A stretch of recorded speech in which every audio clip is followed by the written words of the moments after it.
Chapter 1. The Revocation of Engagement. Yefeng, this is the Panlong Ring with a single command. Hundreds of thousands of elite soldiers can be summoned at will. Yefeng, this is the Qianhua Order. With influence spread across the nation, countless beauties await your command. Wind, this is the 9 revolutions divine needle, which can govern life and death. I pass it to you today. Wind, the black gold card allows unlimited spending. 1/3 of the world's wealth lies in your hands. Kid, I've recently had some spare time, so I established the Tiangong group for you in Longcheng. Once you step out, you can take over. As he gazed at the 5 disheveled old men before him, Yefeng felt a surge of emotion. 3 years ago, he faced a devastating catastrophe and was imprisoned. At the brink of despair, he inadvertently became the disciple of these 5 eminent masters. Not only did he acquire extraordinary skills, but he also inherited their legacies. To my 5 masters, your grace in recreating my life will never be forgotten. Once I have settled my affairs, I will return to bring you all comfort. Yefeng knelt and fervently bowed 5 times before turning to exit the prison. 3 years have passed. I am finally free. Beneath the blue sky and white clouds, even the wind felt liberating. Boom! At that moment, a BMW roared towards him, screeching to a halt right in front. Yefeng, I didn't expect you to be out so soon. A woman's voice accompanied the emergence of a graceful figure. Yacheng? A knowing smile spread across Yefeng's face. These 3 years had altered everything. He had lost it all. Yet, unexpectedly, his fiancée remained unchanged, being the first to greet him upon his release. Before he could speak, Li Yacheng approached in her high heels and thrust a document into his hands. Yefeng, this is our marriage certificate. I've come to inform you that I am revoking this engagement. As she spoke, she produced another document and tore it apart violently with a rustle. The confetti of papers fluttered in the air, a scene steeped in irony. Yefeng, from the moment you were imprisoned, we have existed in separate worlds. I hope you understand and can sever this connection. Li Yacheng's demeanor was chillingly indifferent. Yefeng's expression froze. She had not come to welcome him but to annul their engagement. Very well. He nodded, uttering a single word that Li Yacheng, evidently unprepared for his swift acquiescence, frowned. I hope you truly understand. Do not harbor any expectations or entanglements towards me, for I am soon to be married and wish to avoid complications. Raise a million. Consider it compensation. No, I owe you nothing. It should be a benevolence from me. Who knows, you might end up begging on the streets after 3 years in prison, and I wouldn't want to be remembered as the fiancé of a beggar. Yefeng's eyes suddenly turned icy. 3 years prior, he had been the young master of the Yi family in Longcheng, living in luxury, admired by many. With a fiancée as stunning as Li Yacheng by his side, he was the envy of all. However, he never imagined that in a single night, a mysterious force would annihilate his family. Though Yefeng had miraculously survived, he was imprisoned nonetheless. In 3 years, the Yi family had vanished from Longcheng, and this fiancée had revealed her true colors. I do not need it. Yefeng replied coldly. Perhaps you should save it for your next wedding. Yefeng, what do you mean? Li Yacheng retorted angrily. I offer you money out of kindness, and you mock me. Do you truly think you are still the young master of the Yi family? Yefeng lifted his gaze, meeting hers directly. Li Yacheng, your family was once a trivial clan. Had it not been for the Yi family, would you have ascended to prominence? Even if you wish to annul our engagement, there's no need to add insult to injury and tear apart the last shred of dignity. You are talking nonsense. Li Yacheng was infuriated. Our family has prospered through our own efforts. You, on the other hand, are just a convict now, still so arrogant. Let's see if you'll come to me when you find yourself in need. With that, she turned and got into her car, speeding away. Yefeng shook his head, reflecting on the fickleness of human nature. Had anyone else dared to speak to him in such a manner, they would have met a swift demise. But Li Yacheng decided to let it go after all. She was once a woman he cherished. Fate had brought them to this point, and he was disinclined to hold grudges should they cross paths again. He would not be so courteous. With that thought, Yefeng clenched his fist, and the marriage certificate instantly crumbled to dust. Why Shao? At that moment, another vehicle slowly approached. A middle-aged man in a suit emerged, wearing a respectful smile. Who are you? Yefeng furrowed his brow. Should anyone else witness this, they would surely be astonished. Since the Tiangong group established its stronghold in Longcheng, it had swept through the entire business district, becoming a formidable force in the eyes of many. Yet here was Zhao Fu, the spokesperson of Tiangong Group, showing such deference to Yefeng. I understand. Yefeng nodded. Continue managing the Tiangong group, and do not disclose my identity for the time being. Also, investigate the mastermind behind the massacre of the Yi family. Understood. Zhao Fu complied. First, take me to the Sun family. It's been a while since I last saw my godmother. Yefeng requested. His godmother, Chen Xini, was a close friend of his mother and had always treated him with utmost kindness. After the downfall of the Yi family, it was she who had gone to great lengths to ensure his safety. Now that he was out, he naturally wished to pay her a visit. Wai Xiao, I happen to have some Heishan tea here as a gift, Zhao Fu said carefully as he drove. Excellent. Yefeng was quite pleased at his eagerness to see his godmother. He had momentarily forgotten about common courtesy that it would be improper to visit empty-handed. Before long, the car came to a stop outside a residential complex. Jinyuan Shijia. Yefeng nodded slightly. He recognized this upscale residential area in Longcheng. It seemed his godmother had been living well these past years. Suddenly, his gaze sharpened and he discerned that beneath the buildings of the complex lay a hidden ley line. The Yuanyang ley line. Yefeng's heart raced. He had not anticipated that such a ley line would be beneath his godmother's complex. Although he had miraculously survived, his body had sustained severe injuries. Though he had recovered, residual effects lingered, and this ley line would provide the perfect remedy. It appears that my connection with my godmother runs deep. Yefeng smiled as he ascended the building. Meanwhile, within a spacious flat, a middle-aged woman dressed in an elegant long dress was working from home. Seeing the man leisurely sipping tea on the sofa, she could not help but urge, Zhonghai, why are you still drinking tea? Didn't I ask you to pick up Fenger? Why the rush? It's only 10, he won't run away. Sun Zhonghai replied nonchalantly, a hint of displeasure in his tone. If Fenger comes out to find no one to greet him, what will we do? Chen Xini's face showed concern. Had she not been busy with an urgent contract, she would have gone herself. Sun Zhonghai, are you going or not? If not, I will go. Even if the contract falls through, let others earn the money. We aren't worried about food. Don't, dear wife. Sun Zhonghai hastily set down his teacup. In truth, he was reluctant to greet their guest, but he had no choice. Shall I go then? I'll remind you, Sun Zhonghai, that Fenger is like a son to me, dearer than my own.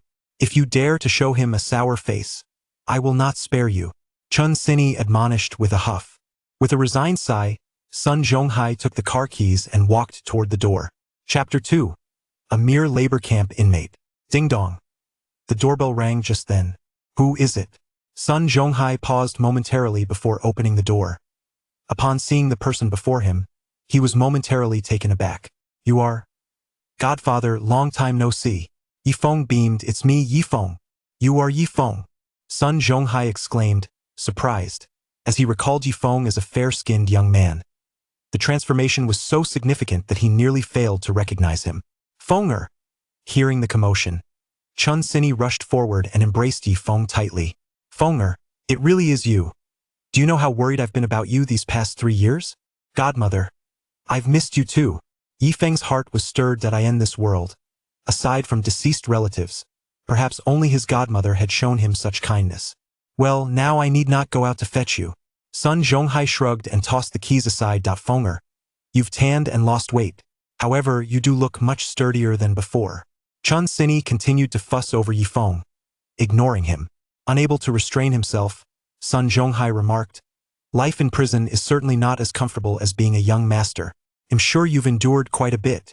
As soon as he finished speaking, a girl clad in a dress emerged from a room. Mom, Dad, who is here? It's so noisy. She was tousled, as if just awakened from sleep, yet her exquisite features and alluring figure radiated charm. Silly girl. Come see who this is, Chen Xini said with a smile. Sun Muqing glanced curiously, her pupils widening in recognition. You are Yifeng. Muqing, long time no see. Yifeng replied with a smile. Sun Muqing was taken aback for several seconds before responding with a nonchalant "Oh. What kind of attitude is that, girl?" Chen Xini said disapprovingly. When you were younger, you adored your brother. Now you can't even greet him properly? Sun Muqing pouted. Indeed, she had once been quite fond of Yifeng, clinging to him every day. But after such a long absence and with Yifeng having served time in prison, she felt a certain reluctance. That was just childish play. I've grown up now. Sun Zhonghai interjected to defend his daughter and shifted the topic. Yifeng, what do you have in your hand? Godfather, godmother. I brought you a bit of tea. Yifeng replied. Is that so? I do enjoy tea. Let's have a look. Sun Zhonghai opened the packaging and his expression darkened. What is this? It's pitch black. Sun Muqing scrunched her nose in distaste, covering her nostrils. This isn't some moldy tea, is it? Just out of prison, what good tea could I bring? Sun Zhonghai grumbled, casually placing it on the coffee table, contemplating a chance to dispose of it later. As Yifeng attempted to explain, Chinsini interrupted. What kind of talk is that? A small gift carries great sentiment. The fact that Fenger remembered to bring us a gift is commendable. Fenger, I've prepared a room for you. You can stay here comfortably. What? At this statement, both Sun Zhonghai and Sun Muqing widened their eyes in disbelief. Wife, why didn't you discuss this with us first? Sun Zhonghai exclaimed in alarm. Yifeng had once been a young master in Longcheng, but times had changed. Not only did he have nothing now, but he had also just come out of prison. Who knew what kind of company he had kept? He might have changed entirely. Living together inevitably caused unease. I object. Sun Muqing protested vehemently. Mom, I refuse to live with an outsider. What do you mean by outsider? We are all family with Fenger. Chinsini insisted firmly. This is his home. If you have objections, then he'll move out with Fenger. Sun Zhonghai and Sun Muqing were momentarily rendered speechless. Once Chinsini made a decision, it was not easily altered. Yifeng, how about this? I have 2 other vacant properties. You can stay there if you prefer? Sun Zhonghai suggested, his eyes darting. In truth, we have no objections, we just worry about you not being accustomed. It's all right, godfather, no need to trouble yourselves. I will stay at home. Yifeng responded with a radiant smile. He had noticed upon entering the community that there was a ley line capable of healing his hidden ailments. Since his godmother had already spoken, he decided to accept her offer. Sun Zhonghai's lips twitched in silence. Wonderful, Fenger, please rest for now. Today, I will personally prepare a reunion dinner for our family. Chinsini beamed with joy, eager to begin preparations for lunch. However, Sun Muqing emerged from her room again. This time, she had changed into a pale yellow floral dress, complemented by a light knitted cardigan. Her alluring figure accentuated. You'll eat what you eat in going out. Didn't we agree to have a reunion dinner together? You can't go out. Chinsini scolded sternly. Oh, Mom, are you being unreasonable? I have plans with Chanqian to dine at the club, you know that. Sun Muqing stamped her foot. Exactly, Muqing has an appointment. I hear the nouveau riche Chen Sanyuan will be attending. In this circle, it's important to make an appearance. Sun Zhonghai chimed in, then scoffed. It's certainly better than dining at home with strangers. Ignoring his remarks, Chinsini's eyes lit up. A dinner gathering? Perfect. Bring Fenger along. Mom, can I take him or not? Sun Muqing felt despondent. After all, her mother was the backbone of the family, and she dared not offend her. Thus, she led Yifeng outside, where they entered a red Audi. As Sun Muqing drove, her mood was irritable. She wished she could just abandon Yifeng halfway. Yifeng, I warn you, do not take advantage of my mother's protection and act recklessly. Do not harbor any intentions toward our family. She shot him a fierce glare. Yifeng merely shrugged. Non-committal. 3 years had passed, and this sister of his had quite a misunderstanding of him. But it mattered not, time would reveal true character. Before long, the car came to a halt in front of a club. Chapter 3. A narrow path for rivals. Step inside shortly and just follow my lead. It is best if you refrain from speaking. Sun Muqing instructed before guiding Yifeng through the entrance. Muqing, why did you arrive so late? I've been waiting for ages. At that moment, a tall, strikingly beautiful girl approached briskly. Oh, who is this?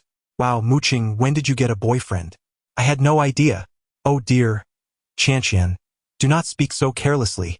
Sun Muqing's cheeks flushed as she pulled Su Chanqian aside and said to Yifeng, we're just going to the restroom. Please help yourself to some refreshments. All right. Yifeng nodded. In truth, he was acquainted with Su Chanqian and had intended to greet her.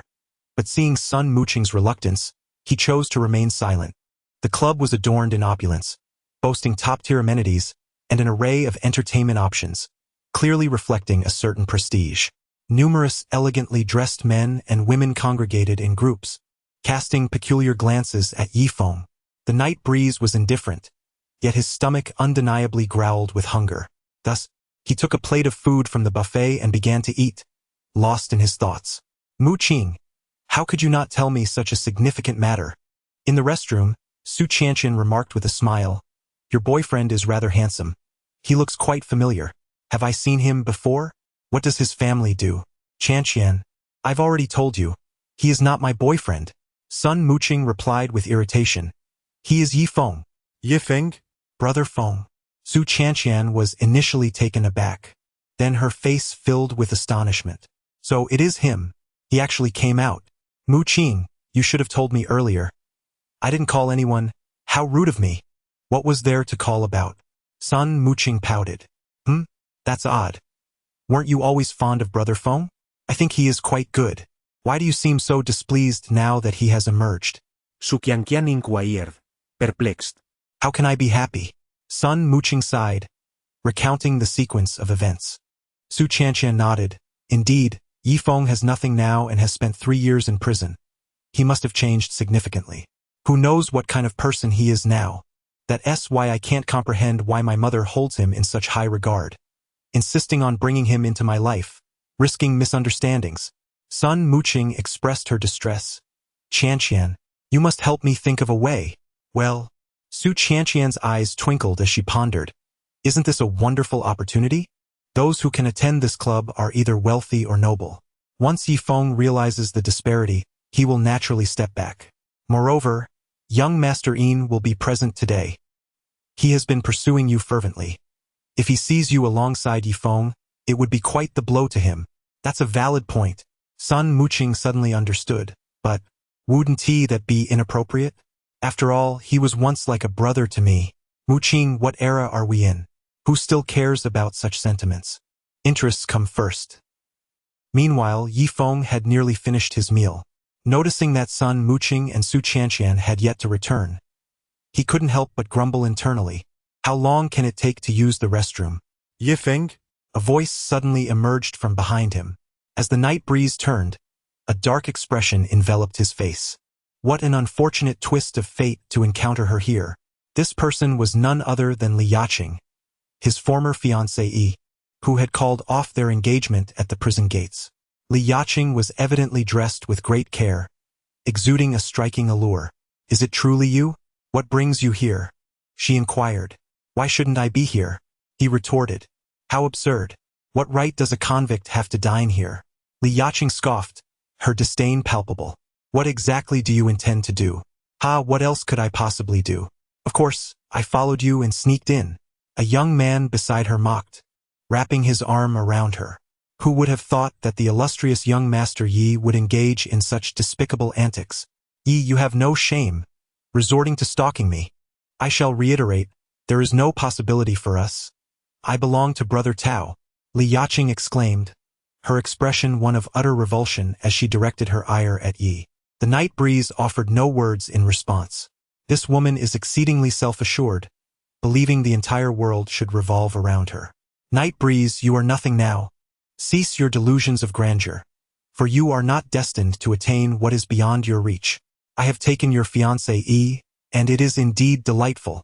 The young man spoke with a provocative smile. This individual is Zhang Tao, who once served as Night Breeze's sycophant. Fortune has favored him in recent years, allowing him to flourish in business and ascend to the ranks of the elite, now considered a prominent figure among second-tier families. Upon seeing Night Breeze, he naturally sought to belittle him further. Oh really? Is picking up a discarded shoe worthy of such excitement? How desperate are you for women? Night Breeze retorted coldly, a smile gracing his lips. What did you say? Zhang Tao's lips twitched in anger. Li Yaqing nearly leapt to her feet, exclaiming, Night Breeze, who are you calling a discarded shoe? We merely had a marriage contract. We were never wed. Moreover, the contract has been annulled. We share no relationship whatsoever. If memory serves me correctly, there is a mole on your left buttock. Night Breeze replied with a smirk. You, Li Yaqing. You claim to still be a virgin, that he had never touched you? Zhang Tao's face paled. Tao Gu, he is merely fabricating lies to sow discord. I truly am a virgin, and we were on the verge of marriage. Li Yaqing insista fervently. Damn it. Night Breeze, dare to slander my fiancé. And do not blame me for being impolite, Zhang Tao shouted, pointing angrily at Night Breeze. Someone, throw this criminal out. The Night Breeze regarded them with disdain. These two scoundrels were merely buffoons. Since they failed to recognize their own limitations and insisted on provoking him, he had no qualms about imparting a lesson. Night Breeze, what are you doing here? What has transpired? At that moment, Sun Muqing and Su Qianqian emerged from the restroom. Upon witnessing the situation, they approached with inquiries. Both were daughters of prominent families, occupying the upper echelons of society, and with their extraordinary beauty, they drew attention wherever they went. Few dared to offend them lightly. Consequently, the expressions on Li Yaqing and Zhang Tao's faces shifted dramatically. Particularly, Li Yaqing's countenance grew increasingly uncomfortable. It appeared that Night Breeze was not following her into the club, but rather had accompanied these two young ladies. Yet, she could not suppress her reluctance and cautiously inquired, Miss Sun, Miss Su, are you not familiar with Night Breeze? Sun Muqing's demeanor remained cold, as she had previously conspired with Su Qianqian in the restroom to allow Night Breeze to experience the disparity of social classes. Merely a side note. Li Yaqing immediately felt a sense of relief. It seemed that everyone was the same. The moment Night Breeze lost his luster, he would no longer be regarded with esteem. No matter how intimate their past, time and self-interest prevailed. Chapter 4.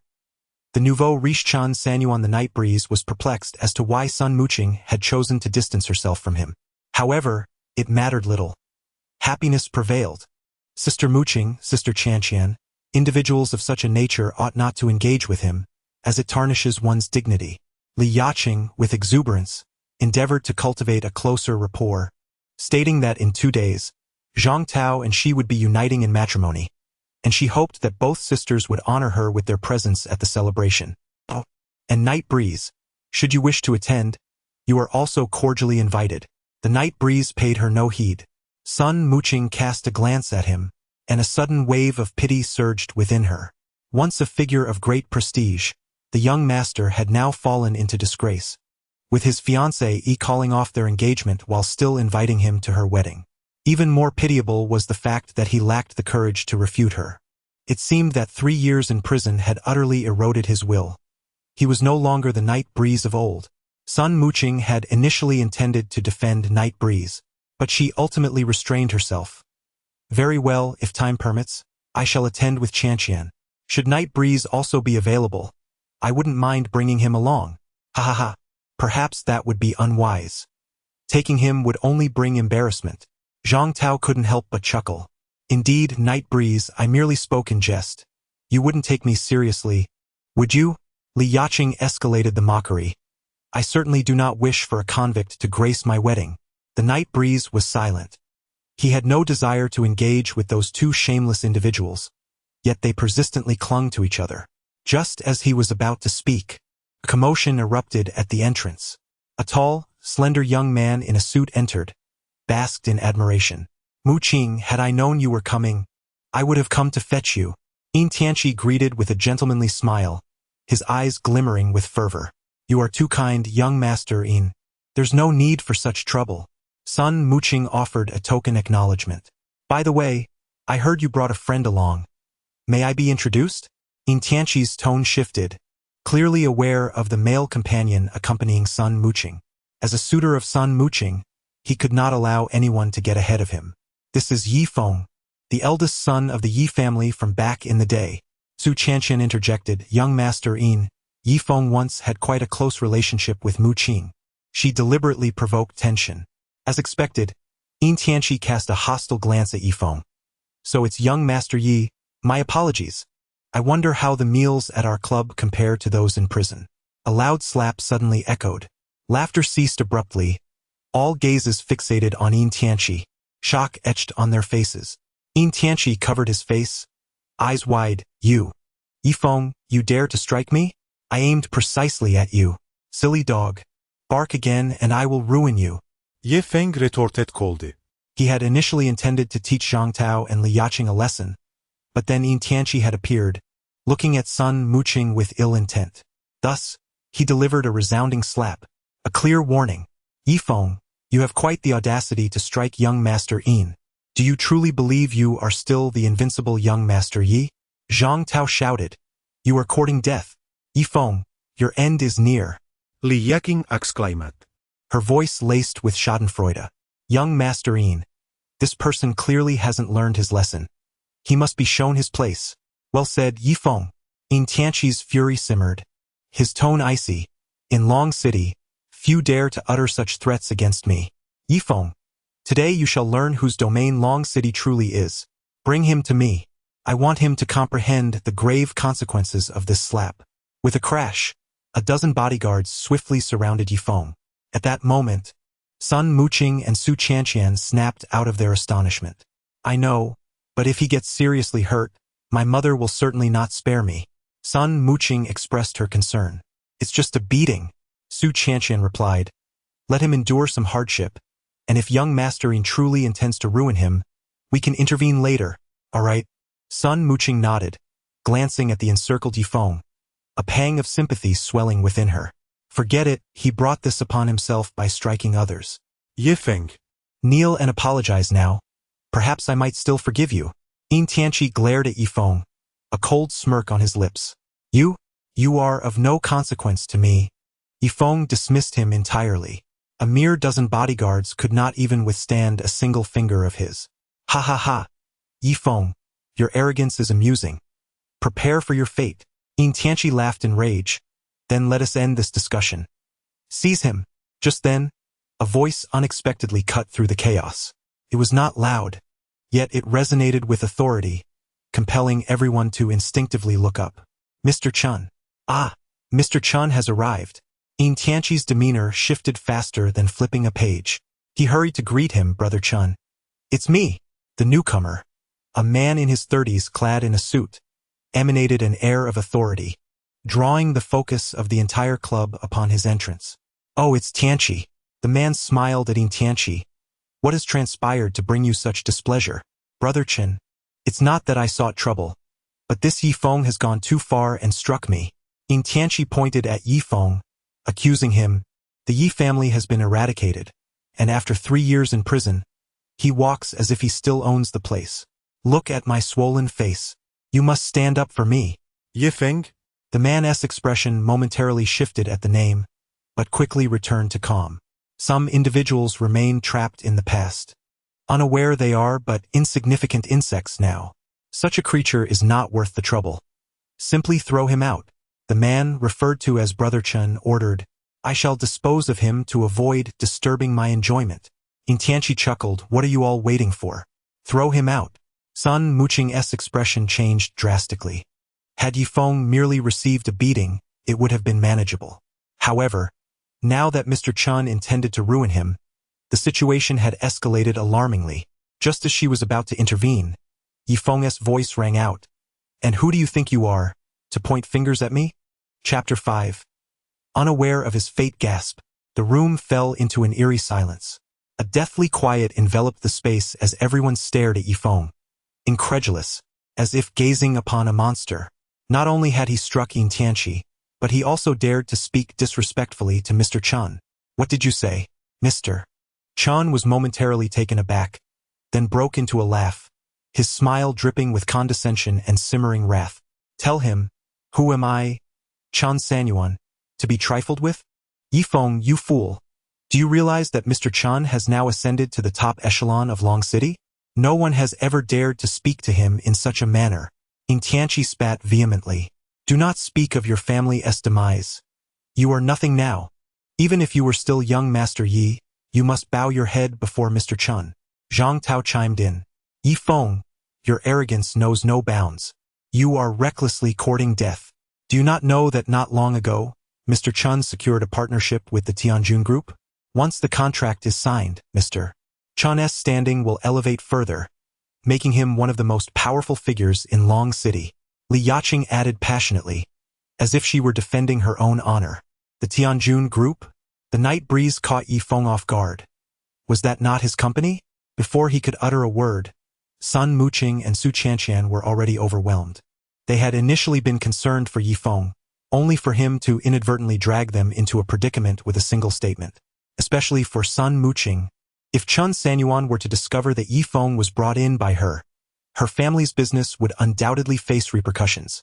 She simply could not fathom why Yi Feng, who had remained silent when Zhang Tao and Li Yaqing mocked him, suddenly displayed such audacity in the presence of Yin Tianqi, and especially Chun Sanyuan. Regardless, the damage had been done, and immediate action was required to mitigate further fallout. Mr. Chun, I sincerely apologize for Yi Feng's behavior. Sun Muqing forced herself to step forward, explaining, he has just been released from prison and is somewhat incoherent. I hope you will show mercy and not hold it against him. Su Qianqian.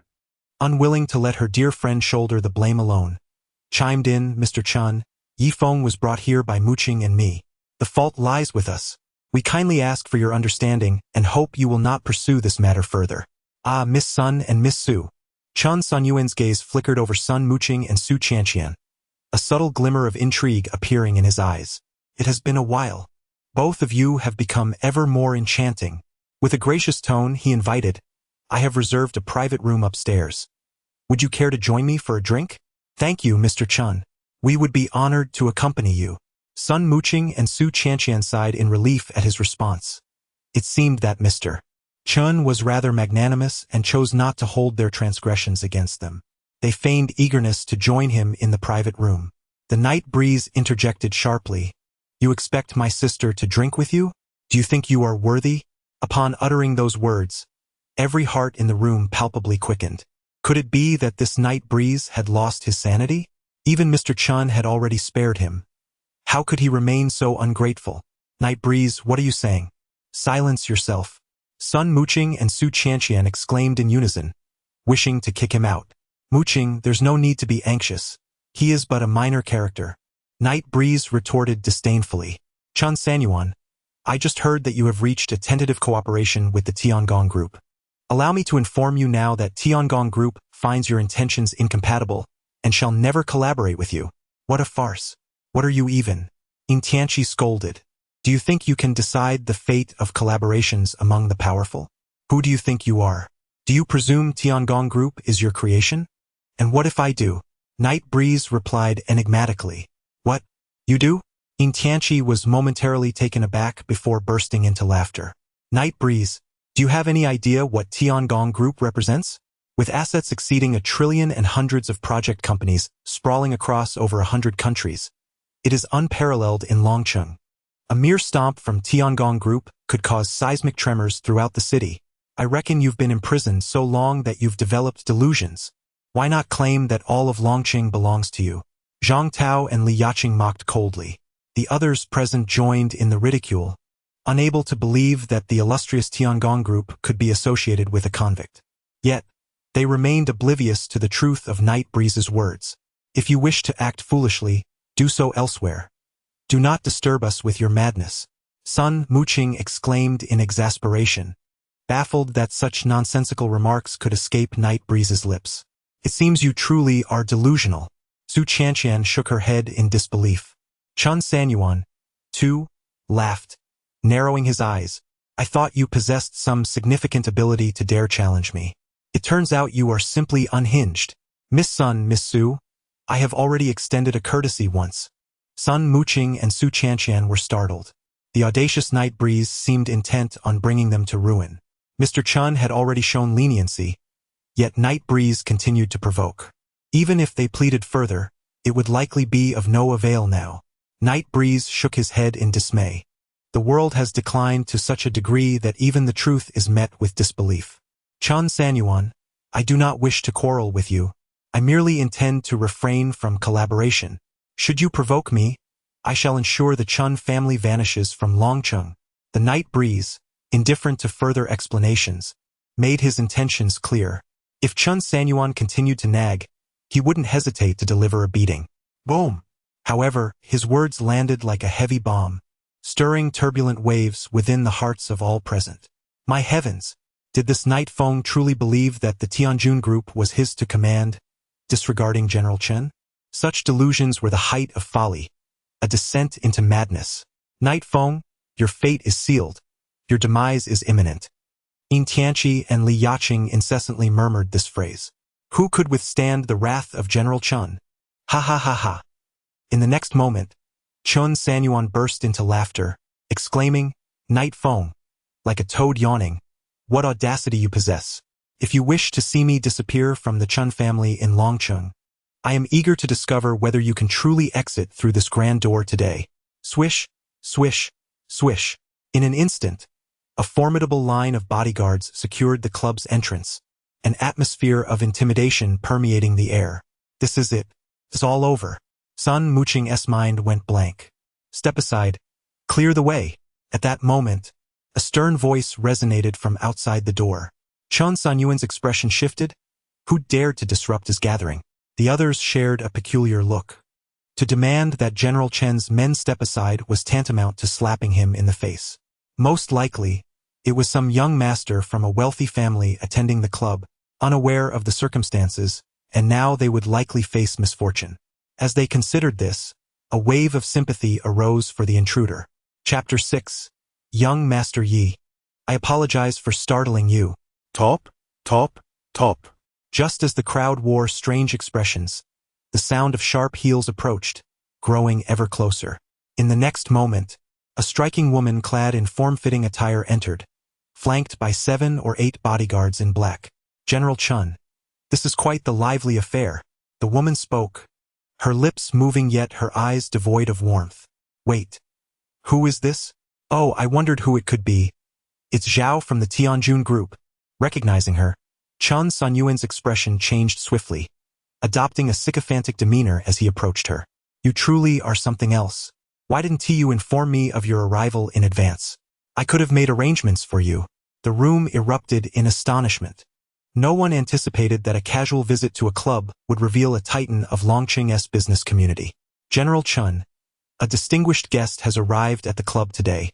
We shan't intrude on your hospitality towards Ms. Zhao." "Indeed, General Chun, attending to Ms. Zhao is paramount. Someone like Night Feng is hardly worth your concern." Seizing the moment while the crowd's attention was fixated on Zhao Yu, Sun Muqing and Su Qianqian attempted to lead Night Feng away. Yet, Yin Tianqi was not one to let their scheme succeed so easily. "Muqing, while attending to Ms. Zhao is indeed essential, General Chun is also a significant figure in Longcheng, and a future collaboration with the Tianjun group hinges upon maintaining their reputation."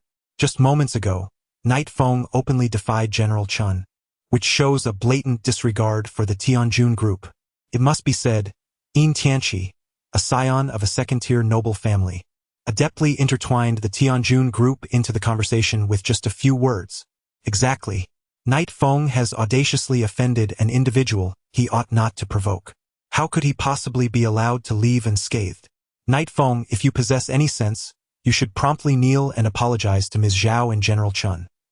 Perhaps, if everyone is pleased, they might grant you a reprieve. Zhang Tao and Li Yaqing wielded their influence. Kneel and apologize?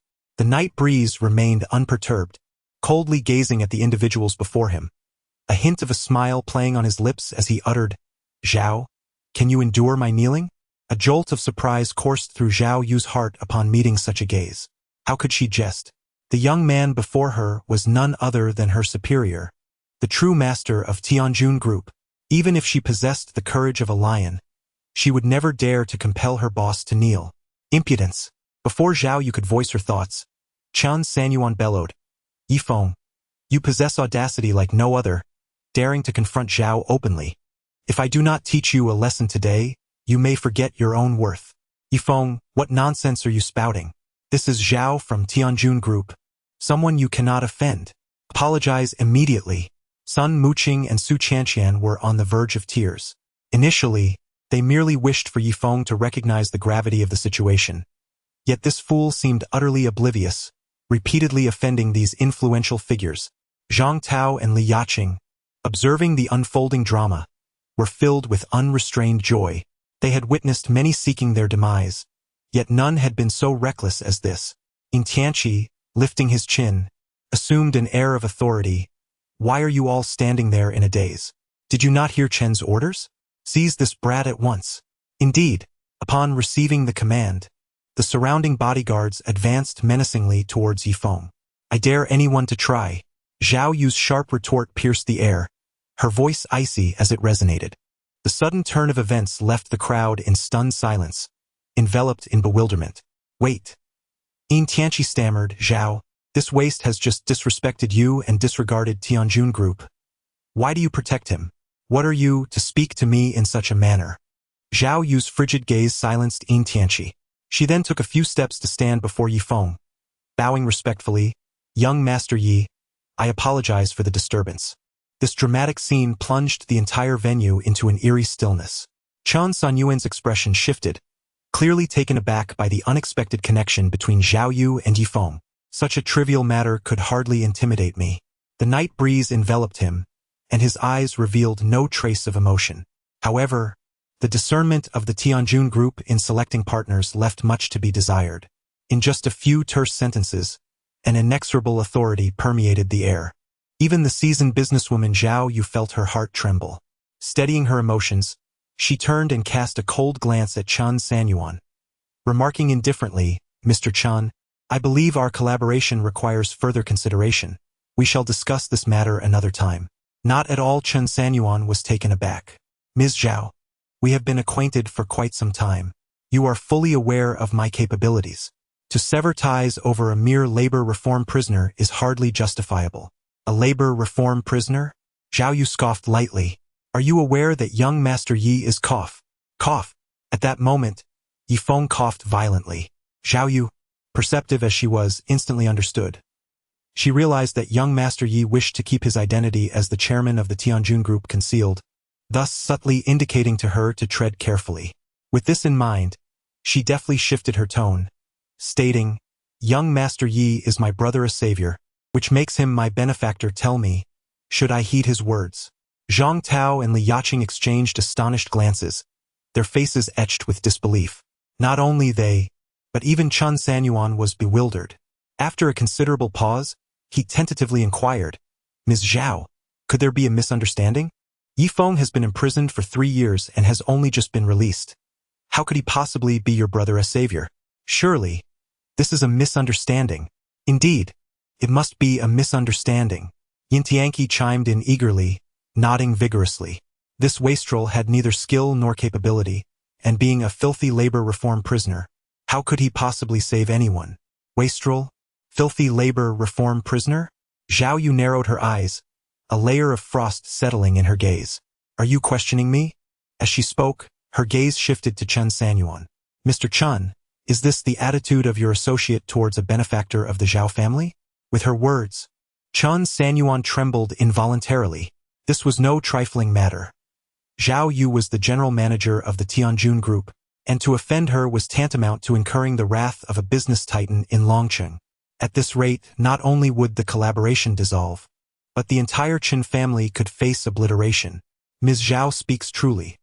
It is I who failed to recognize the mountain and was misled by petty slander, nearly resulting in a grave mishap. At this juncture, Chen Sanyuan had no choice but to safeguard his own interests. Yin Tianqi, had it not been for Ms. Zhao's presence today, I might have fallen for your deceit and offended Ms. Zhao's benefactor. Henceforth, I, Chen Sanyuan, hereby terminate all collaborations with the Yin family. You may leave. What? Upon hearing this, Yin Tianqi's head buzzed. It was well known that the Yin family maintained their standing in Longcheng largely due to their partnership with Chen Sanyuan. By abruptly severing ties, he was effectively sealing the Yin family's fate. Brother Chen, please reconsider. We have collaborated for so many years. How can you simply cancel our partnership? I was wrong. I truly understand my mistake. Please grant me another chance. I promise not to speak out of turn again. Despite Yin Tianqi's pleas, Chen Sanyuan remained unmoved, barking, What are you all standing around for? Hurry up and throw this troublemaker out of the club. Yes. The bodyguards responded to the command, swiftly turning to forcibly escort Yin Tianqi out of the club. Witnessing this scene, Zhang Tao and Li Yaqing exchanged worried looks, eager to avoid being caught in the crossfire. They quickly slipped out of the club unnoticed. Brother Chen, Mr. Chen, please, for my father's sake, forgive me this once. Mr. Chen, we cannot sever our partnership. Regardless of Yin Tianqi's desperate entreaties, not a single person in the room came to his aid. Shortly, the once prominent young heir of a second-tier family was unceremoniously thrown out like a discarded hound. Glaring at the club's neon sign, Yintianqi seethed with resentment. He had meticulously plotted, yet failed to anticipate that a mere labor reform prisoner would turn out to be the benefactor of the Tianjun Group's general manager. But what of it? Tonight, he had merely basked in Zhao Yu's radiance. Without her, Yifeng was nothing. Yifeng, Sun Muqing, just you wait. I shall ensure you both pay dearly. Yintianqi's face darkened, his eyes flickering with malice. He then pulled out his phone and dialed a familiar number. Old Zhou, arrange for some manpower. Chapter 7. A filthy labor reform prisoner? Meanwhile, within the PLUE club, Mr. Zhao, am I to your and young Master Yi's satisfaction with my actions? Chen Sanyuan rubbed his hands together, a sycophantic smile gracing his lips. The night breeze shrugged nonchalantly, remarking that it was not a significant matter, merely a lesson imparted. Zhao Yu understood and replied coolly, stating that if Knight was satisfied, then the incident could be considered resolved. Additionally, she advised Chen, urging him to be more discerning in his future associations. Otherwise, the repercussions would extend beyond mere collaboration. Chen Sanyuan, a seasoned player in the business realm, was acutely aware of Zhao Yu's underlying implications. In essence, the ruckus of the night had irrevocably jeopardized his partnership with the Tiangong Group. Yet he found solace in the fact that the Chen family's safety was assured. Indeed, Zhao is correct. I shall certainly be more vigilant in the future, and I hope for Zhao's continued guidance, he replied, acknowledging her wisdom. Satisfied with his recognition, Zhao Yu felt content. As the tumult subsided, Knight, disinterested in lingering at the club, departed Pelui with the shaken Sun Muqing and Su Qianqian. Exactly, Su Qianqian pouted, playfully scolding, if it weren't for President Zhao today, and considering you had previously saved her brother, Chen Sanyuan would have had you eliminated by now. The two continued their gentle reproaches, leaving Knight feeling exasperated. I was not impulsive. They simply could not contend with me. Here we go again. Knight, can you not act so nonchalantly? Knight, Zhao's capabilities are her own. They do not belong to you. Have a modicum of self-awareness. Suddenly, a dark mass of people surged forth from the elevator, rapidly encircling the trio. Moments later, a young man in a white suit emerged, his gaze shadowed. Knight, I did not expect to see you so soon. It was none other than Yin Tianqi. Observing the situation, Knight clasped his hands behind his back and chuckled dismissively. What? Was the lesson I imparted not sufficient? Now you seek to court disaster again? You, Yin Tianqi seethed, his expression darkening. Do not presume that just because Zhao Yu is backing you, you can swagger through Longcheng. Without her, who will protect you? With the stakes laid bare, even Sun Muqing and Su Qianqian, despite their lack of worldly experience, sensed the looming danger. What do you intend to do, Yin Tianqi? Do not act rashly. Sun Muqing's brows furrowed in concern. Su Qianqian, hands on her hips, chimed in, exactly. Just now, President Chen refrained from acting impulsively. Do you not fear repercussions from him or President Zhao? Besides, Muqing is here. Are you not worried about frightening her? Her words were justified. In all of Longcheng, it was well known that Yin Tianqi harbored feelings for Sun Muqing. Even if he chose to disregard Knight's past favor from Zhao Yu, how could he remain indifferent to the sentiments of his beloved? However, the moment her words were uttered, they ignited Yin Tianqi's ire. Repercussions? He scoffed. Were it not for this jerk, would my family have lost the Chen collaboration? Now that Chen Sanyuan has distanced himself from us, what is there for me to fear? He then shifted his gaze to Sun Muqing, seething. I have pursued you for years, yet you have never given me a satisfactory response, always leaving me in suspense. If I were to take matters into my own hands, would you still have a choice? A chill ran down Sun Muqing's spine, her complexion shifting dramatically. Yin Tianqi, have you lost your mind? My family, while not as powerful as yours, is still a prominent second-tier family. If you dare to act recklessly, do you not fear my mother will come after you? At that moment, not only was she taken aback, but even Su Qianqian felt the weight of the situation. Steeling herself, she attempted to remain composed. Yin, I understand your dissatisfaction regarding tonight's events at the club, but we are all respected individuals in Longcheng. Rather than sever ties, let us consider how to mitigate our losses. I recall that your family has a custom home division within Yin's enterprise. Perhaps a collaboration could rejuvenate the Yin family. Under normal circumstances, Yin Tianqi might have weighed her proposition. However, today, having lost face in front of everyone and the valuable Chen Sanyuan, he was consumed by a desire for vengeance. Knight, your luck is astonishing. With Zhao Yu backing you and now Sun Muqing and Su Qianqian protecting you. Yin Tianqi sneered, deliberately belittling. If you kneel and kowtow 3 times, and then disable an arm, I might consider sparing your life. Kowtow and disable an arm? Sun Muqing and Su Qianqian exchanged glances, and after a brief moment of contemplation, they formed a plan in their minds. Knight, they are numerous. It would be prudent to concede for the sake of your safety. Knight, do not act impulsively. Otherwise, Yin Tianqi will not spare you. Both women expressed their concerns, fearing Knight might once again utter something shocking. But what they dreaded came to pass. Knight surveyed the surroundings with disdain, saying, Yin Tianqi, do you truly believe that this ragtag bunch can demand an arm from me? How naive. His words echoed with arrogance and dominance, igniting Yin Tianqi's fury, his veins throbbing in anger. Very well, Knight. You truly are oblivious to the consequences. Men, eliminate him. With Yin Tianqi's command, the surrounding thugs brandished iron rods, advancing menacingly towards Knight. As tensions escalated, Sun Muqing became thoroughly alarmed. If anything were to happen to Knight, how would she explain it to her mother? In a moment of desperation, Sun Muqing steeled herself and declared, Yin Tianqi, since you claim to have feelings for me, if you spare Knight, I will be with you. At these words, Knight felt a warmth in his heart. He had not anticipated that Sun Muqing would go to such lengths for him. Muqing, a mere handful of insects are not enough to pose a challenge. Fear not, I can handle them. Upon hearing this, both women wore expressions of worry rather than relief. Knight, can you refrain from boasting? Knight, you intend to take on over 20 people by yourself? Have you lost your mind? Frustrated, Sun Muqing and Su Qianqian could only place their hopes on Yin Tianqi. Yin Tianqi, disregard Knight's reckless words. Since I have spoken, I will keep my promise. Sun Muqing reiterated, hoping to extricate herself from this predicament under the guise of a romantic alliance. But she was met with indifference as Yin Tianqi scoffed, Sun Muqing, you must think highly of yourself. Once I deal with this waste, do you truly believe you can escape? What?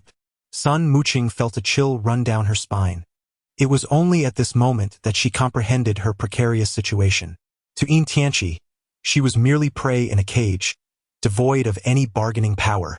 Yin Tianqi, at that moment, Knight narrowed his eyes and coldly interjected. If you had left the club, this matter would have concluded. But since you insist on courting calamity, do not blame me for the consequences. Ha! Trying to intimidate me at the brink of death? Yin Tianqi let out a cold smile. Is that so? Then I shall see who will teach whom a lesson tonight. Tack. As his words fell, the group of thugs wasted no time. You insolent wretch. Do you not measure your own worth before daring to oppose young Master Yin? Indeed, merely a convict. How audacious. Brothers, let us deal with him. Amidst their raucous shouts, they brandished iron rods and charged swiftly towards Yifeng. Had it been anyone else, they would have surely been paralyzed with fear by such a display. Yet, standing before them was the young man, Yifeng, who possessed both medical and martial prowess. A mere swarm of ants. The night breeze remained unfazed. Not only did it not retreat, but it also flickered like a wraith, weaving effortlessly through the throngs of assailants. In an instant, numerous figures were sent flying as though they were mere scraps of paper. Each blow struck with unyielding force, leaving no one standing in its wake. Though described slowly, it transpired in the blink of an eye. The once arrogant group of dozens now lay strewn across the ground in disarray. In that fleeting moment, anguished cries reverberated throughout the parking lot. How could this be possible? Yin Tianqi's eyes widened in disbelief, his countenance reflecting utter incredulity. Beside him, Sun Muqing and Su Qianqian were equally astonished, utterly unprepared for the revelation of Yifeng's extraordinary prowess, capable of confronting 20 with ease. I told you, the lot you brought with you is hardly sufficient to serve as a warm-up. The night breeze tightened its grip. What do you intend to do? As the opponent advanced step by step, Yin Tianqi's legs trembled, and his complexion turned notably pale. Observing this, the night breeze emitted a cold laugh. his disdain evident in his gaze. Weren't you quite imposing just now? What are you frightened now? Alas, it is too late. As he spoke, he suddenly seized the young man's wrist, his eyes narrowing. A sharp crack echoed through the air. Yin Tianqi's anguished scream erupted. Ah, my hand, my hand! Night breeze! You lunatic! How dare you treat me this way? I warn you, I am the sole heir of the Yin family, the future successor of the Yin Corporation. What you have done to me, the Yin family will not let you go unpunished. Such words might have held weight as a threat to others, but in the presence of the night breeze, they were nothing more than a jest. It seems you have yet to learn your lesson. The night wind's gaze was icy. In an instant, he lifted his leg and forcefully struck the young man's kneecap. A sharp crack echoed through the air. Ah! Yin Tianqi was nearly rendered unconscious from the pain. In the face of overwhelming strength, he collapsed completely, tears and snot mingling together. Night wind. No, young Master Yi. I was wrong. I realize my mistake. Please, I beg you, spare me. I truly cannot endure this any longer. Meanwhile, night wind. Enough, do not continue. Although the night breeze is fearless, yet to spare my sister from worry, I must temporarily relent. Yin Tianqi, consider yourself fortunate today. Should you dare to trouble Mu Qing or the Sun family, I assure you, the Yin family will cease to exist in Long City. With that statement left behind, I cared little for the youth, leading the two women away from the parking lot. Watching their car recede into the distance, Yin Tianqi seethed with uncontainable rage. The night breeze, the night breeze. I vow, I will make you wish for death. Meanwhile, upon entering, Chun Sini approached with concern, asking, Fenger, how was your evening? Did you enjoy the club? Witnessing her mother's attention solely focused on the night breeze, Sun Muqing felt a deeper unease. Could he truly be happy? After a night of pretense, nearly endangering both myself and Shanxian. Chapter 9. Is it time to confront the truth? Certainly not. Sun Muqing pouted, recounting the events of the evening. In my opinion, he has been so ruined by prison that he possesses no self-control, acting without considering the consequences. As astute as Chun Sini is, she could discern the implications behind her husband's words. Immediately, she shot a glare at Sun Zhonghai, recognizing that it was Yin Tianqi who had instigated trouble, deliberately targeting Fenger at the club. Why should Fenger be blamed? Moreover, had it not been for Fenger's intervention tonight, our daughter might have fallen victim to that scoundrel. What harm is there in Fenger putting him in his place? You can protect him all you want. When the Yin family comes knocking, I shall see how you explain it. Sun Zhonghai was both vexed and helpless. When crisis strikes, one must respond. Chun Sini asserted with authority, then patted the night breeze on the shoulder, reassuringly saying, Fenger, do not worry. You offended Yin Tianqi for Mu Qing, and as your godmother, I will ensure no one lays a finger on you. Humph. Sun Zhonghai grunted, unable to bear the sight of the mother-son bond, and retreated into the bedroom with his tea, seeking solace in ignorance. Mother. Sun Muqing frowned, expressing her dissatisfaction. Even if you favor Fenger, you must remain reasonable. Tonight was not a significant issue. Had he not been so obstinate in refusing to apologize, repeatedly spouting arrogance, it would not have escalated. Besides, he is no longer the young master of the night. Is it too much to ask for a little humility? What harm is there in bowing down? Your blatant favoritism may lead to unforeseen troubles. Muqing, do you truly believe Yin Tianqi was targeting Fenger? Chun Sini sighed. Your prolonged rejection of Yin Tianqi's pursuit has led him to reckless behavior. Do you genuinely wish for him to force your hand? This time, Fenger has taught Yin Tianqi a lesson, dispelling any thoughts of bullying you. Your mother would rather confront the wrath of the Yin family alongside Fenger than see you compelled to marry into the Yin family and endure suffering. These words struck Sun Muqing profoundly, awakening her to the harsh reality. Indeed, in the parking lot, Yin Tianqi had revealed his true nature. Had he succeeded in his pursuits, an unending darkness awaited her. With this thought, Sun Muqing inhaled sharply, feeling a twinge of fear. You have exhausted me. I shall retire for the night.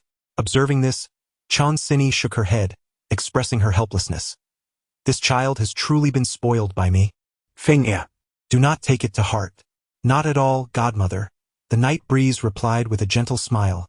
Mooching merely harbors some misunderstandings towards me, and she has spoken on my behalf today, looking out for my interests. That is well, Chinsini replied, somewhat satisfied.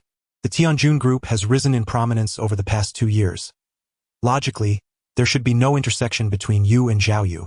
When did you become the savior of her brother? Indeed, such a flimsy excuse might fool others, but it is not so easily accepted by your godmother. But the dilemma remains. I cannot simply lay all my cards on the table. Coincidentally, Zhao's brother was my cellmate. I took good care of him during our time in prison, and upon my release, he requested his sister to look after me. The night breeze stirred his thoughts, and in an instant he had formulated his response. It was hardly surprising that he chose to conceal the truth. The tragic massacre of the Yi family remained shrouded in mystery, with the true perpetrator yet to be unveiled. Thus, he could only hide his identity and proceed with caution, hoping to unearth the culprit and avenge the blood-soaked grievances. Moreover, the ability to obliterate a prominent family in Longqing overnight indicated an unfathomable power. He must ensure that his godmother and her family remained uninvolved, sparing them undue suffering. No wonder Chen Xinyi suddenly realized, oh late. You should rest early and not stay up too late. Understood, godmother. Just as he closed the door, his phone rang abruptly. Seeing that it was Zhao Yu calling, he answered without hesitation. Young Master Yi, we have made progress on the matter you wanted investigated. After the incident with the Yi family, the Lu, Li, and Lin families swiftly divided the Yi family's assets. With these resources, they successfully ascended to the ranks of second-tier families in Longqing. Pausing briefly, he continued, Young Master Yi, do you require the Tianjun group to take action? Not yet. The night breeze narrowed its eyes, a glimmer of cold light stirring within. Allow them to frolic for another couple of days. I have my own plans. With a brief acknowledgement, he ended the call and settled cross-legged on the bed. When the Knight family faced calamity, though he had miraculously survived, his body had sustained severe injuries. Now, while he had indeed recovered and acquired considerable skills, the lingering aftereffects had stunted his ancient martial arts cultivation at the pinnacle of the opening source realm, making further advancement exceedingly difficult. After all, martial arts cultivation encompasses 9 realms, each distinct from the next. Should he succeed in transcending the opening source realm and enter the Qi movement realm, all beneath Qi movement would be as insignificant as ants. In this hierarchy, the 8 great realms of martial arts are body refinement, opening source, Qi movement, harmony, true essence, divine travel, transcendence, and sainthood, which represent the common understanding of martial arts among the populace. Yet, they remain unaware that the true path of ancient martial arts extends beyond sainthood to 8 divine realms. Void Return, Void Sovereign, Tao Source, Emperor Lord, Great Emperor, Beyond the Cosmos and Heaven Opening. What Night Feng practices is the ancient martial path that confronts the heaven opening directly. Now, with the nourishing warmth of the Yuan-Yang earth veins, a breakthrough into the opening source realm is merely a matter of time. As he murmured, a fervor surged in Night Feng's eyes. He secretly urged the techniques within him, drawing in the Yuan-Yang true Qi from the earth veins to mend his wounds. Before long, the next day arrived. After a night of cultivation, Night Feng felt not fatigue, but rather invigorated.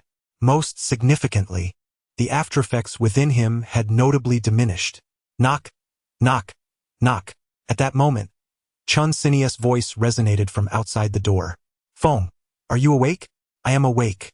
The night breeze stirred as I rose from my bed, deftly opening the door.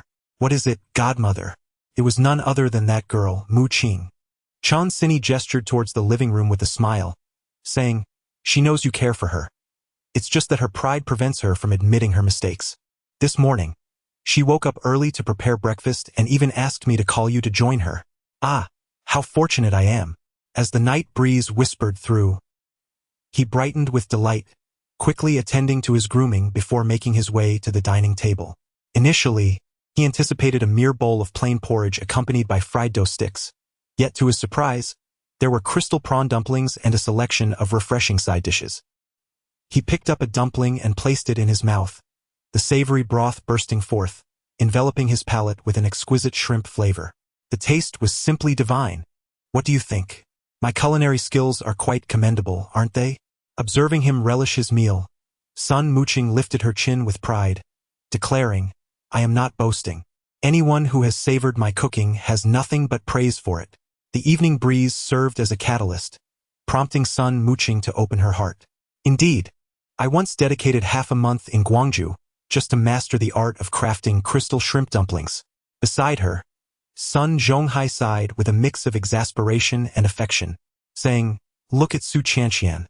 She busies herself with her own company, learning the intricacies of management. And you, whenever you find a moment, prefer to dabble in cooking. How will you support your mother in the future?" "Oh, come on, Dad. Everyone has their little hobbies, right?" Sun Muqing playfully stuck out her tongue, embodying a spirited charm. Observing that the evening breeze had nearly finished dining, she swiftly changed the subject. "Night breeze, what on earth are you wearing? It looks dreadful." "Come. Let me take you to the mall to buy a few outfits." "All right."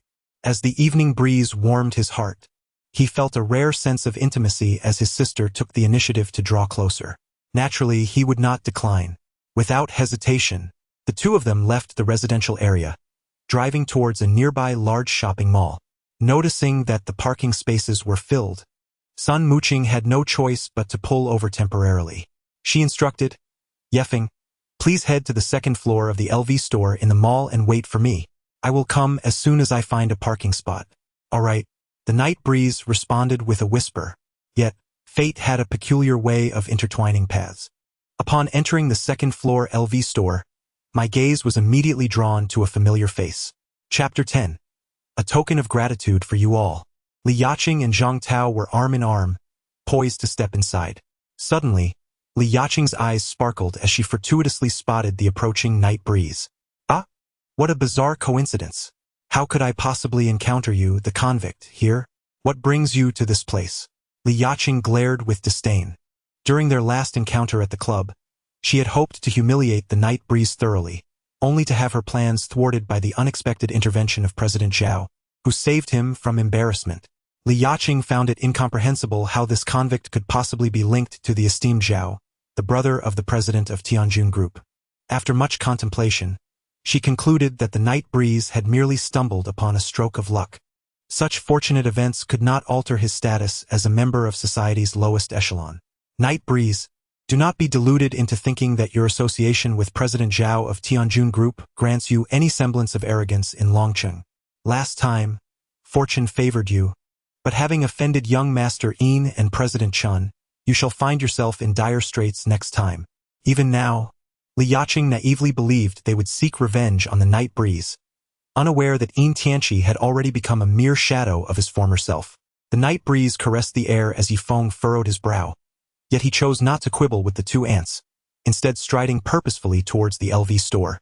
Witnessing his haughty demeanor, Li Yaqing felt her teeth grind in frustration. "Yifeng, have you lost your senses? This is LV. If you seek affordable goods, simply turn right ahead. I happen to have some spare change. Allow me to bestow it upon you as a form of charity." With that, Li Yaqing extracted a thick wad of cash from her bag, ready to thrust it towards Yifeng. Her intention was clear, to humiliate him thoroughly. She gestured to the store attendant, exclaiming, "Waiter, there's a convict here. Shouldn't you promptly escort him out? Is this the kind of place you think you belong in?" Her eyes glimmered with sharp disdain and mockery. Beside her, Zhang Tao could not suppress a derisive snicker, likening it to a pig's grunt. "Have you even looked at yourself? Any single item here could sustain you for an entire year. Can you afford it?" As he spoke, he mimicked shooing away flies, signaling the attendant to expel Yifeng. 3 years prior, Zhang Tao would never have dared such insolence. But now, in his eyes, Yifeng, once a young master, was no better than a mere dog. The vile nature of humanity was starkly revealed in Zhang Tao's demeanor. "Is it that you can afford it, while I cannot?" Yifeng retorted, pulling out a crisp 1,000 yuan note from his pocket and flinging it at Li Yaqing's face. "Consider this a token of goodwill for you and your paramour. After all, you were once my subordinate, and now you've taken the woman I discarded." The sound of the night breeze was loud, akin to an ominous bell tolling, resonating throughout the entire mall, drawing the attention of all present to the two of them. Li Yaqing felt as though she had been dealt a sharp slap, her cheeks burning with indignation. The words spoken had also offended both parties, causing her chest to rise and fall with agitation, nearly prompting her to leap up in fury. Who are you calling a dog couple? Husband. This convict is so arrogant. You must teach him a lesson. Li Yaqing pouted, clinging to Zhang Tao's arm in a playful manner. Zhang Tao could no longer contain himself and raised his hand to strike at the night breeze. Wait. At that moment, Sun Muqing noticed the unfolding situation and rushed over. The murderous intent was palpable on Night Breeze's face. Had Zhang Tao not halted, he might have become a mere shell of a man. Night Breeze had no desire to engage with such underhanded provocateurs, yet if they dared to cross him, he would show no mercy. Li Yaqing, unaware that Sun Muqing had just saved her husband, quickly feigned familiarity and grasped Sun Muqing's hand. Muqing, you're here too. Just now, Night Breeze insulted me. All the staff witnessed it. I was going to teach him a lesson, but I shall let it slide for your sake. Sun Muqing shot a glare at Night Breeze but quickly shook off Li Yaqing's hand. I brought Night Breeze here to shop for some clothes. Are you two here to shop as well? Upon hearing that Sun Muqing had brought Night Breeze to shop, Li Yaqing suddenly comprehended the situation. No wonder this convict had such audacity. It turned out someone was footing the bill. Humph! Don't let me see you again. With that, Li Yaqing and Zhang Tao entered the LV boutique. Sun Muqing felt somewhat helpless, although her attitude towards Night Breeze had slightly softened. His ostentatious nature and penchant for trouble were overwhelming. With his air of superiority, he made her anxious every time they ventured out, fearing he might stir up further chaos. In such a vast dragon city, can't you be a bit more low-key? At this rate, you might attract the ire of someone you ought not provoke. Sun Muqing thought it best to counsel him. Is there anyone in Dragon City I cannot handle? Night Breeze replied with a nonchalant smile. While this statement was indeed true, Sun Muqing found his arrogance alarming, as if he had lost his senses. Must you always boast? Sun Muqing shot him a fierce glare. Let's go. Shortly thereafter, within the LV store, Sun Muqing selected 3 garments for Night Breeze, totaling 99,880. She effortlessly swiped her card. Meanwhile, not far away, Li Yaqing and Zhang Tao were attended to by dedicated staff, utilizing their VIP card, and before departing, they couldn't resist mocking Night Breeze. You don't plan on relying on women for the rest of your life, do you? Just as Li Yaqing finished her taunt, a manager hurriedly approached them. Excuse me, sir. This is the VIP card that our manager, Mr. Qin, asked me to give you. Contains 1 million. Feel free to use it as you wish next time you visit. The manager bowed deeply and presented the card to Night Breeze. Witnessing this scene, Li Yaqing was left dumbfounded, while Zhang Tao wore an expression of utter disbelief, and Sun Muqing's mouth fell agape in astonishment. I will express my gratitude to Mr. Qin later, Night Breeze said calmly as he accepted the card. Observing Li Yaqing and Zhang Tao, a smirk of disdain crept onto his lips, a smile that struck Li Yaqing like a thunderbolt. This mall was the largest in Dragon City, owned by the Tianjun Group, which meant the entire establishment belonged to Night Breeze, though no one was privy to this fact. Muqing, let us leave. Muqing, tonight, their SA-class reunion at the Dragon City Hotel. We should go together. I hear many old classmates will be there. Su Chanxian, a university classmate of Sun Muqing, had long received notice of this gathering. However, Sun Muqing glanced at Night Breeze, reluctant to bring him along, fearing he might create another scandal. I heard Chun Zifeng will be there too. Don't you want to see your old flame? What old flame? Chanxian, I have long severed ties with him. Stop spreading such nonsense. Sun Muqing retorted with indignation. Then will you accompany me? After all, you have nothing else to do. Su Chanxian smiled. Initially unwilling to attend, Sun Muqing found it difficult to refuse her closest friend. Well, all right then. Sun Muqing conceded, ending the call. The Night Breeze allowed him to observe the surroundings keenly and listen attentively to every whisper of the wind. With his current cultivation, he had already grasped the entirety of the conversation over the phone, yet he maintained an air of nonchalance. Let me make myself clear. Wherever we go from now on, you must heed my words. Otherwise, I shall inform my mother, and I will ensure you are never taken out. Sun Muqing declared with righteous indignation as she glared at the Night Breeze. He nodded in agreement. All right then, Just then, his phone rang and upon checking, he saw it was a call from Zhao Fu. Young Master Yi, the matter you asked me to investigate has yielded results. It is said that the tragic incident involving the Yi family had the involvement of several prominent families from Longcheng, but it was only one family that orchestrated the Yi family's disappearance overnight. Upon hearing this, a surge of wrath engulfed Yifeng's mind, and he coldly demanded, "Who is it?" Chapter 11. Is this your boyfriend? The chilling sound of the night breeze instilled a sense of dread in Zhao Fu, who was acutely aware that this was precisely the moment when Night Xiao would be at his most furious. Trembling, he uttered, "It is Zhang Longhu." Zhang Longhu, notorious as the underground emperor of Longqing, was a former special forces operative who had been dishonorably discharged from the military for defying orders. After a few years as a mercenary, he earned little fortune and, over a decade ago, became entrenched in the various underground venues of Longqing, participating in illegal fighting matches. Through sheer tenacity and strength, he carved a bloody path for himself. No prominent family in Longqing dared to slight him. It was Zhang Longhu who, in a single night, annihilated the Yi family. Yet, it is likely that this act was entangled with numerous hidden interests unknown to the average person. Night Xiao. As the silence lingered on the other end of the call, Zhao Fu paused. At that moment, the fingers of the night wind were deeply embedded in the flesh.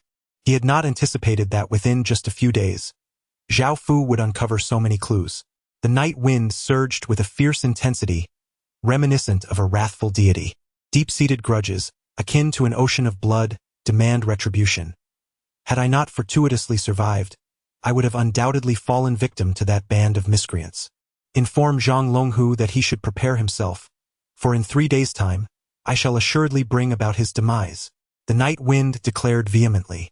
Upon hearing this, Zhao Fu's heart sank.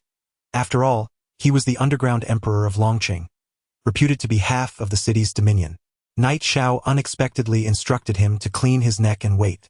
If others were to overhear such a statement, they would undoubtedly label Night Feng as insane, as if he had lost his mind. However, Zhao Fu understood that Night Xiao was not jesting. Regardless of how formidable Longqing may be, should Night Xiao take action, the very heavens themselves might tremble. Night Xiao, should this matter be deliberated with caution? I fear that in doing so, we may inadvertently alert the snakes in the grass, hinting at the potential involvement of others behind the scenes. Let them all come. Those who have been tainted by the blood of the Yi family shall not escape my grasp. The night breeze gently caressed his face as he closed his eyes, momentarily quelling his anger and extinguishing the flames of conflict within him. Understood, young Master Yi. With that, Yifeng swiftly ended the call. Meanwhile, in the distance, Sun Muqing noticed a shadow of disquiet on Yifeng's countenance and paused for a moment. "Who called you?" she inquired. "Nothing of consequence." Yifeng replied with a faint smile, determined to keep this matter concealed from anyone. He had no intention of involving his godmother's family. The kindness she had shown him would be repaid in due time. "What are you dawdling for? Hurry and get in the car. It's nearly dark."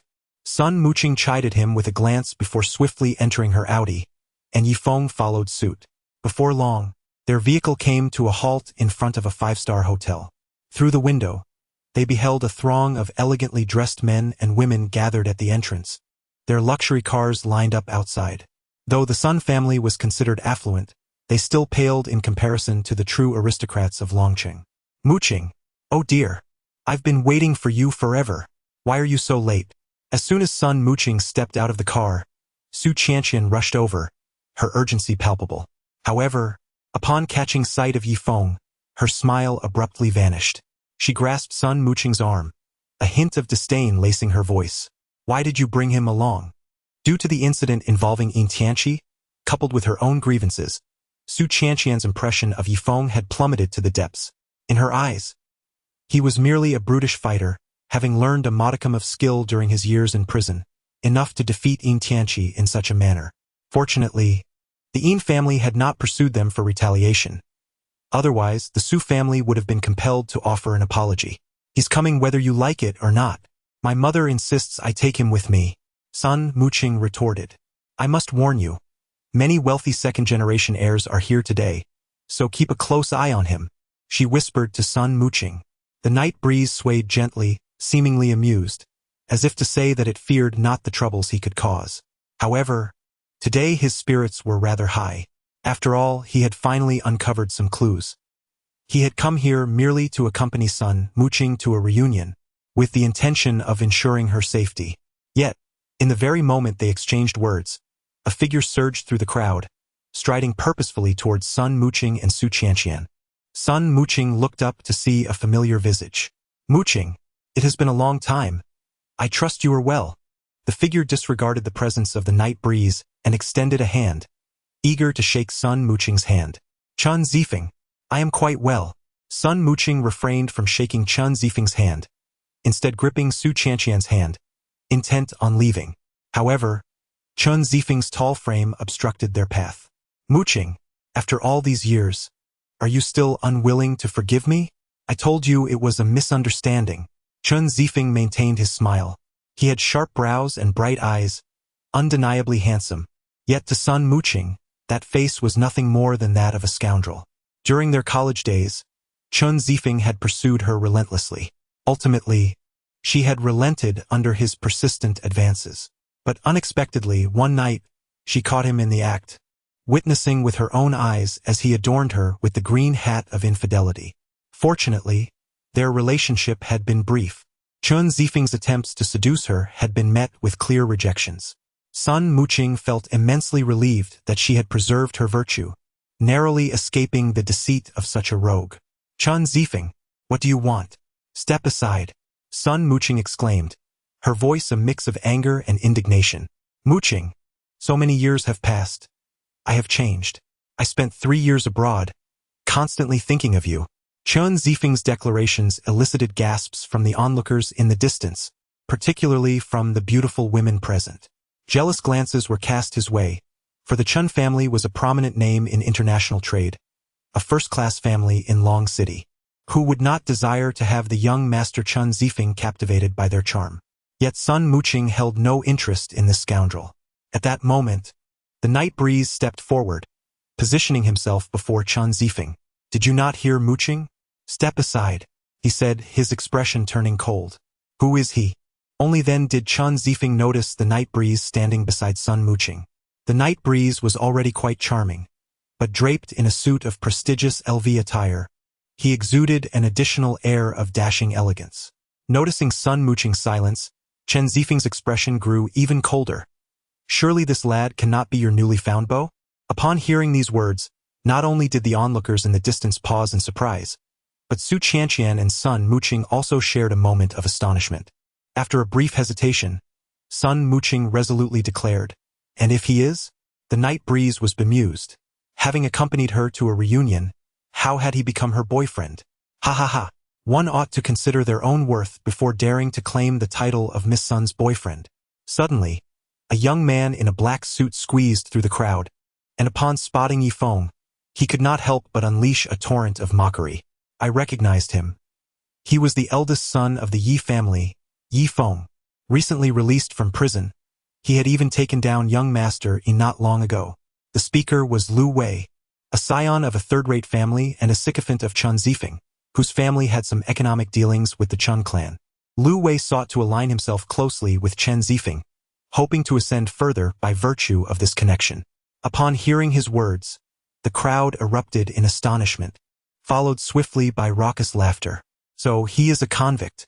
In that moment, Chen Zifeng felt a renewed sense of superiority, while Yifeng's brow furrowed in response. Chapter 12. The treacherous Yin Tianqi, which young master of the Yi family could this be? Surely, he must be the one from the obliterated Yi clan. Who else could it possibly be? How many families in Longqing bear the surname Yi? The crowd exchanged barbs, their jeers punctuated by scornful glances directed at Sun Muqing. Lu Wei lewdly eyed Su Qianqian and Sun Muqing's figures, then remarked, "Miss Sun, why choose a man of such lowly caliber? Someone so beneath you cannot possibly be worthy of your stature. The Sun family is a prestigious one in Longqing. What is the Yi family in comparison?" Unbeknownst to Lu Wei, as his words left his lips, a fierce gust surged forth. Slap! Yifeng delivered a resounding smack to Lu Wei's face, instantly disorienting him. The night breeze coldly gazed at Lu Wei lying on the ground. What are you to dare speak to me like that? Moments later, Lu Wei's face had swollen, and blood trickled from the corner of his mouth. No one anticipated that the night breeze would strike so suddenly. Not even Lu Wei himself had time to react. Insult anyone, but to insult the Night family is an affront that warrants dire consequences. The night breeze yearned to strike, yet was halted by a commanding voice. Stop!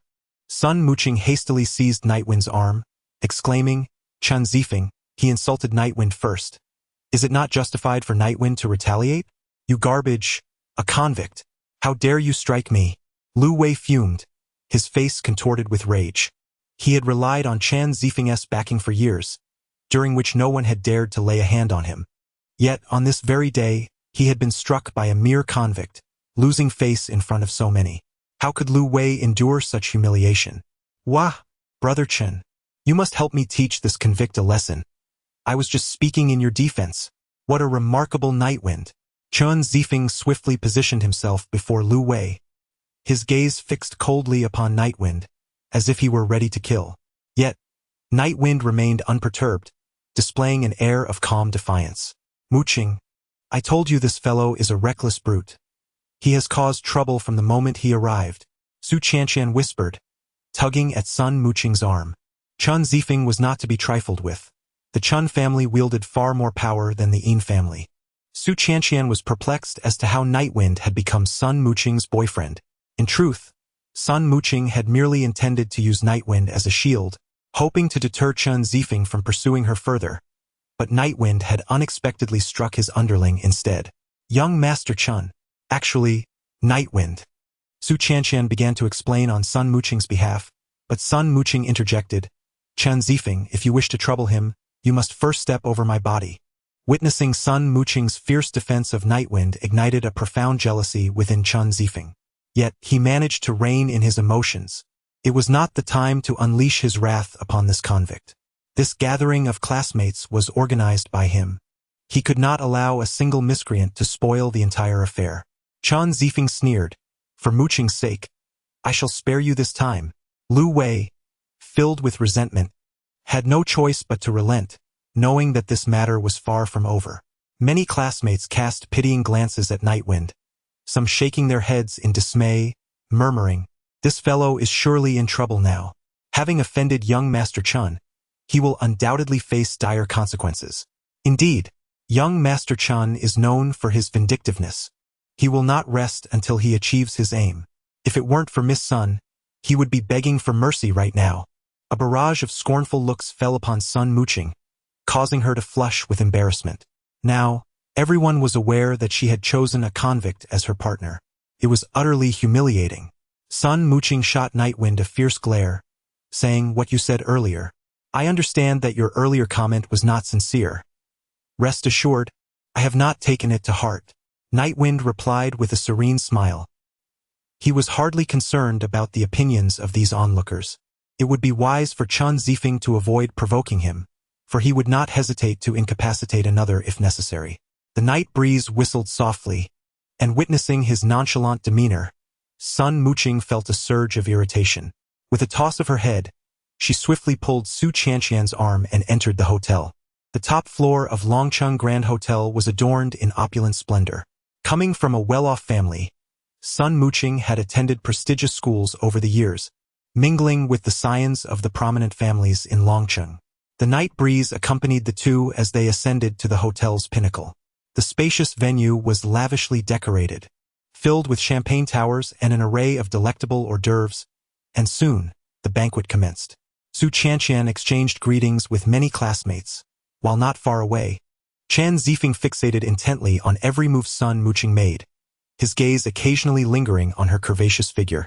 Seizing a moment when others were distracted, Chen Zifeng discreetly retrieved his phone and dialed a number. As the night breeze swirled around, Sun Muqing mingled at the banquet, engaged in toasting with numerous classmates, leaving Yifeng to languish in solitude. Naturally, no one was inclined to acknowledge this fallen young master. Sun Muqing, possessing a commendable tolerance for alcohol, had already consumed 4 or 5 glasses. Would you like to sit over there for a while? Sun Muqing suggested, not wishing to face their old classmates alongside him. All right, Yifeng readily agreed, then took his drink to a corner, savoring the food and drink in solitude. Just after he departed, a figure wrapped in bandages suddenly emerged from behind Su Qianqian. Upon seeing the newcomer, Sun Muqing trembled. It was none other than Yin Tianqi. With bruises still visible on his face and his arm bandaged, his overall demeanor seemed markedly improved. He isn't here to cause me trouble, is he? Sun Muqing recoiled in fright. Suddenly, Yin Tianqi greeted him with a smile, exhibiting no semblance of anger. Muqing, I apologize. That day I acted impulsively. I was confused by that fellow. Rest assured, from now on, I promise not to trouble you or him. Let bygones be bygones. Moreover, I have already apologized to Su Qianqian. After speaking, Yin Tianqi downed 3 glasses in quick succession and then bowed deeply to Sun Muqing. His expression was sincere, his attitude humble, leaving Sun Muqing momentarily questioning his own perception. It's fine. Although Yin Tianqi had decided not to pursue matters regarding Yifeng, Sun Muqing couldn't shake the feeling that something was amiss about Yin Tianqi's demeanor today. Muqing, since young Master Yin has chosen not to pursue this further, we should raise a glass to him. Su Qianqian genuinely believed Yin Tianqi had come to apologize. In the dim light, Yin Tianqi seized the opportunity while the two were distracted and swiftly poured a packet of white powder into 2 adjacent glasses. Miss Sun, allow me to toast you. If you decline this drink, I shall assume you have not forgiven me for my earlier indiscretion. Yin Tianqi lifted 2 glasses and presented them to Sun Muqing and Su Qianqian. Well, all right then. Sun Muqing felt too embarrassed to refuse. The 3 raised their glasses and downed the champagne in one go. Chapter 13. Who am I to explain myself to you? No one was aware of the unfolding events. However, as the champagne flowed, a sinister smile crept onto Yin Tianqi's lips. 2 vixens. Today, I shall make your lives a living hell. In his mind, he began to visualize a scene of indulgence. Despite his hand being rendered useless by Yifeng, it did not impede the functionality of his lower body. Meanwhile, Yifeng was enjoying the exquisite food and drink at the banquet, occasionally subjected to disdainful glances from others. This kid must be attending a banquet for the first time. Looking like a country bumpkin, a few young men beside Lu Wei snickered, as Lu Wei took a hearty swig from his glass. Just wait. Soon, this kid will be crawling out of here. Do you know who holds sway at the Dragon City Grand Hotel? The Chen family, who controls 1/3 of the shares. One word from young Master Chen and this kid will be thrown out. He's just a criminal. What would he know about high society banquets? Enjoy your meal. Lu Wei grinned maliciously, prompting laughter from the surrounding attractive men and women. As if on cue, a pair of burly security guards stormed in from the entrance, surveying the room until their gaze settled on Yifeng. That's him. Make sure to be rough with him. Young Master Chen has given the order to break this criminal's leg. The lead bodyguard whispered to his companions. Don't worry, brother. Today, we'll show this kid the dark side of society. Soon, under the command of the security team leader, a group surged toward Yifeng, surrounding him completely. The night breeze indulged in exquisite wine, utterly oblivious to the commotion nearby. When he finally lifted his gaze, he was met with a piercing, malevolent stare. The security captain pointed an accusatory finger at him, declaring, "You, a reformed convict, dare to infiltrate this gathering of young Master Chen. You truly do not understand the meaning of death." Calling for assistance, he commanded, "Bind him." Considering the crowd, the captain pondered for a moment. It would be wiser to restrain the scoundrel now and deal with him later, once they were outside. Upon hearing the name of young Master Chen, the night breeze instantly comprehended the situation. This man truly intended to target him. The night breeze gently swayed the wine glass in his hand, as he cast not a glance at the security personnel. "I am accompanying my girlfriend to a class reunion. Is there a problem? Your girlfriend? You, a convict, dare to pretend?" With that, the head of security issued a command, and 7 or 8 guards surged forward toward him. Just then, Sun Muqing noticed the commotion. "Stop!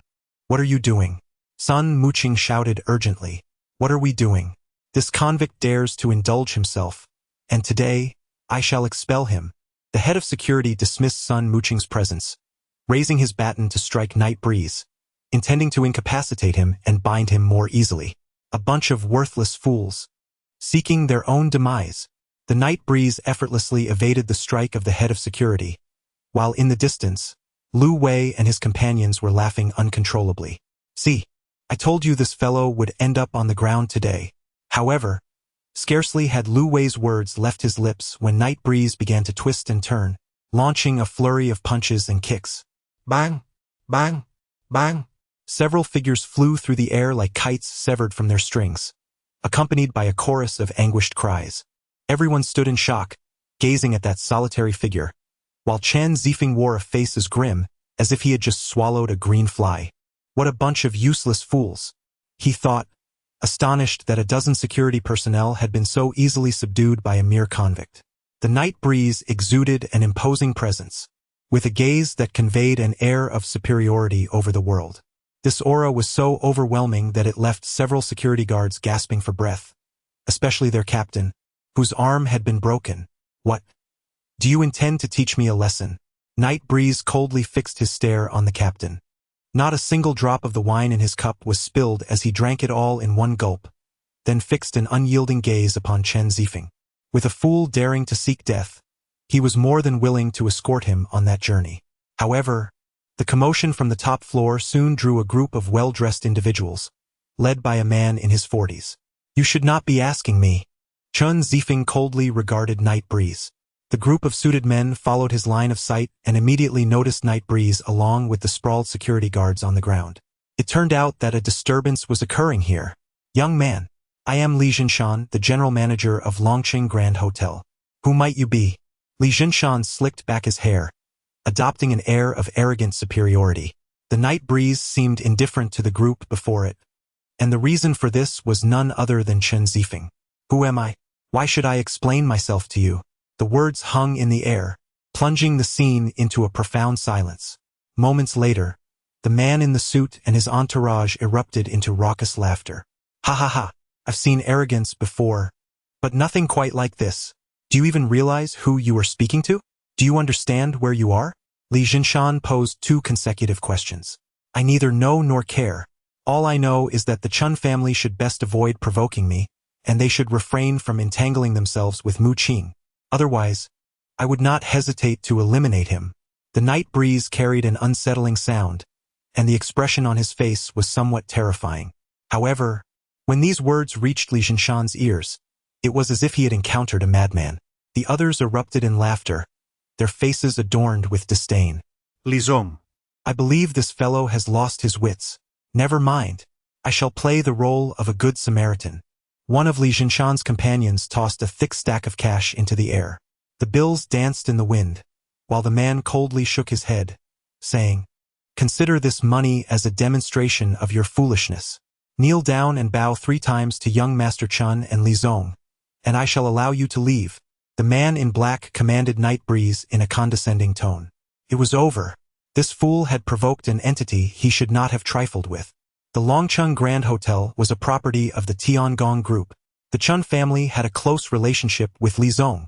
Li Zong was even personally appointed by the chairman of the Tiangong Group to create a disturbance in Li Zong's territory and be so audaciously boastful.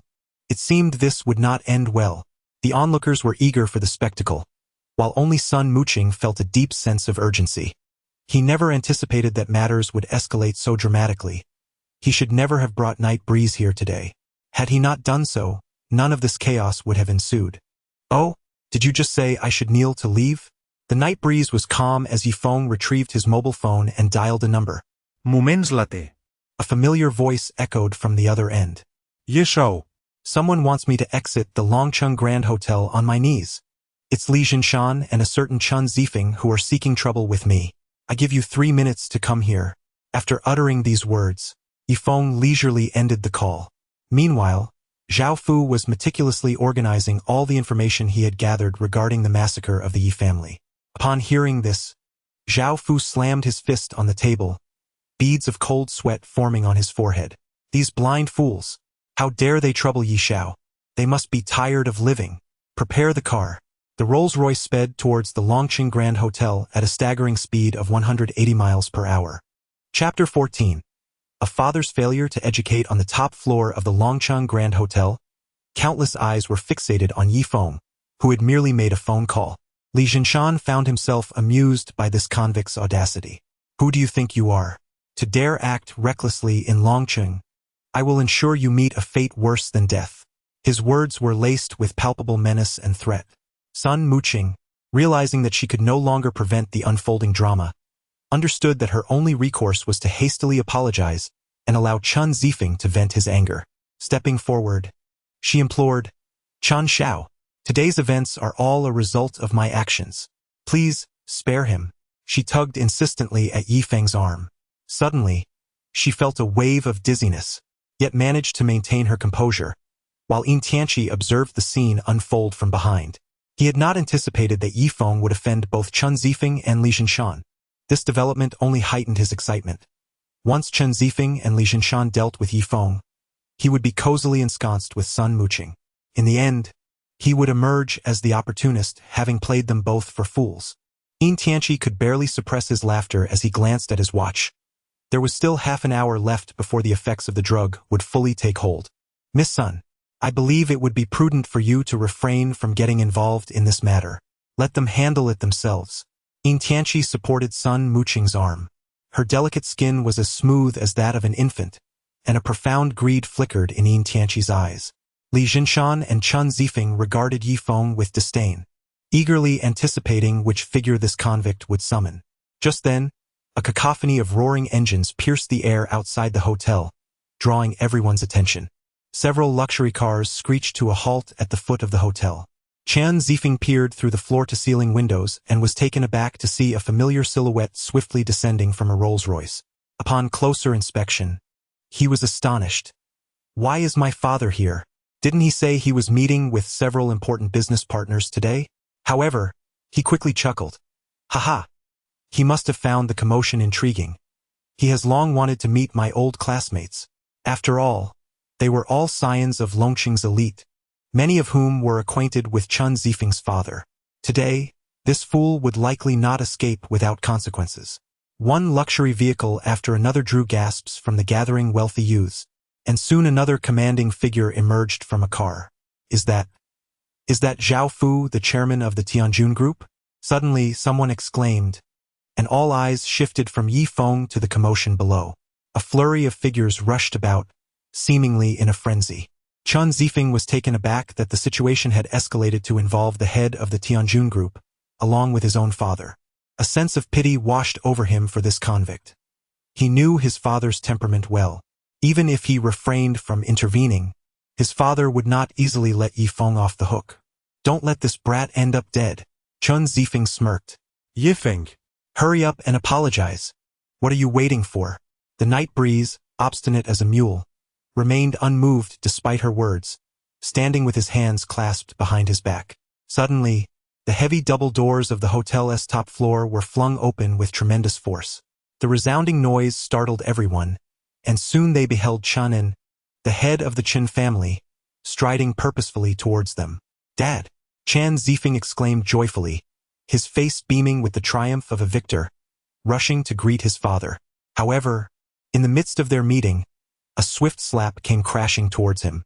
The force was so overwhelming that Chen Zifeng had no chance to resist. He was sent sprawling to the ground. Glass shattered around him, and the collective hearts of the onlookers seemed to shatter as well. You scoundrel! How could I have given birth to such a wretch? Chen yelled. Dad! Why are you hitting me? Chen Zifeng was utterly bewildered, unable to comprehend what had transpired.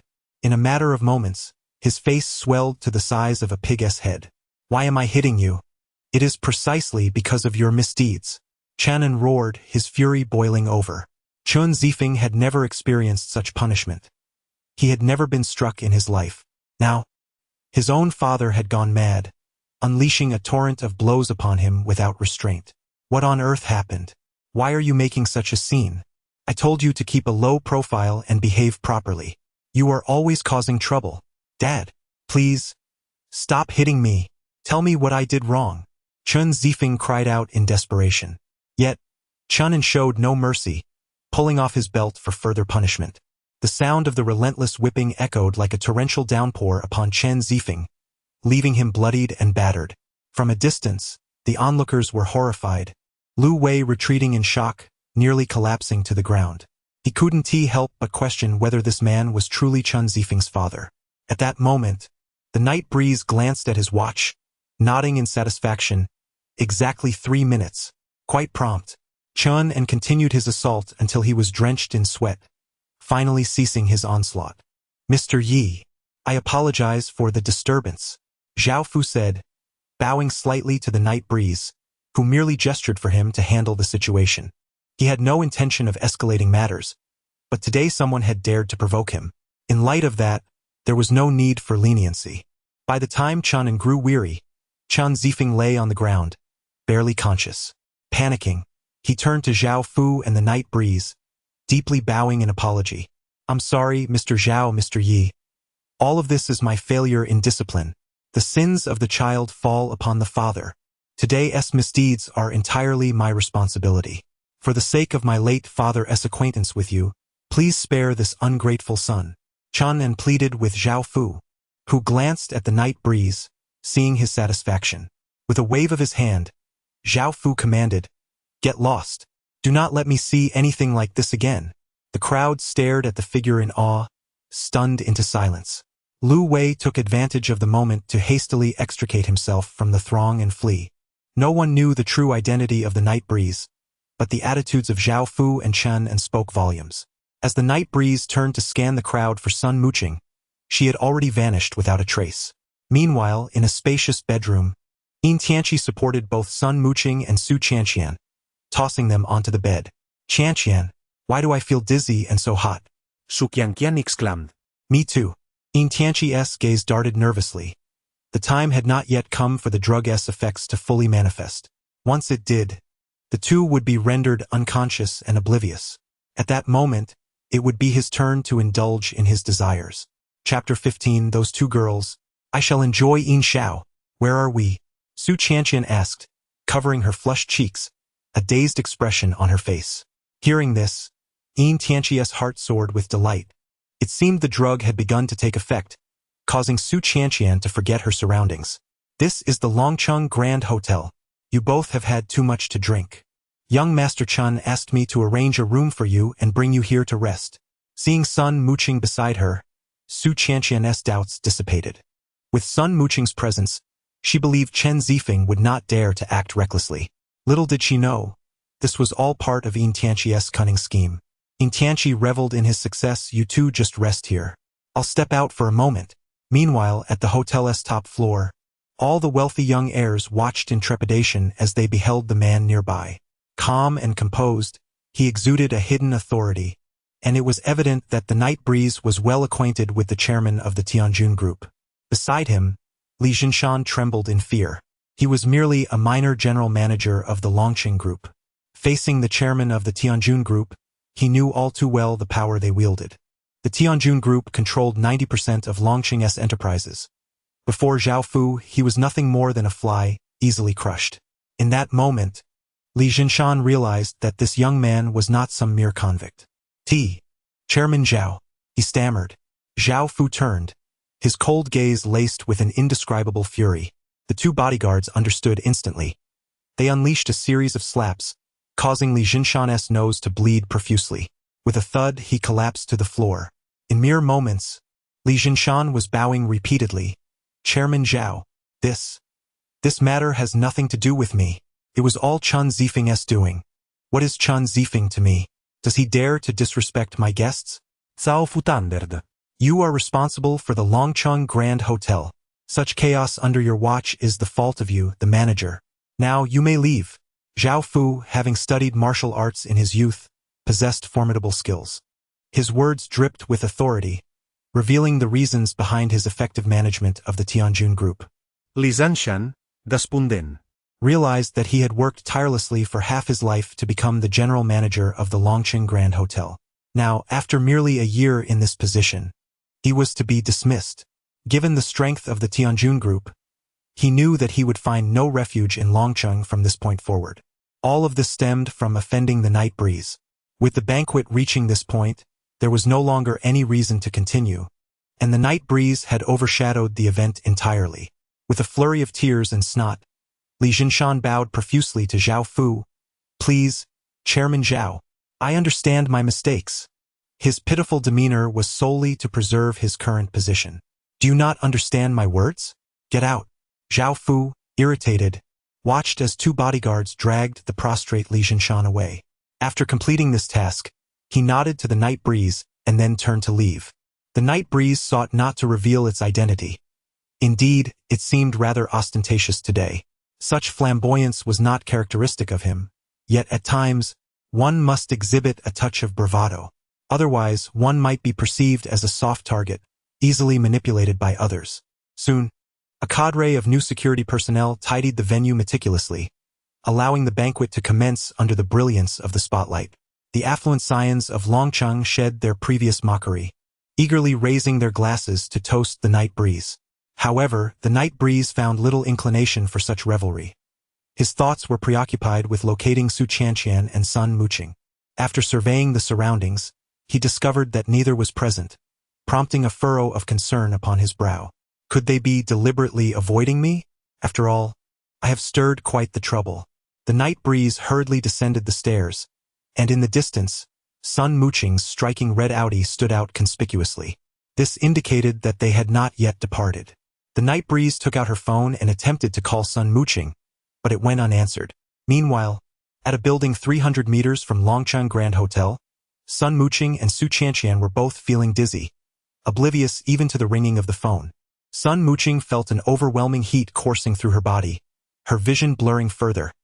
Qianqian, wake up! Qianqian. However, Su Qianqian was already deep in slumber, entirely unaware. It dawned on Sun Muqing that something was amiss. She was aware of her own alcohol tolerance and had only consumed 5 or 6 drinks, making it implausible for her to be intoxicated so swiftly. Outside, upon hearing the silence from within, Yin Tianqi's true colors were revealed. Vile woman, after all this time refusing to be my girlfriend, now you're entangled with that convict. He thought, let me see how I can deal with you two wretches tonight. After I take care of you, I will deal with that convict. Just as Yin Tianqi prepared to push the door open, a large hand suddenly clamped down on his shoulder. Turning around, he was met by a dozen men dressed in black suits. Yin Tianqi, you truly have some audacity, conducting business on my turf without so much as a word. Upon seeing the newcomer, Yin Tianqi's expression shifted to one of sheer panic. The young man before him appeared to be in his mid-20s, a cigarette dangling from his lips. The luxury of his Hermes belt hinted at opulence, and his sharp gaze radiated a palpable air of intimidation. Zhang. Brother Zhang, what brings you here? Yin Tianqi stammered, bowing and smiling, though his grin was noticeably awkward. Zhang Tiegong's expression turned furious. What do you mean, what brings me here? This is my territory. Why wouldn't I come? With a swift motion, Zhang Taigang slapped Yin Tianqi, sending him spinning. If I hadn't come, would these two girls have been harmed by you? This slap jolted Yin Tianqi awake. He had not anticipated that Zhang Taigang would discover him. Zhang Taigang was the son of Zhang Longhu, the underground emperor of Longcheng, a figure renowned throughout the area. With his father's backing, Zhang Taigang acted with brazen arrogance, disregarding anyone in his path. Even so, no one in Longcheng dared to provoke him. Yin Tianqi scrambled to his feet, bending at a 90-degree angle. Brother Zhang, I truly meant no offense. I merely brought them here to rest as they were intoxicated. He protested, his back slick with cold sweat, fearing to show any sign of dissent. This entire street belonged to Zhang Taigang, including the hotel which housed a large bar on the first floor. The doorman had seen Yin Tianqi the moment he arrived. Any attractive woman was fair game for Zhang Taigang, and those who entered this establishment were no exception. The doorman promptly informed Zhang Taigang of the situation, prompting him to follow. Though Yin Tianqi felt a sense of indignation, he had no choice but to swallow it down. I have enjoyed those two girls. Now be gone. Zhang Taigang waved his hand dismissively. Upon hearing this, several of the men beside him cracked their knuckles, their eyes glinting with wicked anticipation, for they knew that Zhang Taigang always let them partake after he had his way. It was Zhang Tiegong's loyalty that bound these men to him, and Yin Tianqi felt a deep regret. Had he known this would happen, he would never have brought Sun Muqing and Su Qianqian here. Chapter 16. To obliterate you. A mere finger will suffice. Guard the door. No one is permitted entry without my command. With a forceful kick, Zhang Taigang burst through the door. His followers obediently lined up at the entrance, and Yin Tianqi could only hide nearby, observing the unfolding events. Who are you? What do you want? Sun Muqing attempted to rise but felt faint, nearly collapsing. Who I am is inconsequential. Yin Tianqi has already been dispatched. Tonight, allow me to cater to your needs. Zhang Tiegong's eyes fixated on Sun Muqing's bosom, his expression lewd and predatory. Don't come any closer. If you do, I'll call for help, Sun Muqing exclaimed, clutching her clothing tightly. However, this only elicited a sinister grin from Zhang Taigang. Go ahead. The louder you scream, the more delighted I shall be. This is my territory. Let us see who can come to your rescue. Sun Muqing's face drained of color. She had certainly heard of Zhang Tiegong's notorious reputation. Among the affluent youths of Longcheng, it was said he had defiled no fewer than 100 women, earning him the title of a debauched fiend. Yet, she never imagined he would dare to lay a hand on them. Let me inform you, I am Sun Muqing, the eldest daughter of the Sun family. If you dare to touch me, my father will not let you off easily. In her panic, Sun Muqing clutched her phone tightly. Ha ha ha, the Sun family? Do you know who my father is? Zhang Longhu. A mere Sun family is nothing but a third-rate clan in Longcheng. If your father dares to seek trouble with me, I shall ensure your family vanishes from this city. Do not come any closer. As Zhang Taigang grew increasingly audacious, Sun Muqing hastily dialed Yin Tianqi. Stop calling. No one will come to your aid. As long as you obey me tonight and serve me well, I shall not mistreat you. Dream on. Sun Muqing gritted her teeth, glaring at Zhang Taigang. Hello, Yin Tianqi. Where are you? Hurry. Notify the night breeze. Have him come to rescue me. Yin Tianqi was filled with conflicting emotions. A cooked duck had just flown into someone else's mouth. Yet, he dared not utter a syllable, fearing that if Zhang Taigang lost his temper, he might not see another sunrise. With that thought, Yin Tianqi abruptly hung up the phone. At that moment, the night breeze was en route.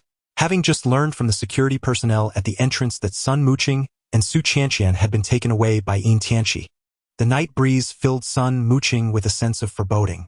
In her room, she once again dialed Yifeng's number. Yifeng. Help! Before she could finish her plea, a cacophony of noise interrupted the call. Let go of me, you bastard. Even if I die, you shall not prevail. Sun Muqing, having lived most of her life with her first kiss still intact, never anticipated that today she would fall victim to this lecherous fiend. With all her might, she broke free from Zhang Tiegong's grasp and slapped him across the face. This act ignited Zhang Tiegong's fury. You shameless wretch! How dare you strike me? Tonight, I shall make you wish you were never born. With a resounding slap, Zhang Taigang retaliated, sending Sun Muqing sprawling onto the bed. Ah! She screamed, collapsing, her body succumbing to weakness. Despair washed over her as dizziness threatened to plunge her into unconsciousness. Her vision blurred, and she began to fantasize about Yin Tianqi coming to her rescue. Moments later, unable to hold on any longer, Sun Muqing lost consciousness entirely. Zhang Taigang, elated, reached toward Sun Muqing, his other hand hastily undoing his belt. Yet, just as he was about to touch her fair skin, a commotion of fighting erupted outside the door. Suddenly, with a thunderous crash, the bedroom door was kicked open, and several of his henchmen fell to the ground in agony, as if they were wheat blown by the wind. A striking figure burst into the room. It was Yifeng. Upon seeing the unconscious Su Qianqian and Sun Muqing on the bed, a chilling rage radiated from Yifeng. Who dares disturb my affairs? Zhang Taigang, incensed at the intrusion, shouted, Boss, this guy, we can't hold him back. One of the henchmen scrambled to his feet, terror etched on his face as he stared at Yifeng. Zhang Taigang glowered. Who are you? I advise you not to lay a finger on her. Yifeng's gaze was merciless, cold enough to instill fear. Who dares to yell at me? I am Zhang Taigang. Do you know who my father is? Zhang Longhu. I give you 3 seconds to get out of here, or I will make you suffer. Fury coursed through Zhang Taigang as his plans were thwarted. This was the first time anyone had intruded upon his affairs. Hearing the name Zhang Longhu, Yifeng's brow furrowed. What a twist of fate! He had not sought trouble with Zhang Longhu, yet here he was confronting his son. Thinking that Yifeng would cower at the mention of his father's name, Zhang Taigang grew emboldened. 3. However, before he could finish, Yifeng vanished like a specter. In the next moment, a fist loomed before him. Bang! Zhang Tiegong's body crashed heavily against the wall, blood pouring from his nose. Ah! Someone! Help! Kill this brat! With Zhang Tiegong's command, within seconds, his gang rushed in, wielding knives and baseball bats. The night wind harbored no fear, as if his gaze were solely fixed upon Zhang Taigang before him. What are you waiting for? Charge! In an instant, the room was filled with the cacophony of battle cries and the clash of bodies. Night Wind clenched his fists tightly and slightly closed his eyes, a tremendous aura surging forth, overwhelming everyone present. At that moment, his internal power erupted from within, as if he were a god of war, allowing his strength to flow freely for the first time. You need only a single finger. A chilling, murderous intent permeated the room, causing the temperature of the air to plummet several degrees. The leading henchmen found themselves gasping for breath under the weight of this force. You are a martial artist, Zhang Taigang exclaimed in astonishment. Chapter 17. The true power. Whoever kills this brat, I shall reward him with 10 million. Zhang Taigang was thoroughly flustered. He hastily tightened his belt. At this point, his life took precedence over any woman. He had never anticipated that the seemingly 20-something youth before him was a martial artist of considerable depth. He had witnessed the power of martial artists firsthand, as his own father, Zhang Longhu, was a peak martial artist of body refinement. The henchmen, initially paralyzed by Night Wind's imposing presence, found their fear dissipating upon hearing Zhang Taigang's promise of 10 million for the young man's life. Money could drive a person to madness, even to the point of disregarding their own life. And 10 million was a fortune they could never hope to earn in their lifetimes. As the words fell, the leader of the black-clad men raised his broadsword, aiming a lethal strike at Night Wind's forehead. The blow was executed without restraint, yet it was only at the moment the blade was about to descend upon Night Wind's head that the true struggle began. The night breeze stirred, and he gracefully inclined his body, effortlessly evading the blade of the cloaked assailant. Then, with 2 fingers, he firmly pinched the back of the knife, producing a crisp snap. The blade shattered into fragments under the force of his formidable inner strength, and with a gentle flick of his wrist, the broken pieces found their mark, embedding themselves in the heart of the dark-clad figure. The air was filled with the sound of fists whistling through the air, accompanied by a cacophony of tearing noises.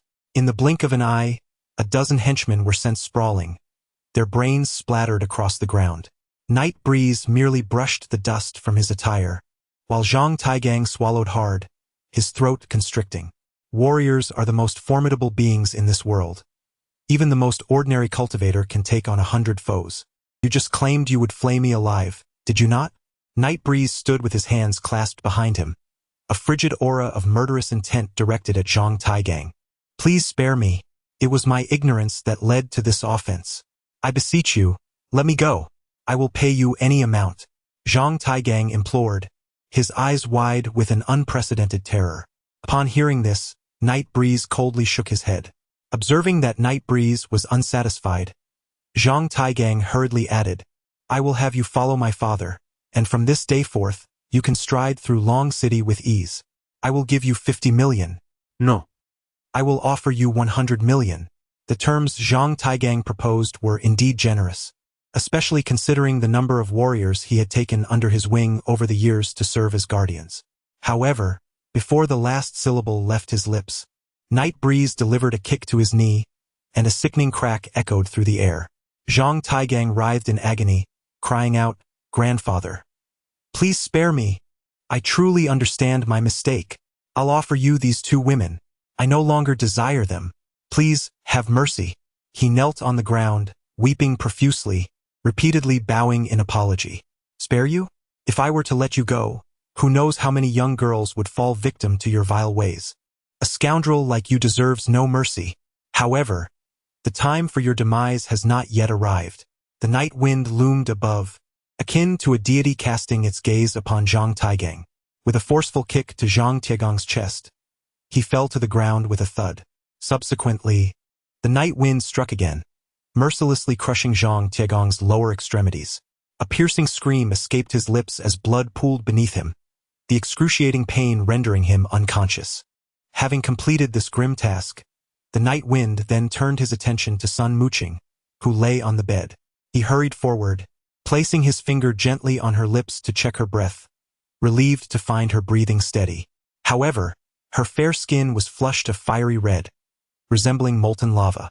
That scoundrel Yin Tianqi, what has he administered to Muqing? The night breeze enveloped Sun Muqing as it hurriedly descended the stairs, placing her gently into the car. Subsequently, it escorted Su Qianqian to the Longqing Grand Hotel, personally instructing Zhao Fu to ensure her safety. Witnessing the night breeze cradling his daughter, Sun Zhonghai nearly spat out his tea in astonishment. Fenger, what has happened? Chun Sini hastily rose, clearing a path. Godmother, Muqing has had too much to drink. The night breeze casually spun a web of deception. If his godmother were to learn of the events that transpired this evening, she would surely be restless in her slumber. All right. Hurry and take her upstairs. Sun Zhonghai's irritation flared at the sight of this, exclaiming, "What do you think you're doing? Release my daughter immediately." Chun Sini shot Sun Zhonghai a fierce glare, feeling a twinge of satisfaction at the sight of the night breeze cradling her daughter. However, Sun Zhonghai was far from pleased, his mind racing with concern over how much alcohol this young man might have poured into his daughter during their outing. The way he was behaving suggested nothing but ill intentions. Still, the night breeze paid little heed to his godfather's scrutiny, swiftly carrying Sun Muqing upstairs. He gently laid her on the bed and hurried to prepare a cup of honey water for her. She should awaken by tomorrow morning, he mused, softly closing the door behind him. Ahem, little Feng, I see you've just been released from prison and have no job at the moment. How about this? Tomorrow, I'll have Muqing arrange a position for you, Sun Zhonghai proposed, leaving the night breeze momentarily taken aback. In truth, Sun Zhonghai harbored his own ulterior motives. He did not wish for his daughter to be ensnared in a web of dependence on the night breeze, nor did he desire any future entanglement between them. The night breeze did not reject, nodding slightly. Good. It began to absorb the essence of the Yuanyang earth veins. For the past few days, he had felt that the internal injuries within his body were nearing recovery. Once he was restored, he could seize the opportunity to absorb the entire Yuanyang earth vein and ultimately break through to the Kaiyuan realm. The disparity between realms was monumental. If he could ascend to the Qidong realm, few would stand as his adversaries. Time swiftly slipped by. Meanwhile, Yin Tianqi had long departed from the hotel. Upon catching sight of Yifeng, he swiftly fled. He was acutely aware of Yifeng's prowess, and Zhang Tiegong's subordinates were far from capable of contending with him. Fortunately, this incident had gone unnoticed by Yifeng. Otherwise, it would have been he who faced dire consequences. Damn it! Those two scoundrels ruined my plans again. However, Yifeng had offended Zhang Taigang. His demise was imminent. At that moment, Yin Tianqi remained oblivious to the fact that Zhang Taigang had become utterly useless, incapable of leading a normal life in the latter half of his days. He also did not realize he had narrowly escaped disaster. Chapter 18. The Wrath of Zhang Longhu. The next morning, Sun Muqing awoke with a splitting headache, unable to recall the events of the previous night.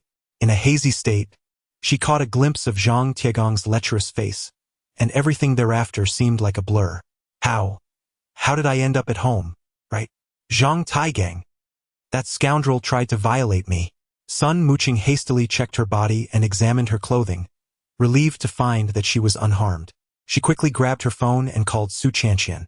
Qianqian, how are you? Su Qianqian had already awakened and left Longcheng Hotel, but when Sun Muqing inquired, she seemed completely unaware of what had transpired. Sun Muqing then called Yin Tianqi, who, upon answering, felt a surge of guilt. However, he steadied his composure, replying, "Hello, Miss Sun, it's about Muqing. Last night, Zhang Taigang insisted on acting improperly towards you. I was the one who saved you." Sun Muqing felt a wave of gratitude upon hearing that it was Yin Tianqi who had rescued her. He continued, last night you asked me to find Yifeng. But that guy, upon seeing Zhang Tiegong's gang, bolted. I stood in front of you, and that SY Zhang Taigang backed off.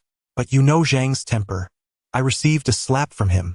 Rest assured, if Zhang Taigang dares to trouble you again, I will stand by your side. Yin Tianqi spoke with heartfelt emotion, his tone laced with concern, convincing even himself. Hearing this, Sun Muqing's expression shifted. Yifeng had been the first to flee. Had it not been for Yin Tianqi protecting her and Su Qianqian, she shuddered to think of what might have occurred last night. Thank you so much. If it weren't for you, I can't imagine how Zhang Taigang would have treated us.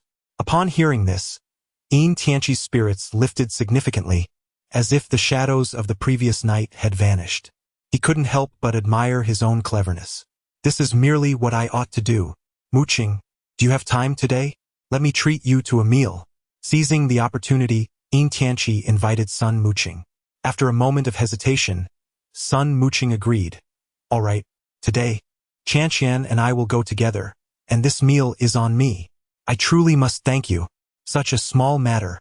Yin Tianqi exclaimed joyously at her acceptance. This was the first time Sun Muqing had agreed to dine with him. Could it be that he truly had a chance? Perhaps Sun Muqing might even consider being his girlfriend. Once she agreed, if she grew tired of him, she could simply cast him aside. What a delightful prospect. Unbeknownst to Sun Muqing, Yin Tianqi's thoughts were racing. Yet, as soon as she agreed, a wave of concern washed over her. Zhang Taigang is the son of Zhang Longhu. Zhang Longhu is a notorious underground emperor in Longcheng. What if he comes looking for trouble? Unwittingly, Sun Muqing had tied herself and Yin Tianqi together in her mind. Upon hearing her refer to us, Yin Tianqi patted his chest confidently. Humph, my Yin family is not to be trifled with. With the Yin, Sun, and Su families combined, I don't believe Zhang Longhu would dare to confront all three of us at once. The Yin family was the strongest, ranking among the top in the second tier of Longqing's families, while the Sun and Su families were slightly weaker. However, all three families maintained connections with many prominent families in Longqing. Yin Tianqi's words acted as a revitalizing tonic, putting Sun Muqing at ease. Reflecting on the events of the previous night, Yifeng's impression in her mind diminished significantly. This Yifeng truly seemed inept, a master at fleeing. And the incident with Chen Zifeng from last night. What a rogue! Sun Muqing gritted her teeth. She had been slightly dizzy when Yin Tianqi had escorted her to the hotel and had not witnessed the scene at Longcheng Hotel. Little did she know that had it not been for Yifeng, both she and Su Qianqian would have lost their purity. Sun Muqing changed her clothes hurriedly and rushed downstairs. On the bedside lay the honey water that Yifeng had thoughtfully prepared for her, yet she overlooked it entirely. As she stepped out, the door across the hall swung open, and she locked eyes with Yifeng. She shot him a fierce glare before descending the stairs. The night breeze was utterly bewildered. What on earth was happening this early in the morning? Had she ingested gunpowder? Ignoring the confusion, she descended the stairs, where Chun Sini had already prepared breakfast. Mom! Muqing. You're awake? Did you have a good time last night? Chun Sini inquired with a smile. Sun Muqing furrowed her brows, her expression darkening instantly. Happy? Ha! I was so overwhelmed with joy I could have died. Sun Muqing then glared at the night breeze. You certainly ran off rather swiftly last night, didn't you? The night breeze paused, bewildered by Sun Muqing's cryptic ramblings. What a facade. I wonder how long you can maintain this charade? Utterly ungrateful. Sun Muqing turned away and began to eat her breakfast in silence. The night breeze wore an expression of innocence, seemingly ungrateful, as if he were speaking to himself. Had it not been for his own efforts last night, he would have had nowhere to shed his tears. He pondered over what was troubling Sun Muqing but ultimately refrained from voicing his curiosity. Your father has instructed you to arrange a job for Fenger. Coincidentally, Fenger is currently unemployed. Upon hearing the mention of job arrangements, Sun Muqing's irritation intensified. Why should I arrange a job for him? You expect me to do it just because you say so. Are you not aware of what your father's company lacks? Sun Zhonghai, typically preoccupied with social engagements, entrusted the day-to-day operations of the company to Sun Muqing. He only intervened in significant matters. Upon hearing this, Sun Muqing's eyes gleamed with a thought. Aha! My father's company is in need of a security guard. I believe the night breeze would be quite suitable. After uttering this, Sun Muqing resumed her meal, nearly prompting Sun Zhonghai to burst into laughter. He had assumed that his daughter had been cheered up by the night breeze the previous evening, but it appeared that his concerns had been somewhat unfounded. From the looks of it, she was not delighted at all. She was merely irked, relieving him of any worry. You expect me to arrange for a security guard? Absolutely not. I refuse to agree, Chun Sini remarked, somewhat irate. The night breeze hurriedly intervened. It's nothing, godmother. I truly enjoy this job. Being a security guard is not bad at all. Chun Sini, seeing that the night breeze had agreed, felt it inappropriate to say much more.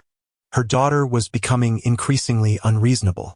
On the other side, in the Tianhu No. 1 villa area, the most luxurious neighborhood in Longcheng, a figure wrapped in bandages lay feebly on a bed within the Zhang family's villa. Blood seeped intermittently from his groin. Dad, I have become a cripple, he sobbed. Dad, you must help me avenge my suffering. Help me kill that night breeze. No. I want to personally end his life. I will torment him for 3 days and 3 nights, making him wish he were dead. Zhang Taigang lay on the bed, tears streaming uncontrollably from his eyes. Dozens of bodyguards stood solemnly nearby, the silence in the hall so profound that one could hear a pin drop. On the central sofa, a middle-aged man with slicked-back hair smoked a cigarette, his face dark and foreboding. Suddenly, with a violent crash, the man crushed the coffee table before him into 2 pieces. Night breeze. If I do not avenge this, I, Zhang Longhu, shall not be considered a man. Whoever dares to harm my son, I will chop them into mincemeat to feed the dogs. Chapter 19. The man behind Tianjun Group Zhang Longhu was consumed by fury when, at that moment, a flustered figure rushed into the villa. Boss, bad news. The bodyguard trembled, nearly stumbling to the ground. Zhang Longhu, already incensed, grabbed his subordinate by the collar. What the hell is wrong? Do you not see I am furious? The subordinate retrieved a golden wax-sealed envelope from his pocket, handing it to Zhang Longhu. This was personally delivered to me by General Zhao of Tianjun Group. The subordinate knelt, trembling. Upon hearing this, Zhang Longhu was taken aback. Which Tianjun Group? Master Zhang. Which other Tianjun Group could there be in Longcheng? A man on the adjacent sofa, smoking a cigar, interjected. This man was Li Zihong, the head of the Li family, who had, years ago, orchestrated the division of the Yi family's assets, propelling the Li family from a second-tier family to a first-class household in Longcheng in just 3 years. Zhang Longhu was momentarily stunned. He was well aware of the colossal entity that was Tianjun Group, a formidable force in Longcheng. However, Zhang Longhu had always engaged in dubious dealings, with only a few companies assisting him in laundering money under the table. These companies, having grown over the years, had begun legitimate operations, yet Zhang Longhu had never had any direct dealings with Tianjun Group. How could he possibly receive a golden letter from them? Dad, Tianjun Group is establishing a presence in Longcheng. Surely they wish to be on good terms with you. After all, our Zhang family is a significant force in Longcheng. Zhang Taigang exclaimed, somewhat excited, momentarily forgetting the pain radiating from his groin. It was well known that Tianjun Group was immensely wealthy, standing at the pinnacle of the Dragon Nation. If the Zhang family could ally with this powerful entity, their influence might double. In time, all families in Longcheng would have to bow before the Zhang family, trembling in fear. Upon hearing his son's words, Zhang Longhu was elated. He quickly opened the envelope, but the moment he read the bold red characters, it felt as if a thunderbolt had struck him, leaving him in shock. By order of the young master of Tianjun Group, in 3 days, the Zhang family will be annihilated, and Zhang Longhu shall meet his end. Zhang Longhu, prepare for your demise. Zhang Longhu stared in horror at the words. Although he found it hard to believe, the letter had indeed been personally delivered by General Zhao of Tianjun Group, and it could not possibly be a forgery. Damn it! What audacity! How dare Tianjun Group threaten me? Zhang Longhu. His rage transformed the letter into shreds. Everyone in the Zhang family turned to Zhang Longhu, with Zhang Taigang being the first to speak. Dad, what happened? The young master of Tianjun Group has declared that in 3 days, they will destroy our Zhang family. They've ordered me to prepare for my demise. The hall was filled with fear in the gazes of the Zhang family members, with only Zhang Longhu's eyes glinting coldly, radiating murderous intent. Dad, how can this be? Our Zhang family has never crossed paths with Tianjun Group. Why would they target us? Zhang Taigang, terrified, nearly attempted to rise from his sickbed. He was inherently cowardly. Without his father's influence, he would not even be worthy of carrying someone else's shoes. Just as he tried to get up, the excruciating pain from his lower body jolted him awake. Ah, it hurts. Upon hearing that Tianjun Group intended to eliminate the Zhang family, even Li Zihong displayed profound astonishment. Master Zhang, is this true? How could Tianjun Group? Had Li Zihong not happened to be present, he might have remained unaware of such explosive news. However, if the young master of Tianjun Group indeed issued a death order, Longcheng would undoubtedly be shaken to its core. Zhang Longhu glanced at Li Zihong, his voice icy. Our Zhang family has always maintained a respectful distance from Tianjun Group, giving them the respect they deserve. How dare they threaten to annihilate me? Zhang Longhu, relay my orders. Gather all the skilled individuals from within and outside the Zhang family for full alert. Additionally, mobilize all heavy weaponry for uninterrupted patrol and guarding, 24 hours a day. At Zhang Longhu's command, the 24 martial arts experts in the hall immediately knelt on one knee, responding in unison, "Yes, Master Zhang. You are well aware of Tianjun Group's strength. Yet I have a question." Li Zihong furrowed his brow, deep in thought. I have personally seen Zhao Fu, the chairman of Tianjun Group.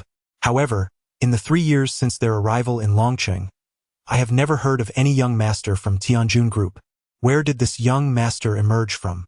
Li Zihong could be considered a subordinate of Zhang Longhu. His intelligence had enabled him to elevate the Li family to their current position.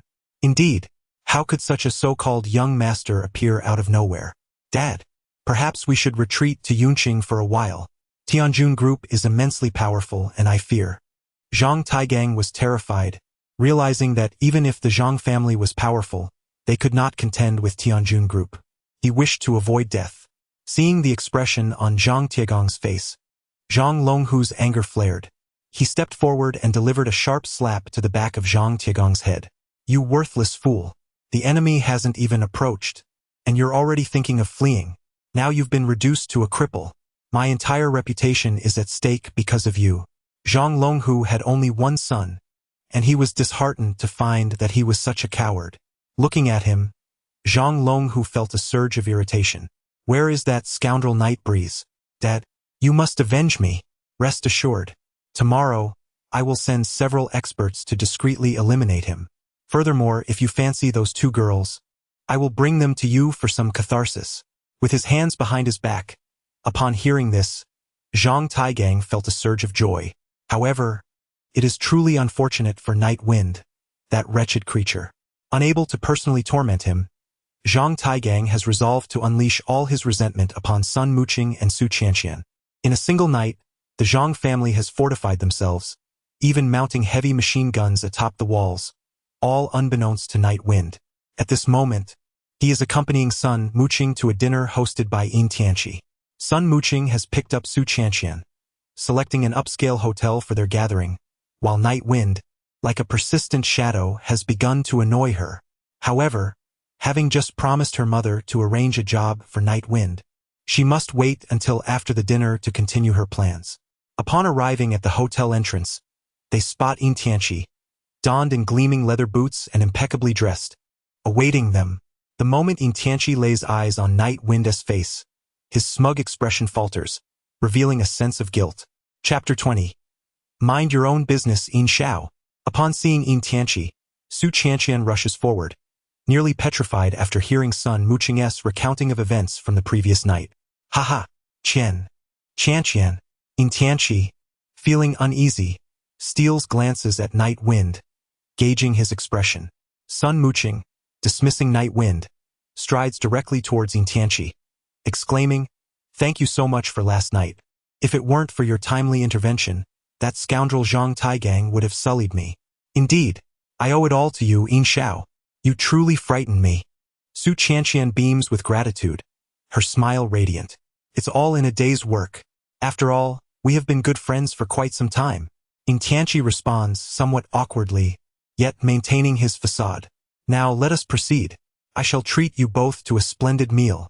After dining, we can indulge in some karaoke. Despite the awkwardness, he can only feign composure as he observes the lively conversation among the three.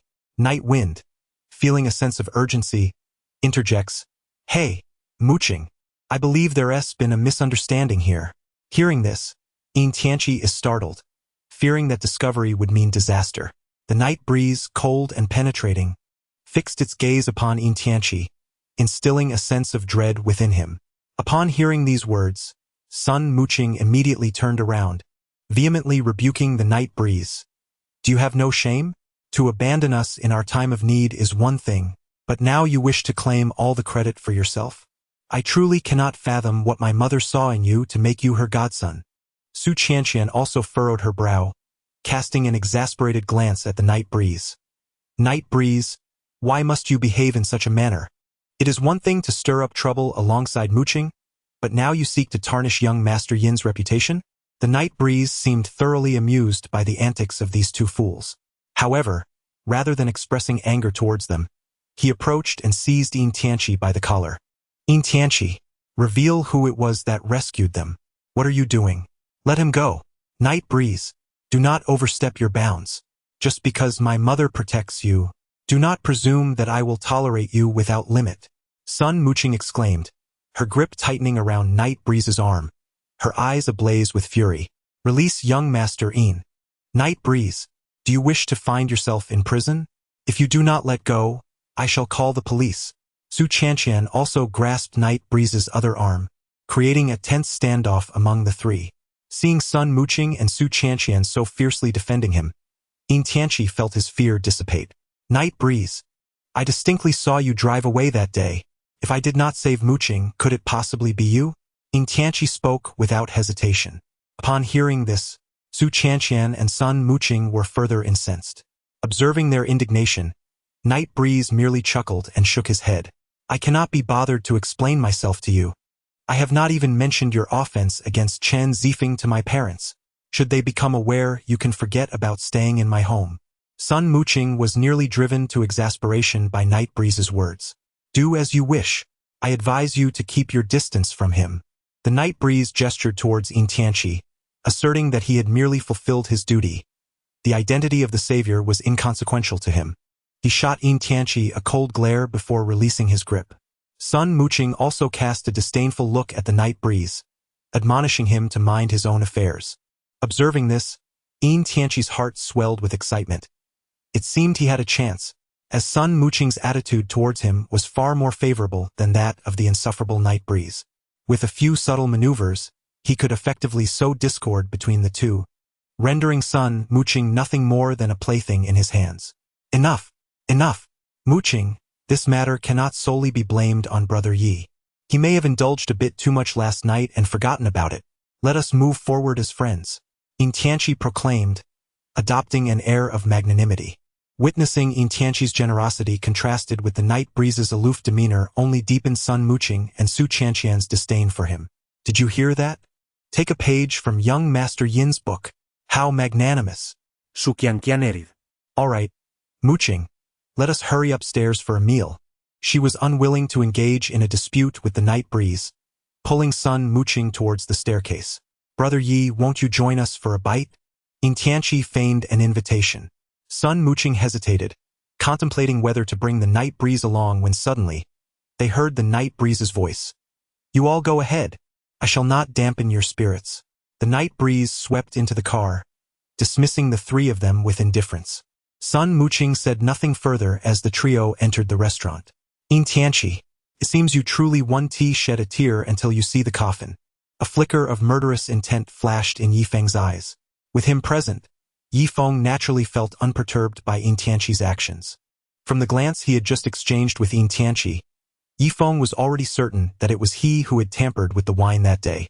At that moment, Yifeng's phone rang. It was Zhao Fu calling. Without hesitation, he answered, "Young master, I have delivered the message."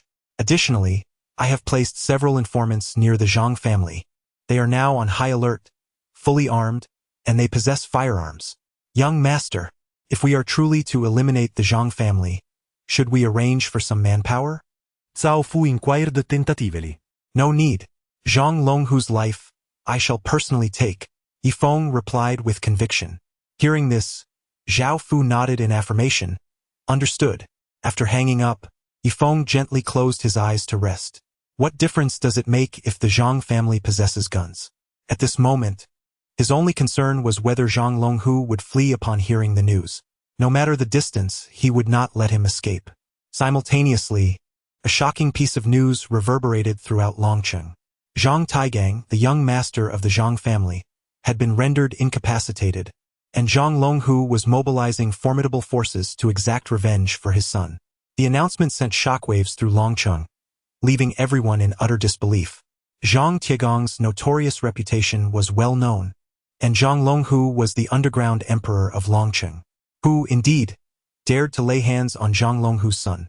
In a flash, prominent families across Longcheng were eagerly observing this unfolding drama, while those who had suffered under Zhang Tiegong's tyranny could not help but smile. An hour later, Sun Muqing and Su Qianqian exited the restaurant, with Yin Tianqi contentedly trailing behind them. With this initial step completed, the subsequent actions would be much simpler. Young Master Yin, until next time, Su Qianqian greeted him. Sun Muqing wore a smile as they entered the car, oblivious to the fact that Yifeng had already dozed off inside. Hey, wake up. I'm taking you to the company, Sun Muqing urged, shaking Yifeng awake. Now, right this moment? Yifeng blinked in surprise. Sun Muqing frowned. What else? Get moving. With that, she pressed the gas pedal, swiftly driving towards her company. Approximately half an hour later, they arrived at the entrance of a towering building, where the name Zhonghai Group loomed large atop. The Sun family had experienced a fair share of success in recent years. However, compared to other families in Longcheng, they still lagged significantly behind. What do you think? My dad's company isn't too shabby, right? Look, there's the security booth. From now on, this will be your station, Sun Muqing exclaimed, leading Yifeng to the security booth, which spanned about 30 to 40 square meters, furnished only with a bed and some basic amenities. I'll be guarding the door. How much will you pay me? Yifeng teased. That depends on your performance.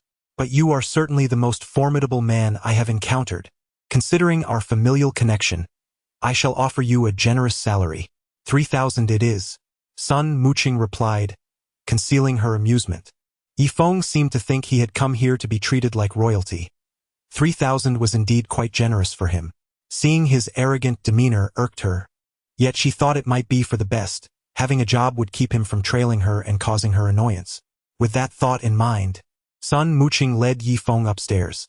The building was grand, adorned with 2 antique vases over a meter tall in the lobby, and the receptionist was strikingly beautiful. Yet Yifeng had little interest in such distractions. This was his first visit to Sun Zhonghai's company. He was not merely concerned about the salary. His motives for coming here were far more substantial than just being a security guard. Hello, President Sun. Several employees greeted Sun Muqing as she entered, but their gazes were drawn to Yifeng beside her.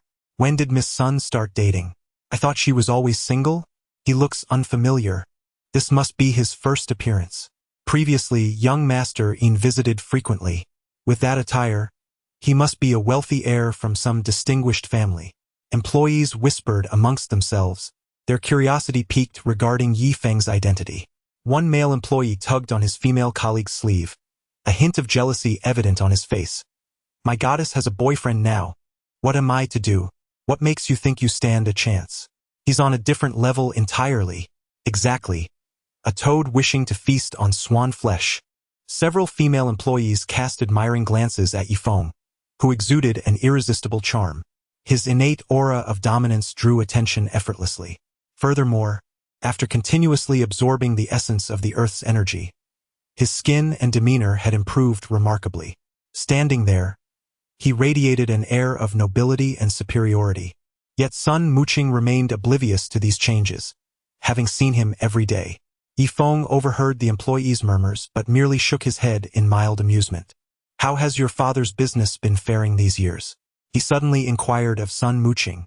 Upon hearing his interest in her family's affairs, Sun Muqing frowned. It can't be said to be smooth sailing. I would say it's decent at best. Why are you asking about this? Did you learn business in prison? Not at all. Yifeng shook his head. Then why inquire? Just focus on your role as a security guard. If you perform well, I assure you, you won't be treated poorly. Soon, Sun Muqing led Yifeng to the top floor, pushing open the door to reveal a spacious office spanning hundreds of square meters. Within, a figure clad in black stockings was sorting through documents, and upon seeing Sun Muqing, she froze momentarily. President Sun, what brings you here? Xiao Yu, how have things been these past few days? Sun Muqing asked with genuine concern. In truth, she had little desire to manage her father's company. She was astute and adept at business.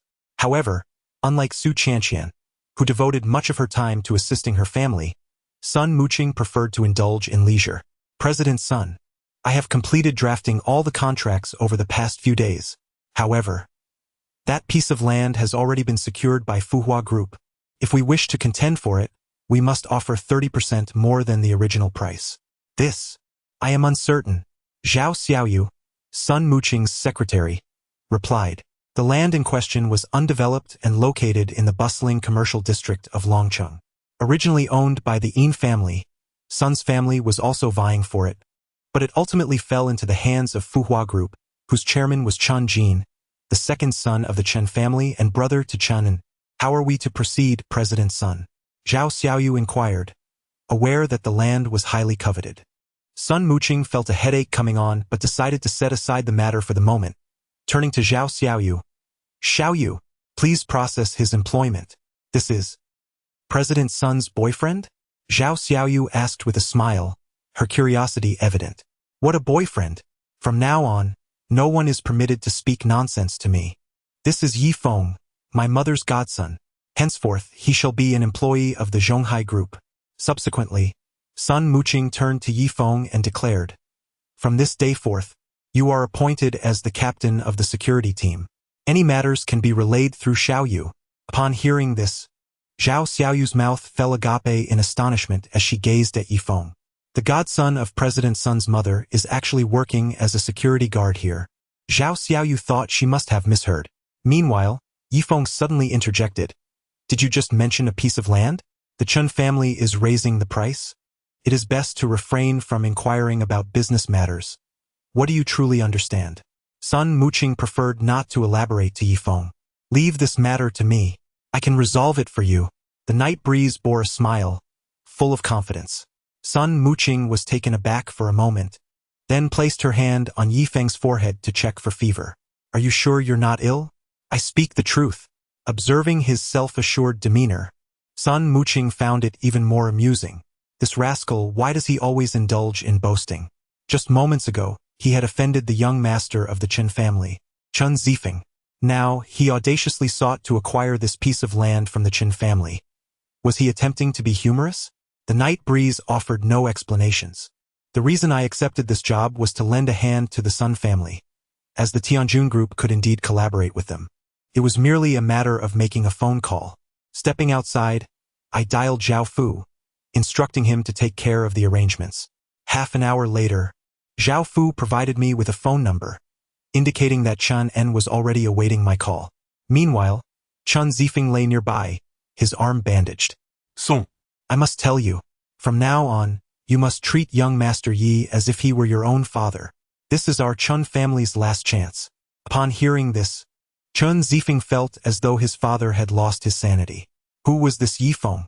Dad, what nonsense are you spouting? That Yifeng has done this to me, and you want me to treat him like family? Just wait and see. This time, I will handle him personally. I will make him understand the consequences of offending me. Chen Zifeng seethed with indignation, finding it absurd to treat Yifeng as a father figure. You foolish boy, do you even know who he is? And you dare to seek trouble with him. I'll teach you a lesson. Chen En's anger boiled over, and he prepared to discipline his reckless son. Qin Guerong intervened, placing herself protectively in front of Chen Zifeng. Haven't you punished him enough? Are you planning to beat him to death? If you strike him again, you might as well take me down with you. Chen Zifeng clutched his mother's sleeve, fearing his father's wrath. Never did he imagine that mentioning Yifeng would provoke such a reaction from his father. Who was Yifeng, after all? Just a recently released convict, wasn't he? Mom, tell me the truth. Am I really my father's biological son? This question left Qin Guerong momentarily speechless. Chen Zifeng genuinely doubted his lineage, and her anger flared. You ungrateful wretch! How dare you question your own mother? With that, Qin Guerong slapped Chen Zifeng, realizing why Chen was so furious. Chen Zifeng felt utterly aggrieved and cautiously inquired, Dad, then who exactly is Yifeng? Who is he? He is the chairman of the Tianjun group. He is the heir of the Yi family. He is the very pinnacle of Longcheng. Do you want to bring ruin upon us all?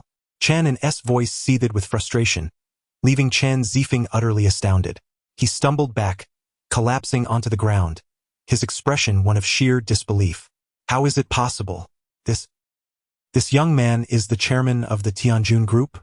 Chen, hands clasped behind his back, glared at his son in anger. Zhao Fu, the chairman, told me this himself. Is there any doubt about his words?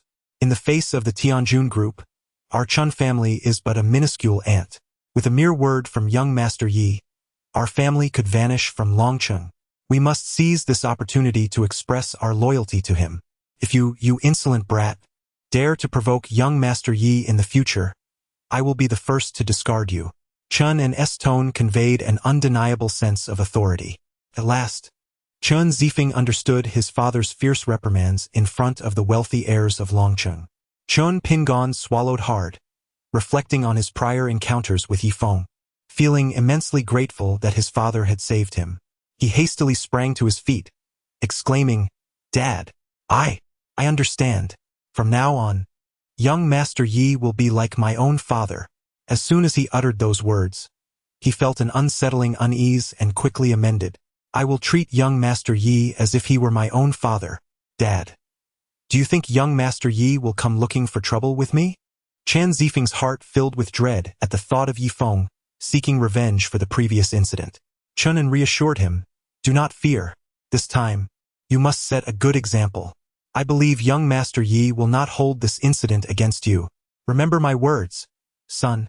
Our family's future depends on you. And do not disclose this matter to anyone. Understood? Chen Zifeng nodded vigorously, fully aware of his father's intentions. The power behind the Tianjun group was immense, and the Chen family had to be the first to express their allegiance to young Master Yi. If others learned of this, they would surely scramble to curry favor with him. Seeing his son finally grasp the gravity of the situation, Chen felt a wave of relief wash over him. He smiled warmly at Chen Zifeng, saying, Just now, Director Zhao informed me that young Master Yi intends to call me personally. This is our Chen family's moment to demonstrate our sincerity. Chen Zifeng's heart raced with excitement. As long as young Master Yi did not seek retribution, he would comply with any request. Contemplating the future of the Chen family, he envisioned a life beyond the confines of Longcheng and felt a surge of exhilaration. Perhaps, one day he would lead the Chen family to prominence on a national scale. This knowledge remained a secret between them. Qin Guerong understood the significance of the moment, her heart swelling with joy as she observed the reconciliation between the two men. 3 minutes later, Chen's phone rang. Upon seeing the caller ID, he answered without hesitation. Hello, Master Chen. I hope you are well. Recognizing the voice, Chen bowed deeply, nearly prostrating himself in respect, his emotions difficult to articulate. Why, young master, he stammered. The Fuhua group belongs to your Chen family, correct? Yifeng cut straight to the point. Chen nodded fervently. Yes, please feel free to give any instructions. My son has offended you, and I ask for your forgiveness. The night breeze was unexpected. Chen was surprisingly agreeable. He had a good impression of Chen from previous encounters. A trivial matter. The Zhonghai group possesses a parcel of land, and I have heard it is under your management. My sister wishes to acquire this land, but it seems the Fuhua group is demanding a price increase of 50% over the original amount before they will consider parting with it. Zhonghai group? Your sister? May I inquire as to who your sister is? Sun Muqing. So, Sun Muqing is young Master Ye's sister.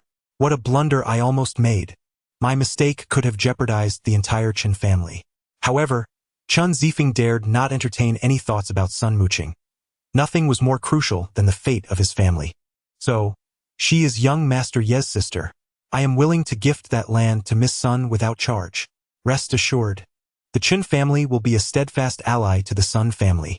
My relationship with Miss Sun's father has always been excellent. Young Master Yi, please wait. I will head over immediately. That would be much appreciated. Head of the Chen family. Yifeng hung up the phone with satisfaction. Chen was overjoyed. This opportunity had come so swiftly that he immediately changed his attire and departed with Chen Zifeng.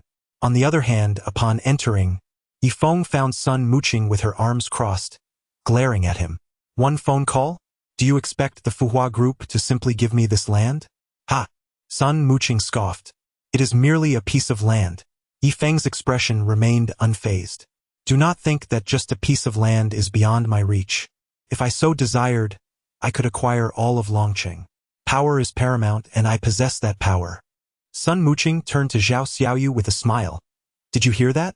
He enjoys boasting. Can I trust someone like him to handle business? Upon hearing this, Zhao Xiaoyu began to understand. He appeared rather dashing yet was merely a braggart. No wonder Sun was keen to assign him the position of security captain. It must be to temper Yifeng's temperament. Your ID badge. Zhao Xiaoyu quickly handed Yifeng a badge, signifying that he was officially on duty as the security captain for the Zhonghai group starting today. It appears I must personally visit the Fuhua group. I must secure that land. Sun Muqing resolved firmly. Such a valuable piece of land is not only coveted by the Sun family. Every prominent family in Longqing desires it. Not to mention that the price of 100 million will only multiply over the years. Before Tianjun Group intervenes, Sun Muqing was determined to purchase it from the Fuhua Group. If necessary, she would pay an additional half. With that thought, she prepared the contract and was ready to head downstairs.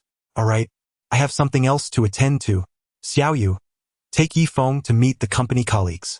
We will all be under the same roof, so we ought to see each other often. Sun Muqing smiled and turned to leave, finally free from this shadow. Suddenly, Yifeng stopped her, glancing at his watch. Just a moment. They are arriving shortly. There is no need for you to go. Who? Sun Muqing asked, puzzled. At that moment, outside the Zhonghai group, a Rolls-Royce with the license plate A99999 screeched to a halt in front of the company. Sun Muqing was momentarily taken aback as she watched Chen and Chen Zifeng hastily exit the vehicle and enter the building. That scoundrel! What is he doing here? Seeing Chen Zifeng's fierce demeanor, Sun Muqing froze, then noticed the bandage on his arm and realized. This is bad. He is here because of that incident from the other night. Chen Zifeng is seeking trouble. Yifeng. This is all you're doing. What should I do? What should I do? Sun Muqing anxiously paced. Chen Zifeng's father is here, and she knew his temperament well. If he encountered Yifeng, he certainly would not let him off easily. Sun Muqing grasped Yifeng's arm. Quickly, let us hide. When Chen Zifeng arrives, I will claim I did not see you. He is certainly here for revenge. Sun Muqing wished to avoid escalating the matter further. This was her only option. To her surprise, Yifeng shrugged off her hand and grinned at her. Do you have a cigarette? I would like one. After 3 years in prison, Yifeng had picked up smoking. Later, as he practiced self-discipline, he gradually quit, but now he found himself nostalgically longing for that initial taste. He reclined casually on the sofa. Sun Muqing, infuriated. Eklimet. Yifeng. What do you intend to do? Because of your antics, if it weren't for you, why would Chen Zifeng come knocking? Seeing Yifeng's nonchalant demeanor, Sun Muqing felt as though she might explode. What is there to fear? He has come. Yifeng glanced at the desk. Sun Muqing did not smoke, and there were no cigarettes in the office. She could not fathom what Yifeng was aiming for. Was he truly seeking his own demise? Ultimately, she blamed herself for this situation. Stay put. If Chen Zifeng causes you trouble, I will protect you. Had she known this would happen, she would not have foolishly informed Chen Zifeng that Yifeng was her boyfriend, preventing the situation from escalating this way. Just then, 2 figures pushed open the office door, drenched in sweat. Sunday. Miss Sun, I am Chen head of the Chen family. Chun An approached Sun Muqing and bowed deeply. He then extended his hand to shake with her. Miss Sun, if you are interested in my family's land, you should have mentioned it sooner. Had I known it was you, I would have sent the contract over immediately. This matter is my fault. I failed to inform my younger brother. But do not worry. From now on, the Zhonghai Group will be our Fuhua Group's most important partner. Consider this land a gift to you. Chun An hurriedly instructed Chen Zifeng to retrieve the contract and respectfully presented it to Sun Muqing, leaving her utterly astounded. Chun, head of the Chun family, you are not here to see him. Sun Muqing pointed at Yifeng, seated on the sofa.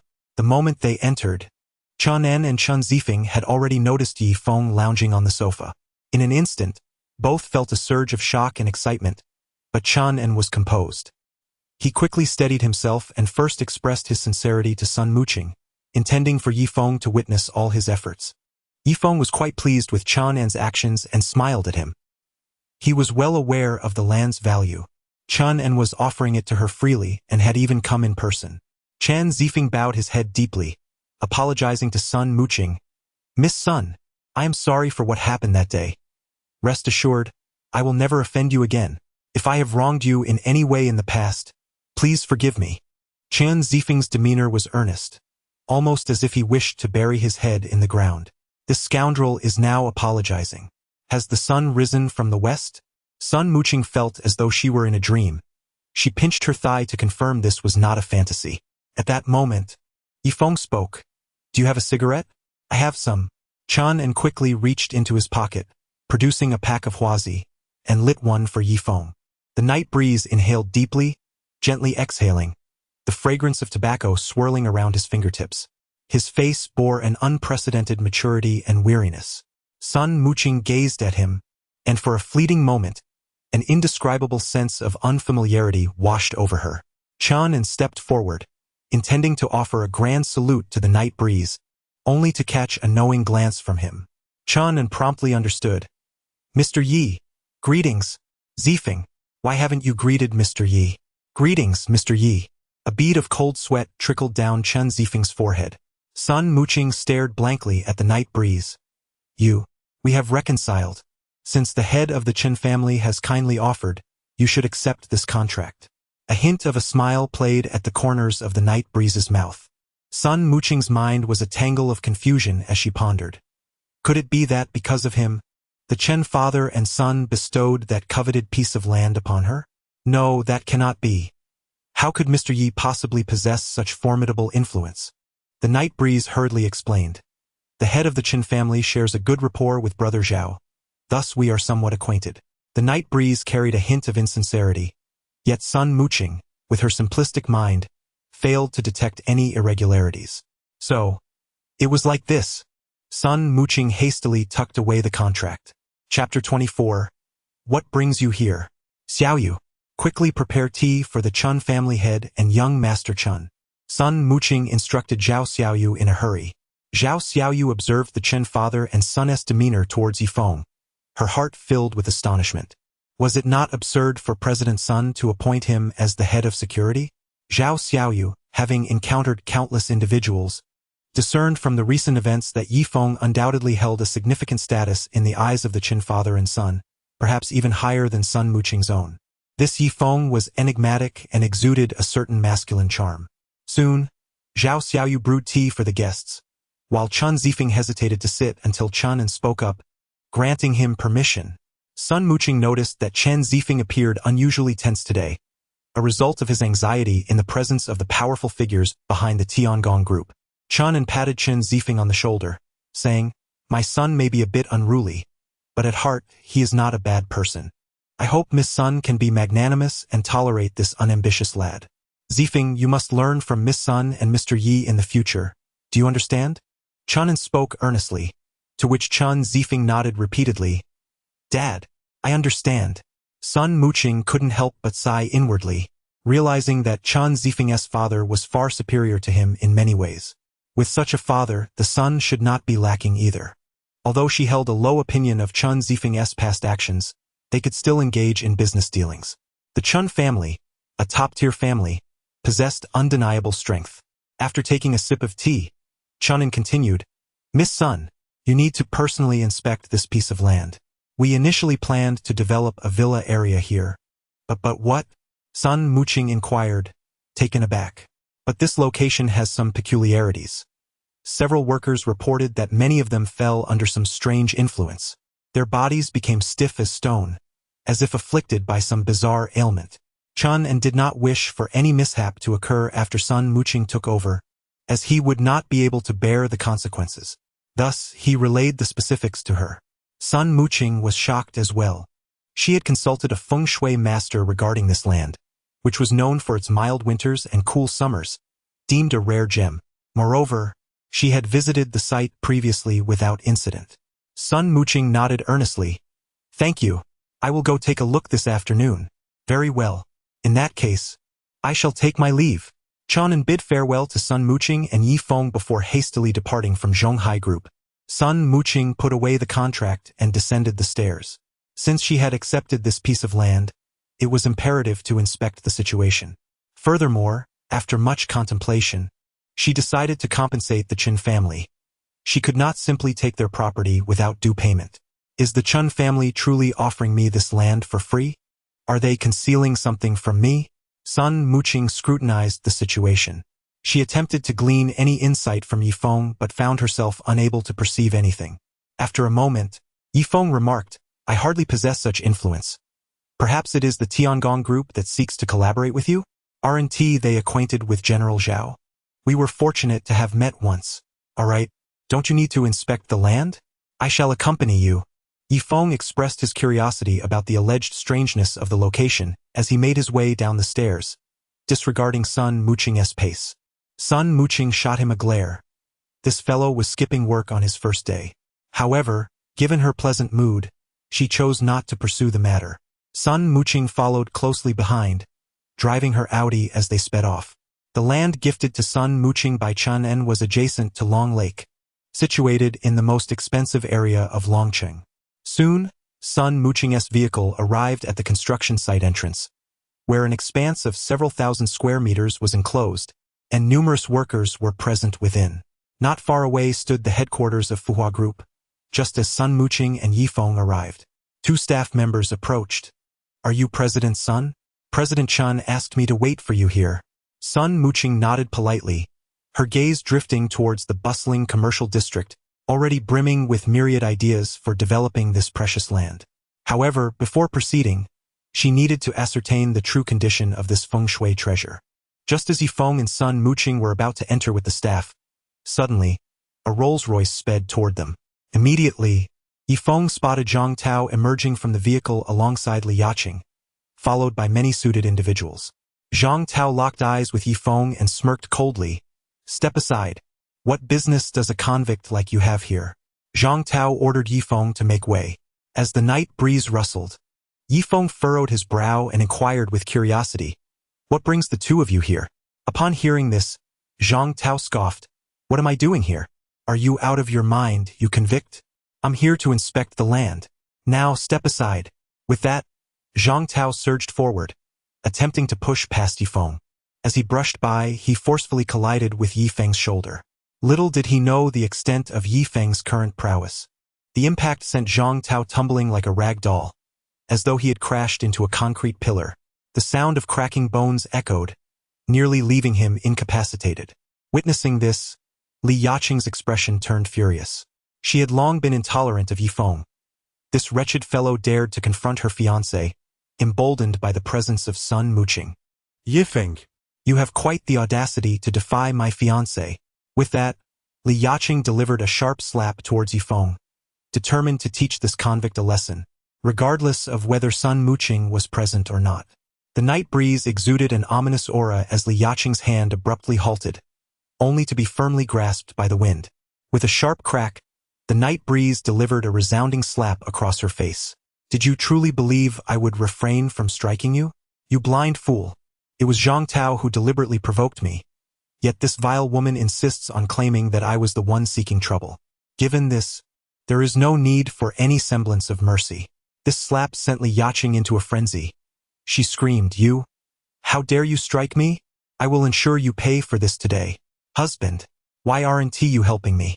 I want to break one of his legs. Upon hearing Li Yaqing call him her husband, Zhang Tao felt a surge of elation. He immediately commanded his subordinates to encircle the night breeze. Zhang Tao glared fiercely at him, exclaiming, "Damn it! Whichever hand struck my wife, I shall render it useless." Several men in suits eyed the night breeze menacingly. Just then, a few imposing figures approached, radiating fury. "Stop!" a voice reprimanded Zhang Tao. Chapter 25. The utmost coldness. Zhang Tao and Li Yaqing turned in unison to see Qian striding towards them, accompanied by Chen Zifeng and several subordinates. Qian approached Zhang Tao directly. Just as Zhang Tao intended to greet him, he was unexpectedly met with a resounding slap that sent him sprawling. "Zhang Tao, I see you have the audacity of a bear, coming here to stir trouble." "Si Chen, President," Zhang Tao exclaimed, blood gushing from his nose. Qian hoisted him from the ground, his eyes filled with a wrathful desire to tear Zhang Tao apart. Zhang Tao was taken aback. The Zhang and Chen families had maintained a good relationship, and he had previously arranged with Chen's second son to inspect this territory. Why then did Chen resort to violence upon their first meeting? Zhang Tao attempted to explain. "President Chen, listen to me. Your brother, Chen Jin, personally assured me that I could examine this territory, and even said it could be entrusted to me." "You're spewing nonsense." Chen and spittle nearly engulfed Zhang Tao. "Get your people out of here immediately. This land has already been given to Miss Sun. Moreover, were you not just planning to break Mr. Ye's arm? You insolent wretch, are you tired of living? To hell with you." Chen landed several more slaps on Zhang Tao's face, leaving Li Yaqing pale with fear as she retreated repeatedly. The night breeze coldly regarded Li Yaqing, who naively believed that marrying Zhang Tao and entering a wealthy family granted her the right to dictate to him. Little did she know, in his eyes, Li Yaqing was merely an insignificant insect, while the Zhang family was no more than an ant. Should he truly be provoked, he would not hesitate to crush the Zhang family underfoot. Chen had just delivered a severe beating to Zhang Tao and then turned to glare fiercely at Li Yaqing. Li Yaqing, trembling in terror, gazed at the night breeze, her mind racing with thoughts of how he was acquainted with Chen. Chen's furious voice broke through her thoughts. "Get out! I never want to see the two of you again. Furthermore, from this day forth, all collaborations between the Zhang family and my Chen family are hereby terminated. Miss Sun, Mr. Yi, this way please." Chen personally led Yifeng and Sun mooching away, striding past Li Yaqing and Zhang Tao. Zhang Tao, on the verge of tears, lamented his lost business venture, which had been derailed by Yifeng, leaving his financial prospects in tatters. With several collaborative projects with the Chen family amounting to billions, the withdrawal of the Chen family posed an existential threat to the Zhang family, a second-tier clan, resulting in incalculable losses. Suppressing his agony, Zhang Tao managed to rise from the ground, intending to plead with Chen, but he was met with indifference. Chen Zifeng delivered a brutal kick to his chest, sending him sprawling. "Did you not understand? Get lost. If you dare show disrespect to Mr. Yi again, I shall break your legs." Meanwhile, Li Yaqing, in a daze, stared vacantly at the retreating figure of Yifeng, her heart a tumultuous sea of emotions. Once the group vanished from their sight, Zhang Tao erupted in a fit of rage. "Bastard! What right does this convict have?" The weight of humiliation crushed him. Once, he had been a subordinate in Yifeng's presence, but now he found himself reduced to a mere shadow of a convict. "Zhang Tao, you have disappointed me gravely," Li Yaqing lamented, having been humiliated by Yifeng, with her fiancé also subjected to ridicule by the Chen family, losing all semblance of dignity. "Yaqing, do not be upset. I have no idea what stroke of luck he had that made the Chen family treat him so favorably, but rest assured, I shall avenge this." Zhang Tao patted the dust from his clothes. "Do not think that just because you have the Chen family backing you, you are entitled to oppose me. We shall see." With that, Zhang Tao swiftly entered his car, taking his subordinates with him, blaming Yifeng for all his misfortunes. As for the two insignificant pests, Yifeng paid them little mind, following Chen inside, where several staff members briefed them on the situation regarding the land in question. After walking for several minutes, Chen suddenly halted. "President Sun, I apologize, but I can only accompany you this far. I dare not proceed any further. That lake ahead is your territory. This place is cursed. Chen sneezed. Soon, Yifeng sensed something amiss. His formidable inner strength radiated pure energy, coursing through his limbs. Even he felt a bone-chilling cold, as if it penetrated to his very soul. The night breeze turned its gaze towards Sun Muqing, and curiously, Sun Muqing remained utterly unperturbed. The night breeze furrowed his brow as he turned to Sun Muqing and inquired, "Do you not feel anything?" "No, not at all." "Why?" she replied, perplexed by their strange behavior. Chan Zifeng, shivering, felt a chill creep over him as he stood there for just a few minutes. He began to rub his hands together fervently, while the night breeze hastily circulated his inner yang energy, dispelling the cold that enveloped him. Only then did Chan Zifeng's complexion improve slightly. However, Sun Muqing remained utterly unfazed. She smiled and said, "Mr. Chan, it's nothing, you all may leave for now, and we shall continue observing." Chun and did not hesitate, promptly leading the others away. Once they had departed, the night breeze furrowed his brow again and remarked, "The ground here emanates an unusual chill. It is astonishingly cold even in the sweltering summer. Could it be that there is something of extreme een and cold?" "What do you mean by extreme een and cold?" Sun Muqing, bewildered by the night breeze's cryptic words, found herself unable to comprehend his musings. The night breeze paid no heed and continued to penetrate deeper. Soon it encountered a vast lake at the center. The waters emanated an intense chill, resembling a fairyland, enveloping the entire lake in a delicate veil of mist. Here, the night breeze sensed something extraordinary. Ignoring Sun Muqing's attempts to restrain him, the night breeze leaped into the water. Minutes later, he emerged from the depths, clutching a stone that shimmered with a pearly luminescence. Indeed, in this frigid and chilling realm, treasures awaited discovery.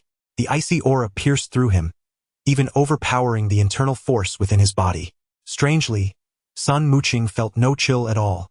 She snatched the luminous stone from his grasp and examined it closely. "Isn't this merely an ordinary pebble?" Sun Muqing inquired, perplexed. The night breeze was momentarily taken aback, but soon after, she seemed to realize something, staring in astonishment at Sun Muqing. Sun Muqing felt a chill under her gaze and asked, "What are you staring at me for?" "It's nothing. Muqing, consider this stone a gift for you. It may prove useful in the future." Such fundamental knowledge was well understood by the night breeze. This substance, imbued with profound coldness, could not be absorbed by any martial artist. For those who practiced cultivation, it was hardly a treasure, yet everything possesses its uniqueness. The 5-een body. The night breeze stared blankly at Sun Muqing. Chapter 26. A single punch to obliterate only he held knowledge of this matter, meaning that if Sun Muqing were to receive guidance, she too could embark on the path of martial arts. She could even advance at a pace surpassing that of the night breeze, which explained why Sun Muqing felt no trace of the cold. Keeping this revelation close to his heart, the night breeze then led Sun Muqing on a brief tour. By the time they emerged, Chun and had already departed. Indeed, this was a splendid location. Removing the luminous stone ensured that no one would fall ill from the cold. In the sweltering summer, this place transformed into a rare haven for respite. Sun Muqing had initially been disinterested in the seemingly worthless stone and felt a flicker of irritation. Who gives a gift of a mere stone? This is a valuable item. "Trust me," insisted the night breeze, urging her to keep it safe and not to reveal it easily. If discovered by other martial artists, it could very well invite calamity. Nevertheless, she harbored lingering questions and then tugged at the night breeze, using the pretext of a stroll to ease her mind. "What is your relationship with the Chun family? You must be hiding something from me." Sun Muqing pointed at the night breeze. The night breeze spread its hands and said, "Did I not inform you? What difference does it make? He is a close friend of President Zhao's brother. Thus he is naturally my good friend as well." The night breeze whistled softly as Sun Muqing cast a sharp glance at him. At that moment, a message on her phone suddenly captured her attention. Upon reading the contents, a look of terror spread across Sun Muqing's face. "What's wrong?" the night breeze inquired. Sun Muqing's eyes were filled with apprehension. "Young Master Yin saved me and injured Zhang Taigang. Zhang Longhu has released news, dispatching experts to hunt down Yin Tianqi. This is urgent. I must inform young Master Yin at once. Night Wind was taken aback. Zhang Longhu was after Yin Tianqi? Sun Muqing was certain she had not made a mistake. It was clearly Zhang Taigang who had attempted to tarnish her, and she had personally incapacitated him. How had it turned into a pursuit of Yin Tianqi? If Zhang Longhu were to seek vengeance, it should logically be directed at her. Nevertheless, Night Wind dismissed such thoughts entirely. You should be more concerned about your own safety. What does it matter about Yin Tianqi? With Zhang Taigang incapacitated, Zhang Longhu will undoubtedly send someone after you. The Night Breeze was aware that Zhang Taigang had not yet relinquished his hopes. If those individuals were to seek him out, they would inevitably turn their attention to Sun Muqing. However, Sun Muqing had no faith in the words of the Night Breeze, dismissing him as a fool. Without a second thought, she hurriedly changed her attire and set off in her car to find Yin Tianqi. I must inform young Master Yin of this matter. He has only provoked Zhang Longhu for the sake of me and Qianqian. With that declaration, Sun Muqing pressed the accelerator and, in the blink of an eye, abandoned the Night Breeze and sped away. This woman was recklessly courting danger for that scoundrel Yin Tianqi. Driven by fury, the Night Breeze hailed a taxi and pursued her without delay. The night was shrouded in darkness as 4 figures clad in black sprinted towards the city center. Upon closer inspection, their speed was astonishing, leaving phantom-like traces in their wake. Meanwhile, Sun Muqing was driving while frantically dialing Yin Tianqi's number. Yin Xiao, where are you? There's a grave situation. Zhang Longhu has truly sent someone to kill you. Yin Tianqi, reclining in a chair of his villa with a beautiful woman in his arms, was startled by Sun Muqing's words. With a sharp crack, his teacup fell from his hand, his face pale with terror. Is this true? Who did you hear this from? Have you not seen the overwhelming information flooding in? Find a safe place to hide quickly. Zhang Longhu is ruthless. He will not let you escape. Sun Muqing's voice was laden with concern. Yin Tianqi was momentarily dumbfounded. In his panic, he hastily opened his phone and was met with a bounty notice that nearly made him lose control. He had been too preoccupied with frivolities to notice the warnings. If it truly was Zhang Longhu seeking his life, where could he possibly hide? There wasn't a single safe haven in Dragon City. What to do? What to do? He stomped his feet in desperation, believing Zhang Longhu was targeting him, unaware that the martial experts dispatched by the Zhang family were actually after Yifeng. Yin Tianqi regretted his earlier bravado, realizing that this had nothing to do with him.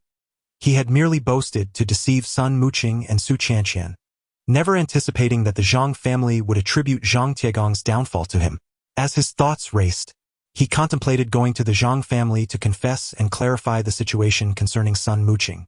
At that moment, Sun Muqing was driving at full speed when a blinding light suddenly flashed, causing her to squint. She slammed the brakes, bringing her red Audi to a halt.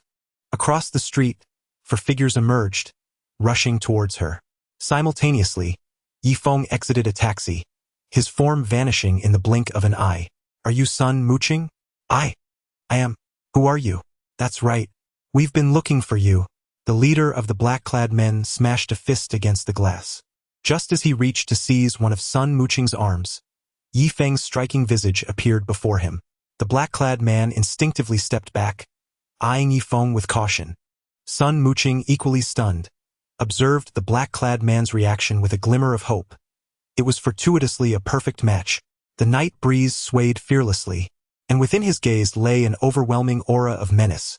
Is it truly by your pitiful selves that you come to meet your demise? If Zhang Longhu has dispatched you to your deaths, then I shall gladly claim your lives. As the night breeze clenched his fists, a surge of formidable inner strength coursed into his palms. The man in black, with a chilling smirk, was brimming with unrestrained mockery in his eyes. Such audacity! When I was navigating the treacherous waters of Dragon City, you had yet to draw your first breath. He laughed heartily. I had intended to grant you a swift end, yet you have ignited my desire for torment. The black-clad man, appearing to be in his 40s, possessed a malevolent gaze akin to a vengeful specter, exuding an aura steeped in blood. This aura suggested he had traversed a landscape of corpses and bloodshed, indicating a history of numerous slayings. Without hesitation, he brandished a dagger, charging towards the night breeze with alarming speed, the blade slicing through the darkness. leaving a shimmering arc in its wake.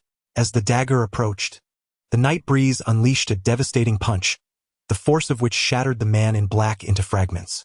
Blood splattered, and the remaining onlookers were momentarily paralyzed by the scene. The might of a single blow was terrifyingly immense, startling even the seasoned warriors present.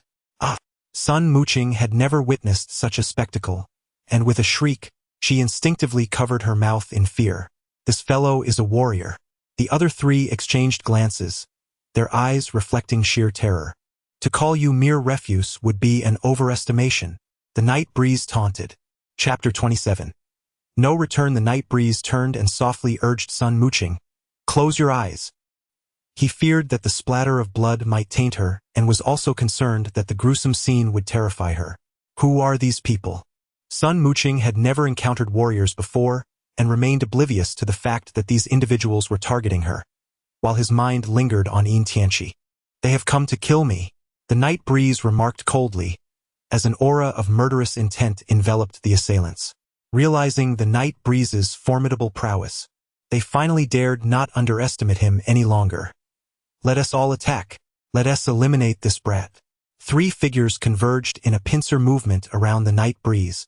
While within the vehicle, Sun Muqing's thoughts were a chaotic tangle. The figure of Yifeng glided across the ground like a specter, leaving behind a trail of haunting shadows. Gazing at the unfamiliar silhouette, Sun Muqing felt an increasing sense of dread. Was the person before her truly the Yifeng she once knew? The chilling blade pierced through the void, aiming directly at Yifeng's throat. In the blink of an eye, several assailants had unleashed dozens of lethal strikes. To their astonishment, however, this tempestuous barrage of attacks could not even graze the hem of Yifeng's garment. The night breeze curled the corners of its mouth in a mocking smile. With such meager strength, how dare one venture out? Night breeze, exercise caution. Sun Mu was drenched in cold sweat, yet her heart was heavy with concern for Night breeze's safety. If anything were to befall him, she too would not escape the clutches of such a ruthless assassin. Could it be Zhang Longhu? No, that couldn't be right. Zhang Longhu's target should be Yin Tianqi. How could he possibly be after Night breeze? Just as she pondered this, Night breeze unleashed a powerful punch, sending the martial artist flying like a kite severed from its string, soaring several dozen meters away. "You!" The black-clad assassin spat blood, his eyes wide with terror. A martial artist at the body refinement stage could already stride through the entirety of Long City with impunity. Yet, this individual before him was beyond his reach. Had he merely been feigning weakness, toying with them all along? At this thought, the other two individuals were left utterly astonished, their eyes widening in disbelief. The night breeze slowly approached the cloaked warrior, looking down imperiously. With a firm step, he pressed his foot upon the man's chest, causing blood to flow uncontrollably from his mouth. "Please, spare my life. We are merely following the orders of Zhang Longhu. If you could grant me mercy, I would be your loyal dog from this day forth. Whatever you desire, I shall fulfill." The man pleaded with desperate eyes, but the night breeze merely scoffed. "Now you choose to beg for mercy? Alas, it is too late." As the words left his lips, he brought his foot down forcefully upon the black-clad warrior's head, crushing it into a pulp. The remaining two warriors exchanged a glance, their eyes filled with a singular thought: escape. Yet, how could the night breeze allow their flight? In a fleeting moment, he positioned himself before them. Witnessing this, the two mid-stage warriors of body refinement fell to their knees before him, trembling. "Please spare us. We are truly compelled by circumstance. Forgive our ignorance of your might. We implore you to let us go." They bowed their heads repeatedly, each thud echoing like a drum, until their foreheads were bloodied and the ground beneath the night breeze was stained crimson. The night wind grasped the necks of the two individuals as if they were mere chicks, effortlessly lifting them off the ground. With a crisp snap, the necks of the two cloaked figures yielded to its grip. Having accomplished this, the night wind dusted off its shoulders and approached Sun Muqing. "Are you all right?" it inquired. Sun Muqing, still in shock, mechanically nodded, her complexion pale as she stammered, "Night wind, you have taken a life." Terror still gripped her heart, leaving her unable to quell the fear that consumed her. The night breeze had just emerged from the prison, and now it had committed murder. Sun Muqing had never witnessed such a scene before. In her eyes, the night breeze had transformed into a criminal. If others seek to take my life, I too must respond in kind. Do not worry. These individuals are merely subordinates of Zhang Longhu, notorious for their wicked deeds, deserving of their fate. When dealing with such people, there is no need for restraint. If they are allowed to escape this time, countless innocents may fall victim to their malice. Moreover, among these men, there could very well be those involved in the massacre of the Yi family years ago. Allow me to drive. You should focus on your own safety and that of Su Qianqian. That scoundrel Lin Tianqi is certainly secure. Upon returning home, Sun Muqing locked herself in her room and immediately called Su Qianqian. Qianqian, are you all right? I'm fine. Muqing, why are you calling me so late? Upon hearing her voice on the other end, Sun Muqing finally exhaled in relief. Suddenly, a loud knock at the door startled her, and the door swung open. The night breeze entered, carrying a cup of hot water, placing it silently on the table before turning and exiting the room. This girl, encountering such a situation for the first time, must have been terrified. Yet these experiences are essential for her growth. It's perfectly fine if she cannot accept it immediately. In a few days, she will gradually come to terms with it. Upon entering, Sun Zhonghai was beaming with joy. My dear, today I have received an extraordinary piece of news. The Chun family has gifted me a plot of land in an excellent location. Do you have any idea how valuable this place is? I tell you, it will be worth at least 500 million in the future. Burp. I am simply overjoyed today. Perhaps I've had a bit too much to drink. Chun Sinny, seeing him in such a state, felt a flush of anger on her cheeks but refrained from expressing it, recognizing it was due to business matters. Sun Zhonghai then turned to Night Breeze. Night Breeze, how does it feel on your first day at work? Look at you, a grown person reduced to being a security guard. Mu Qing is surrounded by wealthy heirs, and here you are, just a mere security guard. Perhaps due to the alcohol, Sun Zhonghai's words were rather sharp, and Chun Sinny could no longer hold back her frustration. What were you like at 20? Weren't you just a laborer too? Out of sight, out of mind. After saying this, Chun Sinny turned to Night Breeze with a smile. Dear, your godfather has had too much to drink. Don't take it to heart. It's nothing, Aunt. Night Breeze replied with a serene smile. Little did Sun Zhonghai know that this was a fortuitous opportunity bestowed upon the Sun family by Night Breeze. The next day, Night Breeze gathered his belongings and left the Sun residence. The time for the promised reckoning had finally arrived. It was time to claim the life of Zhang Longhu. Meanwhile, in the Zhang family's grand hall, Zhang Longhu lounged comfortably on the sofa. Ha! Today marks the third day. Where are the people from Tianjun Group? Didn't they say the young master would come to annihilate the Zhang family? I'm right here waiting. In the corners of the high walls, several machine guns were firmly positioned, alongside a few snipers armed with heavy rifles lying atop the roof. The Zhang family's security team, numbering in the hundreds, stood vigilant, weapons in hand, eyes scanning the surroundings. Zhang Taigang, witnessing this formidable display, was elated. If the young master of Tianjun Group dared to show up, he would be turned into a sieve. The grand hall was not only filled with Zhang family members, but also a mysterious contingent.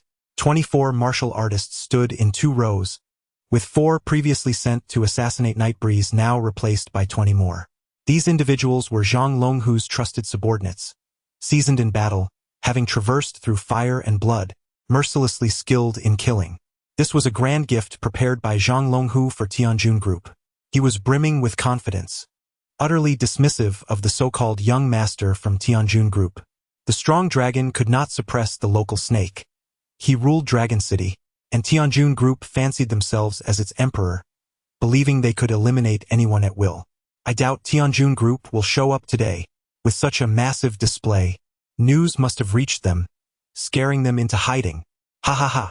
Zhang Longhu's second son, Zhang Longting, scoffed. Suddenly, a crack echoed through the hall as 4 pieces of the longevity tablet shattered. Zhang Taigang was startled. This tablet had been specially crafted by a master to honor the 24 martial artists. The shattering signified death. The master had warned him. This meant that those 4 martial artists had perished. The remaining 20 furrowed their brows. To be clear, Ordinary individuals could not possibly rival them unless that person was also a martial artist. Dad, could it be that Tianjun Group sent someone to kill us? What do we do? The longevity tablet has shattered. Those few must be dead. The previously proud Zhang Taigang suddenly wilted.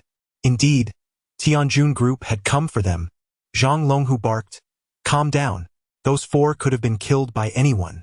Suddenly, Zhang Taigang seemed to recall something. "Right, Dad. It's Night Breeze. That kid is a martial artist. I almost forgot. But even if he is capable, he is merely a body refinement stage martial artist. How could he handle 4 at once?"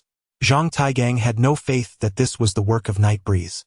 Unbeknownst to him, several kilometers away, Night Breeze was racing toward the Zhang family estate.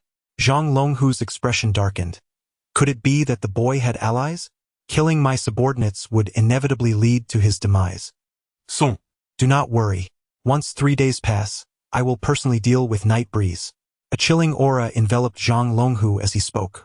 Just then, a guard reported from outside, "Boss, someone is approaching from 3 kilometers away." "How many?" Zhang Longhu was taken aback. "Only 1 person." Upon hearing this, Zhang Longhu nearly burst into laughter. "Just 1? Tianjun Group looks down on me, Zhang Longhu? Or perhaps that pathetic young master is too frightened and sent someone to plead." With a cold sneer, Zhang Longhu realized Tianjun Group was no more than a paper tiger. At this moment, Night Breeze was merely a few hundred meters from the Zhang residence, with several dark gun barrels aimed directly at him. The Night Breeze harbored no fear. He had ascended to the pinnacle of martial prowess, and his protective aura rendered him impervious to such projectiles. With an air of confidence, he strode towards the entrance. "You, boy, if you wish to remain alive, swiftly remove yourself from this vicinity. This is no place for you." Yet, scarcely had his words faded when a silver needle pierced the void, and before the gunman could even react, his skull was penetrated. Witnessing the fall of their comrade, the remaining few hesitated not a moment, unleashing a barrage of gunfire towards the Night Breeze. Fire! Fire! The sound of gunshots erupted like a tempest, an overwhelming storm of bullets cascading forth. The Night Breeze was utterly unperturbed. Within his dantian, a formidable internal force surged forth, enveloping his body in an invisible barrier in an instant. The bullets could not approach him at all. In the blink of an eye, he had dashed to the entrance of the Zhang family's estate. Which scoundrel fired the gun? "B-boss, that brat has broken in." One of the underlings tumbled down from the courtyard wall in a fluster. Concurrently, countless gazes turned toward the entrance. With a resounding crash, the solid wooden door, half a meter thick, was shattered to splinters by an overwhelming force. The Night Breeze, laden with overwhelming resentment, cast a cold glance towards Zhang Longhu within the grand hall. "Zhang Longhu, the 3 days have elapsed, and I have come to claim your wretched life," the Night Breeze whispered softly with each step. When Zhang Taigang beheld that familiar face, his mind went blank, and his legs trembled uncontrollably. In a state of terror, Zhang Taigang exclaimed, "Father, it's Yefeng. This rascal is the one who ruined me." Encountering Yefeng once more, Zhang Taigang remained paralyzed by fear. However, surrounded by his father and a multitude of martial arts experts, he quickly regained his composure. With a fierce glare directed at Yefeng, he declared, "Yefeng, you reckless fool. How dare you come here in person? Today, I shall ensure that you endure a torment 1,000-fold, 100-fold. The Night Breeze tormented him to the point of losing his composure. How could Zhang Taigang not be enraged? Zhang Longhu, however, gazed at the night wind in astonishment, realizing that this young man had the audacity to charge in amidst so many guns. His prowess was indeed remarkable, yet it appeared he was truly alone. A sinister smile crept across Zhang Longhu's lips. "You, daring to intrude here all by yourself, must have a death wish. You are the one who has rendered my son incapacitated, aren't you?" The Night Breeze strode purposefully towards Zhang Longhu, his expression calm and unflustered. "It is I who have brought about your demise, Zhang Longhu. Today marks the end of your Zhang family." Upon hearing these words, not only Zhang Taigang but many others in the grand hall could not help but burst into laughter. "Ha ha ha! Preposterous! You audacious brat! What gives you the gall to speak to me, Zhang Longhu, in such a manner? Who do you think you are? If it weren't for the Tianjun group threatening to kill me, I could easily take your life in an instant. Yet, a subtle smile graced the corners of Yifeng's mouth as he replied, I am the young master of the Tianjun group. At this proclamation, the room fell into a profound silence, and after a moment, the crowd seemed to grapple with the incredibility of what they had just heard. Zhang Longting laughed mockingly. Why don't you claim to be the Jade Emperor while you're at it? The young master of the Tianjun group. Indeed, if you are the young master, then I must be the young master's father. Simultaneously, Zhang Taigang regarded Yifeng with a look of disbelief, as if questioning the young man's sanity. You killed my subordinates, didn't you? I'll grant you a chance to live. Kneel down and kowtow 100 times to Zhang Longhu, and I shall spare your life. From this day forth you may follow me, Zhang Longhu, and I shall grant you the position of Hall Master. What say you? Zhang Longhu, at the pinnacle of body refinement, recognized that this young man was not ordinary. At that moment, over 20 martial artists surrounded Yifeng, and with the firepower raining down from above, even if this young man possessed extraordinary abilities, he would meet his end here today. Zhang Longhu, 3 years ago, you exterminated the Knight family, and today, I shall use your blood to honor the lives of my kin. As these words left his lips, Zhang Longhu was momentarily taken aback, and then a surge of indescribable terror erupted in his eyes. He staggered back, startled. Why you? You are that boy from the Knight family? You're not dead. Zhang Longhu scrutinized Yifeng, and indeed, there was a striking resemblance to that person. The shock rippled through the Zhang family, causing them to tremble in disbelief. Moreover, they were left to ponder just how much this young man's strength had grown. The night breeze, cold and piercing, fixed its gaze upon Zhang Longhu. Taking a step forward, he moved with the ferocity of a beast. Damn it, night wind. So it's you, you wretched creature. Years ago, I should have ended you. Today, I shall ensure your demise once more. 3 years prior, Zhang Longhu had dispatched men to hunt down Night Wind, only for him to end up imprisoned, thus sparing the boy's life. Humph! You truly believe you possess the prowess to evade me? At this close range, I refuse to believe you can dodge a bullet. Although a martial arts master, strong and formidable, he remained but a mortal flesh and blood. Even Zhang Longhu, at the pinnacle of body refinement, could not escape a barrage of bullets. This fool dared to court death, and today he would be turned into a sieve. If you dare take another step forward, I shall see to it that you have no place to rest in death. With a wave of his hand, Zhang Longhu signaled, and the sound of multiple safeties clicking off echoed ominously. Yet, Night Wind appeared oblivious, steadily advancing towards Zhang Longhu. Zhang Taigang panicked. Was this boy truly mad? Did he not fear bullets? Even a peak body refinement warrior could not withstand such a hail of gunfire at this proximity. The night breeze carried a chilling smile. Today marked the anniversary of his parents' passing, and he intended to show Zhang Longhu what true terror entailed. As the night breeze approached, Zhang Longhu could no longer contain himself. A fierce killing intent flickered across his face as he commanded, "Since you seek death, I shall oblige. Open fire." Bang! Bang! Bang! At his command, a barrage of bullets erupted forth.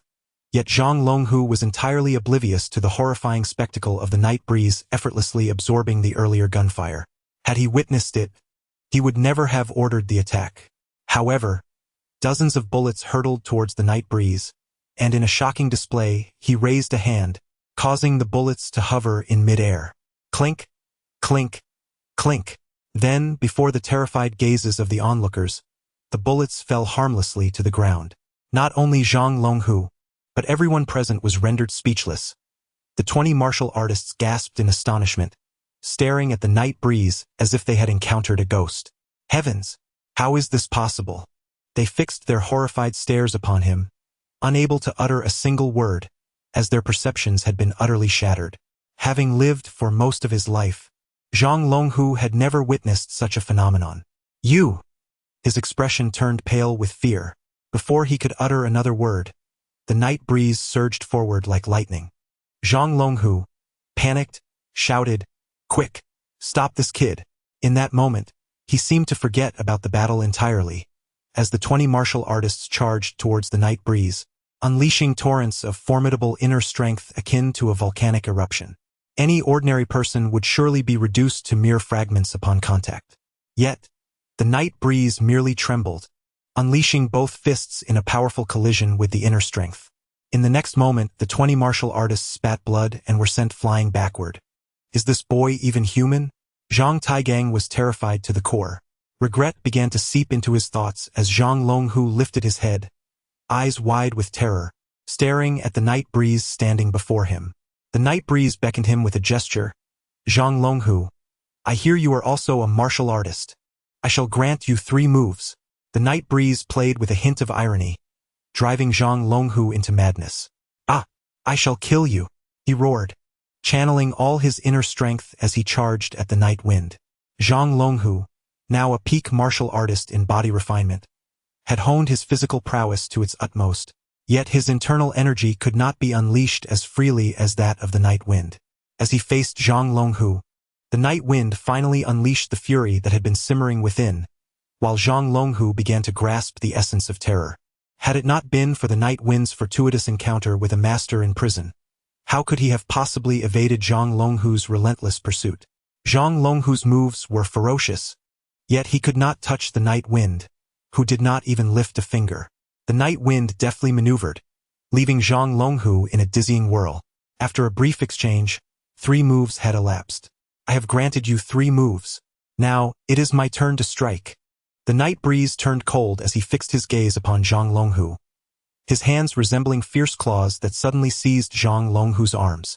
With a swift motion, he tore them asunder.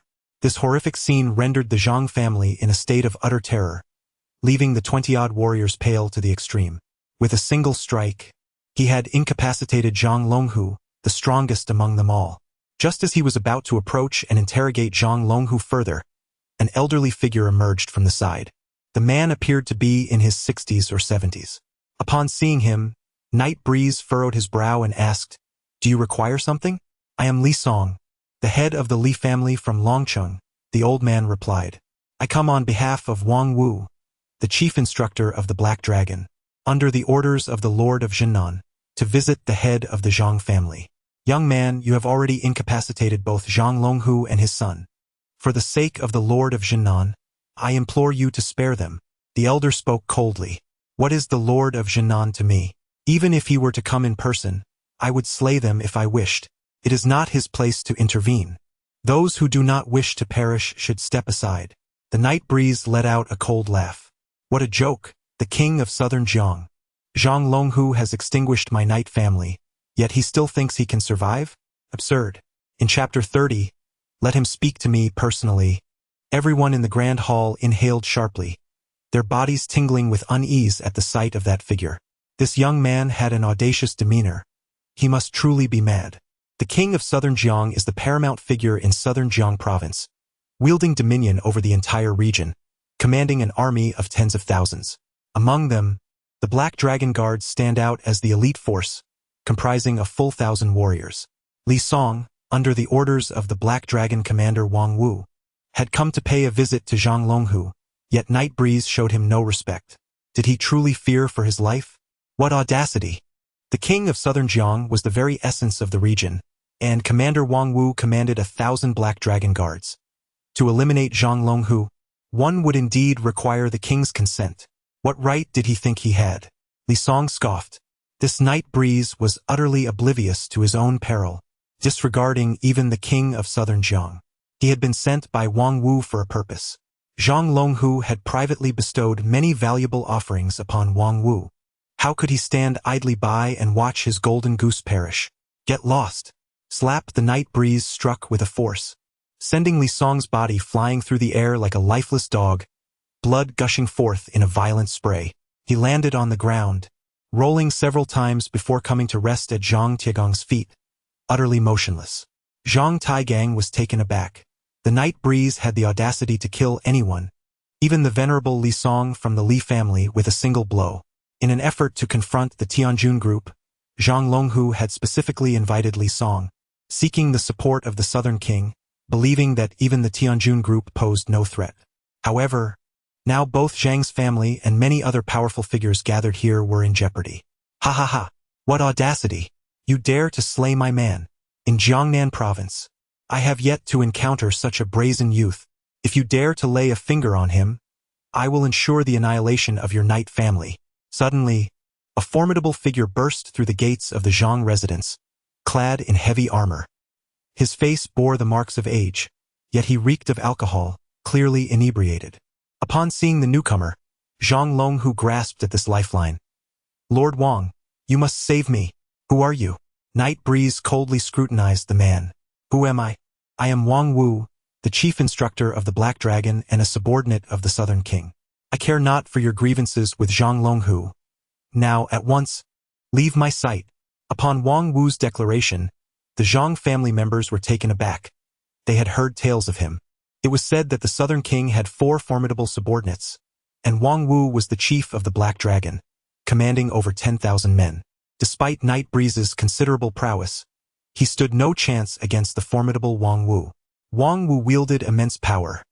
No one in Jiangnan province dared to provoke him, just as no one in Longcheng would challenge Zhang Longhu. Rest assured, Zhang family head, with me here, no one can harm you. Should he dare to act, it would mean opposing the Southern King. Upon hearing this, a flicker of hope reignited within Zhang Longhu's heart. The Night Breeze glanced at Wang Wu, his demeanor cold and indifferent. Do you wish to court death as well? Upon hearing this, even Wang Wu regarded him with a look of incredulity, as if he were observing a fool. It was the first time he encountered such audacity in a youth, whose tone even surpassed his own, disregarding even the king of Southern Town. With a single command, Wang Wu ordered, Black Dragon Guard, seize this brat. With that, a formidable battalion of over 100 elite troops surged into the Zhang family estate, clad in heavy armor and wielding steel blades. The sheer force emanating from these soldiers rendered the atmosphere stifling, leaving even the martial artists in shock. This was the Black Dragon Guard. Their mere presence was overwhelmingly terrifying. It was likely that all 100 were martial artists, and no matter how formidable this youth might be, he would stand little chance against such numbers. The foremost members of the Black Dragon Guard swung their fists towards Yi Feng's face. This provocation ignited Yi Feng's fury. He gathered his energy and, with a swift motion of his palms, unleashed a devastating strike as the first wave of the Black Dragon Guard approached. 2 formidable gusts of energy surged forth, sending the leading dozen soldiers flying back.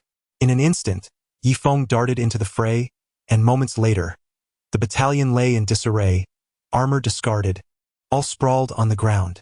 Before Wang Wu, Yi Feng stood unscathed, leaving Wang Wu utterly astounded.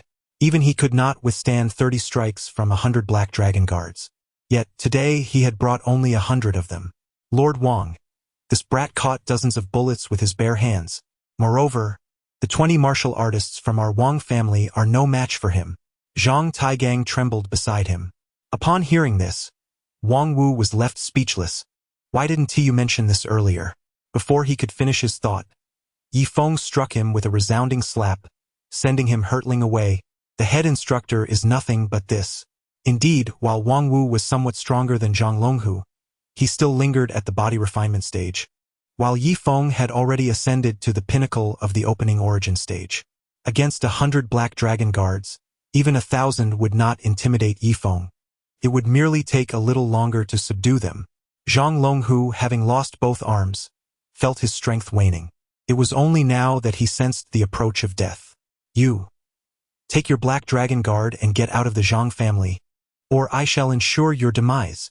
Yi Feng glared coldly at the fallen Wang Wu. Wang Wu had never endured such humiliation. As the head of the Black Dragon, he had never feared anyone. Panicking, Wang Wu scrambled to his feet. You expect us to leave? You must be dreaming. You seek death. Before Wang Wu could rally his men, Yi Feng seized his throat, and with a crack, Wang Wu's life extinguished in the horrified gazes of Zhang Longhu and Zhang Taigang. He had never anticipated that this youth would dare to kill him. Even in death, his eyes remained fixed on Yi Feng. Young Master Yi, I beg you, spare my life. I do not wish to die, Zhang Taigang implored, kneeling and knocking his head against the ground. Even though Zhang Longhu felt hatred, he could not intervene as Yi Feng grasped his throat and lifted him. Tell me, Were you the one responsible for the destruction of my Yi family years ago? Reveal everything, or I will ensure that your Zhang family faces annihilation. The sensation of suffocation shattered Zhang Longhu's final mental defenses. He realized that Yi Feng possessed the power to eradicate his family, and he finally believed Yi Feng's earlier assertion that he was the heir behind the Tianjun group. I will speak. I will reveal everything. Zhang Longhu gasped in terror. If I divulge this, will you spare my wife and children? He trembled. Do you believe you have the standing to negotiate with me? Yi Feng released Zhang Longhu, delivering a kick that shattered his knees, rendering him utterly incapacitated. The atmosphere in the Zhang family became one of despair, as those armed guards, upon witnessing Yi Feng, became paralyzed with fear, discarding their weapons. Some even fell from rooftops, utterly terrified by a mere glance from Yi Feng. You have slain the head of the Black Dragon Guard. Those who do not wish to die, leave now. Step forward, and you will share Wang Wu's fate. Yi Feng's voice was frigid to the core.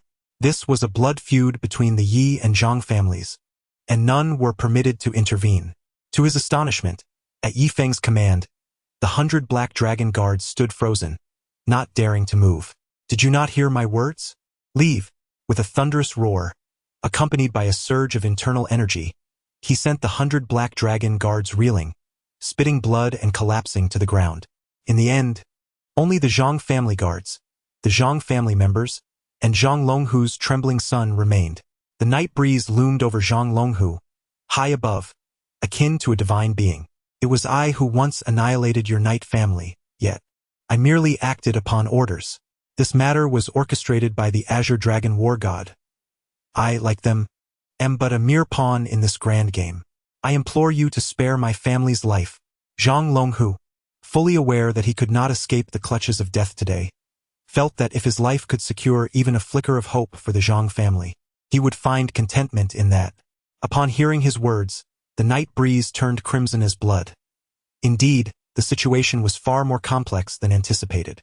Tell me, who else? The night breeze inquired coldly. There are 2 unparalleled masters. They have long departed from Dragon City, but I know they are both masters from Jiangnan. Killing me would be as effortless as slaying a chicken. Masters. The night breeze caused Yi Feng to furrow his brow. In the realm of the Southern River, true masters are as rare as phoenix feathers and unicorn horns, countable on 2 hands. The Dragon Country venerates martial arts, having once been home to countless hidden aristocratic families and ancient martial clans. In the eyes of the common folk, merely stepping into the Kaiyuan realm grants one the ability to traverse Longqing with nonchalance. Those who ascend beyond the Kaiyuan realm are revered as masters. In the heyday of the Yi family, warriors and masters resided within their ranks, and Yi Feng had long recognized that the prowess of Zhang Longhu alone could not account for the sudden demise of the Yi family. It turned out that the intervention of the Azure Dragon War God and ancient martial masters was at play. You might as well perish. As the night wind descended with a powerful strike, an overwhelming force imbued with an inescapable aura of death shattered Zhang Longhu's head into fragments. Whether as the dragon god of war or an ancient martial arts master, I shall pursue you to the ends of the earth.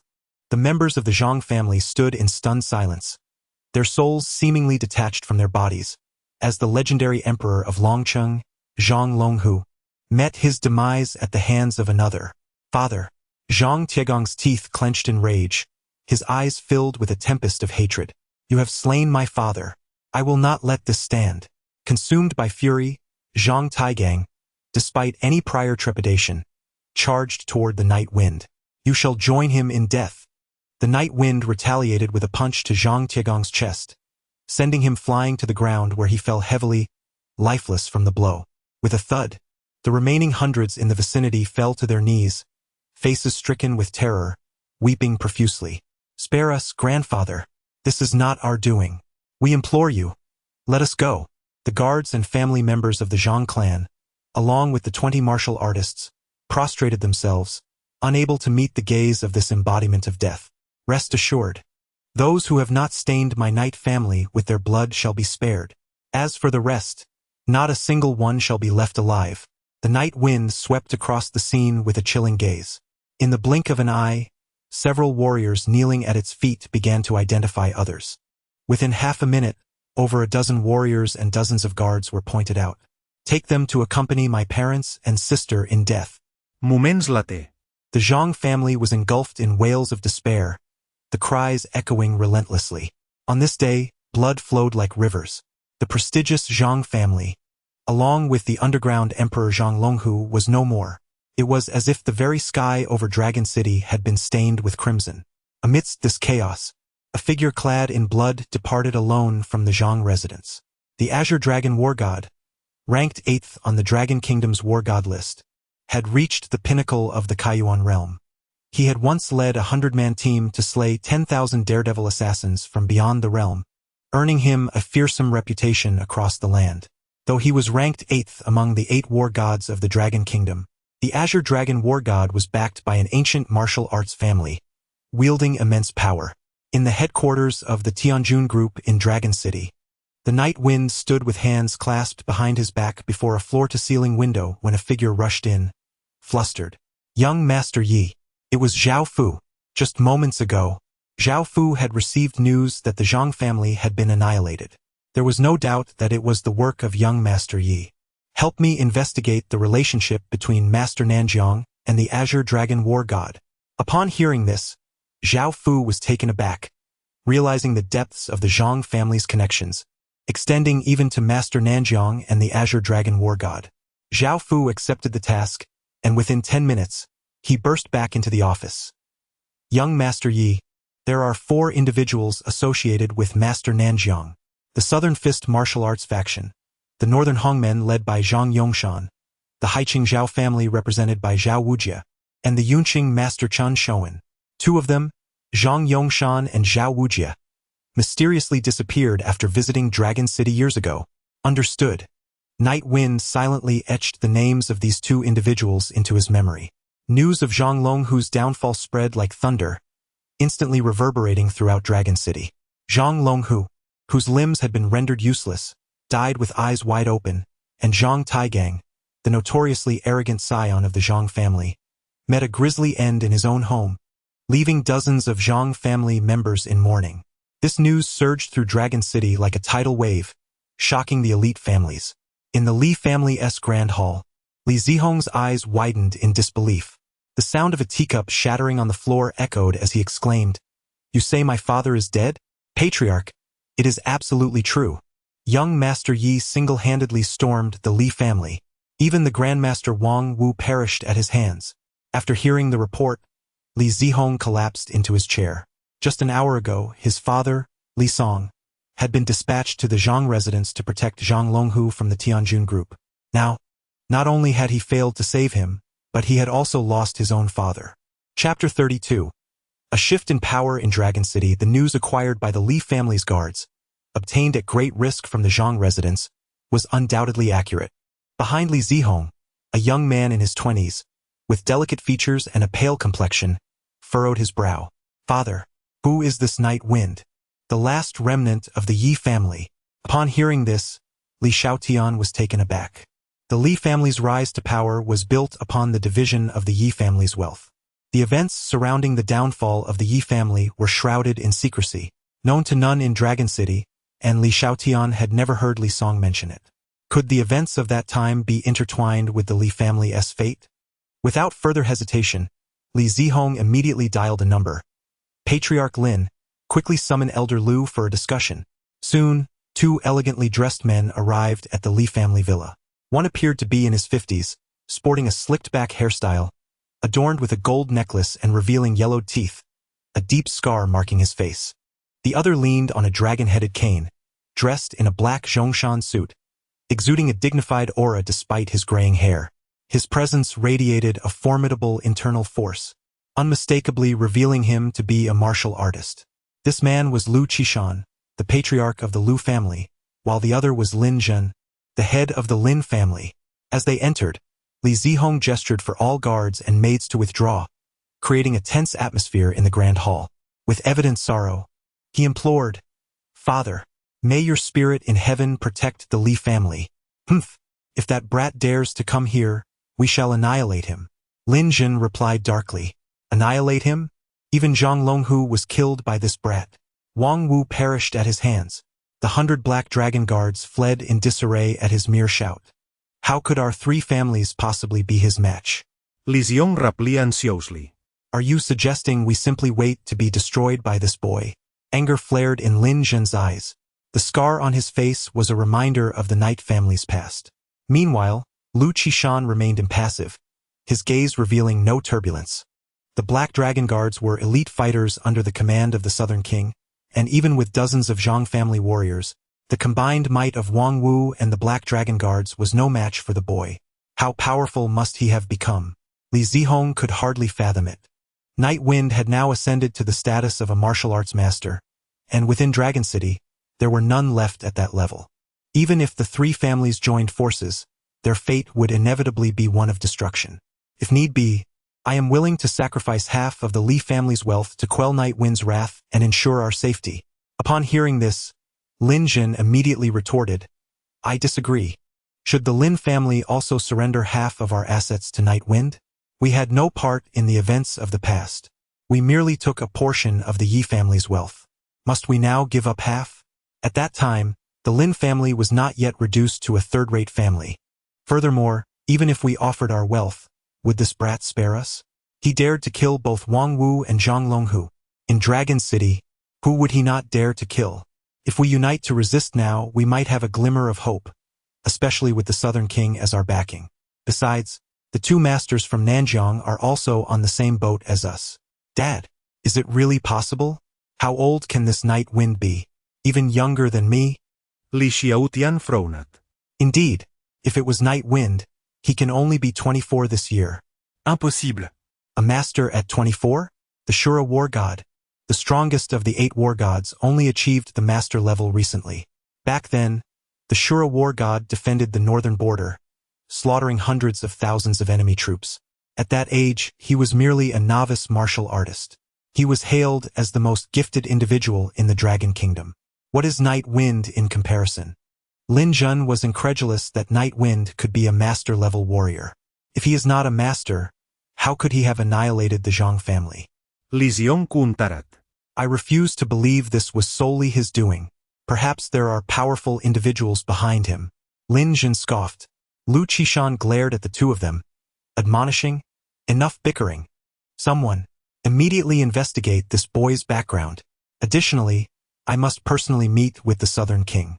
A mere stray dog dares to kill the commander of the Black Dragon Guards in broad daylight, displaying unimaginable audacity. Lu Qishan's eyes narrowed into mere slits, emanating an astonishing chill that enveloped his entire being. Lin Zhan and Li Zihong regarded him in silence, fully aware of the gravity he held in their eyes. Years ago, Lu Qishan had trained under a master in the martial arts. Although initially lacking in talent, decades of dedicated cultivation had allowed him to ascend to the pinnacle of body tempering, tantalizingly close to the revered realm of the Kaiyuan master. In the past 30 years, no master had emerged in Longqing to eradicate the root of the problem and ensure no future calamities. Lin Jin felt a surge of excitement. Just moments ago, they had received news from Sun Muqing, learning that Zhang Longhu had dispatched assassins, sending Sun Zhonghai into a state of panic and fear. Was there an impending disaster? Years ago, she had promised Wind's parents to look after him. If anything were to happen to Wind, how could she face life again? At that moment, the door swung open, and Yifeng entered, prompting a wave of relief to wash over Chan Sini. Wind, where have you been? I was so worried. Zhang Longhu hasn't he harmed you, has he? Chun Sini grasped Yifeng's arm, examining him closely. Godmother, I am unscathed. From now on, the Zhang family will no longer exist in Longcheng. Upon uttering these words, Sun Muqing and Sun Zhonghai stared in astonishment, realizing that Yifeng had just avenged his first enemy. In the days to come, greater dangers awaited him, and he did not wish to burden his godmother and her family. He had come to bid farewell. Chapter 33. The King of the South. Years ago, I witnessed my enemies slaughter the entirety of the Yi family, hundreds of lives, while my sister perished in our mother's embrace. I fled for 3 days and nights, severely injured, and ultimately found myself imprisoned, narrowly escaping a calamity. Zhang Longhu's hands are stained with my parents' blood. Today, I finally avenged them. Godmother, I wish to light incense for my parents. The night breeze carried the tale of Yi Feng's confrontation with Zhang Longhu to his godmother, a revelation that could not be concealed. Upon hearing this news, Sun Zhonghai stood frozen, trembling with disbelief. Feng Er. After a moment of contemplation, Chun Sini chose not to refuse, instead offering a gentle smile. Very well, I shall accompany you. Without hesitation, Chun Sini grasped Yi Feng's hand, intent on departing.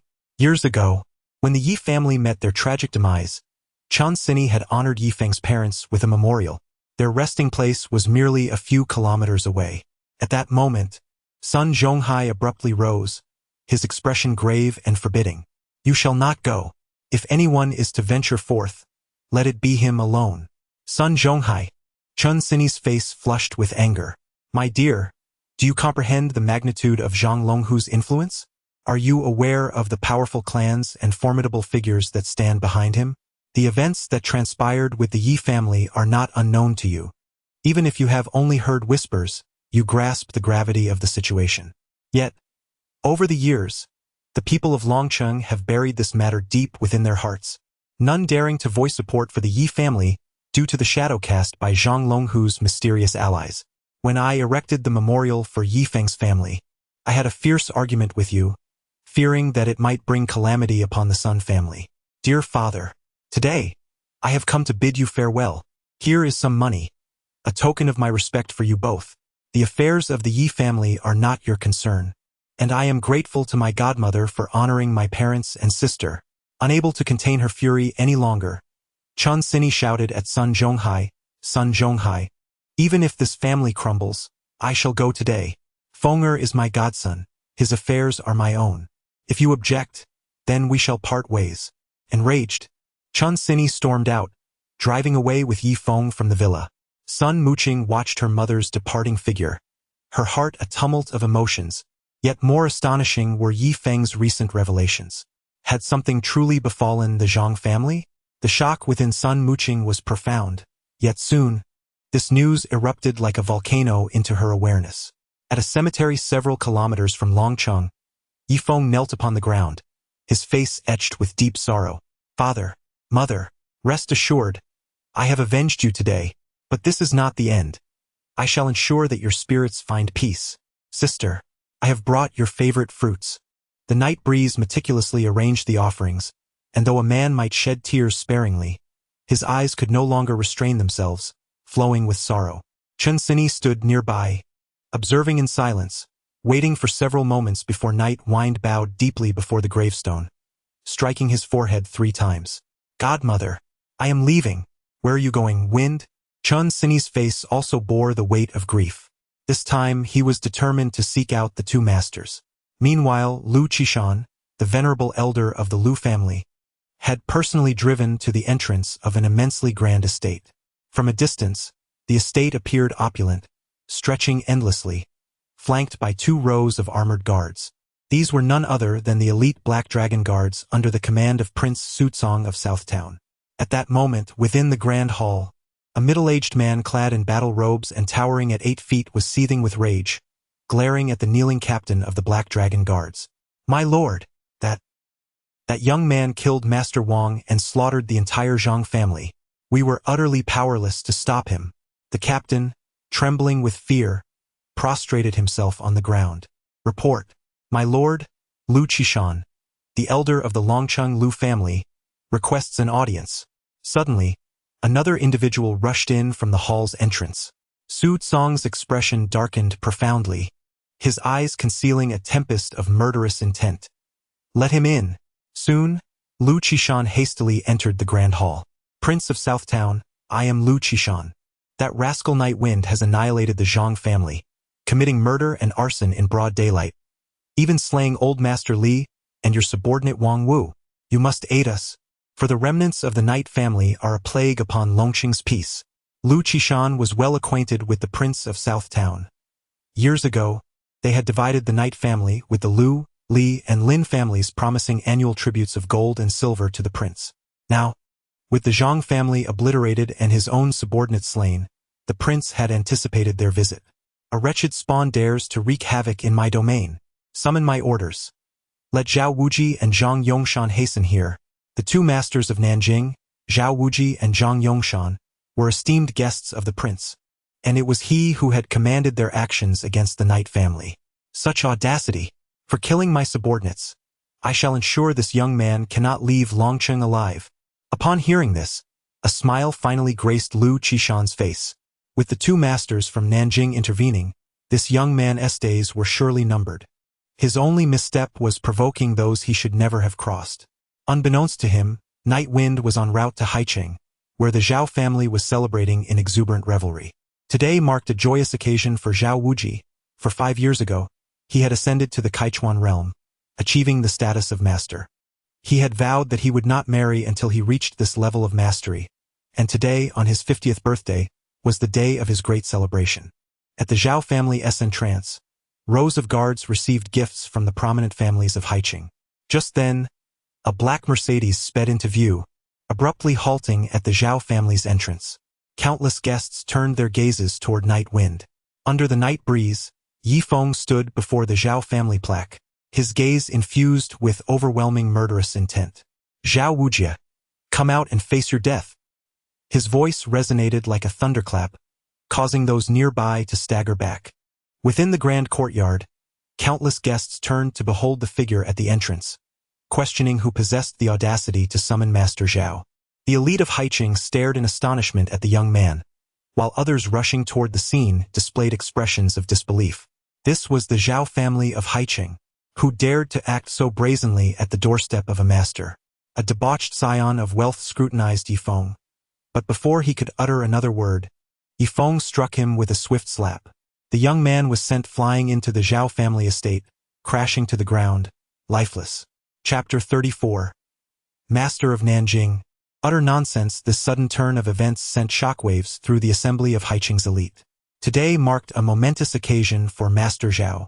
Yet someone had the audacity to cause trouble? Who was this insolent youth, so brazen as to commit murder before Master Zhao? A multitude of onlookers gazed in astonishment at Yi Feng's visage, but soon erupted into derisive laughter. It appeared someone sought to challenge the master's authority. I had witnessed such folly many times before. Soon, this individual would likely join the ranks of those who had perished at Master Zhao's hands. In martial arts, injuries and fatalities were commonplace, and Zhao Wujie's name resonated throughout not only Haicheng but the entirety of Nanjing, known by all. Countless challengers had fallen to Zhao Wujie, and many assumed Yi Feng had come to issue a challenge, their faces rife with disdain. At that moment, a middle-aged man clad in a suit, his complexion pallid, emerged from the Zhao family hall. A closer inspection revealed an aura of domineering energy radiating from him, his profound internal strength inadvertently exuding a suffocating pressure. The man spotted Yi Feng from a distance. Today is my day of celebration. If you have business, wait until after today. If you do not come out, I shall slaughter the entire Zhao family." His icy words reached Zhao Wujie's ears. Upon hearing this, the guests were filled with trepidation. How audacious was this youth to threaten the annihilation of the Zhao family? "Ha ha ha! I, Zhao, have no children or relatives, only myself. If you wish to slay, then come for me." Such bravado! Were it not for today's festivity, Zhao Wujie would have long since rushed out to eliminate this insolent wretch. Yet he sought to avoid spoiling the occasion. The dozen guards at the entrance exchanged cold smiles, bemused at the young man's arrogance. "You dare seek death? Today, I shall incapacitate you on behalf of my master." These individuals were all disciples of Zhao Wujie. As he ascended to mastery, the threshold of the Zhao family had nearly been trampled by aspiring followers. Each day, throngs sought to apprentice under Zhao Wujie, and being of similar age, no one took the young Yi Feng seriously. The group of martial artists surged toward Yi Feng like a tide, eager to impress Master Zhao. However, Yi Feng merely raised his hand, unleashing a flurry of steel needles that felled them like wheat before a scythe, leaving a crimson stain upon the ground. The hearts of Haicheng's elite felt as though gripped by a vice. Without even engaging directly, this youth had claimed the lives of several. He was indeed a harbinger of death. "All who do not wish to perish, get out." His thunderous shout instantly sent dozens retreating in fear. As the night wind swept into the Zhao family estate, the courtyard was adorned with vibrant lanterns and festive decorations. Yet, to the night wind, The silks and satins appeared as though stained with blood. There were those who remained undeterred, charging forward into the night wind, only to fall one by one. Ultimately, the night wind stood a mere 10 meters from Zhao Wujie, while behind him lay a multitude of lifeless bodies, casting a terrifying pall over the entire Zhao family. It was only at this moment that Zhao Wujie began to sense something amiss. "Youngster, what is it that you truly desire?" The face of Night Wind appeared somewhat unfamiliar, yet Zhao Wujie exuded confidence, having never encountered this young man before. However, the terrifying aura emanating from Night Wind subtly suppressed Zhao Wujie, compelling the protective energy within his body to involuntarily surface. The overwhelming sense of pressure caused Zhao Wujie's heart to tremble violently. "Longcheng, Night Family, Night Wind." Night Wind spoke coldly. In that instant, Zhao Wujie's pupils constricted. "You are of the Night Family? Impossible, they have all perished."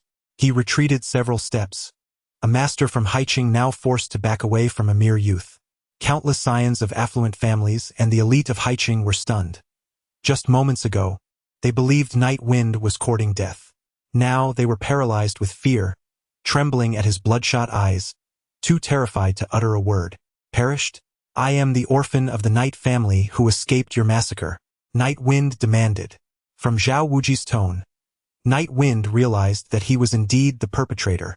It was unexpected that a killer tainted with Night Family blood could live so freely. Allowing them to survive for a few more years was already a mercy. Just as Night Wind prepared to strike, a figure suddenly lunged forth. This individual appeared to be around 30, clad in a long robe, wielding a sword. The young man glared at Night Wind, his face icy. "You dare to wreak havoc on my uncle's joyous day? You must be tired of living. Kneel and sever your own hands, and I shall plead with my uncle to spare your miserable life." Zhao Yuanshuang regarded Night Wind as if he were a corpse. He was Zhao Wujie's nephew and had recently mastered sword energy.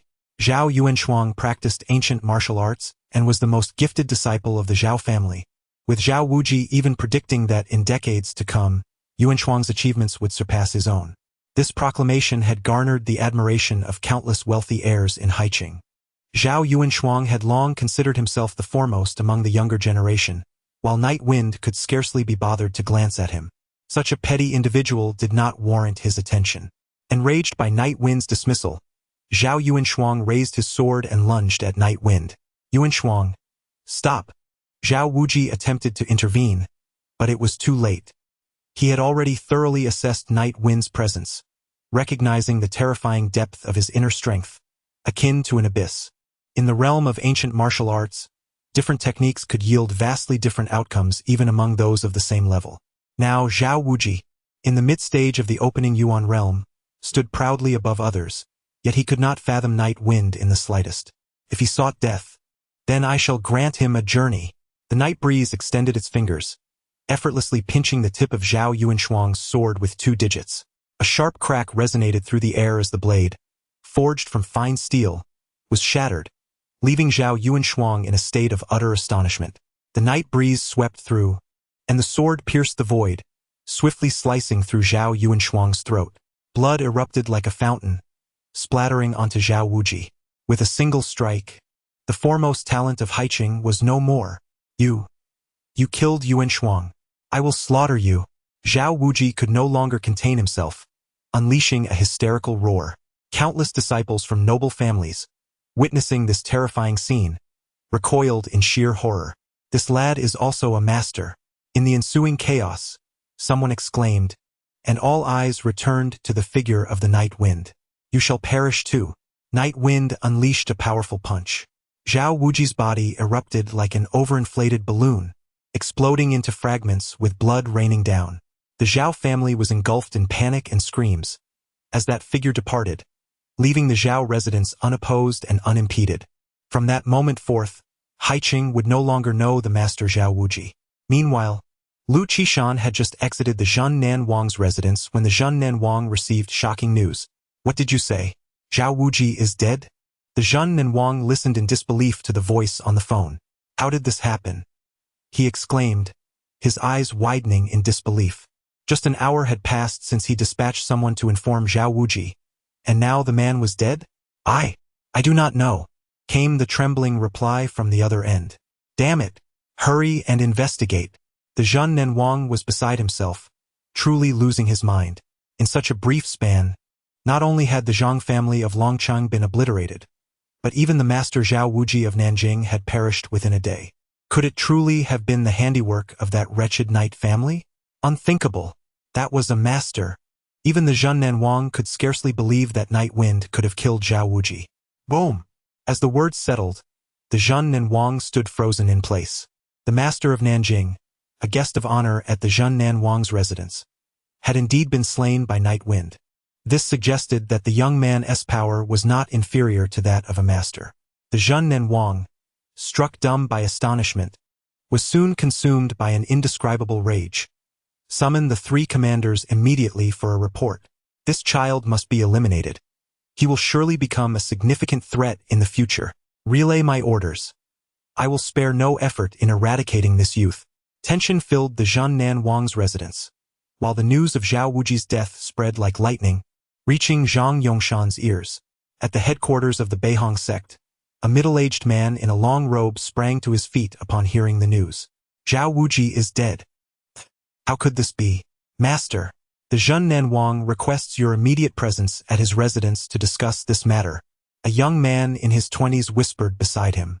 Zhang Yongshan's expression darkened ominously. He had shared a close bond with Zhao Wuji. Although the 4 masters of Nanjing each led their own factions, vying for power, the master of Southern Fist, Wu Shui, and the master of Yunqing, Chun Shouan, had always been at odds with him almost to the point of enmity. Only Zhao Wuji of Haiqing had maintained a brotherly relationship with Zhang Yongshan. Thus, the balance among the 4 masters of Nanjing had persisted for so long. With Zhao Wuji's demise, the equilibrium was shattered, leaving Zhang Yongshan isolated. If Wu Shui and Chun Shouan united against him, he alone would stand no chance against them. This news struck the Beihong sect like a bolt from the blue. Without a moment's hesitation, Zhang Yongshan entrusted all affairs to his most trusted disciple, Shi Yong, and hastily drove off in his Rolls-Royce, heading straight to the Beihong sect headquarters. Meanwhile, as Night Wind departed Haiqing, he promptly called Zhao Fu. Zhao Wuji is dead. Young master. Zhao Fu was anxiously awaiting news from Night Wind at the Tiangong group. The night breeze whispered certain truths. Zhao Wuji, in collusion with Zhang Yongshan, had conspired to annihilate my entire family, both of whom were mere pawns under someone else's command. Now that Zhao Wuji is deceased, only Zhang Yongshan remains. Night Feng inquired, I have heard that the Beihongmen's influence in Nanjing runs deep? Indeed, young Master Yi, Beihongmen is a long-standing force in Nanjing, with martial artists spread throughout the province, and their influence permeates every corner with their branches. Zhao Wuji and Zhang Yongshan shared a close bond, known to all in Nanjing, and their alliance was forged to counter 2 other masters. Furthermore, these 2 are esteemed guests of the Zhun Nenwangfu. So, does that imply, if I eliminate them both, the Duke of Zhen Nan will come after me? Night Feng scoffed. Zhao Fu remained non-committal, yet Night Feng felt no fear. After all, he had dared to slay Wang Wu. With Zhao Wuji's demise, Zhang Yongshan would undoubtedly be informed. Let them come find me. I, Night Feng, await them in Longcheng. With that, Night Feng ended the call, allowing Zhang Yongshan a few more days of life. Meanwhile, at the Yin residence in Longcheng, Yin Tianqi was ecstatic. He had just received word that the Zhang family had been obliterated by a mysterious powerhouse behind the Tiangong group. The worries that had plagued him vanished without a trace, and he immediately called Sun Muqing, exclaiming, Muqing, have you heard? Zhang Longhu is dead. I am safe now. Ha ha ha. On the other end of the line, Sun Muqing was at a loss for words. She had learned from Night Feng that he was responsible for the Zhang family's demise. Moreover, she realized that the Zhang family had been the perpetrators in the downfall of the Yi family decades ago. Night Feng's actions were driven by vengeance. However, she felt a twinge of gratitude towards him for rescuing her from those martial artists. Despite her disdain for Night Feng's pretentiousness, his sudden departure left her with an unexpected sense of loss. It must be Tianqi. I often hear Muqing mention you. Do come over for dinner sometime. Sun Zhonghai chimed in, eager to extend an invitation. Uncle? Absolutely. I will be there shortly.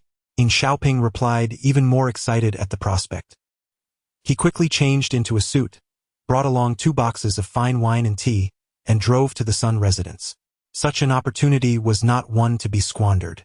Dad, why are you inviting him over? Sun Muqing frowned, perplexed. You often mention him, but clearly you're exaggerating. I've always found reasons to decline his visits. What's wrong with that? Young Master Yin is so enthusiastic.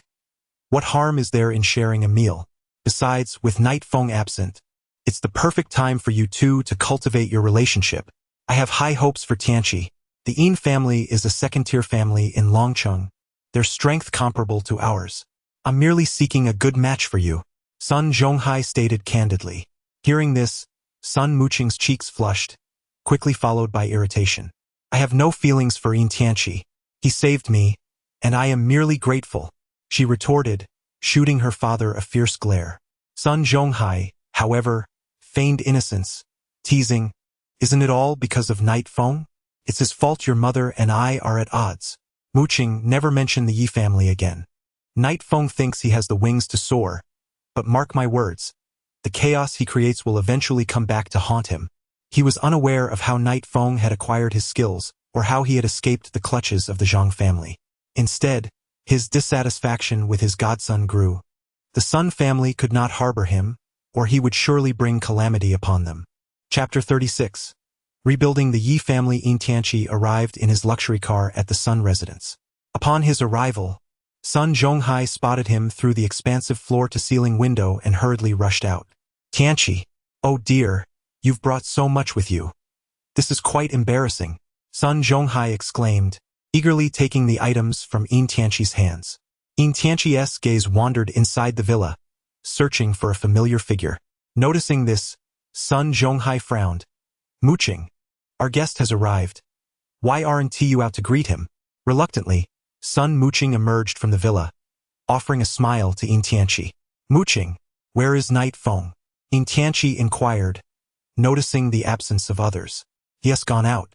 Next time, please don't bring anything, Sun Muqing replied, wishing to avoid any debt of gratitude to Yin Tianqi. She intended to repay the favors owed to others gradually. It was all her father's fault for meddling in her affairs. Otherwise, he would not have invited Yin Tianqi to their home. Enough! Tianqi, come inside. I've prepared a feast for you. You haven't tasted her cooking yet. Have you? My daughter is quite the chef. One Night Feng pales in comparison to a family like the Yins. As the head of the Sun family, everything he did was for their benefit. Sun Muqing was no longer a child. It was high time to find her a suitable partner, someone to look after her. Yin Tianqi seemed a fitting choice. Once inside, Sun Zhonghai eagerly engaged Yin Tianqi in conversation. Come. Muqing, raise a glass to Tianqi. You two should spend more time together and steer clear of that Night Feng. Sun Zhonghai's words filled Yin Tianqi with delight, and he quickly raised his glass in toast to Sun Zhonghai. Young Master Yin, I raise a glass to you as well. Sun Muqing joined in, downing her drink. As Yin Tianqi exited the Sun residence, he spotted a figure approaching from a distance. Their eyes met, and he initially felt startled but then burst into laughter. SNT, this young Master Yi? What brings you here again? This is the Sun residence, not your Yi family. My future father-in-law has decreed that Muqing is to be betrothed to me, and we should spend more time together, leaving you behind. What can a mere orphan from the Yi family possibly offer?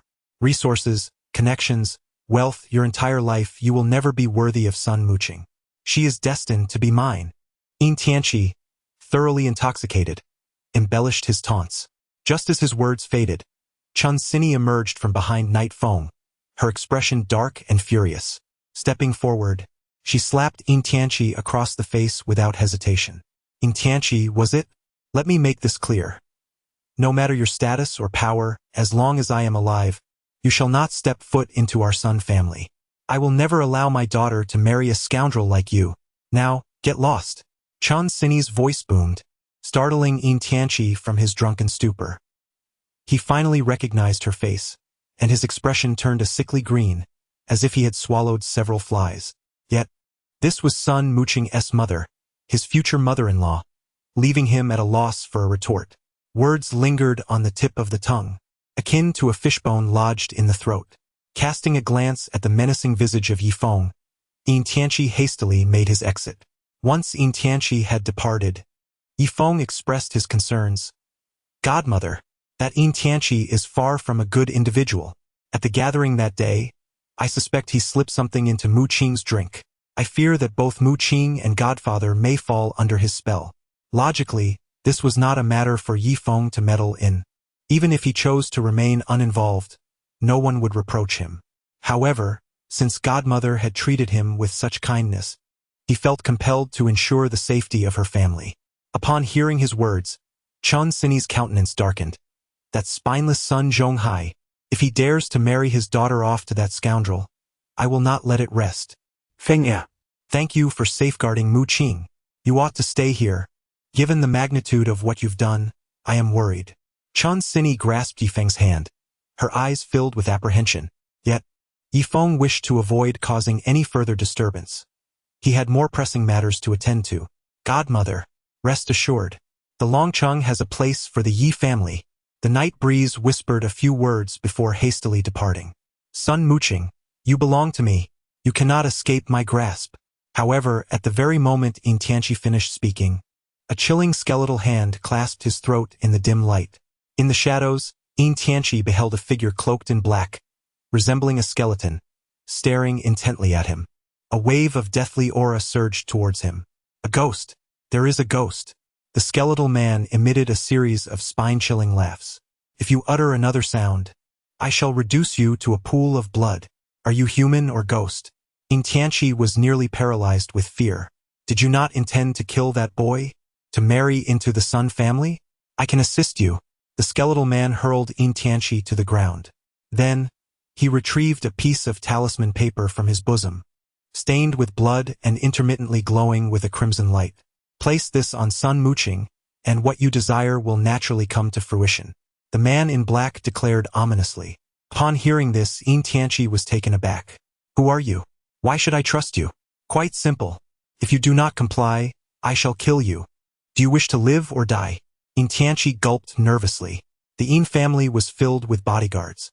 If this man could infiltrate the Yin residence unnoticed, he must possess terrifying power. In a state of panic, Yin Tianqi nodded vigorously. Very well, I agree. The following morning in Longcheng, at the ruins of the former Yi residence, Yifeng gazed at the dilapidated ancestral home. Once the pride of the Yi family, it now lay in ruins. Today, Yifeng intended to resurrect the Yi family here. Zhao Fu arrived with a multitude of followers. Yifeng turned, his gaze resolute. Inform everyone that from this day forth, the Longcheng Yi family will take over all assets of the Zhang family. Chapter 37. A banquet invitation as orders were issued. All media outlets clamored to report this astonishing news. The news of Yifeng's intention to restore the glory of the Yi family in Long City spread like a thunderclap, reverberating through all the clans in the region. What shocked them even more was the audacity of the Yi family to declare their intention to take over all of Zhang Longhu's enterprises. It is worth noting that Zhang Longhu had amassed an extraordinary fortune over the years, both overtly and covertly, making him unrivaled among the elite families of Long City. Now, the Yi family dared to challenge this dominance. In the grand hall of the Zhang family, the patriarch and numerous members wore expressions of indignation.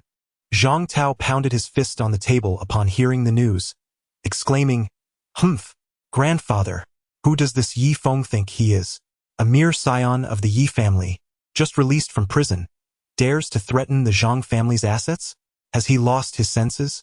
Li Yaqing was also present in the hall and, upon hearing the news, was first taken aback before a mocking smile crept onto her face.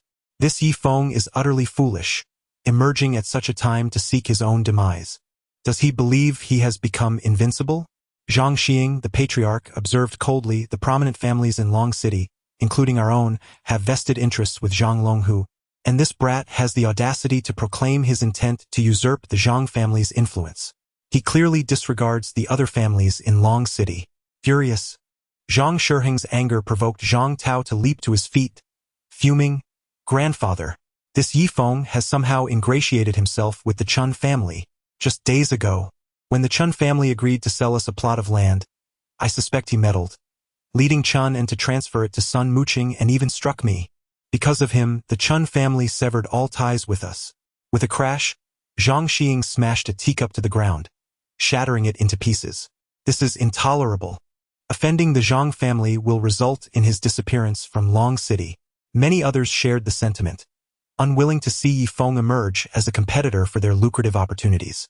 Just as Zhang Xiying was preparing to convene with other families to discuss a united front against Yifeng, a guard rushed in, bearing a red invitation.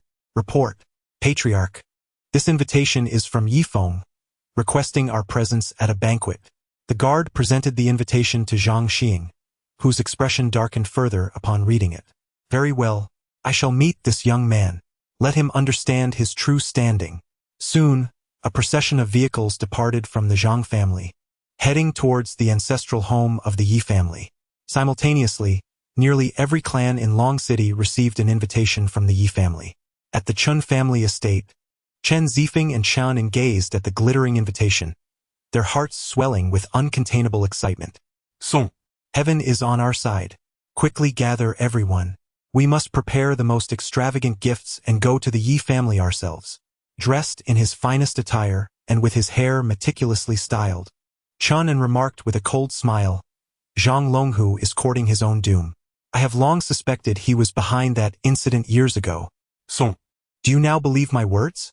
Chun Zifeng, equally exhilarated, felt immense admiration for his father. Without his wisdom, he feared the future of the Chen family might have been jeopardized, as even the formidable Zhang Longhu was facing annihilation overnight. Who else but the Tianjun group and young Master Yi could accomplish such a feat? I shall inform uncle and aunt, along with the other members. Chun Zifeng hurriedly dashed out. At the Sun family residence, Sun Muqing received an invitation, and upon seeing Yi Feng's name, an indescribable feeling surged within her.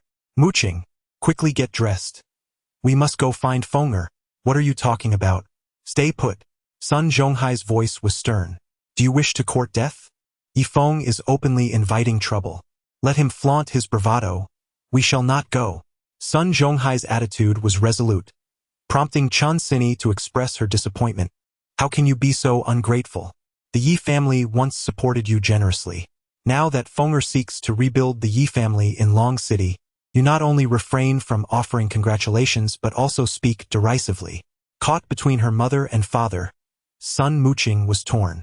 Just then, a sports car screeched to a halt outside the Sun residence, and Yin Tianqi stepped out. Upon seeing him, Chun Sini quickly pulled Sun Muqing into the bedroom. Uncle Sun. Tianqi, come inside. Feeling anxious, Yin Tianqi took a deep breath and entered. When Sun Muqing emerged from her room dressed anew, Yin Tianqi rose quickly. Muqing, if you're going to the Yi family, I'll accompany you. Get away. Chun Sini seethed, wishing she could slap him. Yin Tianqi's face turned beet red with embarrassment. Yet he pressed on as Chun Sini dragged Sun Muqing toward the door. Uncle Sun, don't worry. I will protect Muqing. He feigned sincerity. Sun Zhonghai pushed him away. Go. Follow Muqing. Yin Tianqi, quick on his feet, hurried after her, while Chun Sini turned to confront him. He ducked behind Sun Muqing. Auntie, I have a minor disagreement with Yifeng. Please don't be angry with me. He even sent me an invitation to the banquet. I warn you, stay away from my daughter. Chun Sini glared at him. Sun Muqing stepped forward to defend him. Mom, actually, young Master Yin is quite a good person. As she spoke, Yin Tianqi seized the opportunity to slip a talisman into Sun Muqing's bag. After completing his act, he pretended nothing had happened. Fine. You may know his face but not his heart. If you continue associating with him, do not expect me to acknowledge you as my daughter. Meanwhile, dozens of servants busied themselves cleaning the Yi residence to perfection. The Knight family residence was abuzz with activity. 3 years prior, the Knight family had met its demise, yet the grand estate remained intact. Due to the numerous fatalities that had occurred there, it was virtually unsellable. No one wished to acquire such a haunted abode, and rumors of ghostly apparitions at night only intensified its unpopularity. Suddenly, a booming voice called out, "The Chun family has arrived."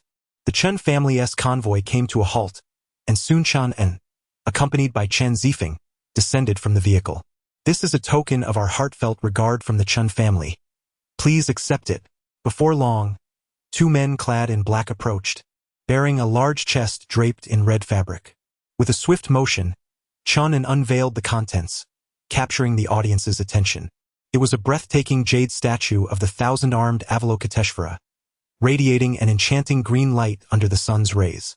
The onlookers were left in awe, including Yi Feng, who gasped, "Young Master Yi, this is the statue that adorned your family's ancestral hall. It was also your mother's cherished possession. Consider it a congratulatory gift." Chun had invested a staggering 80 million in the statue, yet he felt no remorse. He understood its profound significance for Yi Feng.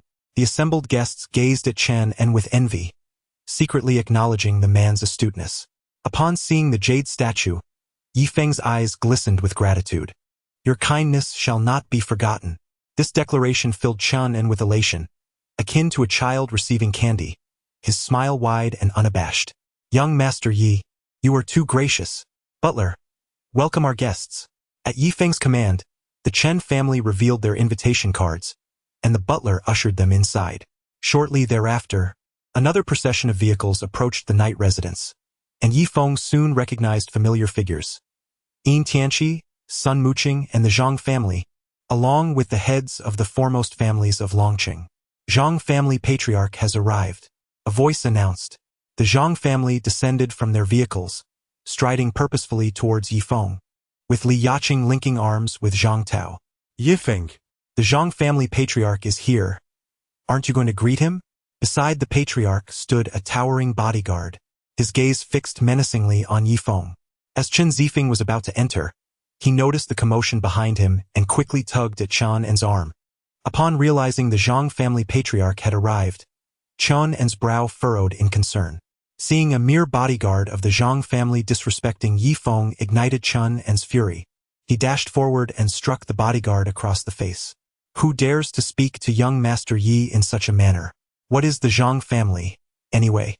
With his hands clasped behind his back, Chen's actions incited the ire of the Zhang family. Although the patriarch understood that Yi Feng had allied with the Chen family, he was taken aback by the close ties they shared, especially as Chen had unhesitatingly struck his personal guard. "Chen, do not overstep your bounds." The Zhang family patriarch glared. Chen, however, retorted with a sneer, "Zhang Xing, it appears age has dulled your wits. How dare you allow your men to speak so freely here? You struck my grandson, and I have yet to settle that score." The patriarch had wished to avoid a complete fallout with the Chen family, but their repeated provocations left him no choice. "Humph, should I see your rebellious child again, I shall deal with him as I see fit." Chen scoffed. "Once old Lu arrives, you will know my strength." Zhang Shiheng's words rendered Chen momentarily speechless. The old Lu he referred to was none other than Lu Qishan, the venerable head of the Lu family, whose reputation was formidable. Now that Zhang Longhu was deceased, the Lu family held the most power. Lu Qishan was a true martial arts master, on the brink of entering the realm of the open origin, which would elevate the Lu family's standing even higher than that of the late Zhang Longhu. After all, reaching the master level would grant one significant influence throughout the region of Nanjing. Once more, the gazes of the Zhang family members fell upon Yi Feng. The patriarch strode in with an air of arrogance, while the butler glanced at the Zhang family's invitation, his smile fading. He then led them to a corner of the estate. "With a standard invitation, you may sit here. If this does not suit you, you are free to leave. The front hall is reserved for golden invitations, while the grand hall is for those with purple gold invitations. This is young Master Ye's directive. You shall remain here." The Zhang family simmered with anger, and Li Yaqing felt an overwhelming sense of humiliation, while the patriarch seethed with indignation. They were oblivious to the hierarchy of invitations. Those with strained relations with Yi Feng received only standard ones. Soon, more guests arrived at the night residence, including the Lu, Li, and Lin families, who came despite their trepidation of Yi Feng's potential wrath. In Longcheng, only a select few received purple gold invitations, including Chen, who relished the sight of others' discomfort. As the banquet commenced, Yi Feng's piercing gaze swept across the room, finally settling on Lu Qishan. Elayena Zen, Lizion. And Lu Qishan all felt a shiver run down their spines, silenced by the presence of the man they recognized as a harbinger of death. "Humph, Yifeng. Did you truly believe we came merely to feast? Zhang Tao interjected, stepping forward defiantly. The Zhang family's assets are not for you to dictate. The patriarch's voice dripped with scorn.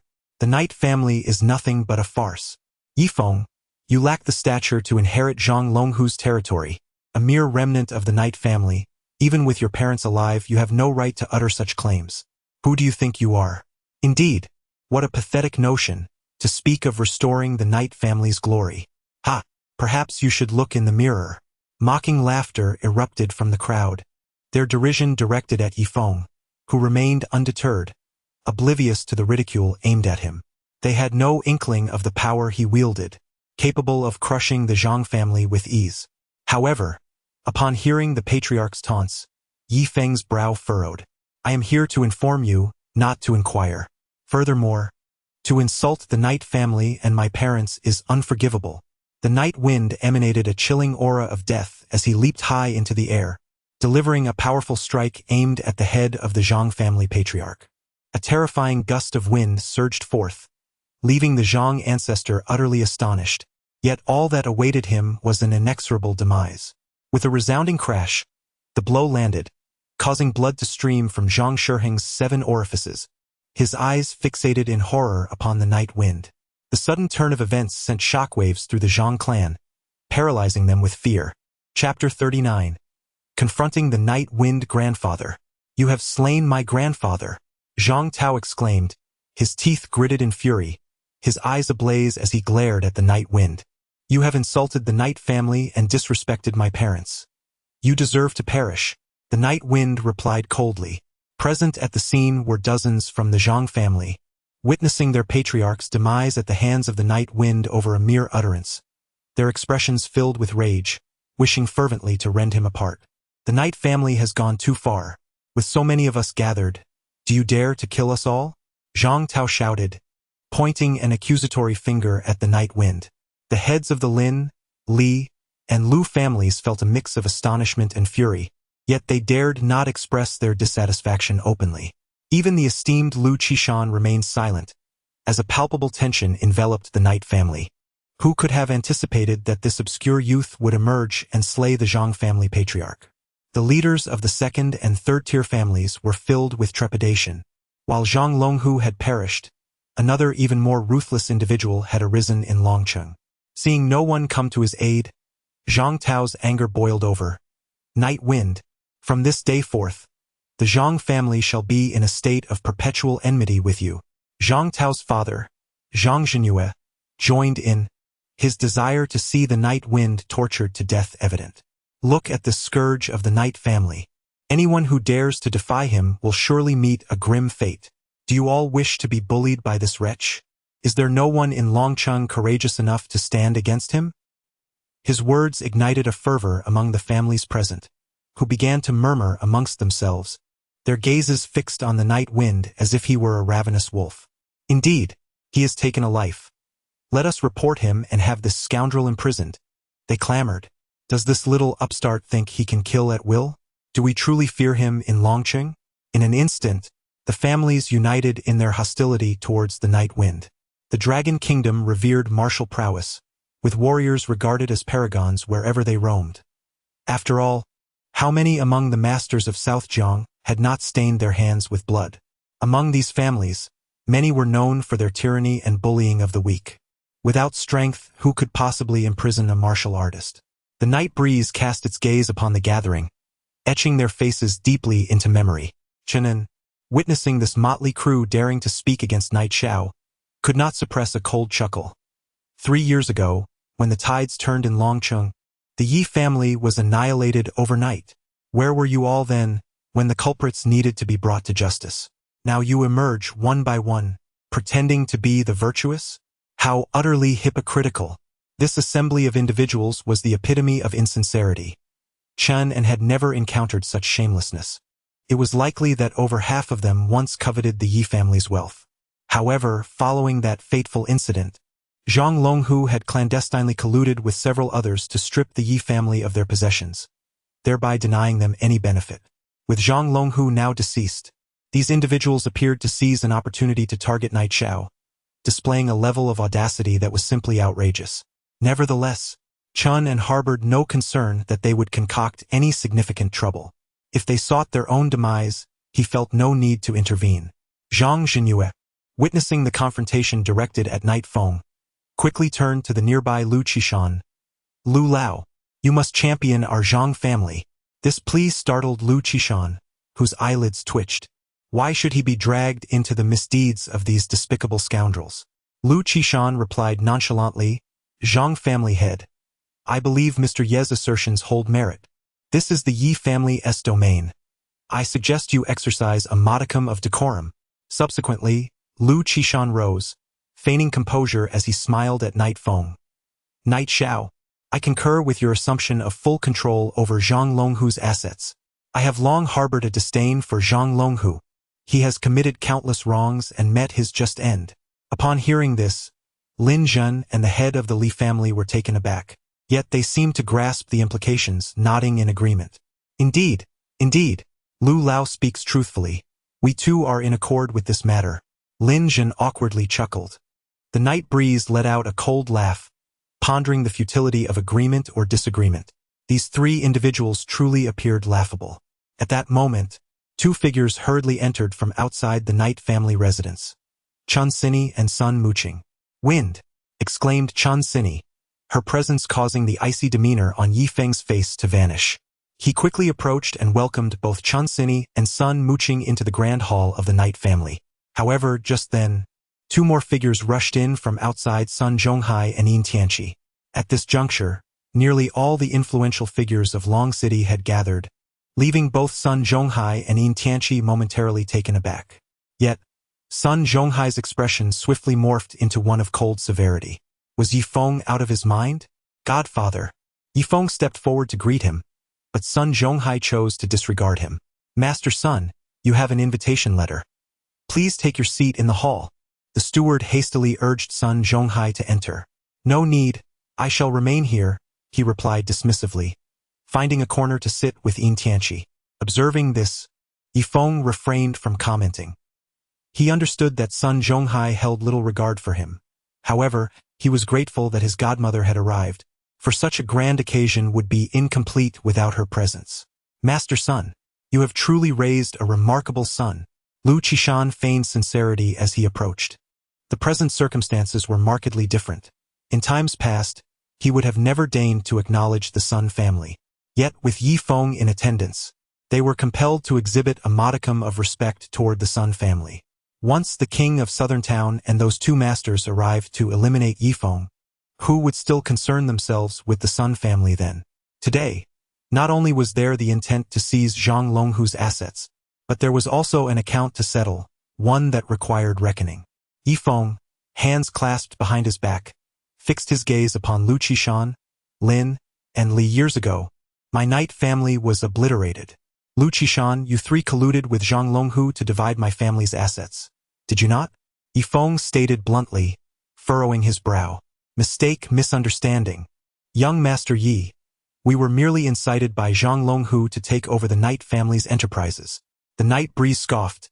Is that so? Just 20 billion per person. Upon hearing this, everyone present gasped in astonishment. 20 billion, though Lu Qishan was wealthy, he could not possibly produce such a sum in cash all at once, nor would he willingly part with such an amount. Lin Zhen and Li Zihong were even less capable. They might manage to scrape together 10 billion at most. While liquidating the Lin family assets could potentially amass 20 billion in a short time, doing so would jeopardize their standing in Long City. Lu Qishan gritted his teeth.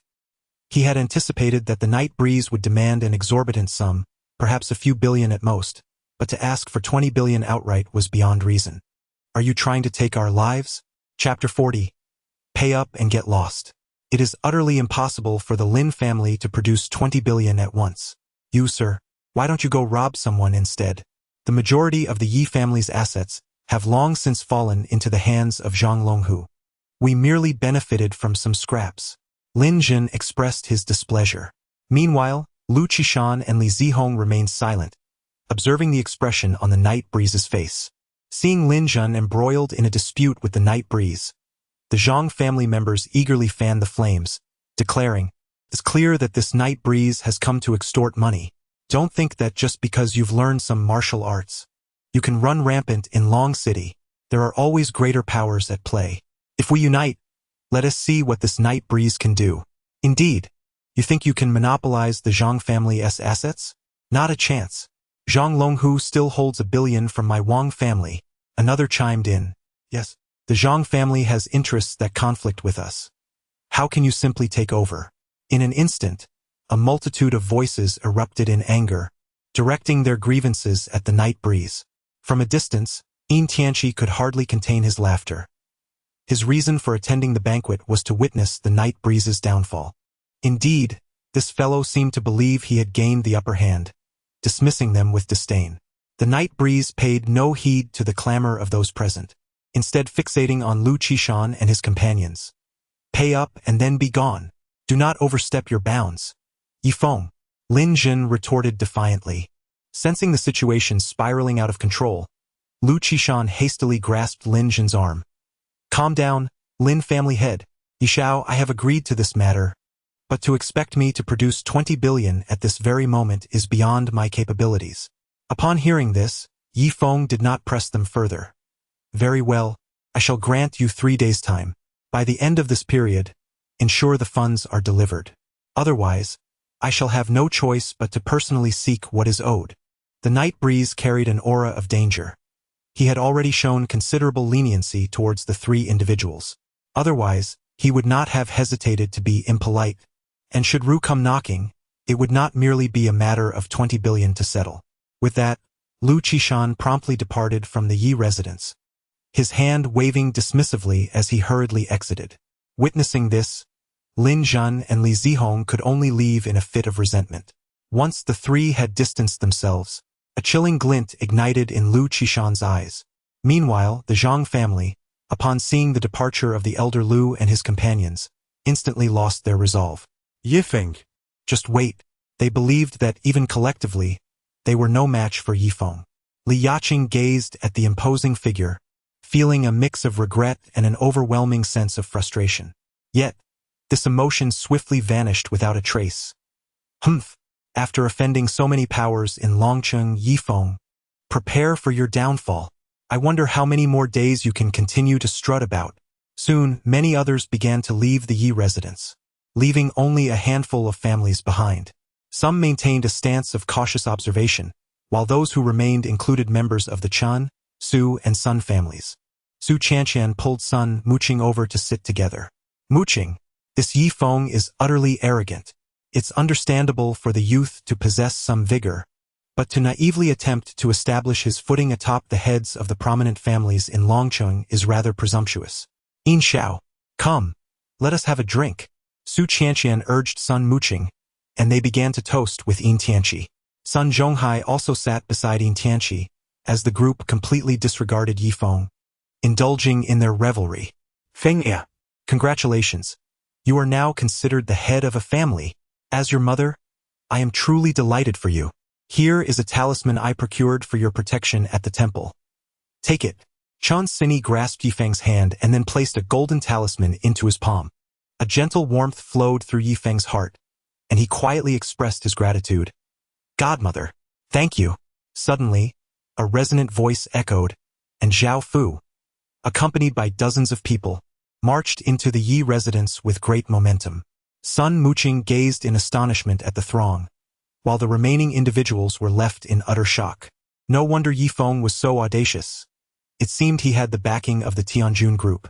Zhao Fu's appearance was intended to inform the onlookers of where their allegiances should lie. As long as they did not oppose the Yi family, they would remain untroubled. Upon seeing the Tianjun group's arrival, Sun Zhonghai was taken aback. When had he come to know the chairman of the Tianjun group? If the Tianjun group was supporting Yifeng, everything began to make sense. How unexpected. Sun Zhonghai couldn't help but alter his attitude towards Yifeng. Within the grand hall, Chan Sini looked at Zhao Fu with curiosity, then turned her gaze to Yifeng. Fenger, you? Godmother, the old master Zhao is somewhat connected to me. In the future, if you encounter any difficulties, you may seek his assistance. Upon hearing this, the Chun family father and son cast envious glances. realizing how fortunate the Sun family was, blissfully unaware of their own good fortune. Particularly, Sun Zhonghai, who was mingling with a scion of a second-rate family, showed no regard for young Master Yi. However, Chun and dared not criticize Sun Zhonghai. He simply focused on his own responsibilities. Soon, as the banquet commenced, the Yi family was enveloped in a lively atmosphere. Yet, Yin Tianqi remained troubled, as the skeletal man had given him a talisman specifically targeting Yi Feng. It appeared that this young man had provoked forces he ought to have avoided. Yin Tianqi was certain the skeletal man possessed terrifying power, and he was indeed coming for Yi Feng. Sun Muqing, absorbed in her drinking, remained oblivious to the brewing danger. Wisp after wisp of crimson mist emanated from her satchel, stealthily infiltrating her being. Sun Muqing's pupils seemed to glaze over with a red haze, her lips turning an alarming shade of crimson. Only Yin Tianqi was aware of this transformation. Observing Sun Muqing's condition, he realized the red talisman had taken effect. Meanwhile, in a manor several kilometers from Longcheng, an elderly man clad in a gray robe suddenly opened his eyes wide. The soul control goose spell has been completed. He immediately sat cross-legged, weaving incomprehensible hand seals while murmuring incantations. Behind him stood an extraordinarily alluring woman, silently observing. Moments later, the skeletal man rose, his expression brimming with excitement as if he had stumbled upon monumental news, exclaiming, "What a marvelous soul!" Suddenly, the gray-robed man recoiled several steps. "Is this the 5 profound body? Master, what do you mean?" the woman asked, astonished. Chapter 41. I can save her. The Yi family, having indulged in drinks for 3 rounds, found themselves deep into the night. After bidding farewell to Yi Feng, Chun En and his family departed. "Mr. Yi, I shall take my leave," Zhao Fu called out to Chun Sini before he exited. Once everyone had left, only Yin Tianqi and the 3 members of the Sun family remained. Yin Tianqi gazed longingly at Sun Muqing. "Muqing, see off young Master Yin." Sun Zhonghai nudged Sun Muqing. With a vacant expression, Sun Muqing nodded, unexpectedly rising to take Yin Tianqi by the hand and lead him towards the door. This sudden turn of events left Yin Tianqi bewildered. He noticed her eyes were slightly reddened, causing him to swallow hard. Sun Muqing emanated an inexplicable chill, harboring an undercurrent of menace, making Yin Tianqi feel as though she had transformed into a different person entirely. Upon stepping outside the Yi family's gate, Sun Muqing's demeanor shifted abruptly. She reached out and seized Yin Tianqi by the neck. Startled, he broke into a cold sweat. "Muqing, what are you doing? Let go of me." After a struggle, Sun Muqing tossed him to the ground. "Yin Tianqi, remember this. From now on, you are but a dog at my side." Yes, yes, I am your dog." Yin Tianqi repeatedly bowed his head. Cold sweat drenched his back. He had distinctly sensed a breath of death, feeling that a mere squeeze from Sun Muqing could render him lifeless. What had that mysterious man done to Sun Muqing? Meanwhile, several kilometers away, a man in a gray robe wore a chilling smile as he manipulated Sun Muqing to re-enter the Yi residence. "Senior brother, the matter of the 5 mysterious body is of great significance. Should we inform the Grand Hall Master? Junior sister, I have awaited this day for far too long. If I can cast this body into the cauldron and forge the divine elixir, I shall escape this wretched form. Her soul is the purest I have ever encountered. That wretched Yin Tianqi dares to taint this body and soul. He is courting death." Upon hearing this, the enchanting woman displayed a flicker of doubt in her eyes, which swiftly transformed into a smile of satisfaction. Unexpectedly, this girl is a 1 in 1,005 mysterious body. Her entire being is a treasure trove. Senior brother, if you consume her, your powers will surely flourish. At that point, even the Grand Hall Master may not stand a chance against you. Meanwhile, upon entering the Yi residence, as soon as Sun Muqing stepped inside, Chun Sini hurriedly grasped her arm and pulled her forward. "Muqing, you haven't congratulated Fenger today. He has been so concerned for your safety. That Yin Tianqi has ill intentions. Why did you go to see him off?" "Mother, I have never had any feelings for that Yin Tianqi. Brother Yi Feng, congratulations." Sun Muqing smiled as she shook hands with Yi Feng. The moment their palms touched, an unusual sensation surged into Yi Feng's mind, causing him to furrow his brow. Sun Muqing exuded an aura of malevolence, imparting an unprecedented chill. Furthermore, she had never referred to herself in such a manner. Yifeng subtly tightened his grip around Sun Muqing's wrist, taking the opportunity to check her pulse. Soul-controlling Gu curse. Yifeng was taken aback, for this malevolent incantation was a sight he had never encountered before. It is rumored that the soul-controlling Gu curse is a sinister sorcery from the southern seas. Once afflicted, the victims will is forcefully dominated, with the venom seeping deep into the very essence of their soul. This arcane art is exceedingly challenging to unravel, and any attempt to forcibly break it could inflict grievous harm upon the spirit, plunging the individual into an eternal slumber. How could it be? Muqing had been secretly ensnared by such a wicked spell? Night Wind was increasingly astonished, realizing that someone had set their sights on the Sun family. "Who are you?" he exclaimed, gripping Sun Muqing's arm tightly. This unexpected turn of events left both Chun Sini and Sun Zhonghai in stunned silence. "Brother Night Wind, what are you doing?" she protested. "You have never called me brother before. If I find you, I shall ensure your demise is utterly complete." The night breeze tightened its grip as he interrogated Sun Muqing before him, while the man in the gray robe displayed a look of astonishment. How could this individual unravel my soul-controlling curse? Ha! Yet, beneath the spell, none can break it without me. Should anyone dare to forcefully dispel the curse, it would lead only to certain death. The man felt no trepidation regarding the possibility of the night breeze breaking his soul-controlling incantation. Sun Zhonghai, witnessing the night breeze seize his daughter, was instantly consumed by fury. "Night breeze, what are you doing? Release my daughter. Adoptive mother, adoptive father. Someone has cast a spell on Muqing." The night breeze's expression was frigid. However, Sun Zhonghai and Chun Sini could not comprehend his words, while Sun Muqing writhed in pain, exclaiming, "Let go of me, Night Breeze, you're hurting me." Despite Sun Muqing's desperate struggles, the night breeze remained resolute, fully aware that the adversary had realized he had seen through the spell. If he were to release Sun Muqing now, the opponent would undoubtedly seize control of her, potentially exposing even the secret of her 5-ine body. "Muqing, forgive me." The night breeze swiftly drew 3 silver needles, piercing the void and plunging them into Sun Muqing's chest. Following this, 2 more needles shot forth, striking her Baihui point. Sun Muqing's vision darkened, and she collapsed into the arms of the night breeze. "What have you done to my daughter? You scoundrel!"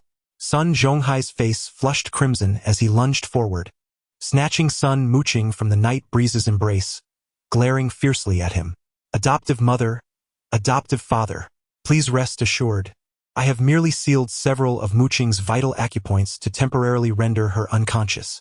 You must believe me. Muqing's current condition is extremely perilous." The night breeze cast a worried glance at Sun Muqing, realizing that the soul-controlling curse must be lifted promptly. Otherwise, prolonged exposure would jeopardize her nerves and spirit. Yet, he was still lacking a vital herb. Sun Zhonghai, filled with rage, shouted, "Get out! Do not ever touch my daughter again. How could my daughter, in perfect health, fall ill? You are spouting nonsense." Witnessing Sun Zhonghai's frenzied state, Chun Sini stepped forward and struck him across the face. "Calm down. I believe Fenger would never harm Muqing." This slap jolted Sun Zhonghai back to reality, allowing him to regain his composure swiftly. He hurriedly checked Sun Muqing's breathing and, relieved to find it steady, turned his cold gaze towards the night breeze. "If anything happens to my daughter, I will not spare you." Chun Sini quickly supported Sun Muqing, and together they laid her gently onto the bed. The night breeze bore no malice towards Sun Zhonghai. It was merely his countenance that grew somber. Should anyone dare to harm the Sun family, he would traverse the ends of the earth to bring them to justice. To lay a hand on one's kin is a grave offense deserving of retribution. The night breeze swiftly placed a call to Zhao Fu, instructing him to send a team to guard the Yi residence. Soon, a contingent of dozens surrounded the home. Chapter 42. The 12 Needles of Pure Yang. As the night wore on, the Yi family remained relatively safe. Yifeng understood that their adversary would not reveal themselves easily. At this moment, they had taken control of Sun Muqing's life, confident that she could not escape the clutches of the soul-controlling curse. "Muqing, rest assured, I shall heal you." The night breeze made a hurried phone call and swiftly exited the door, driving off with determination. In Nanjing, where might I find a pharmacy? I am in search of a precious medicinal herb. The night breeze directly contacted Zhao Fu. Young Master Yi, Nanjing is home to numerous esteemed physicians, but if one were to speak of the most renowned, it would undoubtedly be the Chen family of Yunqing. The Chen family? The night breeze furrowed his brow slightly. Indeed, the Chen family has practiced medicine for generations, and their patriarch is none other than the current master of Nanjing, Chen Shouan. This individual is not only the most celebrated divine physician in Nanjing but also the head of the Nanjing School of Divine Medicine. The Chen family possesses every kind of medicinal herb, yet ordinary individuals cannot even gain entry to their abode. I believe they must have what you seek. Upon hearing this, the night breeze felt a surge of joy within. Then I must certainly meet this divine physician.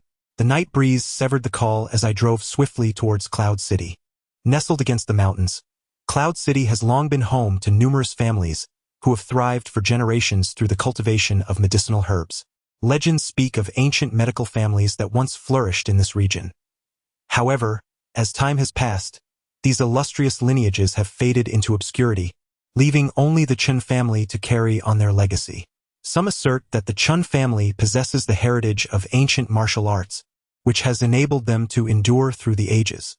Yet, it is Chen Shouan, a man of unwavering integrity and fierce opposition to malevolence, who commands the utmost respect from all in Nanjiang. The night breeze carried Zhao Fu's address, leading directly to a traditional Chinese medicine hall, exuding an air of authentic architectural elegance. Shenong Hall? Such audacious claims. The night breeze gazed at the sign above and couldn't help but smile. To dare to adopt such a title, the Chen family must undoubtedly possess considerable prowess. The night breeze swept through the door, revealing a spacious herbal medicine hall bustling with people. The air was thick with the rich aroma of medicinal herbs, and shelves nearby displayed hundreds of different ingredients. Hey, what do you think you're doing? Are you not aware that appointments are required to consult at the Shenong Hall? A young man in his 20s intercepted the night breeze. I seek Chen Shouan. Upon uttering these words, the entire pharmacy turned to gaze at the night breeze, their expressions a mixture of incredulity and disdain. Soon, laughter erupted among the crowd. Are you feverish? Who do you think Chen the healer is? Do you believe you can just waltz in and meet him? Many esteemed families in Yun City queue for a chance to see Chen the healer, and you think you're special? It seems this lad is quite ill. They mocked. A mere boy, unseasoned and audaciously demanding an audience with Master Chen Shouan, was deemed a sacrilege against the revered healer's dignity. The commotion caught the attention of a middle-aged man in the inner chamber. He scrutinized the night breeze with a disapproving frown, stating, "This is the Shenong Hall, a place for healing. My father is not in consultation. If you have matters to discuss, come to me." The man, clad in spectacles and appearing to be around 40, held several silver needles in his hand. On a nearby sickbed, an elderly gentleman with graying hair lay prostrate, and the night breeze discerned at once that the old man harbored hidden injuries. The night breeze remained silent as it turned its gaze towards Chen Huan. Chen Huan, with both hands deftly guiding the needles, gently pressed his middle finger against the old man's back. Moments later, 2 silver needles fell, their tips piercing deeply into the elder's back. Poof! In the next instant, the old man expelled a mouthful of pitch-black stagnant blood. Once the acupuncture was complete, Chen Huan assisted the elder to sit up. "Old Huang, in half an hour, the silver needles can be removed. Once a week, for a total of 49 days, and you shall recover. Furthermore, I shall prepare several herbal prescriptions for you to take over the next few days." Cough, cough. The old gentleman coughed a few times, clasping his hands in gratitude towards Chen Huan. "My frail body may not have much time left. However, to have you personally administer treatment is not a futile journey after all. Old Madam Huang, you flatter me. My father has entrusted me with your care. Rest assured, I shall certainly restore your health." Chen Huan responded with a smile. The night breeze revealed at a glance the remarkable medical prowess of this man. Judging by his needle technique and posture, he employed the 12 pure yang needle method. No wonder the Chen family is revered as a medical lineage in Nanjing, for this technique had long been lost to time, leaving only 8 needles to legacy. Fortuitously, Yifeng had already mastered all 12 needles to perfection. The pure yang needle method treats internal injuries and promotes the smooth flow of blood and qi. However, given the severity of your internal afflictions, such treatment would merely prolong your life. Just as the old man was about to depart, Yifeng suddenly chuckled, causing Chen Huan to be taken aback. How do you know that I am using the pure yang needle method? Chen Huayen exclaimed, astonished. Even he did not dare to manipulate his internal energy in such a manner from a distance. Who was this young man, a master from some esteemed lineage? Before the elder could react, Yifeng extended his hand, a surge of energy penetrating directly into the elder's internal organs. With a cough, the old man spat out another mouthful of blood, his breath fluctuating once more. The tumultuous internal energy nearly caused him to falter, leaving him alarmed. He had just perceived a raging internal force akin to the vastness of the ocean. How could this young man be so formidable at such a tender age? His internal energy must have reached the level of a master. Subsequently, Yifeng withdrew the 3 golden needles, which had already lost their luster. These needles, bestowed upon him by his master, were known as the 9-turn divine needles. Each time they were utilized, they required a 3-day and 3-night infusion in medicinal solution to fully absorb its potency. The elder immediately bowed deeply to Yifeng, expressing his gratitude. Thank you, master, for your life-saving intervention. May I inquire your name? Yifeng, he replied. I am Huang Yan. If Master Yi has the time, please do visit the Huang family. I shall personally extend my hospitality. The night breeze waved gently. At this moment, he had no time to visit others. Take a good rest for a couple of days, and your injuries will surely heal. Chan Huayan, having altered his previous demeanor, hurriedly invited Yifeng into the inner hall. Those who had just been mocking Yifeng were rendered speechless, feeling a burning sensation on their faces. The night breeze followed Chan Huayan through a grand courtyard, eventually leading him into a guest room, where Chan Huayan turned to face his visitor. Sir, you mentioned seeking my father. He is currently at the Chun family estate. I shall escort you there shortly. However, your earlier display of acupuncture was nothing short of masterful. Might you enlighten me about it? Ha! Did you not just witness it yourself? I employed the pure yang needle technique, specifically the last 4 needles of the 12 pure yang needles. Night Breeze replied candidly. Upon hearing this, Chan Huayan's eyes widened in astonishment, his heart churning with tumultuous waves. The 12 pure yang needles had long been lost to time, and those 8 needles were the cherished legacy of the Chun family, passed down through generations. The fact that this person was knowledgeable about the pure yang technique was astonishing. Chan Huayan instinctively knelt before Night Breeze, only to be halted by a firm grip. Enough of these formalities. I have come here in search of a rare medicinal herb. What herb does the master desire? Please, speak freely. If it exists within my domain, I shall procure it without hesitation. Chen Huayan replied earnestly. The 12 pure yang formation was of immense significance. He would not hesitate to sacrifice even half his life for it, let alone a mere herb. Night Breeze smiled in response. This herb is exceedingly rare. I fear the Chun family may not possess it. I require a ginseng that is over 100 years old. At this revelation, Chan Huayan was taken aback. A century-old ginseng grows in secluded, mountainous regions, far from human habitation. This herb is highly coveted by herbalists for its ability to replenish the soul, calm the spirit, and rejuvenate the body. Even a 50-year-old ginseng is considered a rare treasure, let alone one that has existed for 100 years. The Chun family, renowned as the foremost medical clan in Nanjing, is a revered sanctuary for esteemed physicians. Despite their status, they had only managed to secure 2 specimens of century-old ginseng. One had been used during Chan Shouen's breakthrough. Now only one remained, carefully preserved within the Chen family, rarely seen by outsiders. Master Yi, you have come at an opportune moment. We indeed possess this herb, but I must report to my father first. It is not typically stored at the Shenong Hall. Please, follow me to the Chun family estate, Chan Huayan said respectfully. The Night Breeze filled with delight, for he had indeed not come to the wrong place. Unexpectedly, the Chun family possessed such a precious item. With this artifact, he could cure Sun Muqing and unravel the soul-controlling curse afflicting her. Excellent. Subsequently, under the guidance of Chun Huayan, they emerged from the apothecary and set off towards the Chun residence. Approximately 20 minutes later, a luxurious manor came into view. Chun Huayan excitedly exited the vehicle to open the door for Night Wind. "Please, follow me." Upon entering the grand courtyard of the Chun family, they traversed a picturesque front yard adorned with mountains and water, and passed through a bamboo grove before finally reaching the main hall. In the distance, Night Wind spotted a spirited elder seated in the hall, facing an elderly man clad in a long black robe.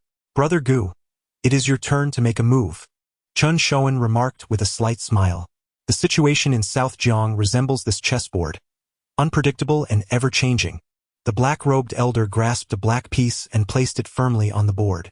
In an instant, a multitude of black pieces surrounded and decimated a significant portion of the white pieces.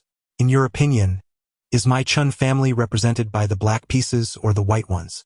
Chun Shoan inquired, his brow slightly furrowing.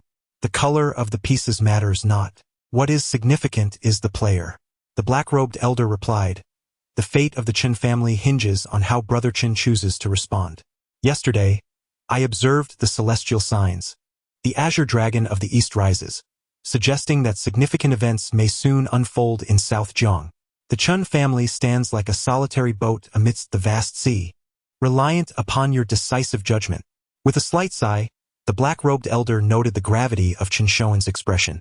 "It seems we have guests arriving."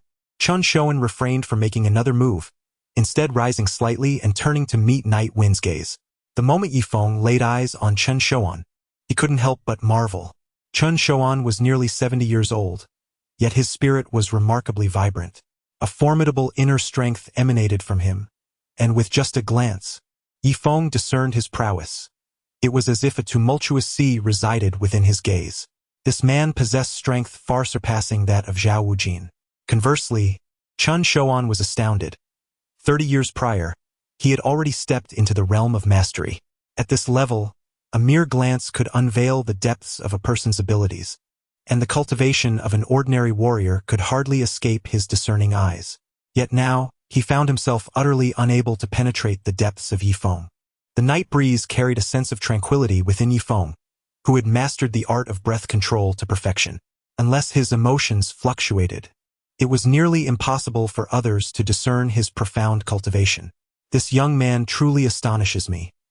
He is remarkably composed and reserved at such a tender age." Huayan. "Who is this?" Chun Shoan inquired with a smile.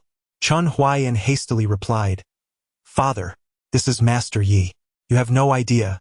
Master Yi just healed old Master Huang's injuries with merely 3 needles. Moreover, he employed our Chun family's 8 paths of pure yang acupuncture." Upon hearing this, Chun Shoan was even more astounded.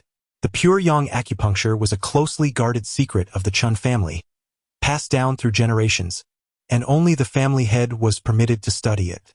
How could this young man possibly know the pure yang acupuncture? "Oh, young brother, you know the pure yang acupuncture?" Chun Shoan asked with skepticism. In response, Yifeng offered a faint smile. "Old master, have you completely forgotten the teachings of our ancestors? The 12 paths of pure yang acupuncture. Does your Chun family only possess 8 needles?" This question rendered Chun Shoan speechless, and he was struck with a profound shock, his body trembling slightly. "What did you say? You used the 12 paths of pure yang acupuncture?" Chun Shoan exclaimed anxiously. Sensing the urgency, he made a concerted effort to steady his emotions inside. "Huayan, my Chun family indeed possesses only 8 needles. The pure yang acupuncture originally had 12 paths. However, it has long been lost." Chun Shoan had searched the entirety of the Dragon Kingdom decades ago, hoping to recover the missing 4 needles within his lifetime. Yet, all these years had passed without a single clue. Therefore, the Chun family continued to rely on the 8 needles, which he had passed down to his son. Chen Huayan.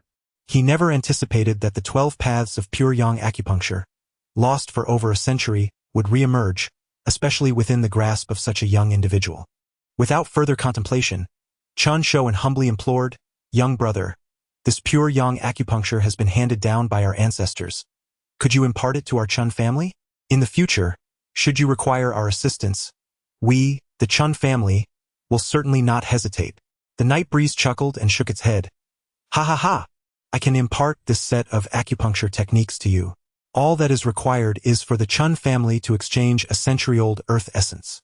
The night wind was well aware of Chun Shoan's character, which is why it willingly imparted the remaining 4 needles. To be frank, exchanging a century-old earth essence for the remaining 4 needles was a tremendous boon for the Chun family. Not to mention a century-old earth essence.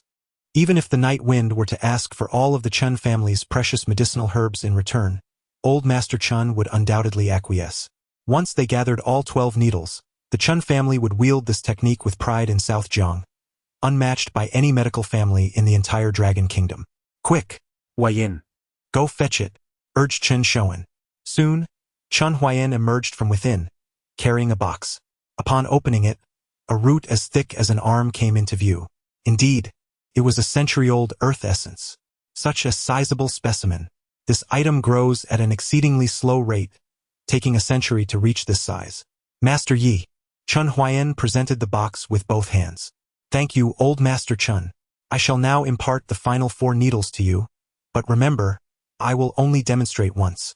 Chapter 44. Master Chun suddenly, the night wind drew out 12 silver needles, manipulating them with hands that shifted continuously, infused with formidable inner strength.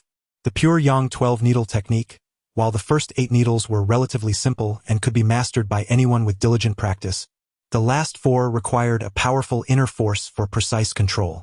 As the needle technique transformed, an unending stream of inner energy needed to be infused, allowing the inner force to accompany the silver needles into the body. Chun Huayan was mesmerized. Yet witnessing the night wind's precise needle manipulation ignited even greater excitement within him. Meanwhile, Chun Shoan fixed his gaze on the night wind's wrist, fearful of missing any subtlety in the technique. With a resounding crash, the 12 silver needles, enveloped in domineering energy, were forcefully thrust into the adjacent pillar. This needle technique could be applied to the Ren and Du meridians, targeting all acupuncture points. For each pathway, an additional needle was added. Once mastered, all 12 needles could be wielded simultaneously. However, to control all 12 needles precisely at once, hitting each acupuncture point flawlessly, depended on the mastery of one's inner strength. The night breeze had completed a series of movements, leaving Chan Shoan utterly astonished, unable to close his mouth in disbelief. He pondered to himself, even with his mastery, he could not fathom controlling those 12 silver needles with such exquisite precision. The two gazed at Yi Feng as though he were a creature of legend, taking a substantial amount of time to regain their composure. Huayan. Shouldn't you express your gratitude to the master for his guidance? Chun Shoan respectfully inquired. Sir, may I ask if you have any disciples? I wish for my son to become your student. Upon hearing this, Yi Feng was momentarily taken aback. Chun Huayan was already 40 years old. How would it appear if he were to take Yi Feng as his master? Perhaps it was best to decline. I am confident that Mr. Chun will impart excellent teachings to your son. This set of needle techniques serves as my token of appreciation. Yi Feng repeatedly refused. Chun Shoan felt a twinge of disappointment. Given Yi Feng's demonstrated prowess, he was more than qualified to be his teacher. He hesitated to express this thought, instead suggesting that Yi Feng take Chun Huayan as his disciple. However, with Yi Feng's refusal, he felt it inappropriate to pursue the matter further, especially since Chun Huayan was destined to become the head of the Chun family. In Yunqing, countless individuals would vie for the favor of the Chun family. Yet here was the future head seeking to become a disciple of Yi Feng, only to be declined. One could only imagine the reactions of others if they were to learn of this incident. Heroes emerge in youth. This young brother may appear youthful, yet his abilities are remarkable. In the future, this will indeed be the realm of you and your peers. The elder in the black robe regarded Yi Feng with great admiration. The night breeze suddenly realized that while his attention had been focused on Chen Shoan, he had overlooked the presence of the elderly man. This old gentleman exuded an aura of enigma, leaving the night breeze astonished. Indeed, the Chun family's ability to thrive in Nanjiang suggested the presence of numerous formidable figures behind them. It was not only Chun Shoan. The night breeze surmised that this cloaked elder was at least a master in his own right. However, such individuals typically preferred to remain inconspicuous, only revealing their true strength when absolutely necessary. Huayan. Do not delay in preparing tea for the master. Chun Shoan hastily instructed Chun Huayan to brew tea for the night breeze. The night breeze gently declined, expressing, I have pressing matters to attend to. I shall visit again when time permits. Time is of the essence, and Chun Shoan, recognizing this, ceased his insistence. If the master were to visit the Chun family frequently, I would certainly provide a warm welcome. With gratitude, he inquired just now, how much of the master's teachings have you comprehended? Scratching his head, he responded, Forgive my ignorance. I have only grasped 3 or 4 points of the master's techniques. Sighing, Chun Shoan remarked, Your foremost priority now is to enhance your internal cultivation. He felt somewhat disheartened, as his son's innate talent was indeed lacking. For decades, the Chun family had not produced a single outstanding descendant. Had someone of Night Breeze's caliber emerged, he would have long since offered his gratitude to the heavens. However, with the acquisition of the 12 paths of pure yang needle technique, he had no reason to worry about the Chun family's prosperity. Before long, Chun Shoan accompanied Night Breeze to the entrance of the Chun residence. Without delay, Night Breeze departed, heading straight for Long City. His thoughts were consumed with concern for Sun Muqing's health. Although he had sealed several of her major acupoints with silver needles, inducing a state of unconsciousness, if the needles remained in her body for an extended period, there was a grave risk that she might never awaken. As the night breeze swept through the door, it revealed a multitude gathered in the grand hall of the Yi family, with Sun Zhonghai and Chun Sini wearing expressions of deep concern as they gazed intently at the sickbed not far away. Sun Muqing lay motionless upon the bed, her complexion as pale as that of an ice-cold beauty. Beside her, a middle-aged man clad in a white coat was subtly channeling his energy, preparing to extract the few silver needles lodged within Sun Muqing's heart meridian. Cease at once, a booming voice interrupted, halting the man's actions. Who are you? Yifeng inquired, furrowing his brow as he scrutinized the man before him. My daughter has yet to awaken after a day and a night. Sun Zhonghai retorted with hostility, glaring at Yifeng. Master Chentong is the one I have summoned to treat my daughter. Why do you shout? Master? What kind of quack dares to call himself a master? Yifeng replied coolly. The silver needles needed to be meticulously extracted by Yifeng's profound inner strength. But first, he needed to administer medicine to Sun Muqing.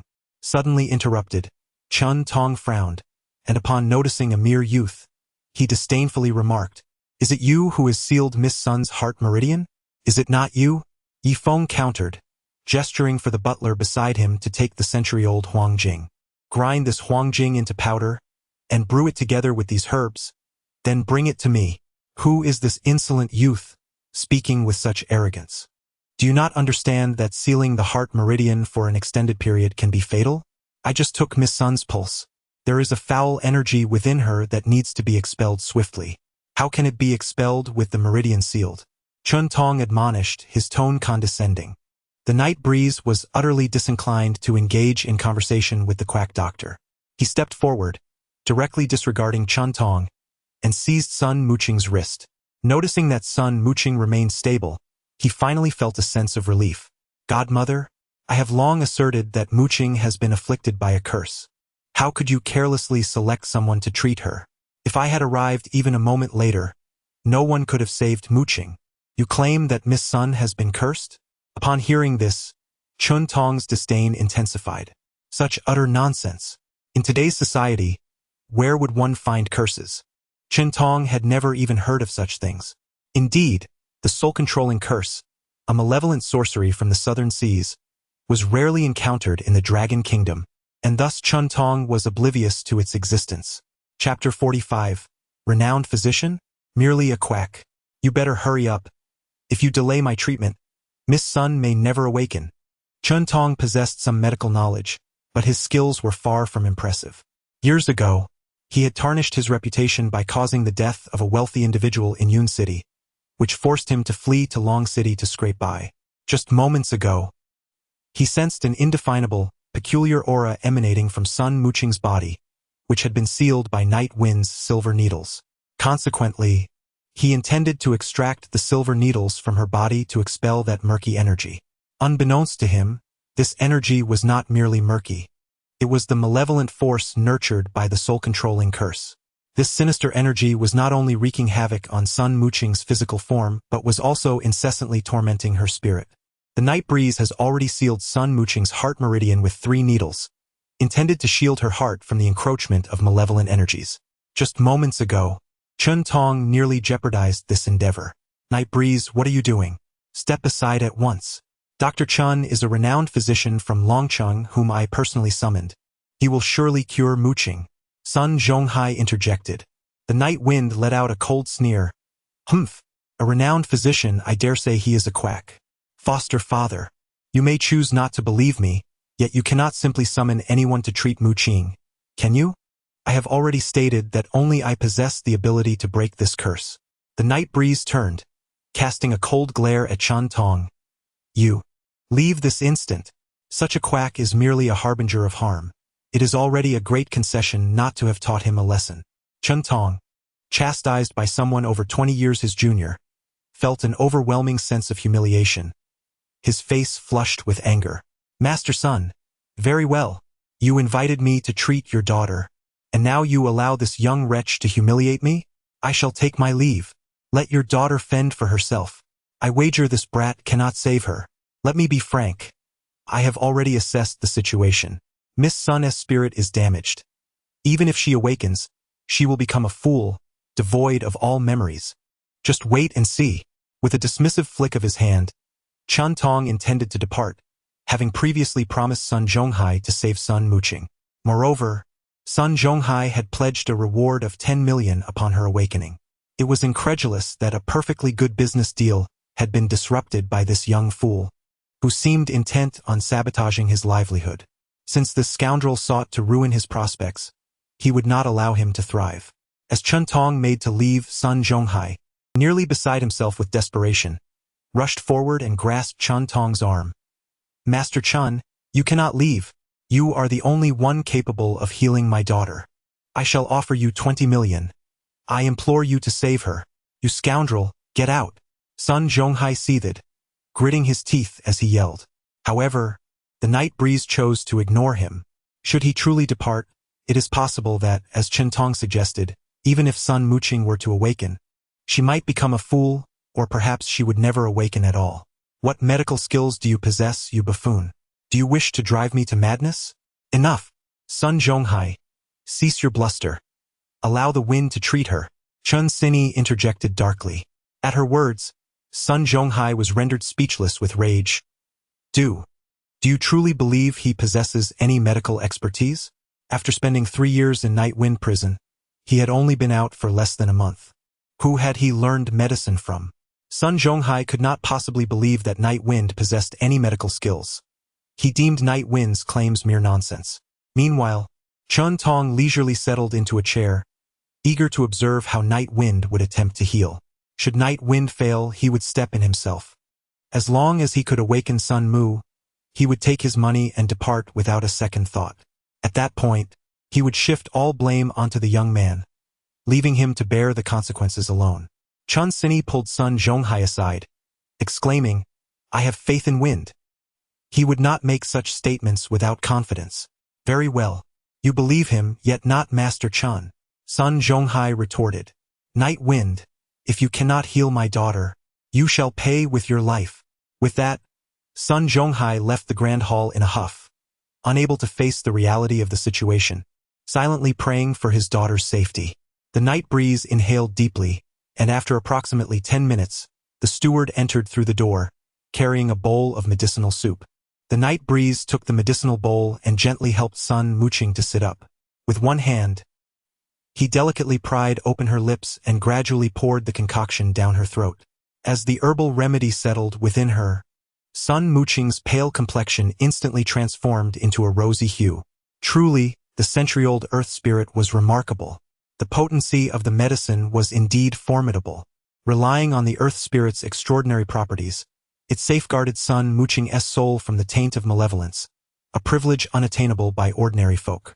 When Chun Shuan broke through, he too relied on another earth spirit to emerge unscathed.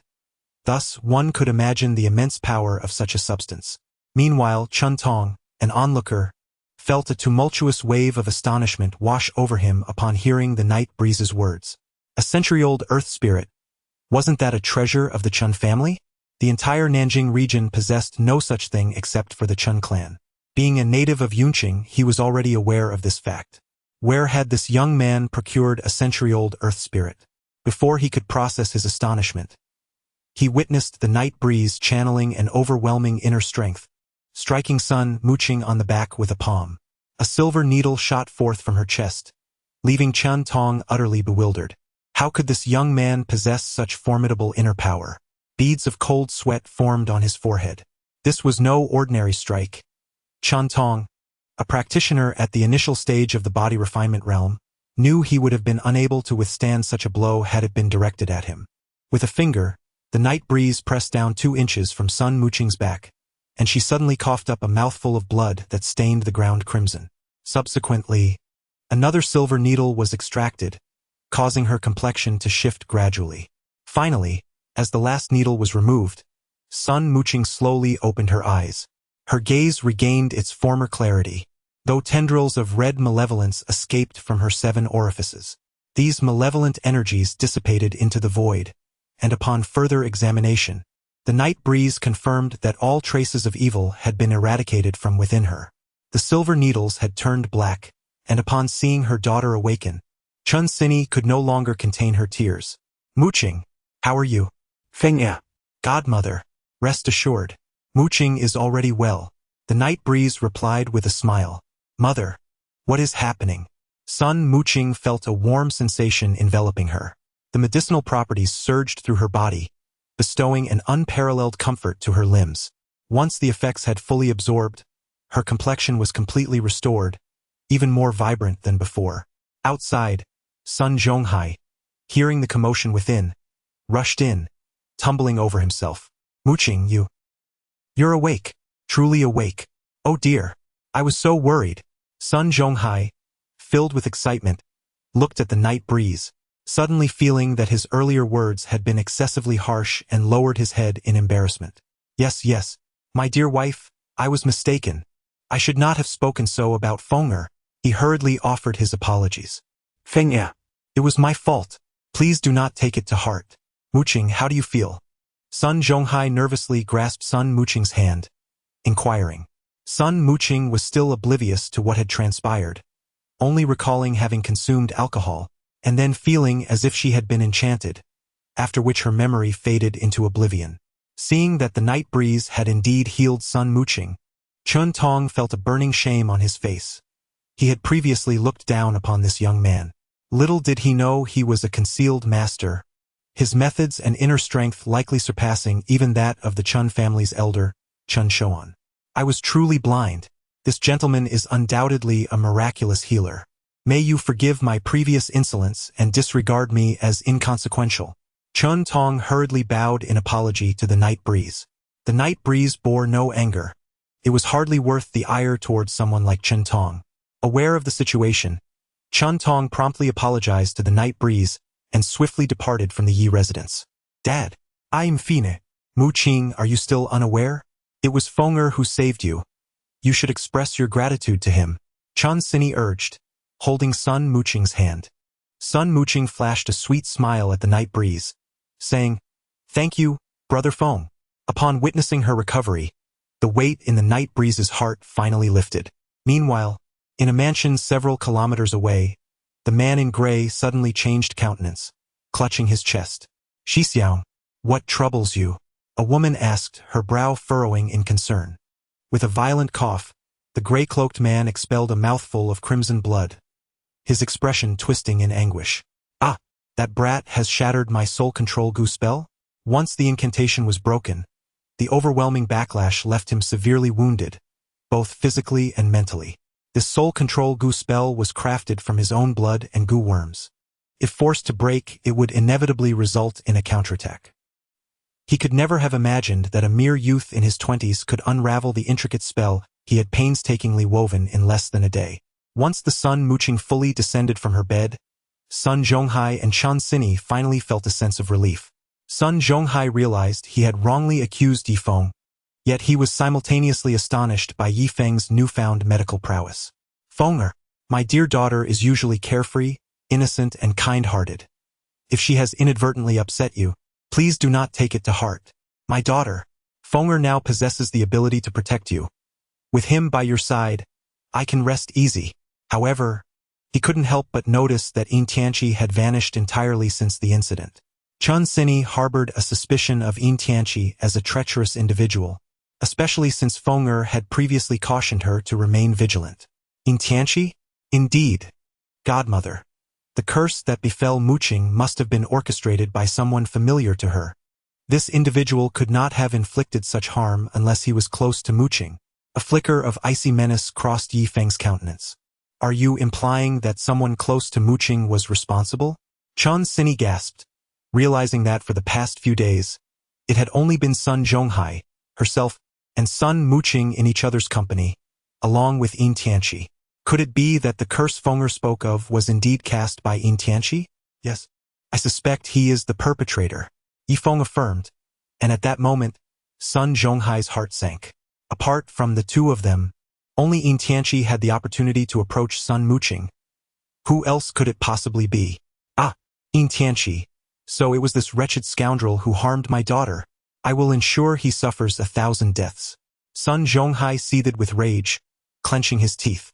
How foolish he had been to show concern for Yin Tianqi just days prior, even contemplating marrying his daughter to that man. The consequences of such a union would be unimaginable. The night breeze swept out the door, swiftly driving towards the Yin residence. At that moment, Yin Tianqi was still awaiting favorable news from the elder in the gray robe. Suddenly, he beheld the night breeze rushing towards him, a countenance filled with murderous intent. And night breeze, what brings you here? Yin Tianqi stammered, his heart racing in trepidation. The night breeze, without uttering a word, swung a slap towards him. What do you have to say for yourself? Speak. Was it you who cast the curse upon Muqing? The night breeze afforded him no opportunity for resistance. The cacophony roused Yin Jiangwo, who stumbled out from within. Upon witnessing his son being struck, Yin Jiangwo immediately gestured, and over a dozen bodyguards from the Yin family surged towards the night breeze. Yin Tianqi, I advise you to confess quickly, or I shall render you incapacitated. What do you want me to say? I know nothing. Night breeze, release me. This is the Yin family. Do not presume that your skills will allow you to. Before he could finish, the night breeze delivered a kick to Yin Tianqi's knee, and a piercing scream echoed throughout the Night family estate. Yin Tianqi's knee shattered. Will you speak or not? Dad, save me. Despite his dire situation, Yin Tianqi remained obstinate. He understood that if he confessed now, the night breeze would undoubtedly show him no mercy. Yin Jiangwo, a habitual drunkard, typically paid little heed to his son. Yet, witnessing such treatment of his offspring, he sobered up from the previous night's revelry. Make sure to kill him, he snarled. The group of young thugs rushed forward, but with just a few swift punches and kicks, the night breeze sent them sprawling to the ground, moaning in pain. If you refuse to speak, then you shall accompany me. The night breeze seized Yin Tianqi from the ground. I truly did nothing. This matter has no connection to me. Yin Tianqi pleaded repeatedly. Once they exited the vehicle, the night breeze unceremoniously tossed him into the courtyard, where Sun Muqing and Sun Zhonghai emerged. Seeing Sun Muqing, Yin Tianqi scrambled over, clutching her leg in desperation. Muqing, save me. Father-in-law, save me. The night breeze intends to kill me. Bah! Do not address me as father-in-law, Yin Tianqi. After all the trust one placed in you, you scoundrel. How dare you cast a curse upon my daughter? The night breeze carried an air of menace in his gaze as he tightened his grip around Yin Tianqi's throat, demanding, reveal the 3 numbers, or face your demise. Moments later, a pungent stench of urine enveloped the air. Yin Tianqi, overwhelmed by fear, had soiled himself. I will divulge everything. A mysterious figure compelled me to place that talisman upon Sun Muqing. If I refuse, he shall kill me. I implore you, spare my life. Upon hearing this, everyone was taken aback, especially Sun Muqing, who had believed Yin Tianqi to be a virtuous individual, only to discover his treachery. The night breeze murmured, let us clarify the events of that fateful evening. shall we? It was I who administered the drug in Mu Qingzhou's drink. All that transpired was orchestrated by me. I implore you, spare my life. Henceforth, I shall depart from Longcheng. Yin Tianqi struggled relentlessly. Upon hearing his words, Sun Muqing's face turned ashen, trembling uncontrollably. It was all Yin Tianqi's doing, and she had unjustly blamed Yifeng all this time. Chapter 47. Long time no see. How have you been? Sun Muqing raised her gaze to Yifeng, recalling the words she had once spoken to him, and bowed her head in remorse. It turned out that Yifeng had been safeguarding her all along, rescuing both her and Su Qianqian from Zhang Tiegong's clutches. Yin Tianqi, a dog cannot change its nature. I almost fell victim to your despicable deceit. With his legs incapacitated, Yin Tianqi could only kneel pitifully on the ground, his eyes filled with terror and regret. The night breeze gently glanced at Yin Tianqi and inquired, Mu Qing, how shall we deal with this fellow? Upon hearing this, Yin Tianqi clutched Sun Muqing's thigh and pleaded, Mu Qing, I beg you, spare my life. I recognize my mistakes. Considering our long-standing acquaintance, please let me go. Just a word from Sun Muqing, and the night breeze could swiftly reduce Yin Tianqi to ashes. Sun Muqing, with profound disdain, waved her hand dismissively, saying, You may leave. From this day forth, do not show your face before me. At these words, Yin Tianqi felt as if he had received a reprieve from death, and he scrambled out of the Night Family's gate in haste.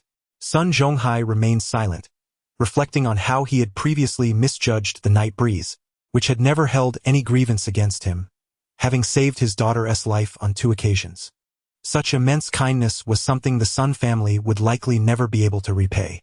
Your mother was indeed right. Mu Qing, I find the wind quite suitable. Perhaps you two should choose an auspicious day to obtain your marriage certificate, he suggested. With Feng'er's exceptional medical skills, if he pursues a career as a physician, his achievements will be boundless. Just consider those renowned doctors who can easily earn hundreds of thousands or even millions with a mere flick of their wrist. The famous physicians of Nanjiang, who isn't well regarded. These words caused Sun Muqing to blush profusely. Dad, what nonsense are you spouting? Who told you such things? My mother and I obtained our marriage certificate before we even began courting. Feelings can be nurtured over time.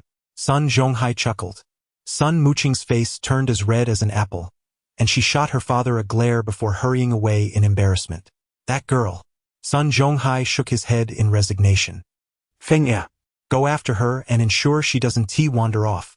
Chun Sini nudged the night breeze, leaving him no choice but to scratch his head awkwardly as he chased after her. Once outside, Sun Muqing called Su Qianqian, hoping to have her accompany her for a shopping trip, as her mind had become rather chaotic following the recent events. The night breeze trailed closely behind Sun Muqing, gently stirring her flowing hair, revealing her exquisitely chiseled profile. Suddenly, Yifeng found himself momentarily entranced.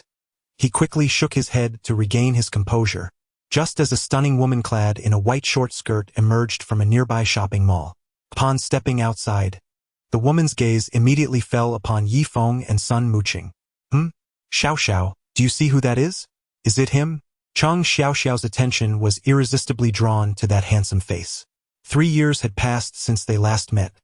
She wondered how he was faring now. Chang Xiaoxiao stared for a while, lost in thought, until her companion Li Xiaoqin tugged at her arm, snapping her back to reality. Xiao Xiao, look at you, utterly captivated. What is so special about Yifeng that you like him so much? Indeed, I am fond of him. His kindness, his genuine demeanor, and his charming visage, Chang Xiaoxiao confessed, though a shadow of doubt lingered. Coming from a humble background, how could he ever notice her? Yifeng and Sun Muqing walked side by side, a striking couple, seemingly perfectly matched.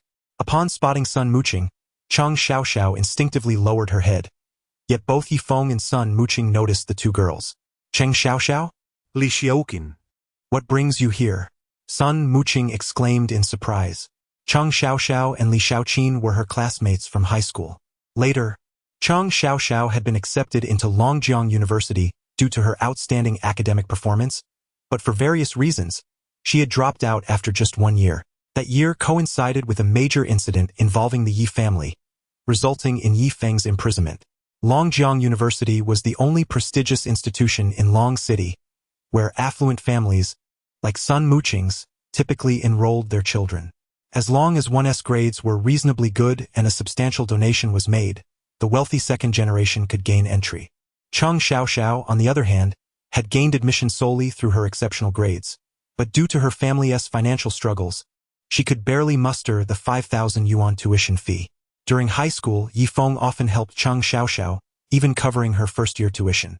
Memories of their past suddenly flooded Cheng Xiaoxiao's mind as she approached Yifeng and Sun Muqing with a smile.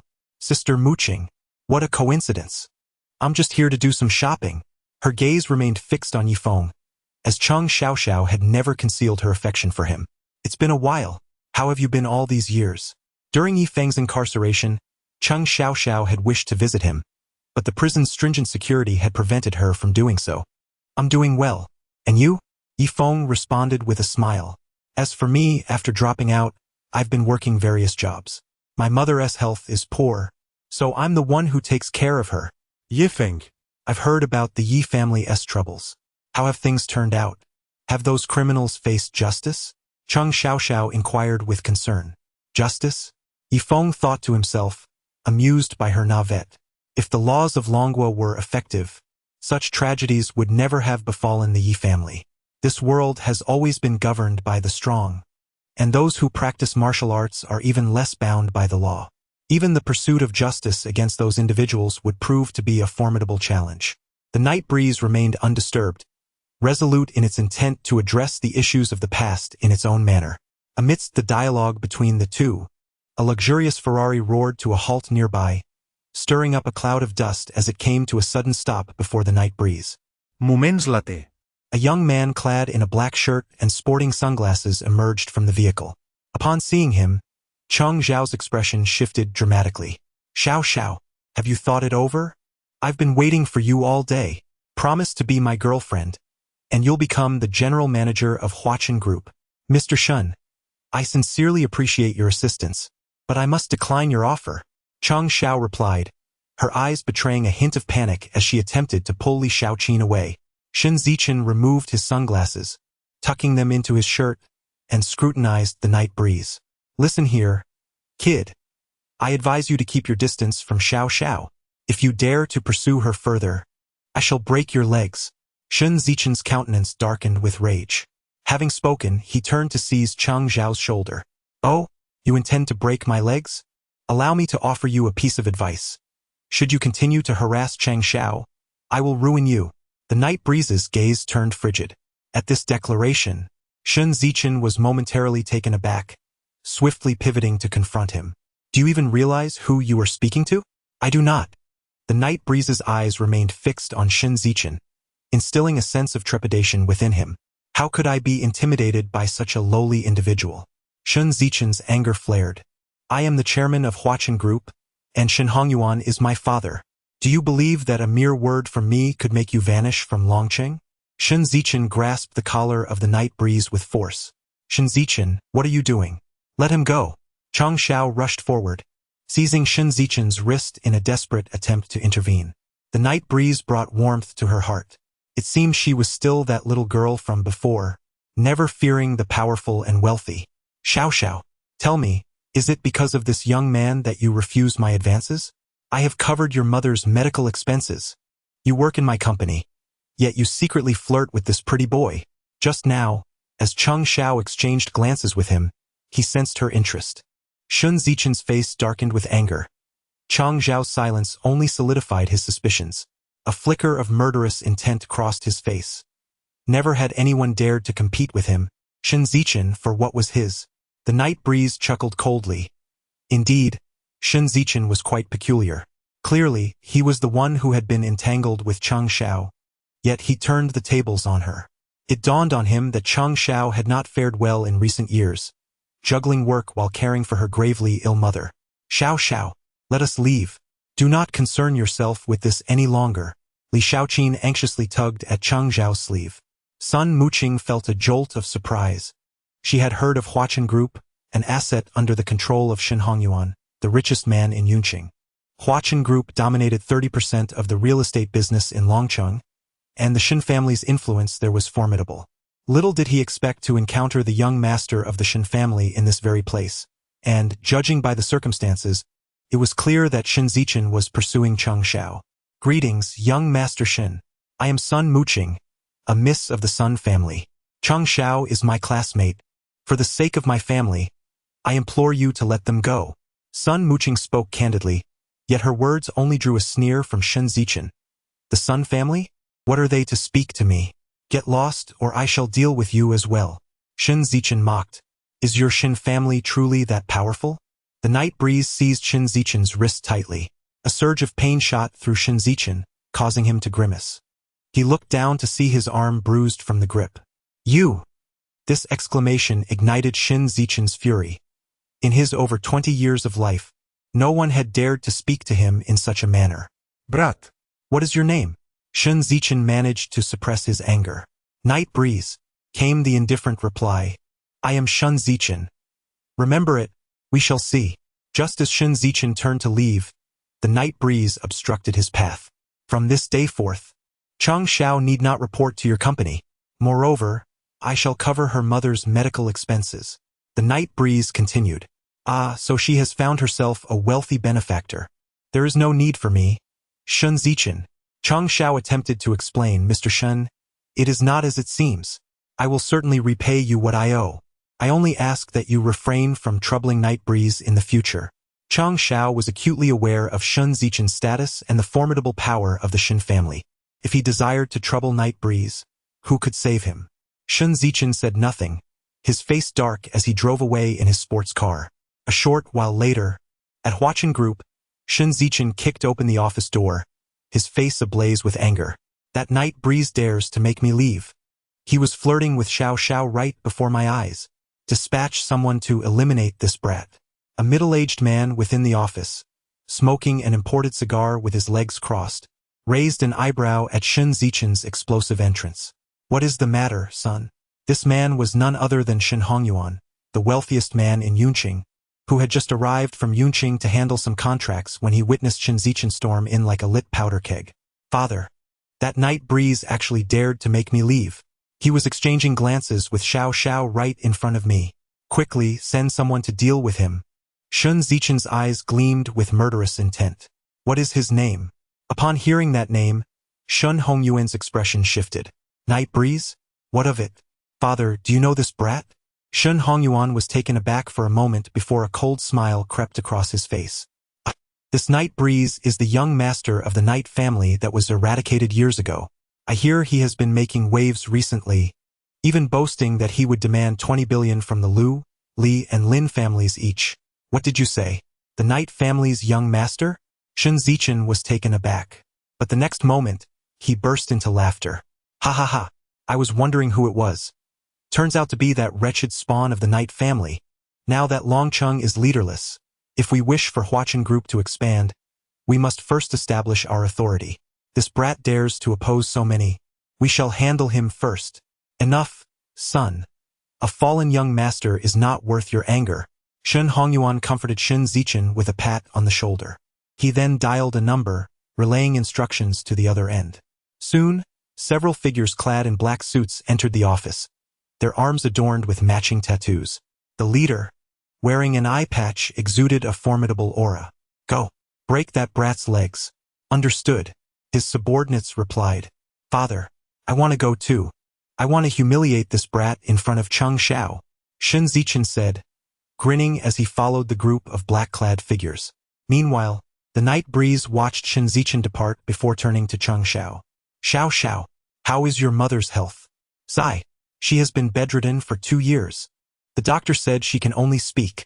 She cannot move any other part of her body. My mother worked tirelessly to raise me, and now she suffers from such a rare illness. All I can do is alleviate her pain. Cheng Xiao's eyes brimmed with sorrow.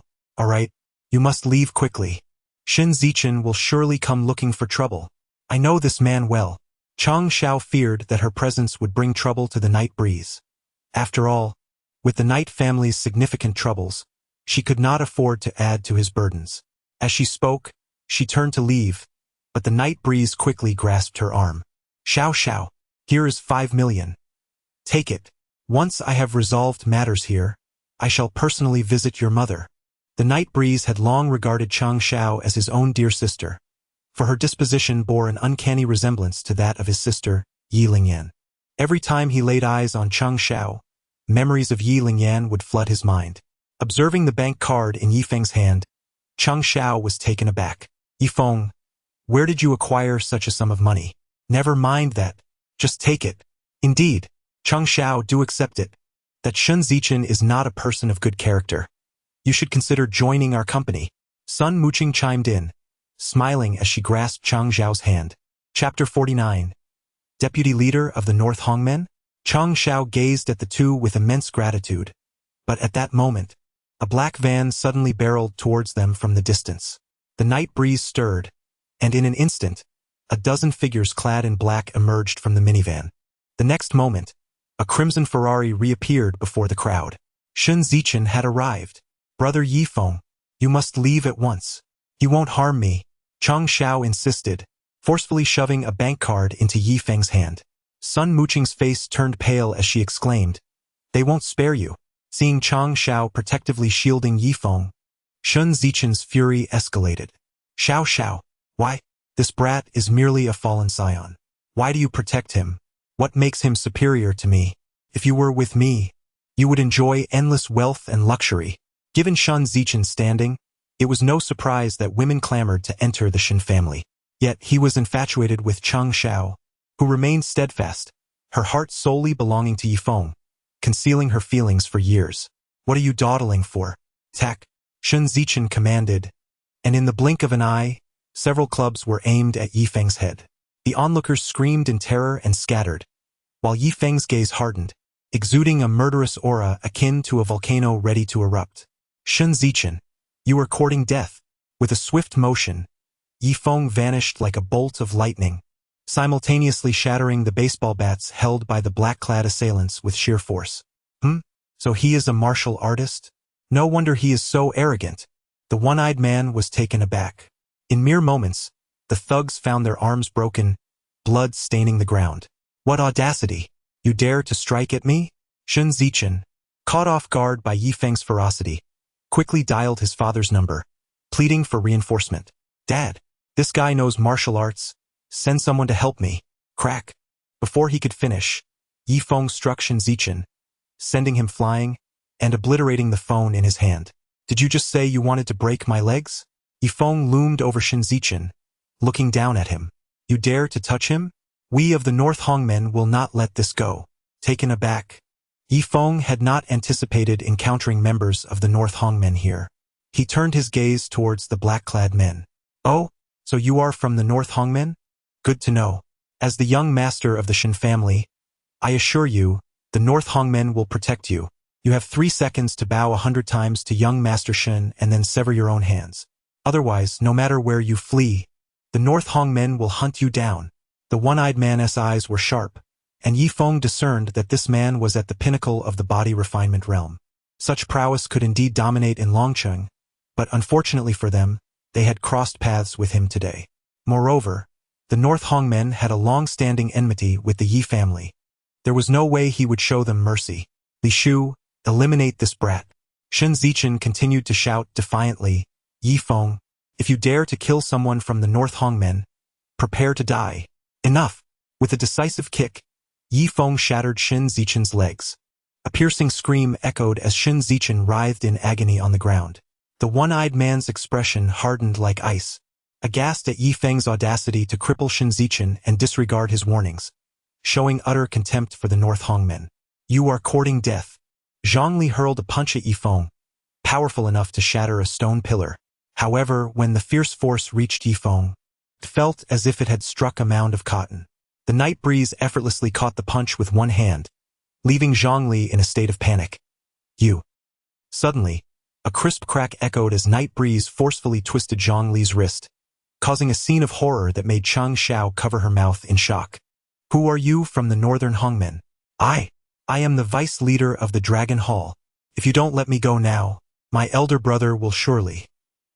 Boom! Night breeze delivered a resounding slap to Zhongli's head, sending him flying several meters like a lifeless creature. leaving a gruesome mess behind. Daring to act so arrogantly before me as the vice leader of the northern Hongmen? You seek death.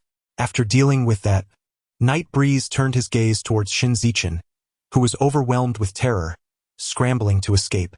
Leave.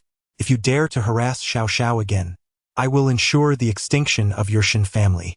Suddenly, a Rolls-Royce sped towards them, followed closely by a convoy of vehicles, surrounding Night Breeze in an instant.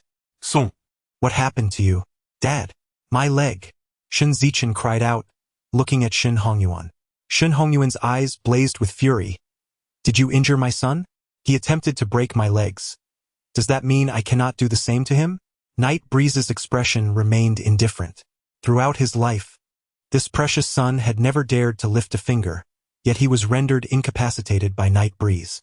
Without hesitation, Shin Hongyuan drew a handgun from his waist and aimed it at Night Breeze, pulling the trigger. Bang! The gunshot rang out, causing Sun Muqing and Chang Xiao to shut their eyes in fear, unable to bear the sight before them. As the sound of gunfire faded, a figure stood unscathed before Shin Hongyuan. The Night Breeze remained still, yet he opened his mouth and, with a flick of his hand, a bullet materialized in his grasp. As his inner strength surged forth, the bullet was crushed into powder by the Night Breeze's grip, leaving Shin Hongyuan utterly astonished. Could this boy truly be human? With a resounding slap, the Night Breeze struck Shin Hongyuan across the face, causing the dozens of black-clad figures to tremble in fear, daring not to advance. They could only watch as the wealthiest man in Cloud City spat blood from the force of the blow. How did the Shin family of Cloud City compare to Zhao Wuji? The gaze of the night wind resembled that of an eagle, causing Shin Hongyuan to scramble to his feet in fright. You! Zhao Wuji, renowned and powerful, stood as one of the 4 great masters of Nanjing. Who could rival him? If I can kill him, then tell me, can I not kill you?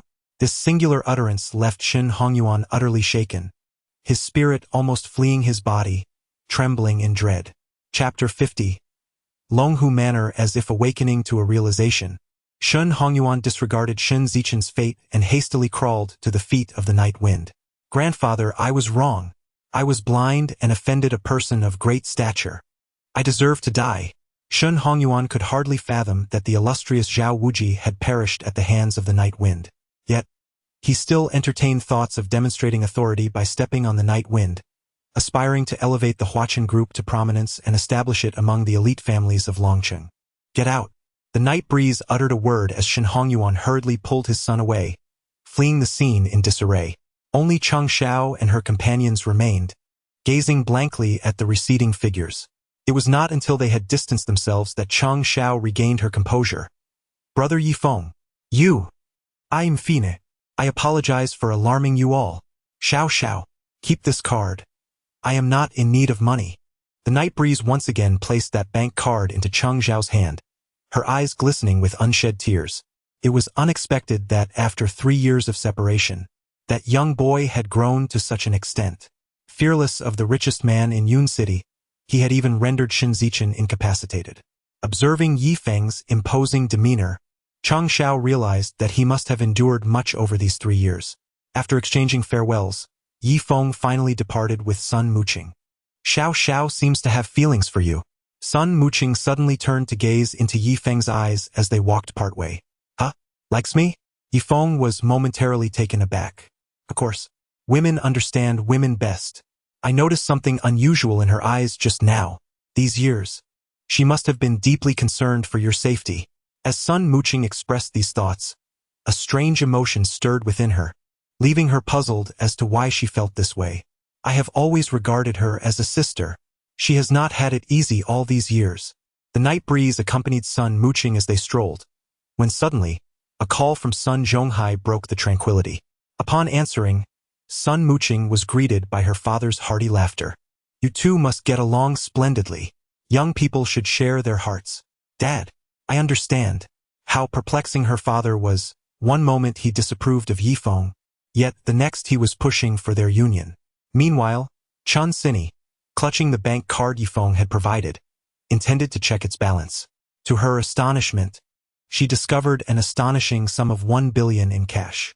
Upon hearing this, Sun Zhonghai leapt from the sofa in disbelief. Chan Sini insisted on returning the card to Yifeng, while Sun Zhonghai regretted his previous disdain for the young man. Little did they know, Yifeng had left them a substantial fortune upon departing. At that very moment, within Longhu Manor, a figure sat cross-legged on the ground, eyes closed in meditation. Suddenly, the man in the gray robe opened his eyes, revealing a sinister glint. This young man has thwarted my grand plans. I shall ensure he meets a fate worse than death. He sprang to his feet and strode towards the entrance of Longhu Manor. There, dozens of figures stood respectfully, not daring to disturb him. Enter, he commanded. A subordinate rushed forward. Sir, that young man is taking a walk with the young lady of the Sun family nearby. The gray-robed man rejoiced. My injuries have nearly healed. This time, I will ensure his demise is absolute. Summon all available men. With his order, several shadowy figures emerged from the darkness, exuding an aura of bloodlust. A sense of dread permeated the air, causing the onlookers to break into cold sweats, trembling in fear. Had Yifeng been present, he would have noticed that not far from the gray-robed man stood the heads of the Lu, Li, and Lin families. Old Lu, this time, that Yifeng will have nowhere to escape. Let us see who can save him now. Ha! He dared to provoke the Prince of Zhennan. His life is now on the bounty list of Dragon Country, worth a staggering 500 million. Lin Zhun and Li Zihong exchanged glances, waiting until the gray-robed man departed before speaking aloud. Lu Qishan wore a smug expression. Once this young man is dead, we will have our chance to shine before the Prince of Zhennan. With his intervention, all of Zhang Longhu's assets will be ours. We need only continue our tributes. To the Prince of Zhennan, Yifeng is but a mere insect. At that moment, Yifeng was walking in the park with Sun Muqing when a sudden chill ran down his spine.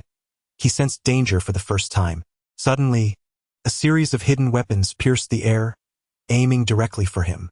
Shockingly, he had felt nothing until now. He swiftly gathered his internal energy, creating a protective barrier that deflected the onslaught. A thunderous crash ensued as Sun Muqing was sent flying. If you wish to live, cease your resistance. From behind a distant tree, a skeletal figure grasped Sun Muqing by the throat. A stream of gray mist infiltrated Yifeng's body, leaving him dizzy and nauseous. Poison. Indeed, you've been poisoned, young man. Without an antidote, you shall become a puddle of toxic liquid within 7 days. Ha ha ha. The gray-robed man's eyes gleamed with malevolent glee. This body is mine now. With a swift motion, he knocked Sun Muqing unconscious. Night Breeze swiftly channeled his energy, expelling the noxious gas from his body. Simultaneously, a dozen shadowy figures armed with weapons lunged towards him. Seeking death, Night Breeze moved with unparalleled speed, rendering their attacks utterly ineffective, as they could not even graze the hem of his attire. The man in the gray robe exuded a palpable sense of danger, particularly as an insidious aura of repulsion enveloped him entirely. The Night Breeze swiftly dispatched 2 cloaked assassins, its force directed towards the man in gray not far away. I strongly advise you to remain still. Otherwise, I shall personally ensure her demise. Who are you? Night Breeze inquired with a frown. You are yet unaware that your head is worth 500 million? There are those who wish to see you dead. I am merely a hired hand. However, I must admit my surprise at discovering this woman possesses the 5 in profound body. Ha ha ha. The man in gray gazed hungrily at Sun Muqing's pristine form, his eyes brimming with avarice. You vile scoundrel. Should you dare to lay a finger upon her, I will ensure your utter annihilation. The Night Breeze lightly caressed his chest, sealing several vital points before he ingested a pitch-black pill. Chapter 51. Is he still human? As the pill entered his body, all malevolent energy was expelled in a matter of breaths, and Night Breeze stood up unharmed. Years ago, in the depths of the Black Abyss prison, his master had tirelessly administered potent concoctions to him, rendering Night Breeze impervious to toxins. This pill, bestowed by his master, promised a significant enhancement of his cultivation for a brief period. The 5 poisons elixir? Does such a thing still exist in today's society? Yet, to confront me with such a remedy is still insufficient. The Night Breeze carried a hint of a smile at the corners of his lips, as the man in the gray robe widened his eyes in astonishment. The 5 poisons powder, concocted from 5 of the most lethal substances, was deemed insurmountable in this world. This young man not only unraveled his own soul-controlling goo curse but also effortlessly neutralized the most potent poison he had prepared. Was he even human? Before he could contemplate further, a sound of something piercing the air resonated. Night breeze summoned his inner strength, and a silver needle, enveloped in an indescribable aura of terror, swiftly pierced through the void. Ah! In an instant, the gray-robed man's right arm was impaled by the silver needle, creating a gruesome wound. The excruciating pain contorted his features, and in the blink of an eye Night Breeze had already leaped before him. The blood demon's great hand seal. The gray-robed man swung his hand toward Night Breeze, and a blood-red handprint materialized in the air, as if hell itself had descended. The Night Breeze furrowed its brows, as this palm strike successfully hindered its momentum. Seizing the opportunity, the man in the gray robe took hold of Sun Mooching and swiftly made his escape. How could this young man possess such formidable strength? He had previously utilized this blood demon great palm technique to annihilate countless masters. Yet now, against the Night Breeze, this very technique proved utterly ineffective. The Night Breeze forcefully absorbed this blow, surging towards him once more like an ethereal specter. Truly, it is the essence of demonic arts. The Night Breeze filled with astonishment. The earlier blood demon's handprint exuded an overwhelming aura of malevolence, a true manifestation of dark sorcery. In today's realm, even the ancient martial families are as rare as phoenix feathers or unicorn horns, let alone such nefarious martial techniques that evoke a universal desire for extermination. I never anticipated the existence of dark arts within the Dragon Kingdom. Regardless of whether you are demon or human, should you provoke me, Yifeng, you shall be reduced to ashes. Sun Mooching possesses the 5 in profound body, and Yifeng remains unperturbed by any actions this man might take against her. Having already sustained injuries from their previous encounter, it is believed he cannot endure much longer. Observing the relentless pursuit of Yifeng, the gray-robed man's expression shifted to one of grave concern. Damn, this lad's prowess is not beneath that of a master. The intelligence was erroneous. Since you seek my life, I shall take this woman down with me. After a relentless chase spanning several miles, the gray-robed man could no longer bear the strain of his injuries and came to a halt. His left hand formed a palm strike aimed at Sun Mooching's neck. Such a pity for the 5 in profound body. If I cannot possess it, then no one shall. Just as his hand was about to descend, a sonic boom echoed through the air, and in the next moment, Yifeng deftly intercepted the gray-robed man's assault. What terrifying speed is this? The gray-robed man was struck with dread. Having lived for a considerable time, he had never witnessed such an alarming velocity. In that fleeting instant, he had not even glimpsed Yifeng's shadow. Attempting to withdraw his hand, he found Yifeng's grip akin to an iron clamp, firmly ensnaring his wrist. To break my soul-controlling goo curse, you are indeed no ordinary youth. But now, will you save her? Or do you intend to rescue that doomed couple? A hint of amusement danced across the gray-robed man's face, and in the next heartbeat, his arm suddenly shattered into countless fragments. He swiftly embraced Sun Mooching's slender waist, evading the forceful shockwave. The Night Breeze was taken aback. The man in the gray robe had severed his own left arm, opting for such a drastic measure to escape. Observing that disheveled figure retreating, a surge of fury surged through him. He hastily dialed Zhao Fu, having arranged for personnel days prior to ensure the safety of Sun Zhonghai and his family around the clock. He was acutely aware that their adversaries would not easily relent in their pursuit of Sun Mooching, and he hadn't anticipated that they would fall into their trap so swiftly. Soon, the call connected, and an anxious voice crackled through the line. Young Master Yi. It's bad news. The Sun family is in trouble. Upon hearing Zhao Fu's voice, Yifeng crushed the phone in his hand with a violent grip. A few minutes later, in the outskirts of Longcheng, a helicopter swiftly approached and landed steadily beside Yifeng. Zhao Fu leaped from the aircraft, accompanied by 2 bodyguards. The Night Breeze bore a chilling countenance as he assisted Sun Mooching onto the aircraft, then turned to Zhao Fu, inquiring, "Have you uncovered the truth? What is the origin of this group?" Young Master Yi, the investigation is complete. 3 days ago, a black market bounty was posted on the dark web. I enlisted a top hacker to infiltrate their network and discovered that this information originated from Yun City. Someone there is specifically targeting you, intent on taking your life. Zhao Fu reported, bowing his head. Who is it? A crimson glint flickered in Yifeng's eyes. The king of Zhennan. Zhao Fu's words sent a piercing chill coursing through Yifeng. Upon hearing that name, Yifeng's fingers dug deep into his flesh. So it was this scoundrel. If not for my involvement, how could Sun Muqing's family have faced such peril? Undoubtedly, that man in the gray robe was a hired assassin from the dark web. 3 years prior, the Yi family vanished from Long City overnight, and upon his release, Yifeng had vowed to protect his family from harm. To the king of Zhennan's residence. But there are only the few of us? Zhao Fu quivered in fear. At the grand hall of the king of Zhennan's palace, several figures stood side by side. At the center, Su Cong leisurely sipped tea, savoring the exquisite leaves presented by his subordinates. Suddenly, a dozen figures rushed through the entrance, ushering in 2 other individuals in haste. Su Cong glanced over, setting down his teacup. Where is that brat's head? It will be delivered shortly by the Blood Fiend Society. And how shall we deal with these 2?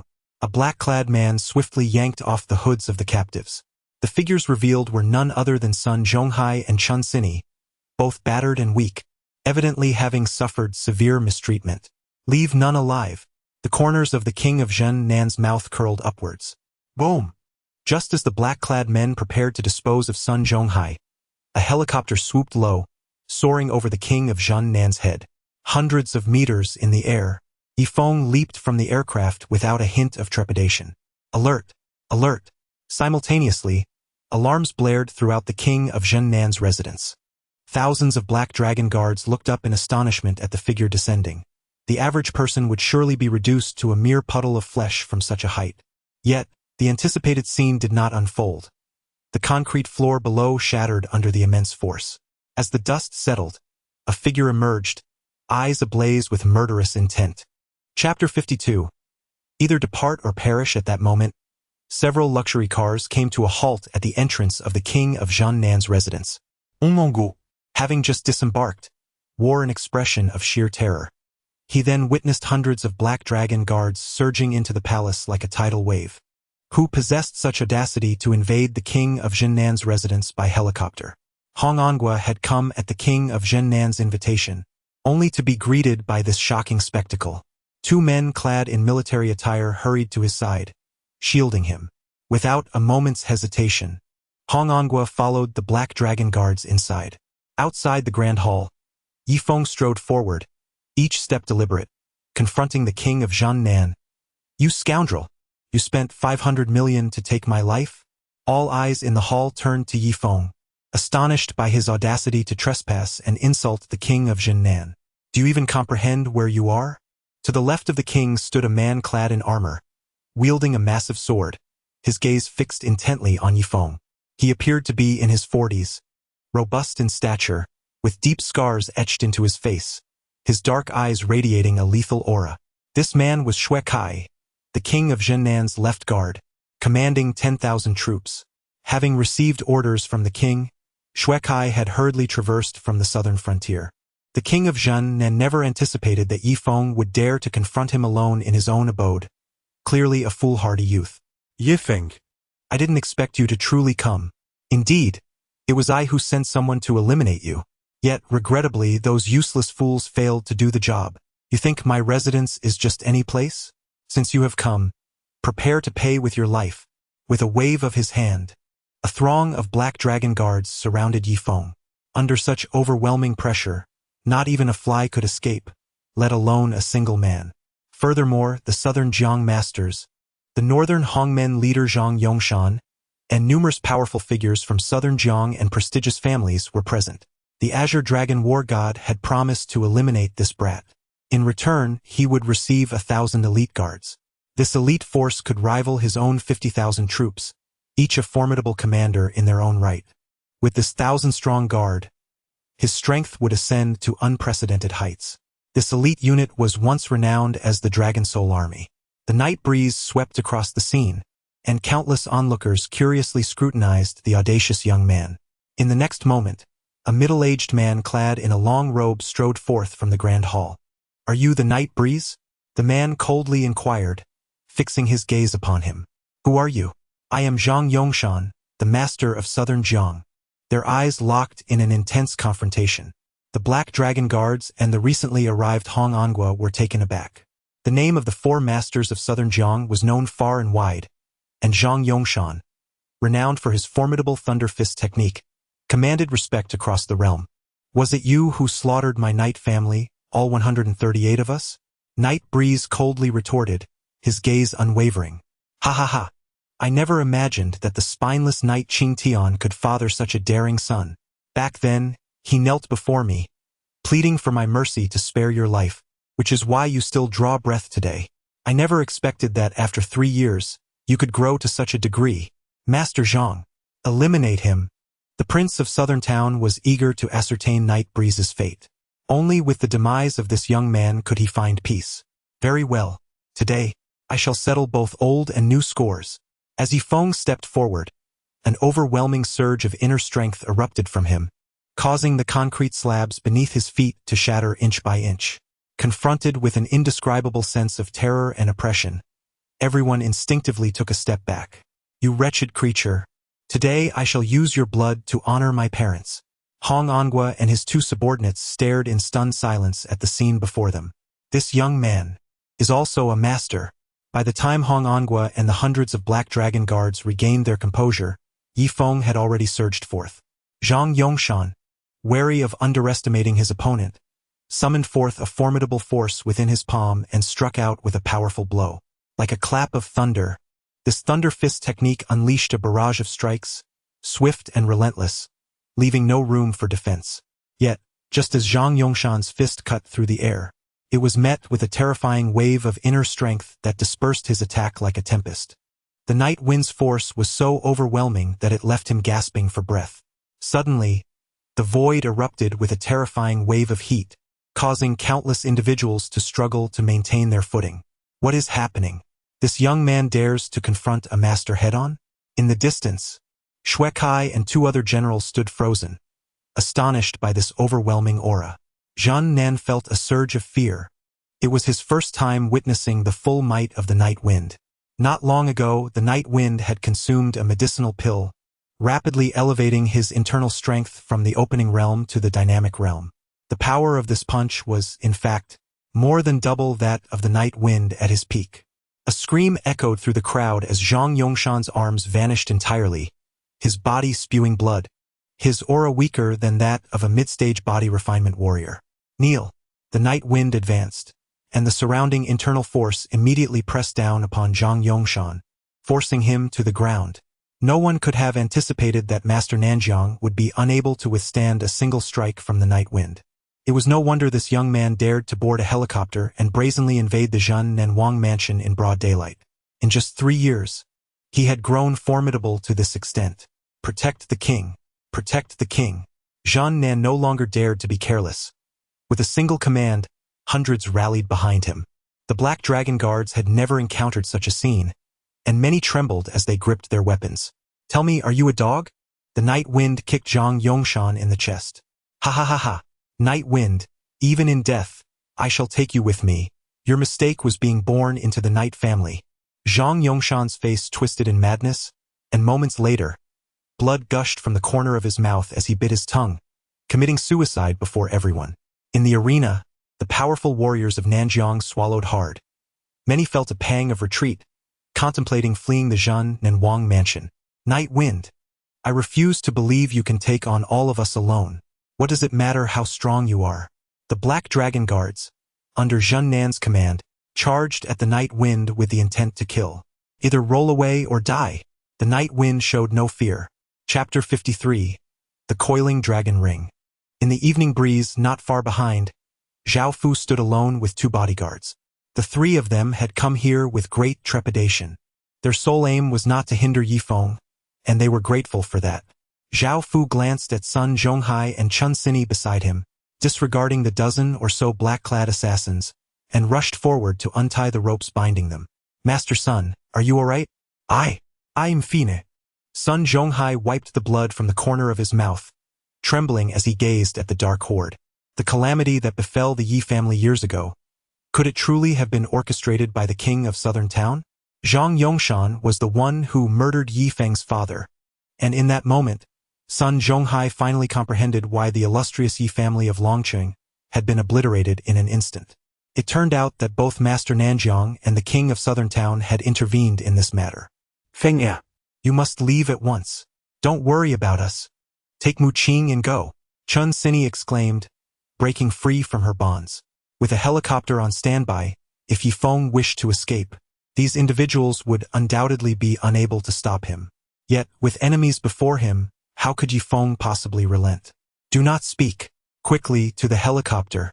Cao Fu urged, pulling Sun Zhonghai and Chun Sini back. Thinking of leaving? Such foolish delusions. Kill them both, commanded the leading assassin in black. The group of assassins brandished their daggers and charged toward Sun Zhonghai and Chun Sini. Seeking death, Yifeng's figure flickered, positioning himself in front of the black-clad assailants. With a swift kick, the heads of two assassins exploded, the terrifying aura halting the others in their tracks.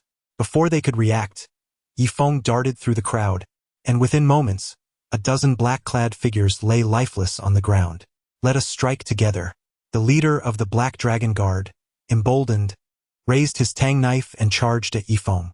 In an instant, the air was filled with the cacophony of battle cries echoing throughout the king of Southern Town's estate. If you seek death, then do not blame me. The night breeze left a trail of footprints, each step marked by the lifeless bodies of numerous souls lying in pools of blood.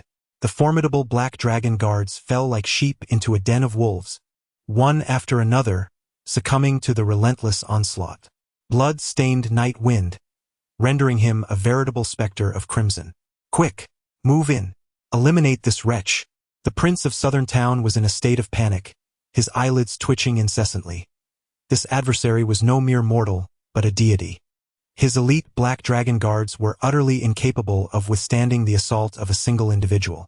Moments later, the grounds of the Southern Town Prince's estate ran red with blood, the noble families trembling in fear. In the next instant, a few desperate souls discarded their weapons and fled towards the estate's entrance, exclaiming, "I quit." Hong Angua had not anticipated that his visit would reveal such a hellish scene. Countless corpses of Black Dragon Guards lay strewn about, forming a thick mound of bodies. At the other end of this grim tableau stood the trembling Prince of Southern Town and his 3 generals. Cease this at once. On en go below. And the remaining Black Dragon Guards finally halted their slaughter, turning to face him. Brother, after slaying so many, you must have vented your fury. Why further stain your hands with the blood of the innocent? Hong Angua fixed his gaze upon Night Wind. Upon hearing this, Night Wind finally turned to him, questioning, "Did the Prince of Southern Town ever consider the consequences of his actions in slaying my entire family?" Colonel Long. Save me. The prince, seizing upon Hong Angua's intercession, hurriedly sought refuge behind him.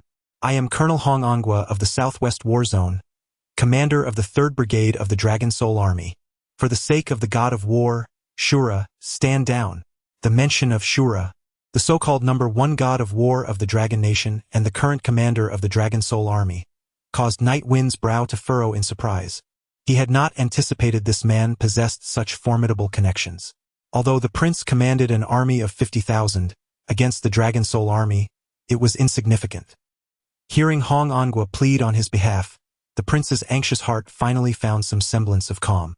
Even if this wretch could ascend to the heavens, the mere mention of the Dragon Soul Army's reputation would deter him from taking further action.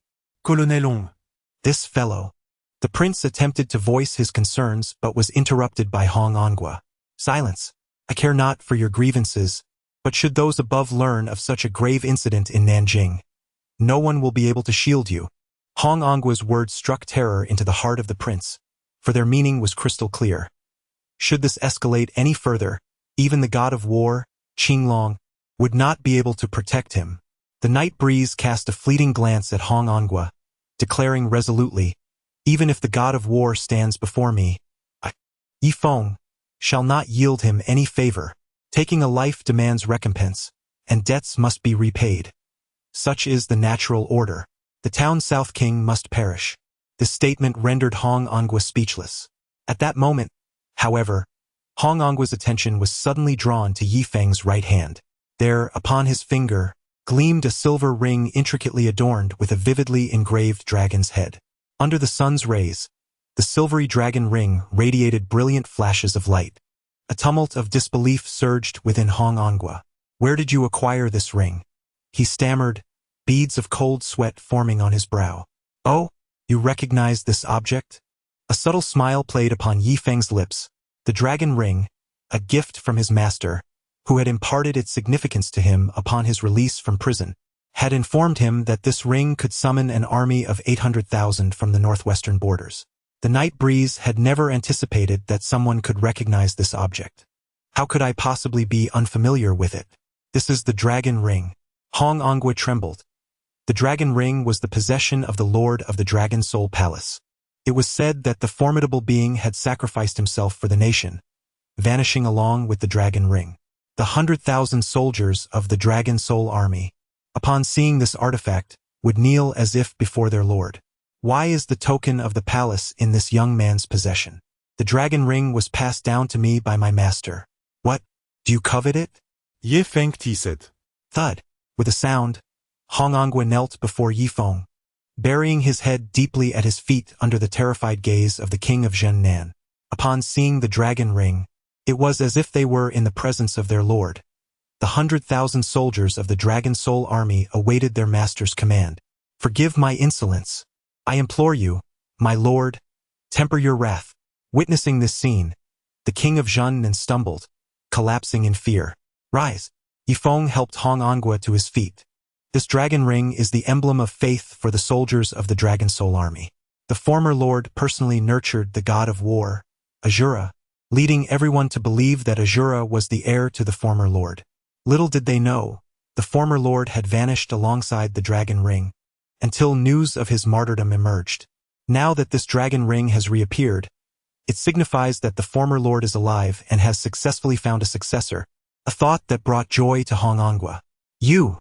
The king of Zhennan was horrified, his fingers trembling as if he had seen a ghost. "Do not be hasty. I still have questions for this scoundrel." Yi Feng stepped forward, placing his foot on the chest of the king of Zhennan. With this step, the king of Zhennan's internal organs shattered completely, blood gushing forth like a fountain. Chapter 54. The Holy Altar of Nanyang. "King of Zhennan, I ask you, was the incident of yesteryear instigated by the god of war, Qinglong?" With a mere shift of his foot, Yi Feng could effortlessly crush the king of Zhennan. At last, the king understood the magnitude of the being he had provoked. The dragon ring, which commanded the 100,000 soldiers of the Dragon Soul Army and the 700,000 frontier troops, was in Yi Feng's grasp. It was the god of war, Qinglong's orders. I was compelled. "Colonel Hong, I beg you, spare my life. I do not wish to die." Hong Ongwa cast a cold glance at the king of Zhennan. "Killing the lordess family, it is already a kindness that I do not take your life. Yet you still wish for me to plead for you." Those eyes seemed to convey to the king of Zhennan, "Do you even deserve it?" The night wind scoffed disdainfully, shaking his head. "Did my parents and relatives truly wish for death all those years ago? Did my sister long for death back then? Did the hundreds of members of the Yi family desire to perish? Azure Dragon War God, what tremendous power you wield. You took my parents' lives. I shall ensure that you pay in blood for your transgressions." With those words, Yi Feng delivered a decisive kick to the chest of the Southern Town King, ending his life in an instant. The remaining Black Dragon Guard soldiers, in utter panic, discarded their armor and fled the Southern Town Manor in disarray, leaving only 3 chief guards trembling on their knees, quaking in fear. As the night breeze descended with a decisive force, the entire army of the King of Southern Town was annihilated, and from this moment forth, there would be no more King of Southern Town in Nanjing. Having accomplished this, the night breeze finally turned around, only to find that Sun Zhonghai and Chun Sini had already succumbed to their injuries, lying unconscious from the fierce battle that had just transpired. Night breeze swiftly executed 3 precise acupuncture needles before assisting him onto the helicopter. "My lord, you!" Hong Ongwa looked at Night breeze with hopeful eyes. The Northwest Territory now lies unguarded. 5 years ago, although the forces from beyond were routed by the Azura War God's Dragon Soul Army, it seems that in these intervening years, a more formidable conspiracy has been brewing. If the palace master were to oversee it, the dragon kingdom would surely remain safe and sound. Do not let my message be revealed. The night breeze whispered a reminder, and Hong Ongwa immediately understood. Yet a tinge of worry lingered in his heart. My lord, the Azure Dragon War God commands an army of hundreds of thousands in the southwest, wielding power that reaches the heavens. The 4 provinces of the southwest lie within his dominion, and his strength has become even more unfathomable. The night breeze gently tapped on Hong Ongwa's shoulder, assuring him, rest easy. Even if he is the deity of the southwest, I shall pierce through the heavens. After exchanging a few words with Hong Ongwa, the night breeze departed in a helicopter from the Wang residence in Jinan, leaving behind a scene of chaos and an empty courtyard. Half an hour later, the helicopter landed at the Sun family villa, where the night breeze descended, cradling Sun Muqing in his arms. Cao Fu, meanwhile, escorted Sun Zhonghai and Chun Sini to the nearest hospital. Who could have foreseen that the once mighty Wang of Jinan would meet his demise at the hands of the night breeze, along with the 2 grandmasters of Nanjing? Reduced to wandering souls, the eradication of the Wang of Jinan fulfilled a lingering desire within the night breeze. In the bedroom, he swiftly took a hot shower and donned a fresh set of clothes. Just as he finished changing, he heard Sun Muqing calling out for him from the bed. Brother Yi, save me. Do not worry. I am right here. It seemed the girl had been frightened. The night breeze gently caressed Sun Muqing's forehead, only to suddenly realize that her brow was burning with fever. Concerned, the night breeze promptly assisted Sun Muqing to sit up. It was then that he noticed a wound, roughly an inch in length on her back, from which fresh blood oozed periodically, emanating a sinister aura. The night breeze suddenly furrowed his brow. It was that skeleton man. He had failed to notice the wound on Sun Muqing's back, and as time passed, her complexion grew increasingly worse. Brother Night Breeze, do not move. I will tend to your injuries now. With that, Night Breeze hurriedly unfastened the buttons of Sun Muqing's garment. Her pristine skin laid bare before his eyes. The Night Breeze flushed her cheeks. If she were to tend to Sun Muqing's wounds, she would have to remove her clothing. The Night Breeze had never engaged in such an act before, and suddenly, a sense of helplessness washed over it. Muqing, I assure you, it was solely to tend to your wounds that I removed your clothing. Please do not hold a grudge against me when you awaken tomorrow. Your silence signifies your consent.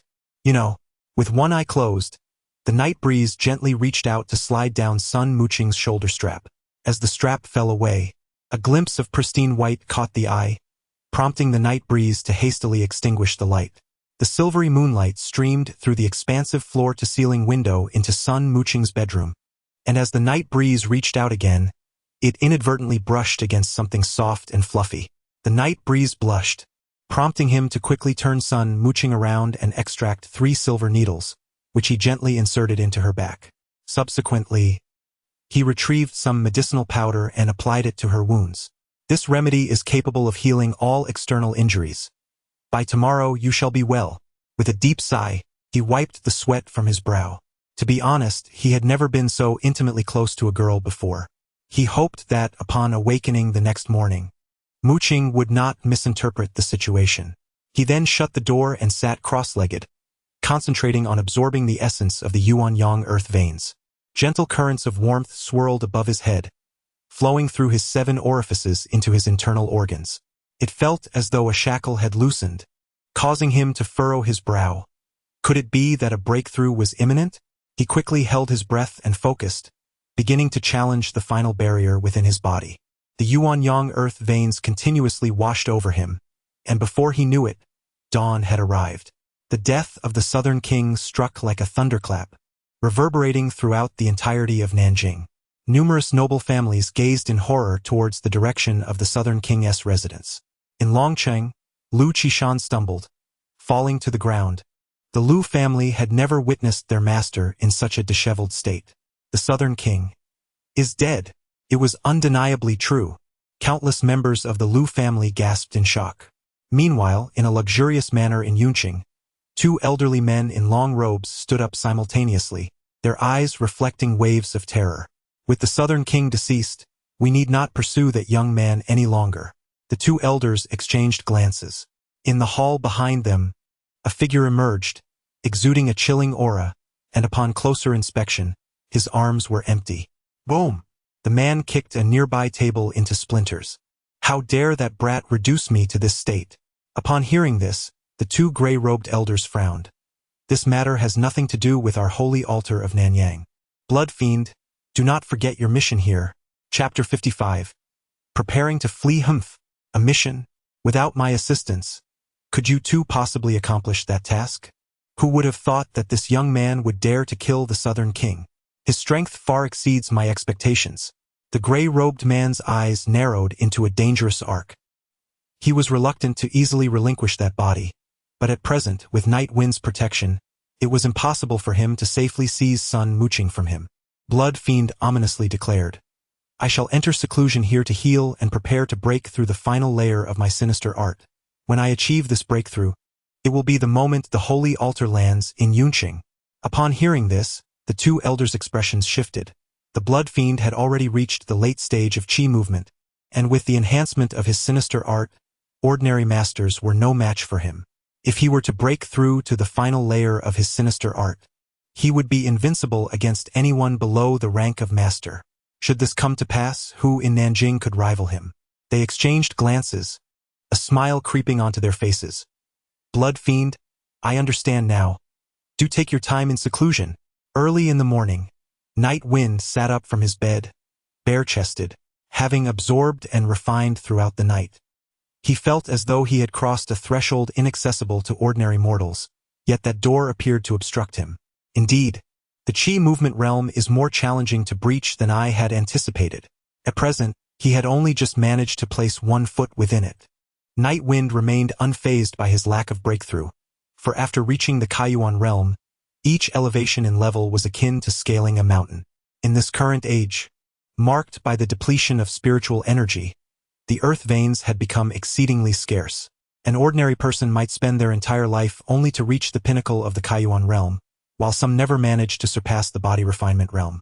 Yet now, he had surpassed those masters by an immeasurable degree. The Yuanyang earth veins were nearing complete absorption. Night Wind estimated that in less than 15 days, they would be utterly depleted.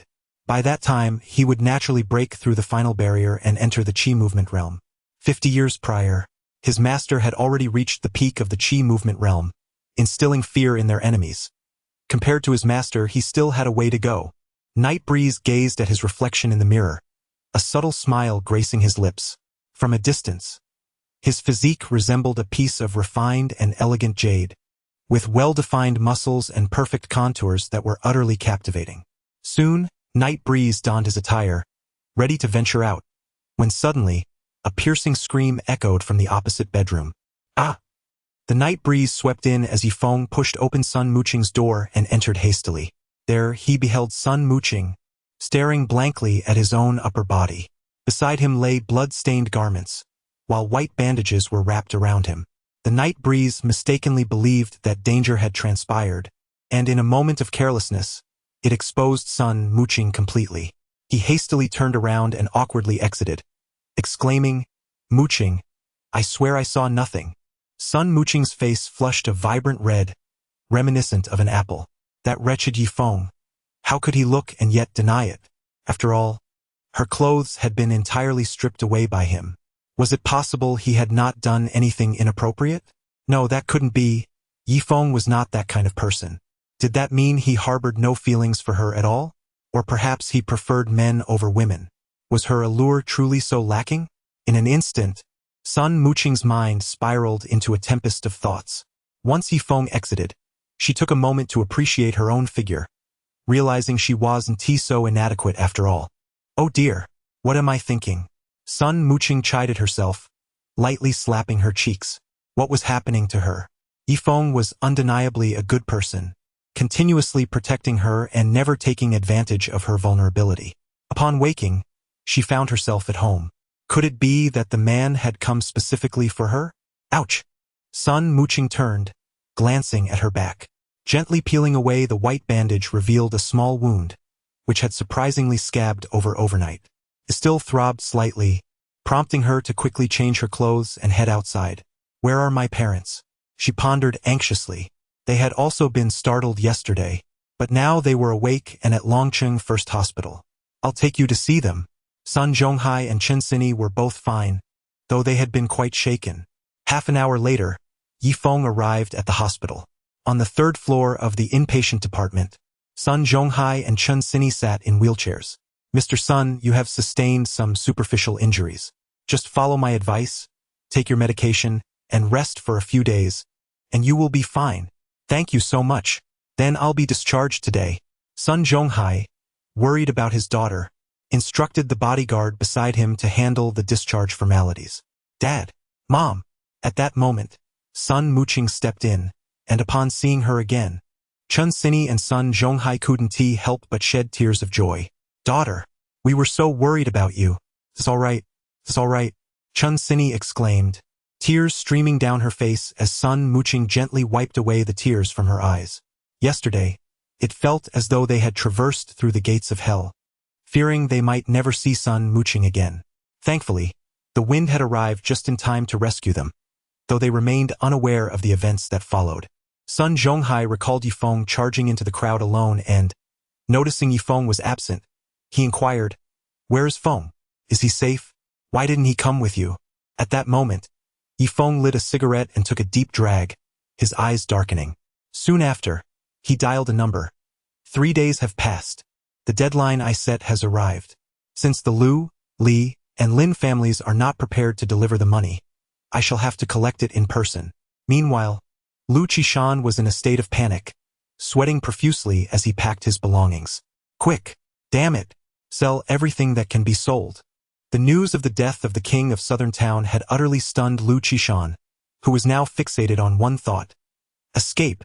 The Liu family's real estate in Longcheng totaled 25 billion, along with cash reserves of 10 billion. This wealth constituted Lu Qishan's entire fortune, and he had resolved to leave Longcheng for Tiandu to start anew. Although 30 billion would not suffice to enter the circles of the wealthy in Tiandu, it was ample for his indulgence. Lu Qishan liquidated all his assets overnight, solely preoccupied with fleeing. Before that young man arrived, he needed to depart, neglecting to inform Lin Jin and Li Zihong. In the Lin family courtyard, a shadow lay slumped in a chair, deflated like a punctured ball. The king of Southern Town is dead. It must have been that young man. What to do? Lin Jin's face was filled with dread. He could muster 20 billion, but if he paid it, the Lin family would have no foothold left in Longcheng. Suddenly, Lin Jin had an idea and hurriedly made a phone call. Moments later, a clumsy voice speaking Mandarin came through the line. "Oh, Mr. Lin, what brings you to call?" The voice belonged to a blonde foreigner with a cigar in his mouth, surrounded by piles of cash on the table before him and a thick layer of bills covering the bed beside him. "Esteemed Mr. Gustav, I need your assistance." Upon hearing Lin Jun's plea, the man's lips curled into a greedy smile. "I knew you would agree, Mr. Lin. If you sell me that mine, I will provide you with a substantial amount of money." At this moment, he was at his wit's end. The foreign man was from the William family, one of the wealthiest and most powerful families in Northern Europe. To expand their influence, the William family had sent representatives to Longua with the intent of amassing wealth. They had already secured 50% of the shares of all banks in Longcheng, amounting to over 100 billion in capital. Lin Jin had no choice but to seek a loan from this individual to resolve his crisis. 20 billion. You know our modus operandi. Within 6 months, you will repay 30 billion. If you cannot procure this sum, you know the consequences, the man said, taking a puff from his cigar. Lin Jin gritted his teeth. 30 billion was within his reach as long as the Lin family's funds operated smoothly. For the sake of the Lin family and his own life, he had no choice but to proceed with this plan, as he could think of no better alternatives. Meanwhile, after ensuring Sun Zhonghai and his wife were settled, Yifeng prepared to confront Lu Qishan and his accomplices. "Brother Yifeng, where are you going?" Sun Muqing called out anxiously as she watched him leave. Hearing her, Sun Muqing bit her lip and added, "I'll stay home and prepare dinner for you." She flashed Yifeng a sweet smile, acknowledging that her feelings towards him had transformed, perhaps after he saved her twice or perhaps due to last night's events. Regardless, he had instilled in her an unprecedented sense of security, a feeling she had never experienced outside of her father's care. Just then, Sun Muqing's phone rang. It was Su Chanxian reaching out. Muqing, do you have time tonight? I'd like to invite you and Yi Feng to dinner. Sun Muqing smiled. Sure. Once he finishes his business, we can go out to eat together. After Su Chanxian hung up, she had barely slept the previous night after learning the truth from Sun Muqing. The following day, she awoke to the shocking news that Yin Tianqi had become a cripple. Never did she imagine that she was the true fool, while it was Yi Feng who had been protecting both her and Sun Muqing. Reflecting on her past slander against him, Su Chanxian wished she could disappear into a crack in the ground. Meanwhile, Yi Feng drove straight towards Lu Qishan's villa. In the Lu family courtyard, Lu Qishan had nearly sold everything of value, and what remained was destined for disposal. Father, are we truly leaving Long City? Our Lu family has painstakingly achieved what we have today. Lu Zicheng, clad in a black suit, could not hide his reluctance. Indeed, I have several mercenaries here. Why not eliminate him discreetly? Upon hearing Lu Zicheng's reckless words, Lu Qishan was nearly overcome with fury. Do you think this young man is just anyone? Do you believe that his brazen and open takeover of Zhang Longhu's assets is due to the Tianjun group? Do you think knowing a few armed men will suffice to eliminate him? Let me tell you, it was this young man who brought down the Zhang family. And just last night, I received news that the Southern King is dead. I suspect that this young man is responsible. Although Lu Qishan did not know how the Southern King had perished, he harbored an unsettling intuition about this young man, prompting his desperate desire to flee Long City. Even his son, Lu Zicheng, and daughter-in-law, Lin Xiu, were baffled by his actions. Father, regardless, our Lu family is a prestigious family in Long City. Isn't that just one person? What are you afraid of? Indeed, Father, I believe you are overthinking. Lu Zicheng and Lin Xiu wore expressions of calm indifference. That night wind is demanding 20 billion from our Lu family, as if we are made of clay. And about the Southern King. My father claims that the young man killed him. Surely that's just nonsense? How many men does the Southern King command? 50,000 soldiers. A single spit from each could drown that young man. Are you two trying to drive me to my grave? Hearing their words, Lu Qishan's anger surged, nearly overwhelming him. Lu Zicheng had never encountered night wind but had heard much about him recently. And now, with Lu Qishan preparing to liquidate their assets, he felt displeased. Soon, when Lu Qishan could no longer move, would Lu Zicheng not inherit the family estate? Thus, he merely thought Lu Qishan had grown old and confused, not taking night wind seriously. Father, rest assured, if that young man dares to come, I shall ensure he leaves empty-handed. Lu Zicheng proclaimed confidently. Just as his words fell, a loud crash echoed through the air. The Lu family's gate was shattered by a single kick, and a figure with hands behind his back and an air of aloof arrogance strode in. Seeing that face, Lu Qishan's heart sank. Is this heaven's decree to bring down the Lu family? Alas, Lu Qishan never anticipated that the fruits of his lifetime's labor would be so easily relinquished. His son was a proud and inept fool. Even if he inherited the Lu family's legacy, he could hardly maintain it. Mr. Knight, I offer you 20 billion. I only hope you spare my family. Lu Qishan could not bear to meet Night Wind's gaze. 3 days have passed. Now, 20 billion is insufficient. I demand 40 billion. Night Wind coldly fixed his gaze upon Lu Qishan. What? 40 billion? Lu Qishan's legs buckled, nearly causing him to collapse, while 2 bodyguards rushed to support him. Upon hearing this, Lu Zicheng nearly burst into laughter. Does this young man truly think this is an automatic teller machine? He dares to demand 40 billion from our Lu family? Has he lost his mind? All right, Father, please rest for a moment. Leave the rest to me. Night Wind, did you just say you want 40 billion from the Lu family? Ha! Kneel down, lick my shoes clean, then bow 3 times and call me grandfather, and I might consider giving you 40 billion. What do you say? Lu Zicheng laughed boastfully. How could his father be so frightened by such a young man? As his words lingered, several armed mercenaries in military attire emerged from the shadows. These individuals bore foreign features and donned the most advanced equipment. 2 wore black armbands, emblazoned with the letters SSS. Internationally, S denotes the highest rank, and only the leaders of the world's most formidable mercenary groups are entitled to wear such SSS armbands. The SSS insignia symbolized both strength and the identities of the three men before them. Observing Night Wind's furrowed brow, Lu Zicheng felt a surge of pride. Do you recognize what this is, young man? These are SSS International mercenaries. If you wish to live, kneel before me. Lu Zicheng approached Night Wind with an air of calm superiority, even patting Night Wind's shoulder with a condescending gaze. You have 3 minutes to gather 40 billion. Otherwise, prepare to meet your end. What a hypocrite Lu Qishan was. Years ago, at a time of crisis for the Yi family, Lu Qishan had repeatedly conspired with others to economically suppress them. Later, when the Yi family was annihilated, he further exploited their downfall, plundering their assets and using the blood of their parents to elevate the Lu family to a first-class status in Long City. And now, he dared to speak such words to himself. Arrogance. If you wish to die, I shall gladly send you to meet your parents. Dream on if you think you can take money from the Lu family. Tak. Kill him. With a command from Lu Zicheng, 3 mercenaries brandished military axes, aiming to strike Night Wind's head. These axes were forged from the hardest steel, capable of splitting stone and gold. A single blow would spell doom. Yet Lu Zicheng was unaware that before him stood a peak practitioner of the Kaiyuan realm. With just a step away from entering the Qi movement realm, anyone below a master was but an ant. How could these axes possibly harm Night Wind? Since you seek death, then die. Night Wind shifted slightly, not even moving his left foot, effortlessly evading a series of lethal strikes. The 3 mercenaries' attacks landed in empty air, leaving them feeling a burning sensation on their faces. They then drew knives and lunged at Night Wind.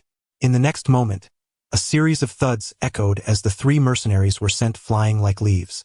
Lu Zicheng's heart sank in terror, and before he could react, Night Wind struck him with a single palm. Lu Zicheng flew backward like a lifeless dog, crashing heavily beside Lu Qishan. Do not kill my son.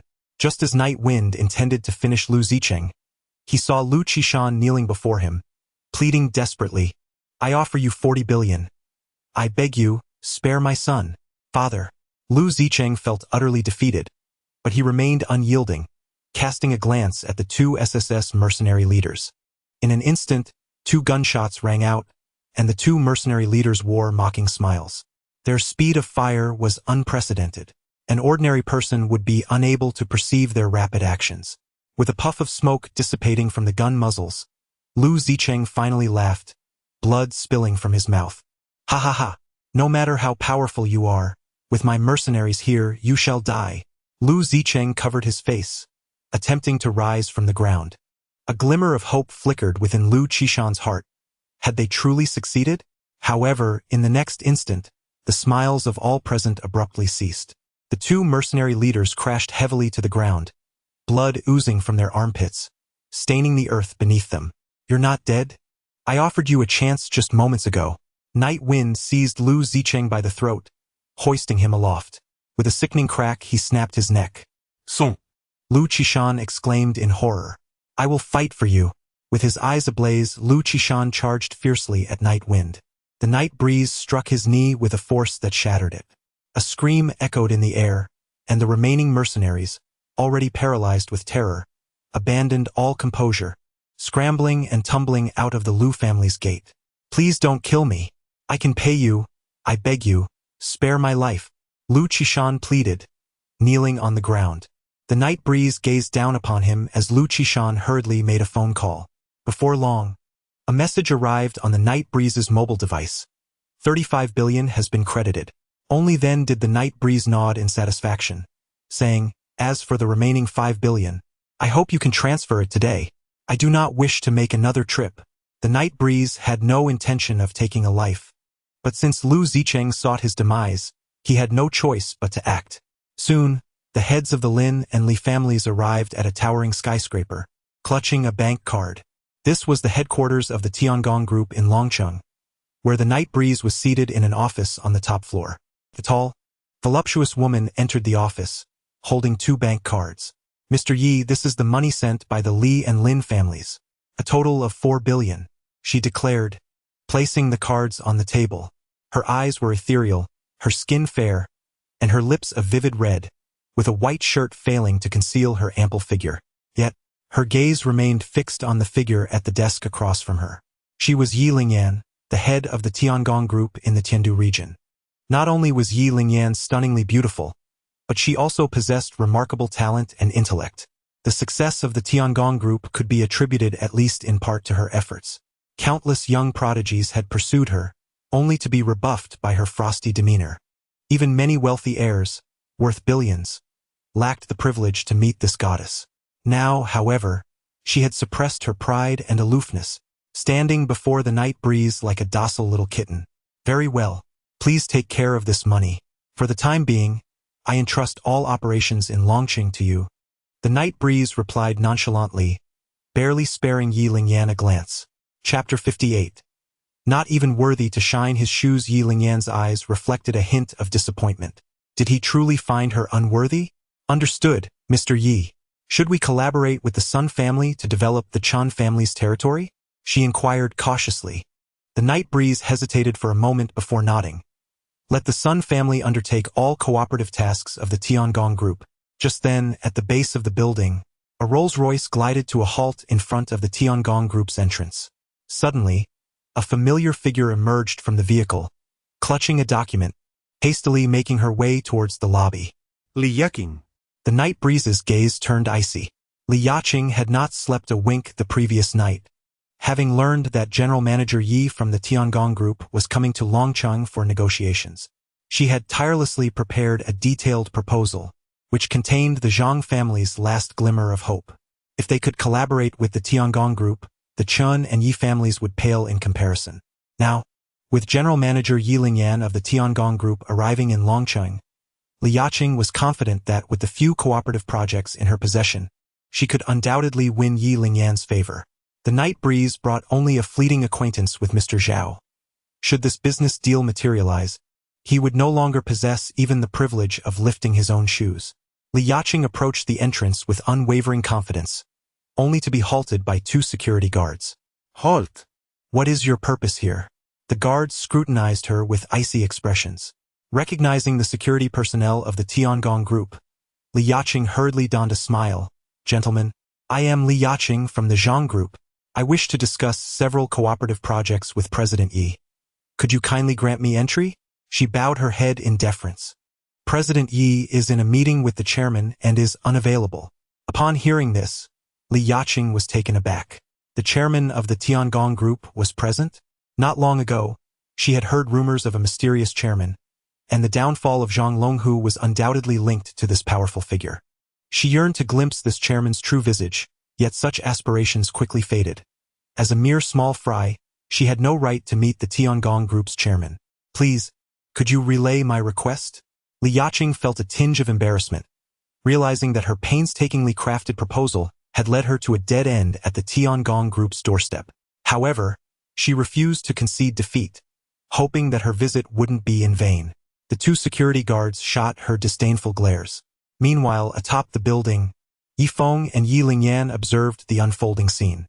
Shall we let her in? Yi Lingyan's lips curled into a frosty smile. She had heard tales of how Li Yaqing, driven by greed, had divorced Yifeng, and she was eager to witness the woman who had spurned him. Let her in, Yifeng replied indifferently. Shortly thereafter, the security personnel downstairs received a call. Yes, President Yi. I will let her up immediately. After hanging up, the guards parted to create a path. President Yi has permitted you to enter. Hearing this, Li Yaqing's heart soared with joy. President Yi had granted her access, affirming that her visit was indeed fortuitous. Overwhelmed with excitement, she hurried into the elevator, ascending to the top floor.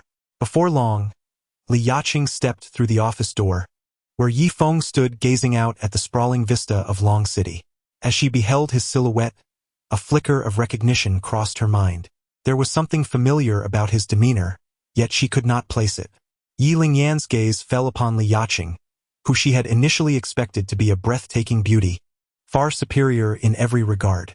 After all, how else could Yifeng have chosen her? However, to Yi Lingyan's astonishment, Li Yaqing's appearance was nothing remarkable, and she exuded an air of superficiality. Standing there, Yi Lingyan felt a sense of ridicule. How could she have considered comparing herself to someone so unremarkable? This Li Yaqing is nothing special. How could Yi Feng ever have been interested in her? As Li Yaqing felt the weight of Yi Lingyan's scrutinizing gaze, she hastily extended the documents she held. President Yi, I am Li Yaqing from the Zhang Group. I heard you were in Long City, and I worked through the night on several proposals. Our family has numerous commercial real estate projects here. If you are willing to collaborate with us, I assure you, the Zhang family will not disappoint. Li Yaqing's demeanor was profoundly humble, standing before a figure of immense stature within the Tiangong Group, the head of operations in the esteemed Tiandu region. Tiandu was a land of hidden talents, magnitudes larger than Long City, home to countless prestigious families. While the Zhang family's fortune of several billion might secure them a place among the second tier in Long City, in Tiandu, they would scarcely be regarded as even the lowest tier. Oh, you are quite confident. I see. Yi Lingyan perused the documents in Li Yaqing's hands, causing her heart to leap with hope. Perhaps President Yi was indeed interested in these projects. Should they manage to secure a partnership with the Tiangong Group, Li Yaqing would willingly pay any price. With the Tiangong Group as her backing, her ascent to success was all but assured. After reviewing the documents, Yi Lingyan tossed the stack onto the desk with disdain. Do you truly believe I would be swayed by your proposals? What leverage does the Zhang family possess to entice the Tiangong Group into partnership? Merely these scraps of paper? With that, she tore the documents to shreds, discarding them like refuse into the wastebasket. Li Yaqing felt as though she had been struck by a heavy blow, her face flushed with humiliation and resentment. President Yi, please grant me a moment and an opportunity. She attempted to plead for a glimmer of hope. Yi Lingyan interrupted her sharply. From this day forth, all cooperative projects of the Tiangong Group will belong to the Sun family. Additionally, I must ask, why did you choose to divorce that man? Yi Lingyan's curiosity sparked a smile. That man? Li Yaqing furrowed her brow. Who could she be referring to? Yi Feng? She had not anticipated that Yi Lingyan would pose such a question. Are you speaking of Yi Feng? I divorced him. He was no longer worthy of being my partner. Slap. Before she could finish, Yi Lingyan's hand struck Li Yaqing across the face. Who do you think you are? You lack even the right to carry his shoes. The force of Yi Lingyan's slap left Li Yaqing utterly humiliated, her face ablaze with shame. Suddenly, the figure by the window turned sharply, causing Li Yaqing to stagger and collapse to the floor. Yi Feng. What? What are you doing here? She exclaimed in terror. Chapter 59. The madman, how can he be here? He is my superior. The Tiangong Group belongs to him, why would he not be here? Yi Lingyan's words rendered Li Yaqing speechless. The Tiangong Group was his? He was the chairman behind Yi Lingyan, the one pulling the strings? In that moment, Li Yaqing's eyes widened in disbelief, her mind racing with denial. No, it can't be, absolutely impossible. You are deceiving me. You are all conspiring to trick me. I refuse to believe this. Despair clouded her vision as she repeatedly echoed those three words in her mind. Yi Feng had long since seen through this woman. Even as Li Yaqing knelt before him, seemingly bereft of her senses, he remained calm and unperturbed. Observing his silence only fueled Li Yaqing's frenzy. She pushed off the ground, rising to her feet and seizing Yi Feng's collar. Yi Feng, tell me this isn't true. How could you possibly be the chairman of the Tiangong Group? Li Yaqing could not fathom this crushing blow. The man she had deemed unworthy, whom she had cast aside, now stood at the pinnacle of power, towering above all. She had aspired to marry into wealth and ascend to the highest echelons of society, never once considering that Yi Feng was the embodiment of that very wealth. No, not just wealth, but a figure who towered over all others, viewing them as mere ants. This revelation shattered the last vestiges of her mental fortitude. Enough! Yi Lingyan, Witnessing Li Yaqing's disgraceful display, grasped her wrist and forcefully pulled her hands down. Li Yaqing, Mind your place. Otherwise, I will ensure the Zhang family vanishes from Long City. Yi Lingyan's words abruptly awakened Li Yaqing. This statement was not made in jest. No one possesses the authority to question the master of the Tianjun Group. The night breeze, hands clasped behind his back, concealed a profound depth within his pair of jet-black eyes that Li Yaqing had never encountered before. Those eyes seemed to engulf her, and it was only then that Li Yaqing realized her utter ignorance of Yi Feng. After a moment of silence, Yi Feng spoke with an indifferent expression. Indeed, I am the heir of the Tianjun group. It was I who killed Zhang Longhu. It was I who brought down the southern king. Everything that has transpired thus far is the doing of me, Yi Feng. What you desperately strive for is, to me, but a triviality, as insignificant as dust. You yearn to marry into the Zhang family and become their illustrious matron. Yet little do you know that I have never regarded the Zhang family with any esteem. The night breeze whispered each word, striking deep into the heart. Li Yaqing trembled uncontrollably, retreating step by step until she collided with the table behind her. She felt no pain whatsoever. Instead, it was as if her heart was mercilessly grasped by an unseen force. The meaning behind the night breeze's words is clear to anyone who ponders it. Had he desired it, the Zhang family would have long ceased to exist. However, the Zhang family had never provoked his ire. On that day, when he struck down the patriarch of the Zhang family with a single blow, it was a warning to the clan. You cast me aside as if I were worthless, and I shall grant you your freedom. Were it not for the bonds of our past, do you think you could still stand here and converse with me? The night breeze furrowed his brow with an icy demeanor. Do not speak further. Ha ha ha ha. Li Yaqing's face contorted with madness as she began to frantically tug at her hair, soon transforming herself into a disheveled figure. The night breeze paid no heed to her frenzied demeanor. Instead, it took up a pen and elegantly inscribed a check. Do you not delight in wealth? Consider this my charitable offering to you. It encompasses all that you once expended upon me. The night breeze cast the check onto the ground, as if it were mercilessly grinding Li Yaqing's face into the earth. Mine, all of this belongs to me. It has always been mine. All mine. She laughed maniacally. Li Yaqing knelt on the ground, retrieving the check and then turning to affectionately caress everything around her. What a lunatic! Yi Lingyan gazed at Li Yaqing with evident disdain. Driven to madness by the unbearable blow, Li Yaqing spiraled into delirium. Paying no mind to her, Yi Lingyan watched as she crawled and rolled her way out of the office, vanishing from their sight. Night breeze remained unmoved. All of this was a consequence of her own making. Young Master Yi Shi. The night breeze imparted a few instructions to Yi Lingyan before descending the stairs. No sooner had he reached the ground floor than he received a call from Sun Zhonghai, marking the first instance of Sun Zhonghai initiating contact with the night breeze. The night breeze answered hastily, and a hearty laughter resonated from the other end of the line. Fenger, have you finished your tasks? A dear friend is visiting today. Do come over early. The night breeze smiled and said, All right, I shall make my way there immediately. A middle-aged man with slicked-back hair emerged from the vehicle. He adorned golden-rimmed spectacles and donned an exquisite suit, his wrist boasting a Rolex worth over $1 million, while the Hermes belt at his waist exuded boundless luxury. Feng, come quickly, let me introduce you. This is Mr. Lu Huaqiang, the vice president of the Nanhua Chamber of Commerce.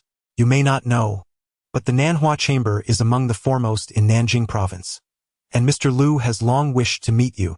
Sun Zhonghai enthusiastically shook hands with Lu Huaqiang, saying, I have long admired your reputation, Mr. Yi. Recently I have heard much about your remarkable deeds from numerous friends. Truly, heroes emerge in youth. You are indeed a paragon of talent, capable of upholding the legacy of the Yi family. As Lu Huaqiang approached, he continuously lauded Yi Feng. Yet, beneath his praises, he was astounded. How old could this young talent be? Perhaps in his 20s? It was astonishing that at such a tender age, he could stir the winds in Longcheng, commanding the respect of other families. You flatter me, Mr. Lu.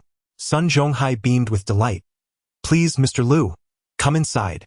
Let us discuss further. The three entered the villa, where Sun Muqing had prepared an abundant feast, and the entire living room was suffused with a rich, enticing aroma.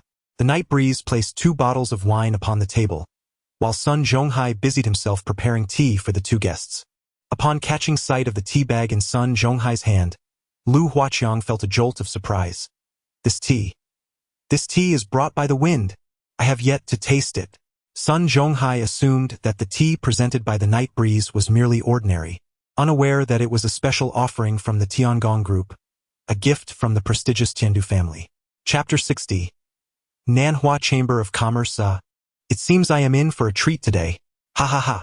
Lu Huaqiang hastened forward to accept the cup from Sun Zhonghai's hand. Pray tell, Mr. Yi. From where did you acquire this tea? I am a person who finds great pleasure in sipping and savoring tea during my leisure. Lu Huaqiang, a man of considerable standing, received countless gifts of tea from various individuals across the major cities of Nanjing. He could instantly discern that this tea was extraordinary, likely unattainable throughout the entirety of Nanjing. He chuckled. It was a gift from a friend. Yifeng Jaswali Planet. Upon hearing this, Lu Huaqiang's heart raced with trepidation. A gift from someone else? He scrutinized the packaging more closely, noticing a line of minuscule text on the back. Tribute from the Tianwang mansion.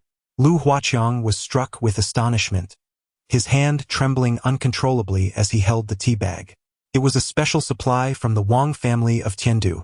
This tea was never sold to the public.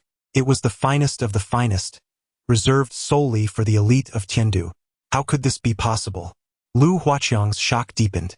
The Nanhua Chamber of Commerce had previously procured various types of tea, and he possessed considerable knowledge about them.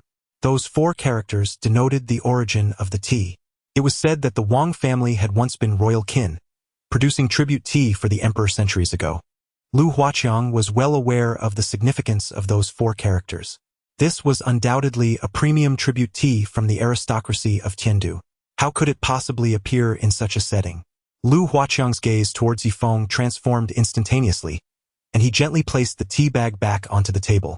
The night breeze stirred a sense of astonishment within Yifeng. Lu Huaqiang indeed possessed a keen eye, recognizing the tea leaves presented before him. Mr. Yi, if you have time tomorrow, may I invite you to the South China Chamber of Commerce? I would like to extend my hospitality to you, Lu Huaqiang said humbly. If these tea leaves were truly a casual gift from the young man before him, it would be prudent to inquire about Yi Feng's background. The Tiandu aristocracy, represented by any of its members in Nanjiang, stood tall at the pinnacle of society. If Lu Huaqiang could ascertain any connection between Yi Feng and the Wang family of Tiandu, it was imperative to cultivate a favorable relationship with him.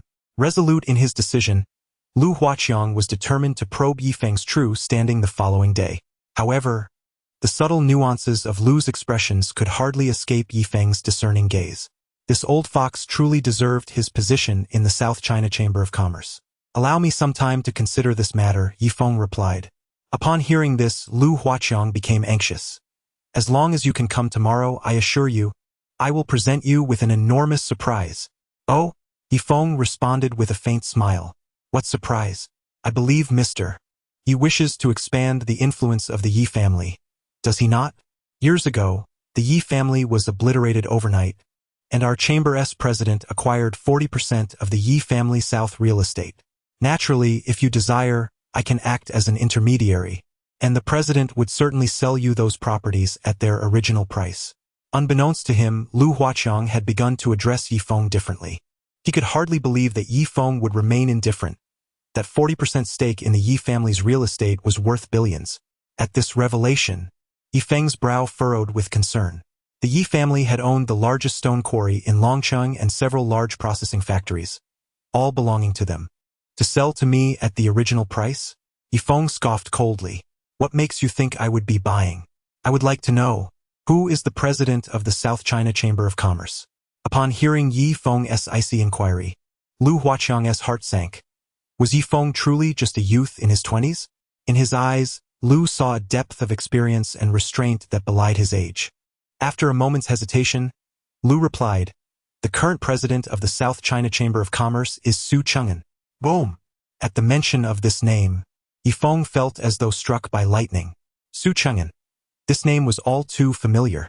He could hardly believe that after 3 years, the man had ascended to the presidency of the chamber. However, Yifeng's countenance soon darkened. What is the matter, Mr. Yi? Lu Huaqiang inquired, sensing the shift in Yifeng's demeanor. Nothing, I will accompany you tomorrow, Yifeng eventually conceded.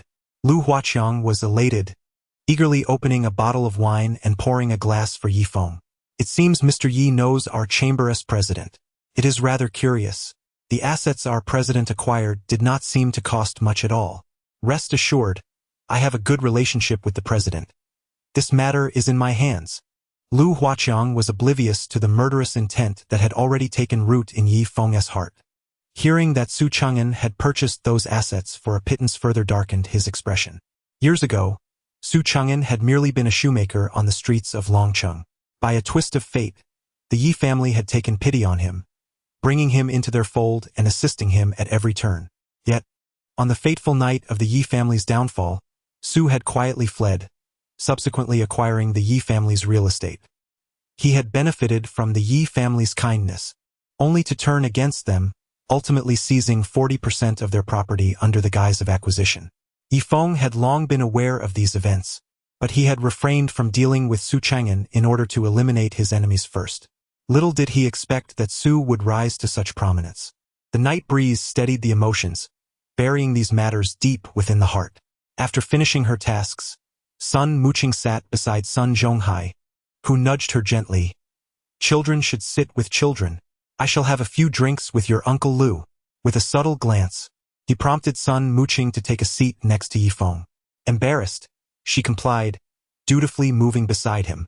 Yifeng ge. Qianqian asked me to express her gratitude and mentioned that we should go find her later. Sun Muqing smiled sweetly. This girl always running about. She never learns. Sun Zhonghai shot a disapproving glance at her. Hey, isn't Yifeng Gu here? With him protecting me, what is there to fear? Sun Muqing cheekily made a face. Seeing this harmonious atmosphere, Chun Sini couldn't help but feel her eyes welling with tears. She had long wished for Sun Muqing and Yifeng to be together. Understanding her daughter's temperament, she felt immense relief, finally recognizing who truly cared for her. Amidst the lively ambience, they indulged in drinks, and as the evening progressed, it was already 8 o'clock. Mr. Yi, you must come tomorrow. I have some fine tea. Lu Huaqiang stumbled out of the Sun family villa. Let us go. Sun Muqing drove them toward a bustling bar street in the city center. Su Qianqian had already made dinner reservations, and soon, Sun Muqing parked in front of a Western restaurant. This street bordered Longjiang University, a favored dining and drinking spot for Sun Muqing and Su Qianqian during their college days. It was the weekend, and university students clad in black stockings and short skirts strolled arm in arm into nearby bars. The bar street was teeming with youthful exuberance, a hub for the city's vibrant young crowd. Yifeng, however, held little interest in the glitzy nightlife. Nearby, 2 young men with bleached hair noticed Sun Muqing's luxury vehicle and began to whistle. Yet, upon seeing Yifeng beside her, their expressions fell. What are you staring at? Do you fancy that kind of girl? Sun Muqing pointed toward a girl in black stockings nearby. I didn't look at anything. Besides, you're far more beautiful than them. Yifeng replied with a smile. Sun Muqing, dressed in a white short skirt, with her long legs, drew countless gazes even without stockings. And with her driving such a fine car, what man wouldn't be enamored by a wealthy woman? Just then, Su Qianqian appeared from behind and patted Yifeng's shoulder. Yifeng, Muqing, you've finally arrived. I've been waiting for ages. Let us go inside, she exclaimed, taking Sun Muqing's arm and linking her other arm with Yifeng's as they entered the establishment. Su Qianqian's nature was inherently friendly, and after resolving her previous misunderstandings with Yifeng, she now treated him as a cherished friend. Qianqian, where are you taking us? I don't want anyone interrupting our gathering. The spacious Western restaurant was filled with foreigners, many of whom looked at Sun Muqing and her friends with disdain. Others were engaged with nearby university girls, their intentions undoubtedly questionable. Those who dined with foreigners in such places were often perceived as materialistic. Soon, Yifeng and Sun Muqing followed Su Qianqian to the rooftop, which was adorned as a sky garden, illuminated by white candles that enhanced the atmosphere. In the center, a table was set with exquisite champagne already poured. Before the food arrived, Su Qianqian poured a drink for Yifeng. Yifeng, I was wrong about everything. I apologize. I misjudged you. I'll take 3 shots as punishment. With that, she downed her whiskey in one go. The night breeze seemed indifferent to these matters. Su Qianqian, noticing his unchanged demeanor, felt a wave of embarrassment wash over her. It doesn't matter. I have never cared about how others perceive me. In Tianqi deserved it. Night breeze smiled at Su Qianqian, and with that smile, all previous misunderstandings were dispelled. Suddenly, Su Qianqian looked at Night breeze with curiosity and asked, Night breeze, where did you learn your remarkable skills? Would you consider teaching me someday? You wish to learn martial arts? The night breeze suddenly glanced at Sun mooching beside him. To be honest, he had never contemplated such matters before understanding Sun Mooching's physique. In reality, Sun Mooching was more predisposed to embark on the path of martial arts than he was. As for Su Chanqian, I learned my skills in prison, would you believe that? The night breeze gently swirled the white liquor in his glass. I don't believe it. Ha ha ha. Su Chanqian laughed as she downed another glass. After 2 cups, a rosy hue adorned her fair, delicate face. Who learns martial arts in prison? The night breeze certainly would not disclose that he had 5 formidable masters. As the trio continued their revelry, suddenly, the elevator doors opened, and a man in a white shirt, cigarette dangling from his mouth, strode in. He was followed by 2 scantily clad women and 4 burly bodyguards. This is the place. Tonight, the top floor is booked by me, Li Xiao. The man, embracing the 2 women, confidently approached the night breeze. Before he could utter a word, the 2 bodyguards glared menacingly at the night breeze. Did you hear that? Li Xiao said this place is reserved for tonight. Hurry up and get out. The 2 were a head taller than the night breeze, making him appear as insignificant as a chick in their presence. Su Chanqian furrowed her delicate brows. I have already reserved this place. If you wish to dine, kindly move to the next floor. Just as Su Chanqian finished speaking, the restaurant manager hurriedly emerged from the elevator, rushing to whisper in her ear, Miss Su, Li Fei is not to be trifled with. If it becomes necessary, I can arrange for you to move to the next floor. Li Fei. Su Chanqian felt a sense of familiarity with the name. The Diamond Pavilion was the most luxurious business establishment in Longcheng. She had encountered this individual during her time at Longjiang University. Knowing Li Xiao's reputation, shouldn't you leave promptly? One of the bodyguards sneered fiercely. Why should we leave? Just because you have a bit of money doesn't mean you can bully us here. If I refuse to leave, what will you do? Su Chanqian's face flushed with anger. Li Fei's lips curled into a lewd smile. Miss, I certainly do not wish for you to leave. I merely want this fellow to vacate. He pointed at the night breeze, then shifted his gaze back to Su Chanqian, his eyes shamelessly roving over her figure, leaving her feeling utterly repulsed. The night breeze instantly discerned the individual before him. His eyes were darkened, and his aura was feeble, a clear indication of excessive indulgence. Now, upon witnessing the night wind accompanied by 2 enchanting ladies, he could not restrain himself any longer. Did you hear that? Get out. The bodyguard commanded from his elevated position. If anyone should leave, it is you. Night Wind retorted coolly, fixing his gaze upon Li Fei. I will count to 3. If you do not depart, I shall cast you from this place. This declaration elicited laughter from the 2 young women beside him. Fei Yi, did you hear that? He intends to throw you off. Very well. I shall indeed throw him off, to bring you some amusement. Li Fei signaled with his eyes. Without hesitation, the bodyguard lunged towards Night Wind's collar. However, in the next instant, the expression on the bodyguard's face shifted dramatically. Boom! Night Wind delivered a swift kick to his groin, causing blood to stream down the man's legs.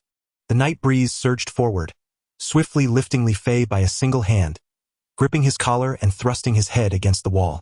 The cold wind howled. Starling Li Fei Awaka. What are you doing? Didn't you say you would throw me down? Night Wind sneered. Chapter 62. Captain of the Law Enforcement Team, damn it. You little brat. Do you know who I am? I'm the heir of the Diamond Mansion. Before Li Fei could finish his sentence, Night Wind effortlessly lifted him, suspending his body in midair. From a height of over 100 meters, Li Fei was terrified, his body paralyzed with fear as he glanced down. The other 3 bodyguards, equally horrified, were about to rush forward when Night Wind mockingly warned, If you dare approach, I will drop this scoundrel. At such an altitude, Li Fei had no doubt that a mere release from Night Wind would result in his transformation into a mere puddle of flesh. Gulp! The bodyguards swallowed hard, halting in their tracks. Li Fei, being the spoiled son of the Diamond Mansion, knew that if anything happened to him, Li San would never let them off the hook. No, don't let go. We can discuss this. I am the young master of the Diamond Mansion, and Li San is my father. This is a misunderstanding. Li Fei, suppressing his terror, forced a smile at Night Wind. Misunderstanding? So if I were to drop you from here, would that also be a misunderstanding? Night Wind relaxed his grip, and Li Fei nearly burst into tears. Grandfather, no, I was wrong. I shouldn't have said that. I'll do whatever you ask. I apologize. I apologize to the two lovely ladies. Li Fei pleada desparateli. Seeing him so terrified, Su Qianqian felt a sense of satisfaction. After all, he was the heir of the Diamond Mansion, and his father was a notorious figure in Longqing. Best not to provoke him. Night Wind, let it go. Don't provoke Li San. Su Qianqian hurriedly tugged at Night Wind's arm. Upon hearing this, Night Wind exerted his strength, sending Li Fei crashing to the ground like a leaf. I don't care who Li San is. Apologize this instant and get lost. Li Fei scrambled to his feet, his fear palpable. He rushed to apologize to Su Qianqian and Sun Muqing. Ladies, I am sorry. I was unreasonable earlier. Please don't be angry. I'll leave right away. What are you looking at? Get out of here. He slapped one of the bodyguards across the face. Having come to Longjiang University to flirt with girls and ending up humiliated, he felt utterly disgraced. The three bodyguards wasted no time, quickly assisting their injured companion and fleeing. Once inside the elevator, Li Fei's expression darkened. That bastard! How dare that little punk provoke me? I will make him pay. You worthless fools. You can't even handle one kid. What good are you to my father? Young master, that kid is no ordinary person. We are no match for him. One bodyguard explained. Li Fei must weigh around 140 to 150 pounds, and that kid lifted him with one hand. None of us could do that. He clearly has martial arts training, using techniques far beyond our capabilities. Upon hearing this, Li Fei's expression twisted further. So that kid is a martial artist. Damn it! I like dealing with martial artists. Soon, a crowd gathered outside the Western restaurant, having witnessed the earlier scene. Many speculated, why is Li Deshao out here? I saw someone hanging off the roof. Isn't it obvious? Someone must have provoked Li Deshao, and he almost tossed them down. These whispers reached Li Fei's ears, deepening his embarrassment. If people knew that the one hanging from the rooftop was him, his reputation would be utterly ruined. On the rooftop of the restaurant, Su Qianqian wore a worried expression. Li San is not to be trifled with. Night Wind, however, remained unfazed. Is Li San really more formidable than Zhang Longhu? Qianqian, don't worry. Night Wind is here. You have nothing to fear. Moreover, it was Li Fei who was in the wrong. We are justified. Sun Muqing reassured her. Muqing, Li San was a significant figure in the past, and I've heard he has gathered many recently released convicts, forming a gang. He also has strong ties with the captain of the Special Enforcement Team, having helped many reduce their sentences. My father has dealt with him before. Li San controls several of the largest entertainment venues and underground casinos in Longqing, which naturally leads to good relations with law enforcement. Su Qianqian learned this from her father, and their relationship soured after a failed business collaboration. Let them come. What is there to fear? Night Wind remained calm. The nearby manager looked at Night Wind with a strange expression. In this area, it was common knowledge who Li San was. Which family's young master dares to offend even the heir of the Li family? Misu, I won't charge you for the drinks. Please, you should leave. I beg you to choose another place to dine. The manager awkwardly urged Su Qianqian. Countless bars and restaurants had been wrecked by Li San, and no one dared to speak up, as they would bear the losses themselves. Su Qianqian, displeased, did not press the hotel manager but instead led Night Wind and Sun Muqing downstairs. Let us just go somewhere else. Avoiding trouble is better. As the trio descended, they spotted a police car speeding towards them.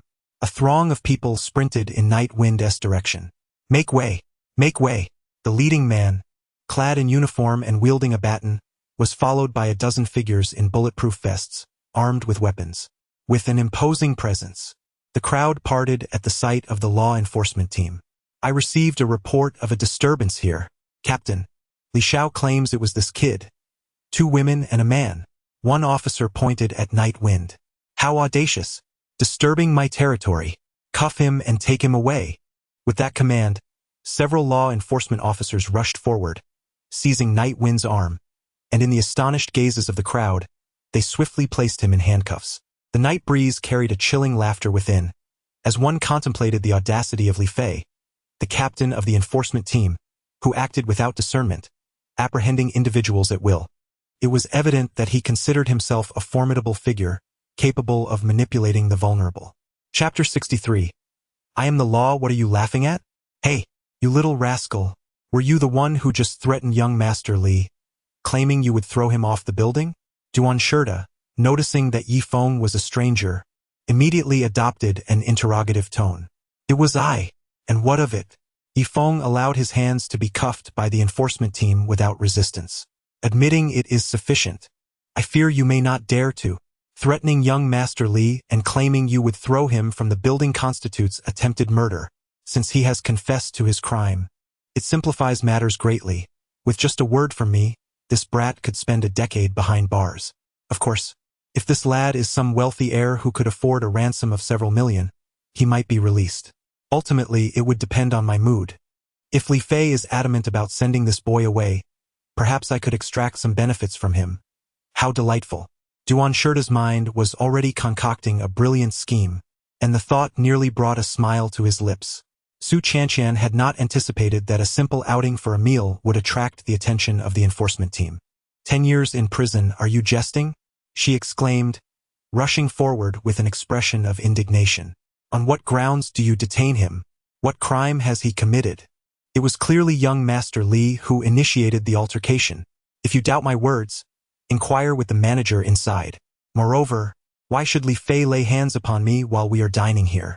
Is he to expel us as well? At that moment, a voice shattered the stillness. What nonsense are you spouting? When did I ever lay hands on you? A contingent clad in black suits marched in from afar, causing the onlookers to part and create a path. Beside Li Fei stood a middle-aged man with a sharp haircut, wearing a gold watch, exuding an air of menace. Instantly, the crowd erupted in astonished gasps. It's Master Li San. He has arrived.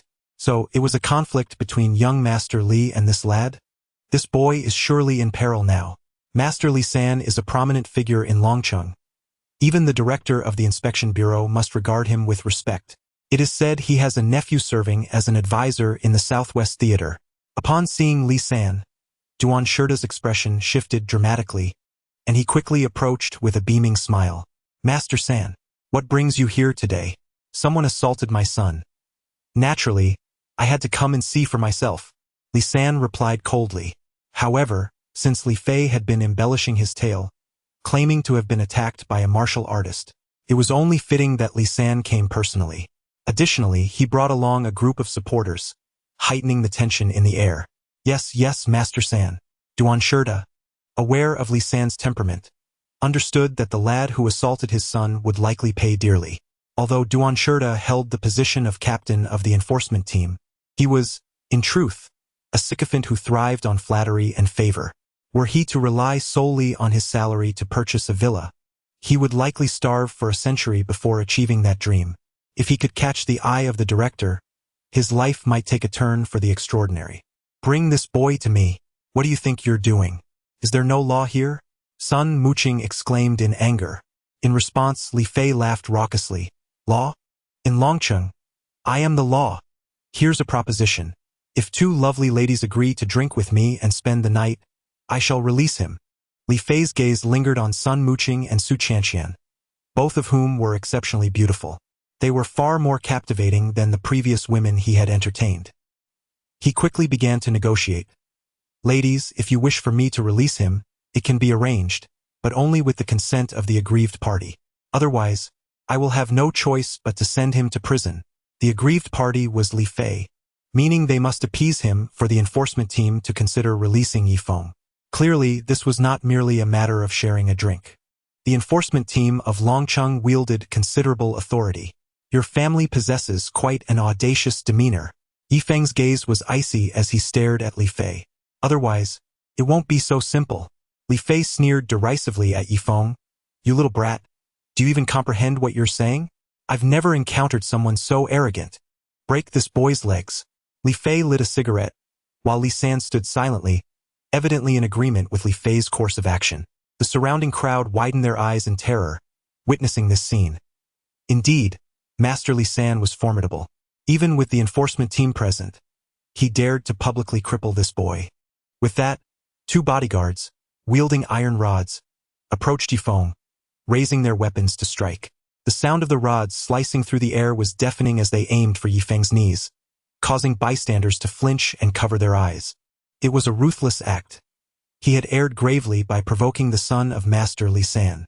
However, in the next instant, a sharp crack echoed as the handcuffs on Yifeng's wrists shattered under immense force. Bang! Bang!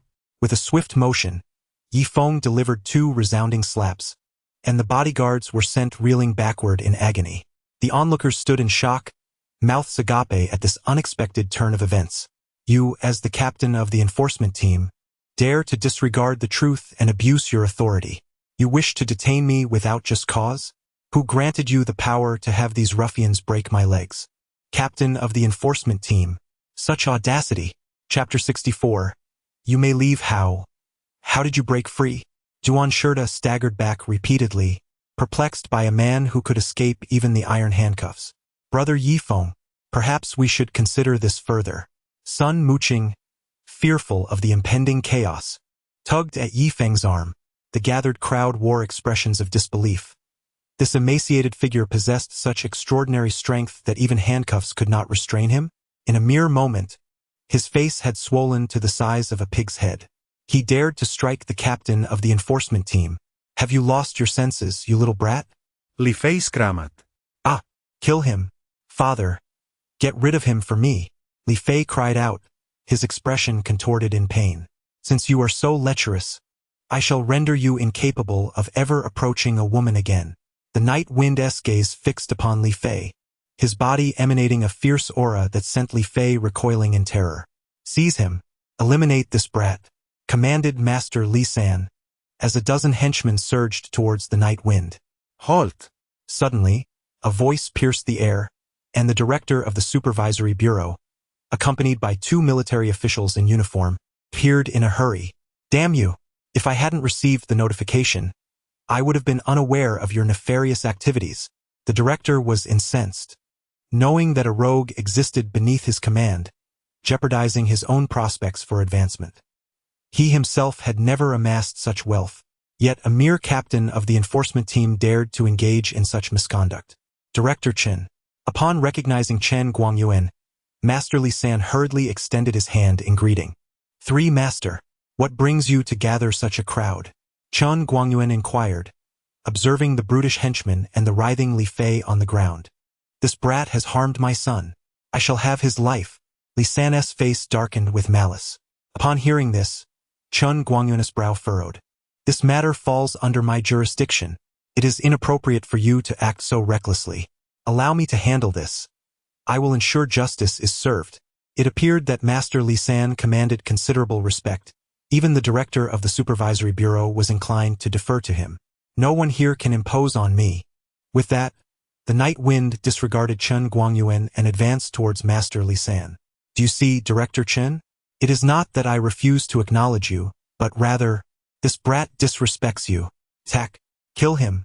In an instant, the battle cry echoed through the air as the henchmen swung their steel pipes towards the night wind.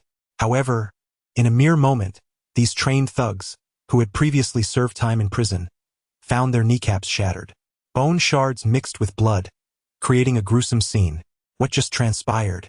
Fear and confusion engulfed Li San. He was aware this young man was a martial artist and had chosen skilled fighters. These men should have easily subdued someone at the pinnacle of the refinement stage, yet they lay defeated in an instant. Chen Guangyuan was equally alarmed. The sheer impact of the scene was overwhelming, difficult to fathom that a mere youth could incapacitate so many in a heartbeat. No one noticed the silver needles in the night wind's hands. These needles possessed the power to heal as well as to kill silently. Cease this at once. Chen Guangyuan admonished the night wind. Yet, the latter regarded his words as mere folly. Did you not hear? I am the director of the supervisory bureau. Immediately halt your actions, or you shall face the consequences. Seeing this, the 2 military officials beside Chen Guangyuan stepped forward, launching a punch towards the night wind. It was evident they were well trained, their fists slicing through the air with a sharp sound. Get lost! The night breeze surged with internal power, and with a resounding roar, A formidable force caused the two individuals to turn pale and collapse to their knees in disarray. Chun Guangyuan's heart was tumultuous. Who had Li San offended to invoke such wrath? The spectators, who had previously mocked and pitted the night wind, now underwent a complete transformation in their demeanor. Those who had ridiculed him were now rendered speechless, unable to utter a single word. A mere dog dares to bark so wildly here. Do you consider yourself the law of Longqing? The night wind struck Master Li San in the abdomen, producing a resounding poof, as blood gushed forth. This young man not only disrespected the director of the supervisory bureau but also dared to assault Master Li San. Such ferocity was terrifying, displaying an overwhelming dominance that left only Master Li and his son trembling in fear. Who exactly are you? With such formidable strength, he was undoubtedly a master. Having seen much in his life, Master Li realized that this kick from the night wind had shattered his dantian. Even if he survived, he would be gravely injured. The fact that he could still speak to himself while kneeling was solely due to the night wind exerting merely a fraction of his power. I am the night wind. The night breeze stirred, and Li San's eyes suddenly widened like lanterns. Was he the night breeze? Suddenly, Li San burst into laughter. Ha ha ha! Today is indeed my unlucky day. If you wish to kill us, then do so. Li San exhibited a semblance of courage, yet the night breeze did not take action. Instead, he turned his gaze towards Director Chun beside him and, as if instructing his subordinate, remarked, "Just now it was this little fellow who provoked me first. May I take my leave now?" The night breeze disregarded Chen Guangyuan's presence, intending to depart, but unexpectedly, Chen Guangyuan positioned himself before her. "You have killed a man. Do you still think you can leave?" he demanded, his voice filled with authority. "What are you hesitating for? Handcuff this scoundrel." The dozen or so law enforcement officers glanced at the night breeze, trembling in fear and reluctant to approach. "Are you certain you wish to restrain me?" The night breeze casually dialed a number and handed the phone to Chen Guangyuan. "Speak with him. Ascertain whether you possess the authority to detain me. Mr. Chen, the director of the Dragon City Inspection Bureau, wishes to apprehend me. Handle it as you see fit." The night breeze extended the phone towards Chen Guangyuan. At that moment, Hong Ongua was dining with several high-ranking officials when he abruptly received the call. Startled, he shot up from his seat. "Chen Guangyuan, should you dare to lay a hand on him, prepare to face dire consequences. I am Hong Ongua, commander of the 3rd Brigade of the Dragon Soul Army in the Southwest War Zone." His thunderous voice nearly caused Chen Guangyuan to drop the phone from his grasp. Colonel Ong. "This scoundrel deserves punishment." Chen Guangyuan wiped the cold sweat from his brow, astonished that a mere phone call could summon Hong Ongua himself. Who exactly was this individual? The gravity of Hong Ongua's warning was not lost on him. The two officers, realizing the implications, knelt before the night breeze without hesitation. "We are utterly at fault for offending you. Please forgive us. Those unaware of the truth are not culpable. You two may rise," the night breeze declared. "As for the others, I hope Director Chen will deliberate carefully on their fates." The surrounding onlookers gazed in admiration at the figure vanishing into the crowd. "Take them all away," Chen Guangyuan commanded, and the law enforcement officers swiftly bound Li San and his companions, ushering them into a vehicle that drove off into the distance. Following this incident, the night breeze and his companions lost their appetite and opted for a quiet bar to enjoy some drinks. "Night breeze, do you happen to know some influential figure? Why was Director Chun so intimidated?" Su Qianqian, now resembling an inquisitive admirer, gazed at the night breeze with curiosity. "Haha, a friend of mine happens to be in Nanjing," he responded nonchalantly. "How mysterious." Soon, the three began clinking glasses, abandoning any further discussion of the earlier events. Nonetheless, this encounter deepened Su Qianqian's admiration for the night breeze, leaving her to wonder how Li Fei would behave in the future. When the night breeze ascended the stairs to absorb the essence of the Earth's ley lines, Chun Sini glanced towards Sun Muqing's room. In recent days, after enduring so much, Chun Sini appeared to have aged significantly, a strand of white hair emerging on her head. She gently grasped Sun Muqing's hand and inquired, "Muqing, what are your thoughts on Fenger?" "Mom, why the sudden questions?" Sun Muqing turned her head away, flustered. "My judgment of character is infallible. Fenger has always been a good child. He possesses an indescribable aura. As she spoke, Chun-Sini produced a jade pendant, its lustrous white surface adorned with intricate dragon and phoenix engravings, shimmering beautifully. After years of keeping this, I now present it to you. I hope you both marry soon. Mom, you're asking me. Chun-Sini tugged at Sun Muqing's arm. I understand. Night Breeze is quite a good person. Sun Muqing thought to herself, bemused by her mother's inability to grasp her feelings. Nonetheless, she had developed a fondness for the Night Breeze. I'll give this to him tomorrow, alright? Alright. I need to rest now. You can leave. Sun Muqing pushed Chun-Sini out of the room. Once her mother exited, she carefully placed the 2 jade pendants into a box. Who would I give this to? Perhaps I'll decide when I feel like it. Time flew by, and the next morning arrived. As the Night Breeze concluded its gentle meditation, he noticed several missed calls on his phone, undoubtedly from Lu Huaqiang. He changed into a fresh outfit and leisurely stepped outside. The Nanhua Chamber of Commerce is situated at the confluence of Longcheng, Yunqing, and Haicheng, and after several years of development, the area has transformed into a bustling metropolis adorned with towering skyscrapers. Serving as a vital hub for the circulation of goods among the 3 neighboring provinces, it has attracted a multitude of businesspeople. The Night Breeze had driven for half an hour before finally arriving in front of a grand building. From a distance, he noticed numerous foreign vehicles parked at the entrance of the South China Chamber of Commerce. Just as he was about to enter, Lu Huaqiang hurriedly emerged from within. Dear Sir Lu, my goodness, it has been a few days since we last met, and you appear remarkably younger and more handsome, exclaimed a middle-aged man with blonde hair, approaching Lu Huaqiang with enthusiasm. Mr. Gustav, you flatter me, Lu Huaqiang replied with a forced smile, engaging in conversation with them. These individuals were the direct descendants of the William family, who controlled a significant portion of the banking shares in Dragon City. For the South China Chamber of Commerce to conduct business smoothly, it was imperative to maintain good relations with them. After all, they held the economic lifeline of Dragon City. With monthly financial flows reaching an astounding 100 billion, it was essential to avoid any animosity with such influential figures. Lu Huaqiang harbored a disdain for these foreigners, yet he had no choice but to engage in amiable conversation with them. We Nordics prefer to do business with individuals like you. Come, let us ascend.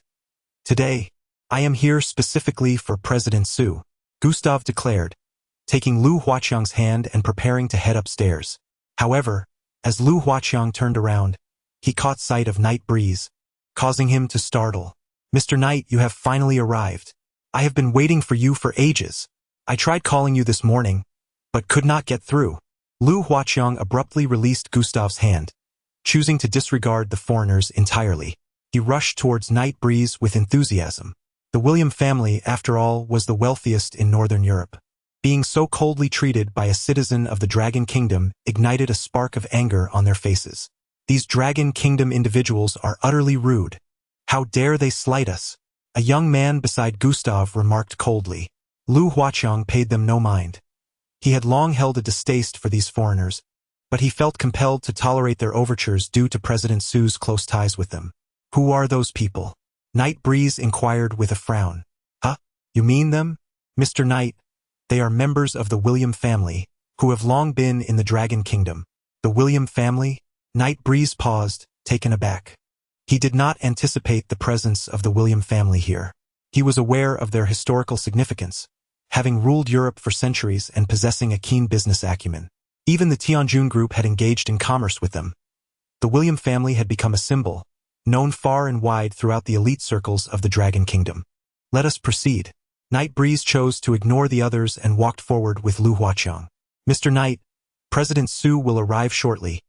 Allow me to show you around. Mr. Gustav, let us join together. Lu Huaqiang gestured invitingly. In no time, he began to stroll down the street with Night Breeze. The Night Breeze left Yifeng astonished. This place was teeming with foreigners, likely drawn here by the William family's business ventures, which had significantly attracted numerous others from abroad. Mr. Yi, our Nanhua Chamber of Commerce has been flourishing in recent years. Should you wish to engage in business with us, I assure you I will provide the utmost convenience. Of course, the extent of our dealings will depend on your connections, Mr. Yi. Lu Huaqiang chuckled. This fellow seeks to extract information from me, Yi Feng mused. However, he was not one to be easily swayed. With the Tianjun Group and Yi Lingyan at the helm, he had no need for the trifling Nanhua Chamber of Commerce. Soon, at a crossroads, a group of foreigners along with a middle-aged man came into view. Upon recognizing the familiar face, Yi Feng's expression shifted dramatically. Chapter 66. Reclaiming what belongs to the Yi family. 3 years had passed, yet that face remained unchanged. But at this moment, Su Chang'an had shed his former shabby appearance, now clad in luxurious garments and adorned with a watch worth millions. When their eyes met, Su Chang'an's widened in shock, an overwhelming astonishment flooding his senses.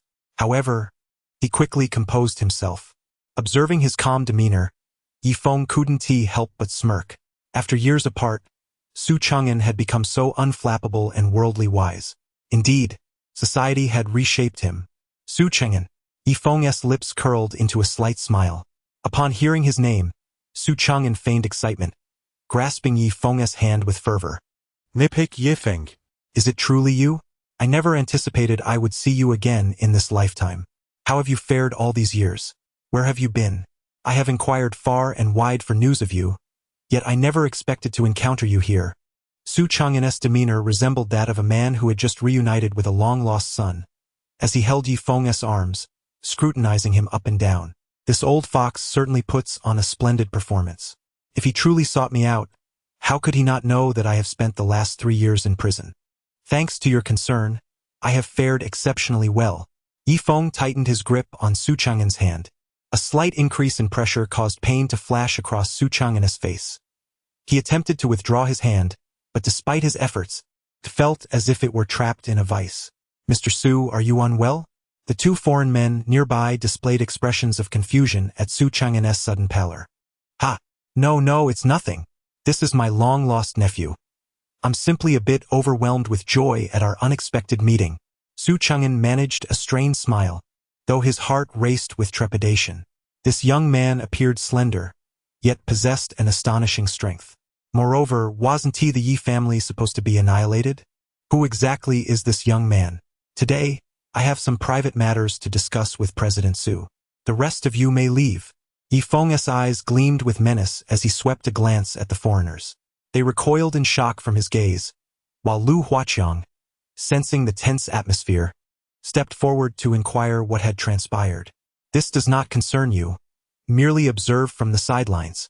Yi Feng replied. Lu Huaqiang was taken aback. He had invited Yi Feng to fulfill a promise to sell the Yi family's possessions and to introduce him to Su Chang'an, knowing that anyone who could afford Wangfu tribute tea was no ordinary individual. He had hoped to leverage this connection to pave a path to prosperity. Yet, it seemed that President Su was already acquainted with Yi Feng, and their relationship appeared to hold deeper, unspoken complexities. He prayed fervently not to ruin this opportunity and took a cautious step back. The 2 foreign men, incensed by Yi Feng's audacity in dismissing them, scowled. Who do you think you are, ordering us to leave? The members of the William family also wore displeased expressions, having felt slighted by Lu Huaqiang's attention to Yi Feng. Gustav, an arrogant figure, puffed on his cigar. I am here at President Su's invitation to conduct business. You can stand aside, you lowly inferior. Yet, Yi Feng paid them no heed, fixing his gaze on Su Chang'an with a deep frown. I have heard that 40% of the Yi family South real estate is under your management. Tell me, what were you doing on the day the Yi family fell? Yi Feng, please. Loosen your grip. I will explain everything. Su Chang'an's face reddened with pain, yet Yi Feng only tightened his hold further. Ah! I will tell you. On that day, I was out negotiating a business deal. You know I have been favored by the master and have always sought to engage in small-scale ventures. Su Chang'an's expression contorted in distress. Is that so? With a swift motion, Yi Feng applied pressure, crushing Su Chang'an's hand, the sound of splintering bones echoing around them. The sudden turn of events left Lu Huaqiang startled, while the foreigners recoiled in terror. My hand! Yi Feng. Su Chang'an could hardly fathom how terrifying Yi Feng had become after 3 years. Years ago, you betrayed the Yi family, selling us out to Zhang Longhu. My father treated you as a brother, taking you in, and yet for a mere sum of money, you sold us out. Did Did you think I was unaware of any of this? A chilling aura enveloped the scene, the atmosphere thick with palpable tension. A bone-chilling cold pierced Su Chang'an's very being. The intensity of Yi Feng's gaze conveyed a stark reality. He was not jesting. 3 years had transformed him. He had not only survived but had emerged even more formidable. The oppressive presence radiating from Yi Feng made it clear that his power was terrifying. A mere glance into those icy eyes caused Su Chang'an to feel as though he had plunged into an abyss of despair. The night breeze firmly pressed down on Su Chang'an's shoulder, the oppressive weight rendering his legs as leaden. With a thud, he knelt before the night wind. Stop! At that moment, Gustav could no longer contain himself. President Su is my friend. I implore you, please grant the William family a favor. The instant he uttered these words, all the foreign onlookers seemed to find their rallying point, shifting their gazes toward Gustav. You must understand, my William family is the foremost consortium in Northern Europe. The undertone of Gustav's words carried a hint of warning. Save me, Mr. Gustav. At that moment, Su Chang'an felt as though he had grasped a lifeline, urgently calling for help. Night Wind, I have taken over a portion of the Knight family's real estate, but that incident from years ago has nothing to do with me. I guarantee it with my integrity. I deeply regret the death of the head of the Knight family. If you desire money, I can provide it now. 100 million. I offer you 100 million. Su Chang'an suppressed the agony coursing through his palms and looked toward the night wind. Chapter 67. Fear spreads. This old scoundrel? He shamelessly took over 40% of the Knight family's real estate, thinking he could bribe his way out with a mere 100 million? Noticing the change in the night wind's expression, Su Chang'an quickly amended. No. No, I will give you 500 million. Is 500 million sufficient? Su Chang'an swallowed hard. The night wind scoffed. Do you believe your life is worth billions? Crack. Ah! The night breeze shattered Su Chang'an's knee, as terror and the specter of death seemed to engulf him. Stop! Boy! Kill him! The William family will not let you go. Ned av Bully Blond man beside Gustav. 500 million. Enough for you to live lavishly for a lifetime. If you dare to make a move, just ask my guards if they consent. Gustav proclaimed arrogantly. Gustav's intent was to acquire the portion of real estate in Su Chang'an's possession, particularly that mine. Little did he dream that the youth he encountered today was significantly intertwined with the property held by Su Chang'an. Although the intricacies of the situation eluded him, the William family would never relinquish what they coveted easily. Those whom the William family sought to protect were never beyond their grasp. As long as the boy remained sensible, he would not dare oppose the foremost financial consortium of Northern Europe.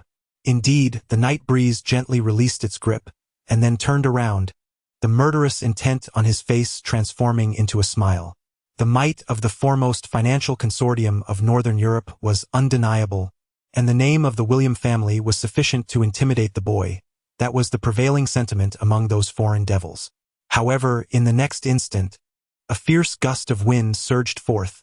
In the blink of an eye, the night wind struck Gustav's face with ferocity, sending him sprawling like a lifeless dog, his cigar tumbling to the ground, crushed beneath a boot of the night.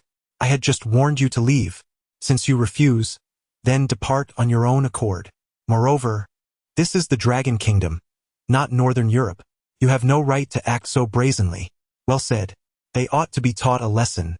These oblivious foreign devils. Lu Huaqiang silently cheered within. Yet at that moment, he finally unraveled the relationship between Su Chang'an and the night wind. It turned out that President Su and the Yi family shared such a profound connection. Those assets had cost Su Chang'an not a single penny. This implied that he had been an accomplice in the events of your. Damn it! You dare to challenge our boss. I will see you dead. Suddenly, from Gustav's side, 2 burly men charged forth, their fists unleashed like a tempest, forcing Lu Huaqiang to stagger back several steps. With a resounding crash, the moment their fists collided, both men were struck with astonishment. The 2 guards beside Gustav, each weighing around 200 pounds and having trained in boxing and combat sports for decades, possessed formidable strength. They had faced masters of the Dragon Kingdom without flinching. Yet now, with a single move, they were repelled by the night wind, stumbling back over 10 meters before collapsing to the ground. The guards were left in shock. Each one of Gustav's attendants had been battle-hardened. They had undergone a rigorous selection process involving thousands before earning the right to serve as bodyguards for the William family, and in Northern Europe, such prowess would allow them to stride confidently. The night breeze struck simultaneously, repelling both individuals with astonishing force, an occurrence unheard of before. Could he be a monster? The two exchanged a glance, their thoughts aligned. The night wind turned and seized Su Chang'an by the throat, lifting him off the ground. "Let me go. I beg you." Night wind. The events of that year were orchestrated by Zhang Longhu, and I had no part in them. I was merely momentarily blinded. All those properties were given to me by Zhang Longhu. I swear, I did nothing. Su Chang'an's face reddened, and he was on the verge of suffocation. Simultaneously, he cast a pleading glance at the foreign gentleman beside him. I shall torment you with the most brutal punishments of the William family. I will make your existence a living hell, he spat. Dragon Kingdom, you have offended the William family, and I shall pursue you to the ends of the earth. Release him at once. Gustav's eyes blazed with fury. He was the youngest scion of the William family. His grandfather, William Paul, had once been the captain of the Nordic Papal Guard.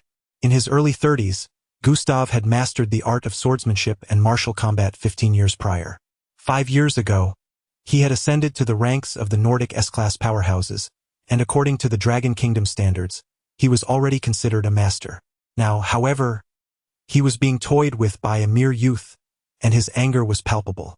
Gustav rose and hurled a punch at the night wind, yet to night wind, his speed appeared to slow by tenfold. This Nordic martial art was devoid of any technique, relying solely on brute strength to amplify the force of the blows. In comparison to the ancient martial arts practiced by Night Wind, it was nothing more than trash.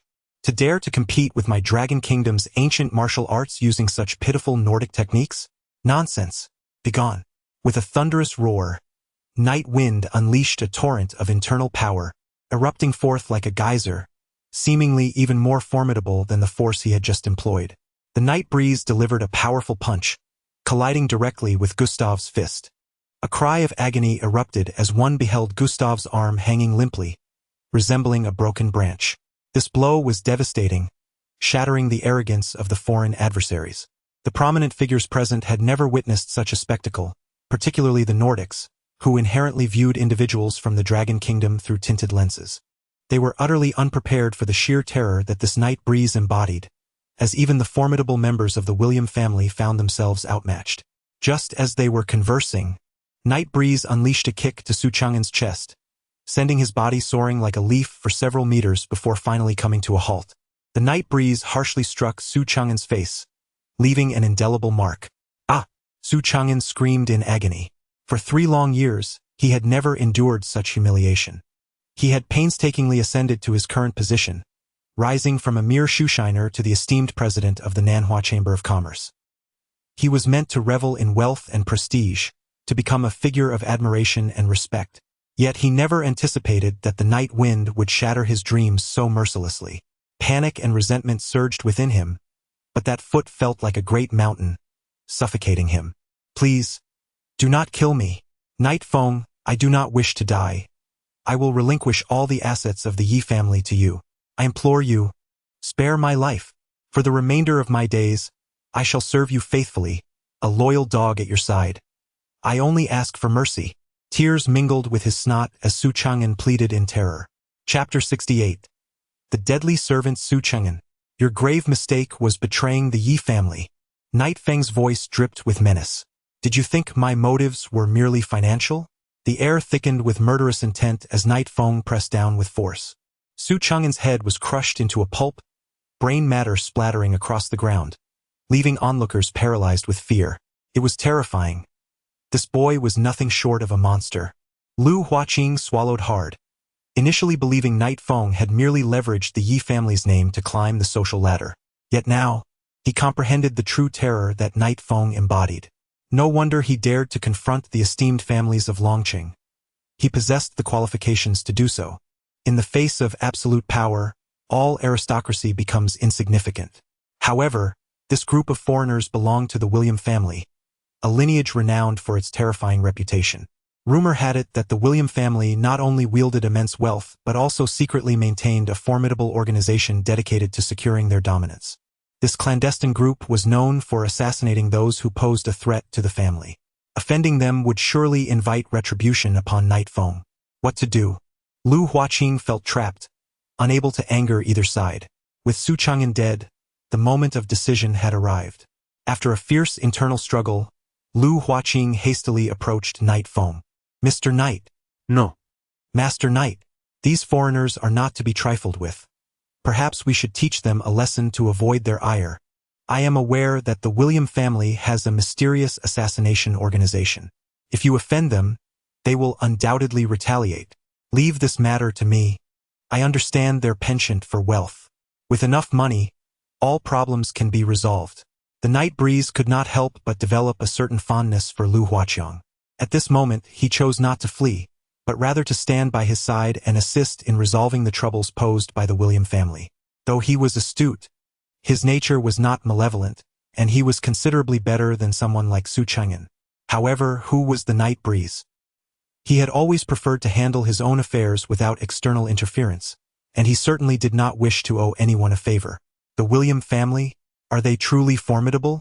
If they dare to wreak havoc on the territory of the Dragon Kingdom, I shall venture to Northern Europe and obliterate the William family. Those who offend the Dragon Kingdom shall face annihilation. This declaration caused Lu Huaqiang's eyelids to twitch uncontrollably. It was over. It was utterly finished.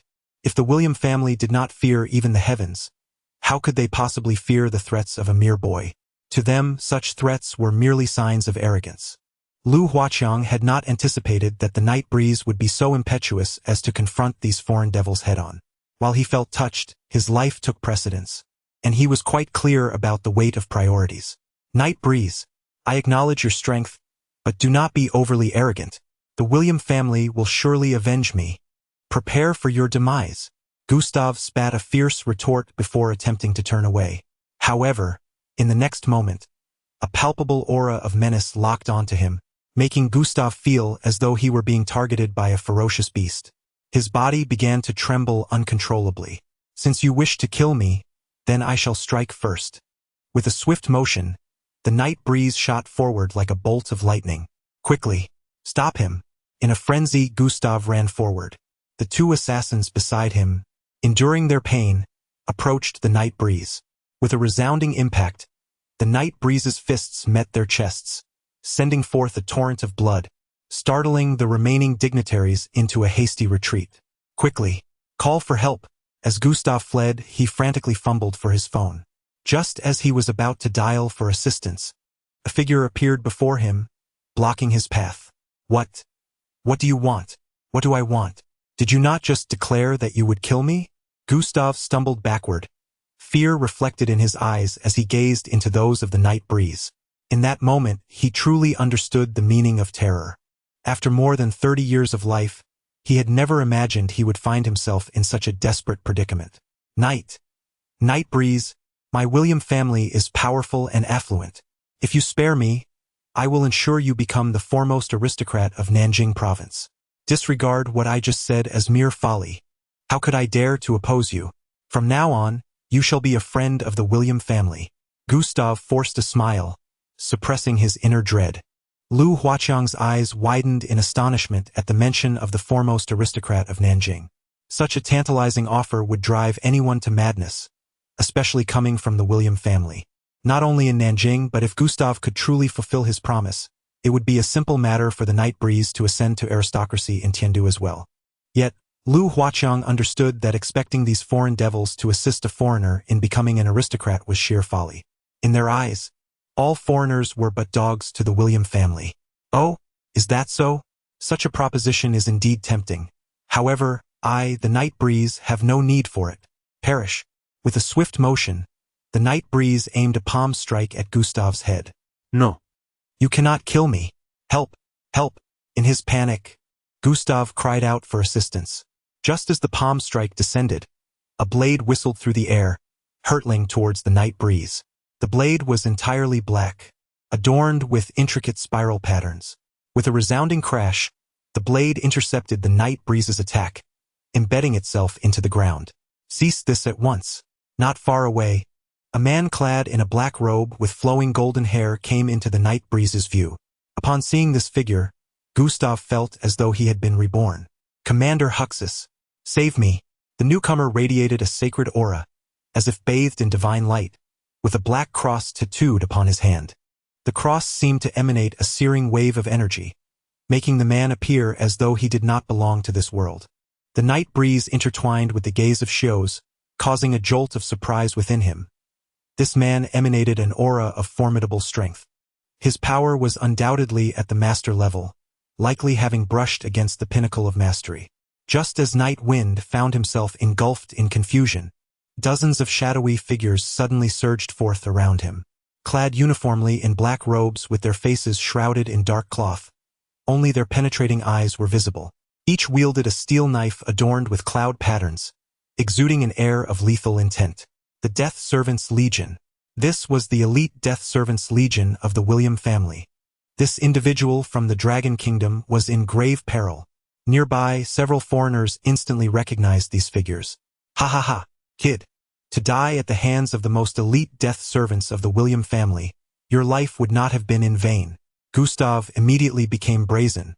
Chapter 69. Commander Shios. Kill him. No matter how powerful he may be, it is of no consequence. Commander Shios ranks 11th on the S-Class Strongmen list in Northern Europe. With the Death Servants Legion in action, each one of them is a paragon of elite prowess. They have been selected from assassin squads and subjected to the William family's extensive training in the art of killing, exhibiting not only remarkable obedience but also an indomitable spirit. Dragon Kingdom brat, I am Commander Shios. Your hard-earned skills could serve you well. Simply join my legion, and I shall spare your life. You may follow me, bask in the blessings of the true Lord, and your soul shall attain immortality. As long as your faith is sincere, the true Lord shall surely bestow his protection upon you. What nonsense about the true Lord. Leave if you wish, but if you do not, death awaits. The Night Wind, unfazed, even bore a mocking gaze. A group of inept individuals truly believed this place was a grand cathedral? Upon hearing this, the commander of the Holy Order, Sias, revealed a murderous glint in his eyes and began to recite a series of incomprehensible incantations. In the next moment, a radiant golden light enveloped his body. Since they dared not to accept the divine grace of the Almighty, I, Commander Sias, shall cast you into the depths of hell. Al-Mishti. You are the one true God, the King of all gods, the Master of all creation. We come from you and are sanctified by you. As each verse was uttered, Commander Sias slowly approached the Night Wind. A formidable aura instantaneously enveloped everyone present, as if they were bathed in golden light, receiving the divine baptism. I command you in the name of the Almighty, slay this heretic. With a single command from Commander Sias, countless reapers wielding steel blades descended upon the Night Wind. A flurry of blades flashed, while the Night Wind deftly evaded their strikes. However, these individuals appeared to employ an unseen formation, encircling the Night Wind. Today, I shall act as the hand of divine justice. I will annihilate you all. Suddenly, a blade grazed the Night Wind's neck, but with a subtle step, he caught the blade with a single hand. In a swift motion, the Night Wind executed a side kick, shattering the skull of one reaper. Kill, kill, kill. Commander, we must not allow this scoundrel to escape. He has just slain 2 of our guards. Gustav shouted from the sidelines. Rest assured, no one can save this wretch. As the golden light radiated, Lu Huaqiang felt his soul ascend, and he found himself compelled to kneel before Commander Sias.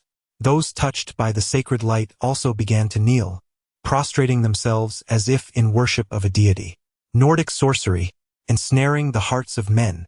It turns out that the William family has allied themselves with such cultists. A band of calamity.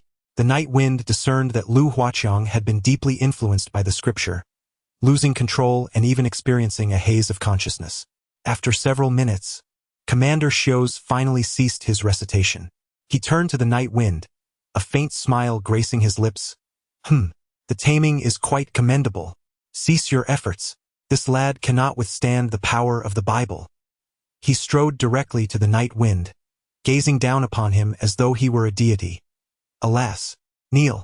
However, upon uttering these words, the night wind remained motionless, his eyes fixed intently on Commander Shios. The Almighty commands you to kneel. Shios frowned. This was the first time the power of the scripture had proven ineffective. It seemed this young man possessed an extraordinarily formidable cultivation. Even his own recitation of the Bible had failed to fully subdue him. Yet, in the next moment, Shios appeared to have a sudden realization. You seek death. Boom! The violent inner force caused Shios's robe to billow, leaving him no time to react. The night breeze shattered the kneecap of Commander Shios with a single kick. Ah! How? How could you possibly be uncontrollable? Commander Shios grimaced in agony. The excruciating pain nearly caused him to collapse. Yet he was even more astonished that the night breeze had managed to break free from his control, unfettered. It is worth noting that this maneuver had never failed him before, as he wielded a fragment of the necromancer's black scripture. Despite being merely a shard, it still unleashed terrifying power, one that even the masters of the Dragon Kingdom could not escape. The night breeze hurled a fist toward Shios's forehead. Should that blow land, Shios would undoubtedly meet his demise. You cannot kill me. I have the protection of the true Lord. Shios unleashed a hidden sword, thrusting it towards the heart of the night breeze, its tip radiating an ominous black light. Sensing the imminent threat, the night breeze swiftly dodged, causing the hidden sword to pierce the void and strike a nearby death servant instead. In the next moment, a torrent of black, searing flames incinerated that individual into ashes. This Nordic cultist indeed possessed some remarkable capabilities. Even the night breeze could not help but admire. But so what? No matter how formidable you may be, I shall shatter you with a single blow. Immediately, the night breeze flickered, executing a side kick aimed once more at Shios.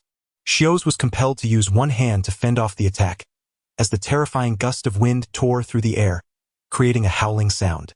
Gustav, standing aside, was filled with dread. Could it be that even Commander Shios was no match for this young man? Impossible. Commander Shios ranked 11th among the strong. He could not possibly lose to this youth. Shios struggled to block the night breeze's strike, his body retreating, yet the night breeze was swifter still. A fist loomed large in his vision. Fear gripped Shios's heart, and he hastily extended both arms to absorb the impact. However, he had consistently underestimated the night breeze's strength, as the punch generated an air cannon effect. With a thunderous boom, dust erupted, obscuring the view of the onlookers. Moments later. A figure was hurled backward from the cloud of dust. You! Commander Shios lowered his gaze to his chest, where a gory hole had appeared. In just 3 moves, the 11th-ranked Nordic warrior, Commander Shios, was dead. This horrifying scene shattered the spectators' composure. Thud! Commander Shios crashed heavily to the ground. The once mighty commander who had annihilated several masters had met his end. You killed Commander Shios. Gustav was left with a singular thought: to flee.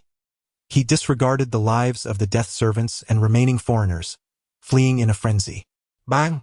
In the next instant, his body was sent flying, crashing against the curb. Until his last breath, his eyes harbored bitterness and regret. Given a chance to start over, he would never have found himself in this position, nor would he have provoked the night breeze. Chapter 70. A monster he had slain, the representative sent by the William family to Dragon City, along with the Nordic warrior, the 11th-ranked S-class, Commander Shios. The foreign onlookers swallowed hard, feeling a chill run down their spines. The scene of night wind striking down Shios with a single blow was one they had never witnessed in their lives. The formidable Nordic warrior, who had loomed above them like a deity, was reduced to a lifeless corpse. In the fleeting moment of Shios's demise, Lu Huaqiang and a dozen compatriots from the Dragon Kingdom, previously entranced by the biblical manipulations, finally regained their senses. What just happened? I distinctly saw the Almighty. Lu Huaqiang murmured in bewilderment, rubbing his temples. Master Yi, have you killed them? Indeed, just moments ago, you were ensnared by that cultist's influence, lost to consciousness and under control. You should be clear-headed now, Night Wind declared, fixing his gaze upon the remaining death servants. Truly, the death servants trained by the William family were formidable. Even with Gustav and Shios fallen, they continued to assume aggressive stances. It was evident that these individuals were reckless fiends, having been honed into emotionless killing machines through years of relentless training. Apart from obeying commands, they were utterly unfamiliar with the concept of fear. Charge. The throng of death servants surged towards Night Wind once more. This time, without Xiu's intervening, Night Wind plunged into the mass of adversaries, akin to a wolf among sheep. Soon, one after another, the bodies fell to the ground, unwavering even in death. The carnage only concluded when Night Wind snapped the neck of the last remaining foe. The foreign adversaries fled the scene in disarray, as if confronted by the grim Reaper himself. Once the chaos subsided, only Lu Huaqiang and his companions remained, still entranced by the brutal spectacle they had just witnessed, their expressions blank. "Mr. Lu, why are you dazed? Let us depart." The night breeze swept by as he walked into the distance, and it was only then that Lu Huaqiang was roused by his words. Without a moment's hesitation, Lu Huaqiang hurried after him, his demeanor radiating utmost respect. "Mr. Yi, I shall immediately dispatch someone to handle the bodies here." With that, he swiftly dialed a number. "Asan, quickly take care of those corpses." "Yes, Brother Lu. I will attend to it right away." This Asan was a subordinate taken in by Lu Huaqiang, and he could entrust the task of disposing of the bodies to him.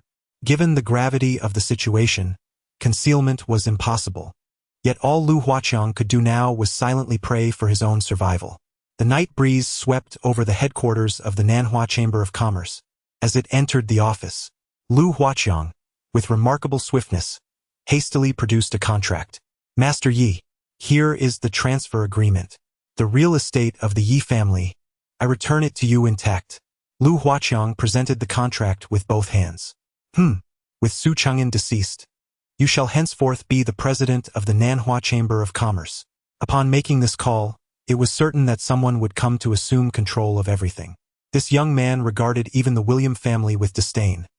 In Nanjing, who would dare to contend with him? However, the influence of the William family in the Dragon Country is intricate and formidable. To provoke them is akin to rousing a famished tiger. Yet, it remains uncertain which of the two formidable forces will ultimately prevail. Without further contemplation, Lu Huaqiang dialed the number. Soon, a captivating voice resonated from the other end. "Hello, this is Yi Lingyan from Tiangong Group. What can I do for you?" "What? The phone number of General Manager Yi Lingyan from Tiangong Group?" Lu Huaqiang was nearly startled into dropping the phone, and he hurriedly verified the number on his device, ensuring he had not misdialed. The night breeze brought him the phone number of the Tianjun Group. In that fleeting moment, Lu Huaqiang's mind went blank, but he quickly regained his composure and relayed everything to Yi Lingyan on the other end of the line. "Wait for me. I will come over immediately." Upon hearing his words, Yi Lingyan promptly set aside all her tasks and hurriedly drove to the Nanhua Chamber of Commerce. Meanwhile, in Haicheng, several wealthy elites were gathered, discussing the recent tumultuous events. Suddenly, a figure, alarmed and breathless, burst through the door. "The president of the Nanhua Chamber of Commerce is dead. The direct heir of the William family, William Kant's younger brother, has been murdered. Even the patriarch sent by the William family to the Dragon Kingdom, Saint Commander Xiu's, has been slain." "What did you say?" The room erupted in chaos, the news striking like a thunderclap, leaving the gathered affluent in shock. Within a mere few days, Master Zhao Wujing of Haicheng was killed. The leader of the northern Hongmen, Zhang Yongshan, was executed, and the entire Zhennan Wangfu was annihilated. Now, even the direct heir of the Nanhua Chamber of Commerce and the foremost financial power of Northern Europe, the William family, had been assassinated. The entire South River region had descended into utter chaos. Who could be responsible for such audacity, slaying the powerful sent by the William family? The identity of the perpetrator remained unknown. Elder Wang, utterly stunned, trembled as he gripped the arm of his chair.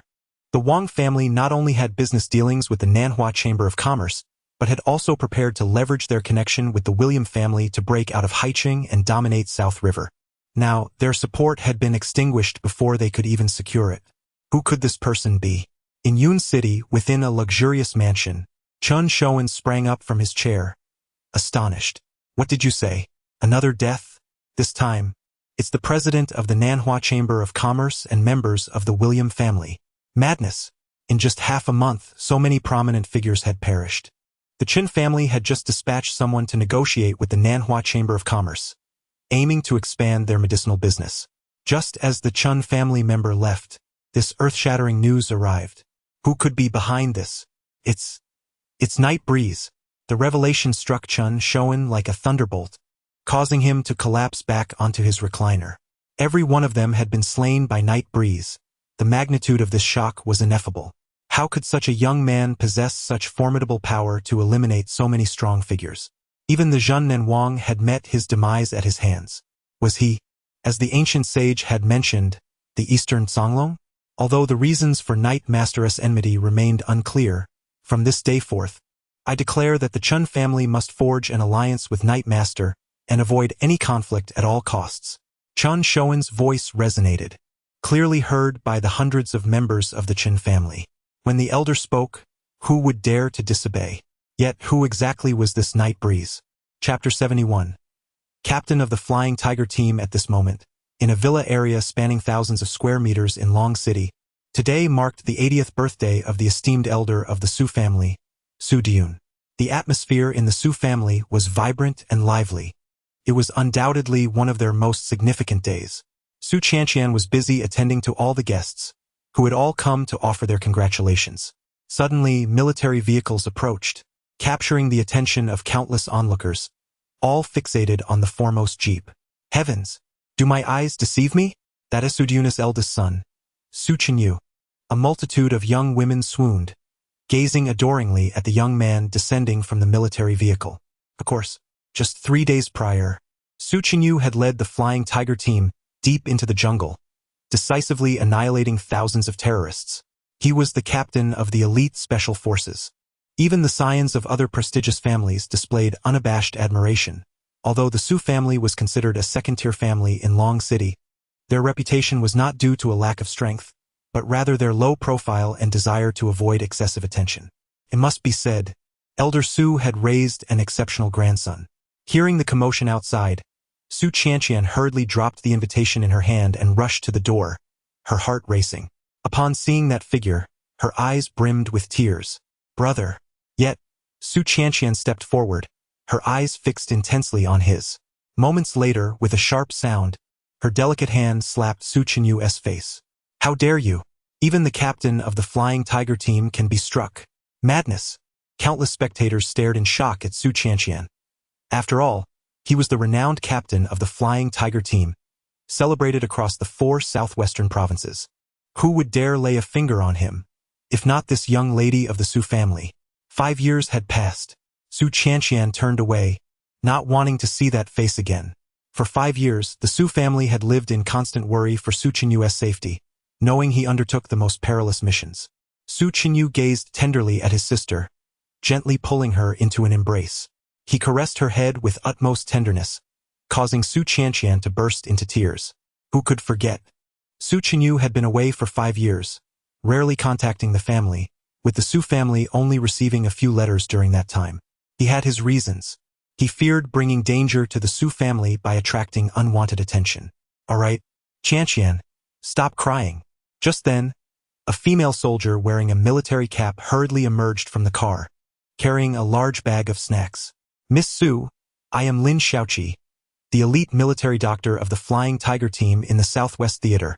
Lin Xiaoqi, the most renowned military doctor in the 4 southwestern provinces, was a graduate of a prestigious medical university.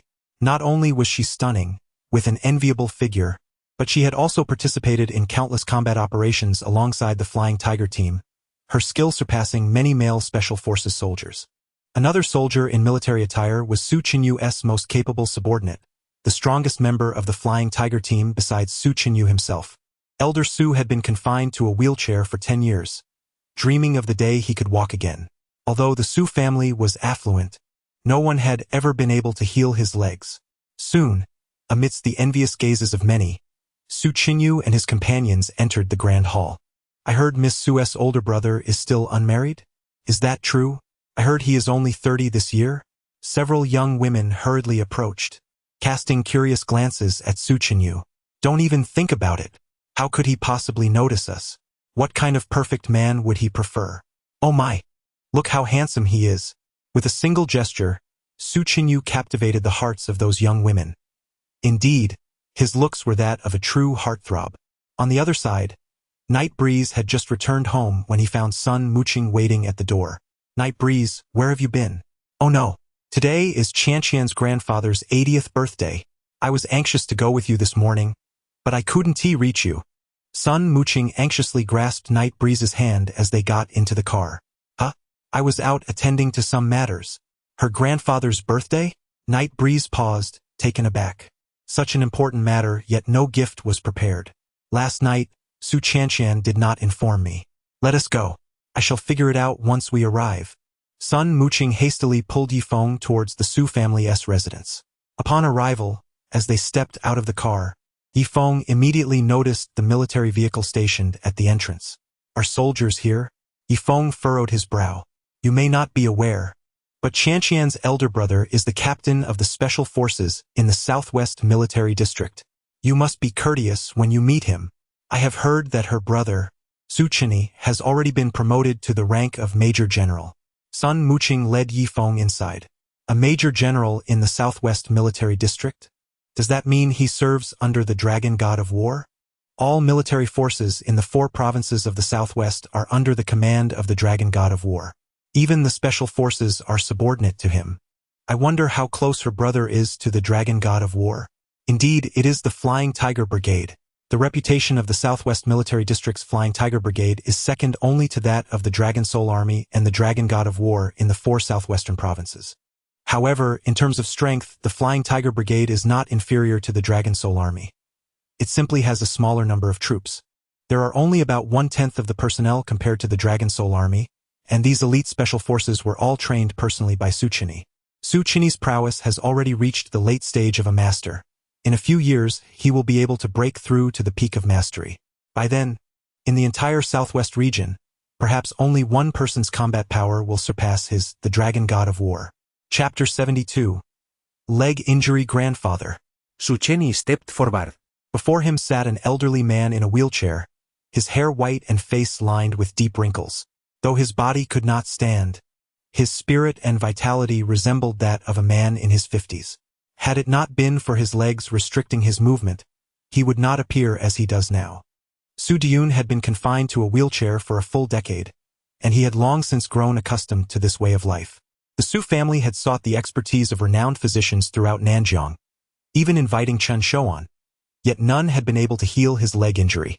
According to Master Chen, should anyone succeed in treating this leg, the title of the medical sage of Nanjiang would rightfully belong to him. Grandfather, I'm sorry for being late. Su Qinyi, with tears in his eyes, bowed deeply 3 times to Su Diyun. 5 years had passed, and his grandfather had aged considerably. Qinyi, my dear grandson, please rise. Your service to the nation brings honor to our Su family. You must remember, at all times, to put the country first and never be a burden. The elderly gentleman repeatedly supported Su Qinyi's arms, helping him to his feet. This man had once sent his own son to the battlefield, and now he was sending his grandson to war. While his son had perished in battle, Su Qinyi had risen to a position of great respect. Once, it was rumored that among the younger generation of Nanjiang, Su Qinyi was the brightest star. Countless people marveled at him, believing his future achievements to be limitless, and he might even surpass the Dragon God of War. Little 7. Quickly examine my grandfather's legs to see if they can be healed. Upon hearing this, Lin Xiaoqi quickly nodded and took out a medical kit, placing it beside her. She gently rolled up the old man's pant leg, revealing a pair of pale, colorless legs. Lin Xiaoqi pressed gently on Su Diyun's legs and inquired, Grandfather, do you feel anything? Nothing. These legs lost sensation 10 years ago. The doctor stated it was due to muscle necrosis with nerve reflexes vanished. Essentially, below the knee they were severed. Unless a miracle occurs, no medicine can heal them. Su Diyun appeared unperturbed. He had come to terms with this matter. If healing was impossible, living another day was a blessing. As long as he could witness his grandchildren grow into adulthood, he would leave this world in peace. Lin Xiaoqi frowned, retrieving 3 silver needles and swiftly inserting them into the old man's knee. Thud! Miraculously, the old man's legs twitched slightly, astonishing everyone present. Remarkable. No wonder she is a distinguished military doctor of the Southwest Military District. Conditions deemed untreatable by countless physicians became trivial under Lin Xiaoqi's skill. The spectators expressed their admiration, casting respectful glances at the exceptional military doctor. Grandfather, how do you feel? Su Qianqian inquired cautiously. I believe I can feel a slight sensation. With a swift motion, Lin Xiaoqi inserted 2 more silver needles, causing Su Diyun's legs to flush with color. Moments later, they turned a shade of dark black, as if poisoned. There is hope. This military doctor is extraordinary. She might actually restore the mobility of the old man's paralyzed legs. Naturally, a distinguished military doctor of the Flying Tiger Brigade is not to be underestimated. Even Master Chen Shouan would be hard-pressed to match her skill. A series of actions drew astonished gazes from the crowd, and some men were captivated by Lin Xiaoqi's beauty, unable to resist glancing at her alluring figure. She is truly a blossom within the military, excelling in both medicine and martial arts. What an extraordinary beauty to wed would indeed be a fortune earned over 8 lifetimes. Alas, they were not even qualified to approach her. Who were they to compare with the Flying Tiger Brigade? How are things progressing? Su Qianyi asked. Grandfather, how do you feel now? Lin Xiaoqi pressed on Su Diyun's legs once more, but he shook his head. No feeling. I won't trouble you further. It seems that healing these legs is a lost cause. Lin Xiaoqi frowned, realizing she needed to employ her ultimate technique. With a firm palm, she struck Su Diyun's legs and swiftly withdrew the 3 silver needles. A trickle of dark blood flowed down his legs, and Su Diyun felt a sharp pain in his knees, as if a warm current surged towards his heart. Yet, moments later, that sensation vanished without a trace. Failed? How is that possible? Lin Xiaoqi could read everything in Su Diyun's gaze. Her most prized skill could not heal the captain's grandfather's legs. She had previously revived dying members of the Flying Tiger Brigade. Before arriving, she had pledged to accept military punishment if she could not restore the old man's legs. Lin Xiaoqi's face was filled with shock, unable to believe what had transpired. I am sorry. Captain, I have failed. Upon hearing this, disappointment flickered across Su Qianyi's face.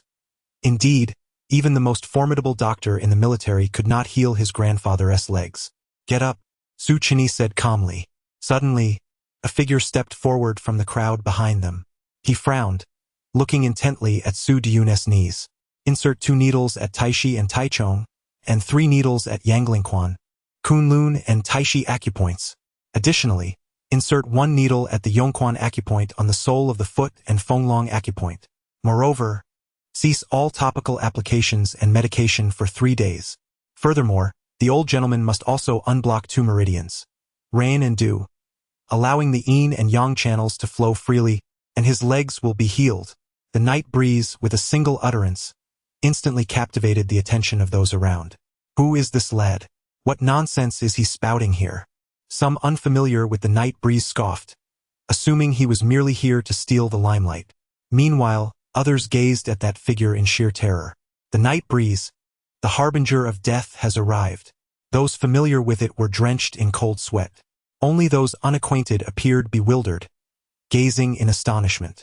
Brother Night Breeze, exclaimed Su Qianqian, her face displaying shock. The Night Breeze? Upon hearing his younger sister address this fellow as brother, Su Qianyi's expression shifted dramatically. Is what you just said true? Su Qianyi advanced a step, directing his inquiry at the Night Breeze. Why not try and see for yourself? Additionally, I wish to pose a question. What is your relationship with the Dragon War God? Su Qianyi? At this utterance, the soldier clad in military garb beside him immediately displayed his ire. Who is this brat? What audacity! Daring to address the general by name. Upon encountering Major Su, should you not kneel at once? Zhang Peng, stand down, Su Qianyi barked, compelling the Special Forces soldier of the Flying Tigers to retract his inner strength. Yet, his gaze remained fiercely hostile, fixed upon the Night Breeze. The Dragon War God is my master. What of it? Do you know my master? A smile graced Su Qianyi's lips. What? Su Qianyi has actually become a disciple of the Dragon War God? It was no wonder his strength had surged so rapidly, nor that he had ascended to the rank of major in a mere 5 years. Remarkable indeed. It was rumored that the Dragon War God had taken on only 2 disciples, the other absent from the southwestern provinces. And here stood Su Chaney, a direct disciple of the dragon war god. The Su family was poised for a meteoric rise thanks to Su Chaney. How audacious was this night breeze to address the disciple of the dragon war god by name. Countless hearts quaked with envy as they gazed at Su Chaney. Yet, the night breeze's countenance turned icy. Of course, I know the dragon war god. I believe he knows me as well. What was this night breeze babbling about? He knew the dragon war god? Had his mind faltered? Yet, I must inquire, was what you just stated true? Should there be even a hint of possibility? Su Chaney would not let it slip away. But who exactly was this night breeze? How could he possibly know his master? The calmness reflected in his eyes was no mere fade. Surely, this fellow was dreadfully impolite. Such outrageous claims. Captain, should I intervene to teach him a lesson? Lin Xiaoqi, having overheard the night breeze's words, was filled with disdain. He couldn't even remedy the legs of the old master, yet he believed he could heal them? Or did he consider his medical skills superior to that of an elite military doctor? Moreover, this fellow displayed such rudeness toward both the dragon war god and the captain of the Flying Tigers. I must inform you, he is indeed formidable. He has even saved my life. The young lady of the Su family shared a close relationship with the night breeze. Upon witnessing this, Lin Xiaoqi swiftly suppressed his rising ire. It seemed that teaching this night breeze a lesson would not be feasible. If treatment were to be administered, it must be done swiftly, for the military doctor had just stimulated a crucial acupoint. Delaying treatment might jeopardize the old master's health. As the night breeze turned to depart, Su Chaney, the disciple of the Azure Dragon War god, bore an irreconcilable enmity with his master. Nevertheless, he had no intention of troubling Su Chaney, for the events of the past were not his concern. However, Su Chaney's arrogance was undeniable, and his two subordinates were even more haughty. Brother Yefeng, what are you doing? Sun Muqing hurriedly pursued him. It's nothing much, Yefeng replied with a faint smile. I merely find the demeanor of these individuals rather irksome. The night breeze whistled as it departed, leaving Sun Muqing at a loss for words, compelling him to enter. Shortly after the breeze had vanished, the elderly Mr. Su, seated in his wheelchair, suddenly flushed crimson. A surge of energy coursed upward from his legs. In the next moment, a violent cough erupted, and he spat out fresh blood, his vitality plummeting to an alarming low. Lin Xiaoqi, Sun Chaney. His furious voice startled her. Lin Xiaoqi hurried forward to check his pulse, discovering a chaotic rhythm, as if a blockage of blood had formed at his heart. How could it be that the moment that young man left, the old gentleman fell into distress? Was what he said truly accurate? Grandfather, what is happening to you? She cried, tears brimming in her eyes. Brother, you must think of a solution. Su Qianqian grasped Sun Chaney's hand, her eyes glistening with unshed tears. Today was supposed to celebrate their grandfather's 80th birthday. How could such calamity strike? Sister, do not panic. Think of a way. Sun Chaney urged Lin Xiaoqi.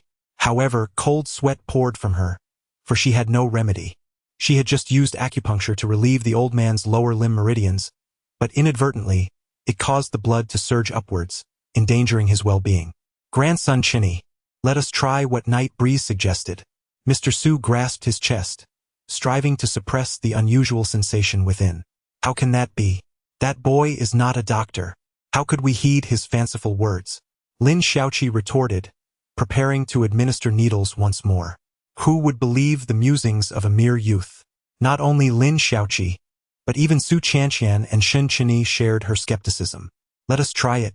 After a moment's hesitation, Sun Chaney seemed to resolve himself. Delaying further might jeopardize their grandfather's health. Ah, then. Very well. Lin Xiaoqi dared not question Sun Chaney's words. Reflecting on Night Breeze's earlier remarks, she retrieved several silver needles, steadied her nerves, and commenced anew. As she inserted the first 2 needles, Mr. Su's complexion transformed for the better. After 3 more needles, his legs suddenly stirred.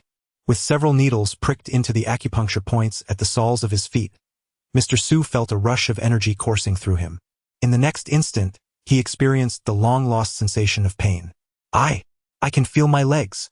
Mr. Su's words rendered Lin Xiaoqi speechless. Was it true? That boy named Night Breeze had not deceived him? Grandfather, can you truly feel your legs? Su Chanqian asked, incredulous. Why would I deceive you? That young man is indeed extraordinary. My legs, which had been numb for a decade, have been revived by just a few of his interventions. Moreover, he saved your sister. Hurry and summon him. In the expansive Su family courtyard, the murmurs of doubt dissipated entirely. The night wind is not merely a harbinger of death. He is also a miraculous healer. What kind of medical expertise could this be? Even the elite doctors of the Flying Tigers would surely call him master. Today, I have truly learned a lesson from him. Su Chenyi personally ventured out to invite Night Wind, causing the onlookers' expressions to shift to one of astonishment. A few minutes later, the elderly Su gradually regained color in his legs, returning to a semblance of normalcy. I feel as though I can walk now. I want to take a few steps, exclaimed Su Diyun as he prepared to rise from his wheelchair. Grandfather, please be careful. Just sit for now, Su Chanqian urged, steadying his arm. Undeterred, Su Diyun placed his right foot on the ground, nearly moved to tears with excitement. After 10 long years, he was finally able to stand, and he could genuinely feel his feet. Although the sensation was still faint, it indicated that with just a few more days, he would be able to walk unaided. My heavens! Lin Xiaoqi was taken aback, realizing that he had not been lying. In that moment, she felt a wave of shame wash over her, almost wishing to bury her head in the ground. Chapter 74. Apologies, but I am not interested. Meanwhile, Night Wind strolled alone along the street. Suddenly, a Rolls-Royce roared toward him, halting abruptly in front. Su Chenyi emerged from the vehicle. My two subordinates acted thoughtlessly. I hope you can forgive me. You have healed my grandfather's leg injury, and the Su family owes you a debt of gratitude. Night brother, please. Su Chenyi gestured invitingly for Night Wind to enter the car. Since your grandfather's leg is healed, I shall take my leave. Enjoy yourselves. Night Wind expressed his disinterest and turned to depart. Standing nearby, Jiang Peng felt a surge of indignation. What an arrogant youth, showing no regard for the face of Major General Su. It is well known that even the wealthiest individuals from Nanjing province must wait in line to meet him. Who does he think he is? When offered a way out, he should comply, rather than publicly undermining the Major General's authority. Do you know who our Major General is? Jiang Peng scoffed, his demeanor haughty. He leads the Flying Tigers of the Southwest Theater Special Operations Command. One man beneath him, countless above. Oh, Night Wind replied, his expression unfazed. A Major General? Is that impressive? Even if the young marshal were present, I would not yield. A nameless fury ignited within Jiang Peng. Never before had anyone dared to belittle the Flying Tigers, nor to dismiss the Major General. Where did this young man derive his audacity to be so arrogant? Su Yichen intervened, blocking Jiang Peng's path with authority. This is not a place for you to speak. Upon Su Chenyi's command, Jiang Peng had no choice but to step aside. Night brother, I must apologize for my earlier behavior. You are acquainted with my master, making you a friend of Su Chenyi. You have also saved both my grandfather and my sister. This kindness will not be forgotten. Su Chenyi had noticed Sun Muqing and Night Wind in conversation earlier and understood their close rapport. He seized the opportunity to offer a slight apology, and upon seeing Night Wind's favorable attitude, he did not refuse. He entered the vehicle and took a seat in the back. Jiang Peng could only suppress his displeasure. As Night Wind entered, the elderly Su was overwhelmed with joy and clapped his hands in welcome, nearly losing his balance. Grandfather, please be cautious. I am simply overwhelmed with excitement. I never imagined I would stand again in my lifetime, exclaimed Su Diyun. Young brother Night, you are indeed a divine healer. His face radiated joy, a grin stretching from ear to ear. Meanwhile, the prominent figures of Longcheng and the elite Dr. Lin Xiaoqi turned their attention toward him, the wealthy onlookers visibly expressing their admiration. The Night Wind is not merely a harbinger of death, but also a divine healer. He has restored the mobility of old Master Su's leg. As a result, the Yi family has soared to great heights, supported by the formidable figure of Su Chenyi. I advise you to refrain from moving about. Your meridians are currently obstructed, and although your energy may be abundant, it cannot circulate throughout your body. If you venture to move recklessly, it is likely that you will never fully recover in this lifetime. The night breeze startled Su Diyun, causing him to widen his eyes. I knew it, he exclaimed. Grandfather, you are not fully recovered yet, so please do not get up. Su Qianqian fixed her gaze on the night breeze, her beautiful eyes glimmering with intrigue. Not only was he skilled in martial arts, but he also possessed medical expertise, truly a master of hidden talents. How had she failed to notice this before? Su Diyun quickly seated himself and smiled, saying, Indeed, night physician, you are absolutely right. I shall wait until I am completely healed before I move about. However, he inquired, but, night physician, what do you mean by the dual meridians of yin and yang? The night breeze stood with hands behind his back, his expression calm and composed. The ren and du meridians are of utmost importance in martial arts. As any practitioner would know, these two pathways allow the flow of vital energy, harmonizing yin and yang. The elder is experiencing stagnation in these crucial points. If we can clear them, his energy and blood will circulate freely, curing myriad ailments. Is this not Lin Shaoqi, the renowned military physician? Then I implore you to assist in unblocking the ren and du meridians of the elder. With a smile, Night Breeze spoke. Upon hearing this, Lin Shaoqi was momentarily taken aback, still recovering from her previous shock. This insufferable brat is audacious enough to instruct me, she thought indignantly.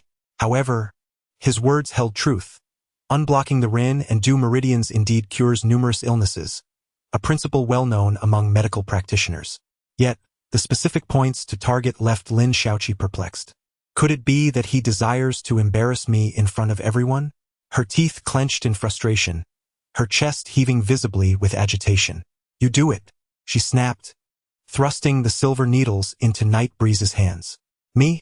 Haha, what is this? Are you afraid to treat him? Or do you lack the skill?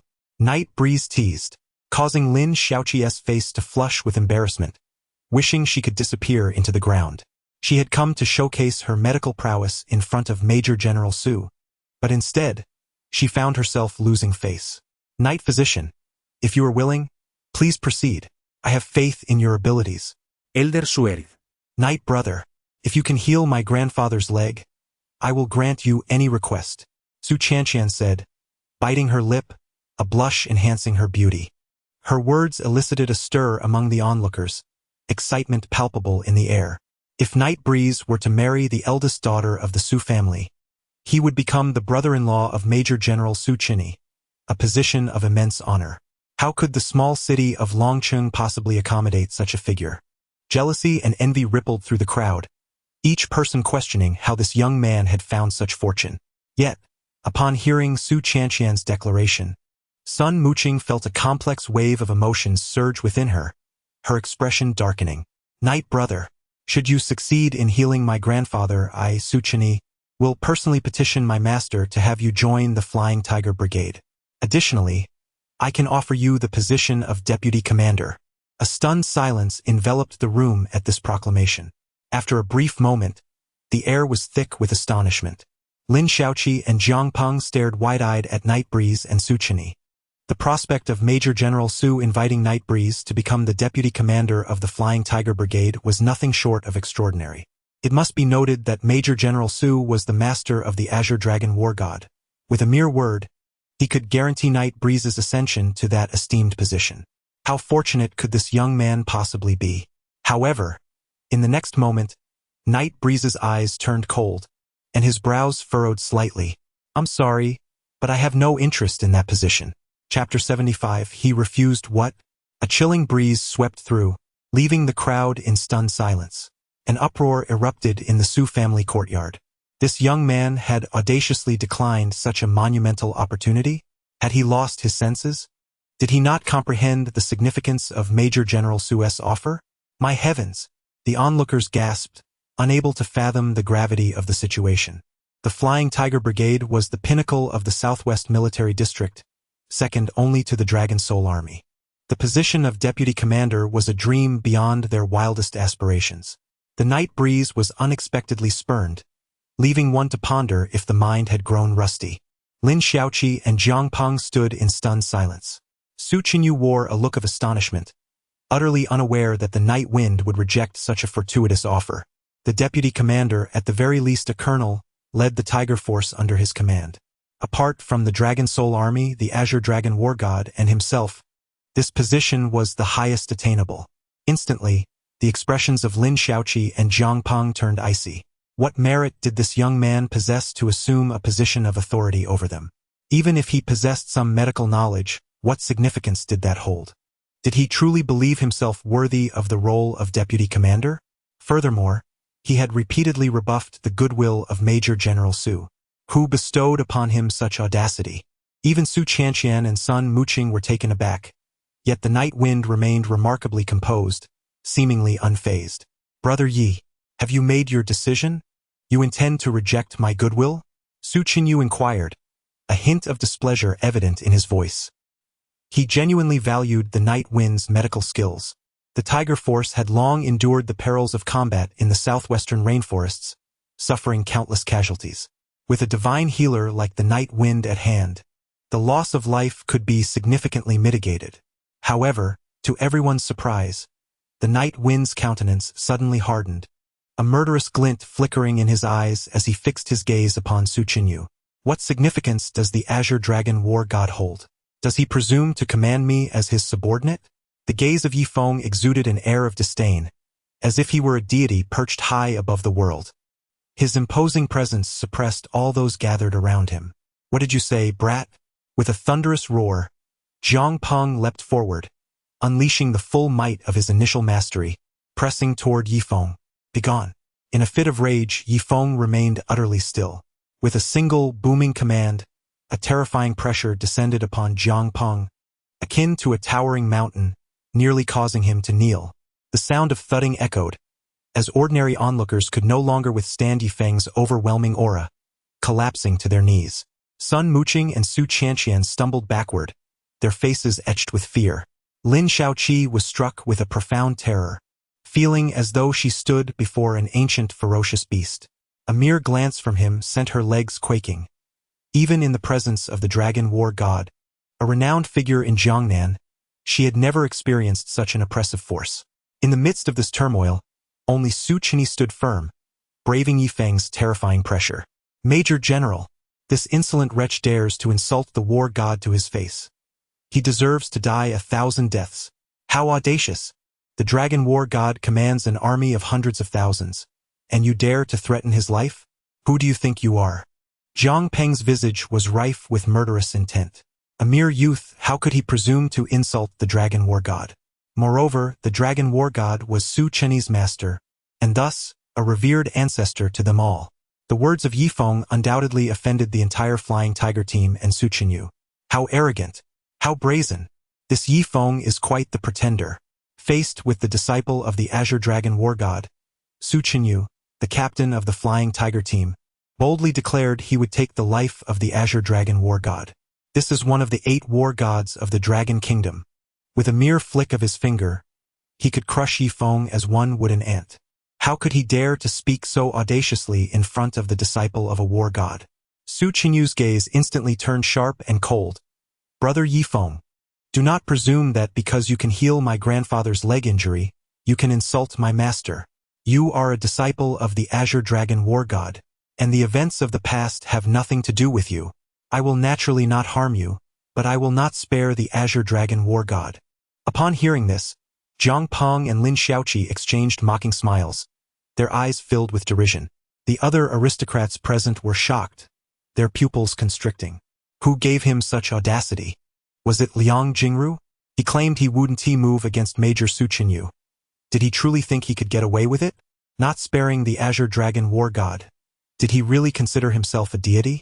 Brother Yi Feng, don't. Sun Muqing trembled in fear and hurriedly grasped Yi Feng's arm. Su Qianqian also stepped forward, clutching Su Qinyu's sleeve, both terrified that Yi Feng and Su Qinyu might come to blows. Your strength is formidable. Su Qinyu furrowed his brow deeply. That's good to know. Yi Feng calmly retracted the imposing aura emanating from his body. Su Qinyu was unaware of the enmity between Yi Feng and the Azure Dragon War God, but that was his master. Very few dared to speak of him in such a manner throughout the Dragon Kingdom. Had anyone else said such a thing, Su Chenyu would have acted long ago. However, Yi Feng was a benefactor of the Su family, so Su Chenyu refrained from taking action. Moreover, he was uncertain if he could match Yi Feng in a confrontation. The previous pressure had been terrifying enough to instill fear. Su Chenyu finally realized that Yi Feng was not merely skilled in medicine. He also possessed an incredible strength. No wonder he had refused him to his face. Qianqian, rest assured. Su Chenyu held Su Qianqian's hand, indicating for her to calm down. Oh dear, what a situation we have here. Chenyu, hurry and apologize to Mr. Yi. Elder Su exclaimed. Do you realize he is a great benefactor of our Su family? Elder Su's words prompted a look of difficulty on Su Chenyu's face. On one side stood his master, and on the other a benefactor of the Su family. He was at a loss for how to proceed, while Lin Xiaoqi and Jiang Peng glared at Yi Feng in indignation. At that moment, Yi Feng spoke, Elder, there is no need for an apology. I shall naturally heal your leg. With a swift motion, 2 silver needles flew out, securely piercing Su Diyun's abdomen and chest. In the next instant, a warm current coursed through his veins, instantly alleviating the blockage in his heart. Moments later, Su Diyun's complexion improved dramatically. All done. Elder, please rest well. In 3 days, you shall be able to get out of bed. Humph, this scoundrel truly believes he is someone of importance. Captain, why didn't you teach him a lesson just now? Lin Xiaoqi huffed disdainfully. Not only had they been outdone by Su Fan, but he had also insulted the Azure Dragon War God. In previous times, such an act would have warranted death. Indeed, Jiang Peng chimed in, equally aggrieved, though he dared not act. He had already been intimidated by Yi Feng's presence. Silence. Su Chenyu commanded, hands clasped behind his back, his tone brooking no argument. From now on, do not mention this matter again. Furthermore, this incident must not be disclosed to anyone. Understood? Understood, sir. Both replied, lowering their heads, naturally unwilling to defy Su Chenyu's orders. However, they were puzzled as to why Su Chenyu forbade them from discussing the matter. Did he not intend to inform the Azure Dragon War God about it? Elder Su, having recovered his legs, was overwhelmed with joy, and the entire Su family was enveloped in a lively atmosphere. That day, no one spoke of Yi Feng again, as Su Chenyu had explicitly warned everyone present that anyone who dared to breathe a word of it would not be spared. The Azure Dragon War God was his master, and if word got out, where would that leave his master's reputation? Su Chenyu had already resolved to personally seek out Yi Feng that night to clarify matters. At the Su family banquet, Sun Muqing and Su Qianqian lost all sense of enjoyment. Sun Muqing called Yi Feng, Brother Yi Feng, where are you? Soon. The banquet continued until 9 in the evening before finally concluding.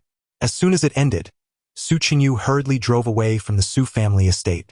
Qianqian, do you think anything will happen? Sun Muqing expressed her concern for Yi Feng. Don't worry, I know my brother. He won't do anything to Yi Feng. Su Vianyan risusureter. Let us go find them, Su Qianqian suggested, knowing her brother would seek out Yi Feng to address the earlier events. The two changed their clothes and exited the Su family gates. At that moment, 2 kilometers away, beneath a large tree, a dozen men clad in black were intently watching the Su family courtyard from a distance. They were dressed uniformly, exuding an aura of chilling menace. The leader spoke in halting Chinese. Mr. Petrov, we've been waiting here all day, and that dangerous man has left. What shall we do now? After a brief moment, a surprised voice came from the phone. What? He has left? This is truly heaven sent. Bring those 2 women to me. With them here, that brat will naturally comply. After killing someone from the William family, does he think he can walk away from Nanjiang alive? I will subject him to the most brutal torture. I want him to wish for death.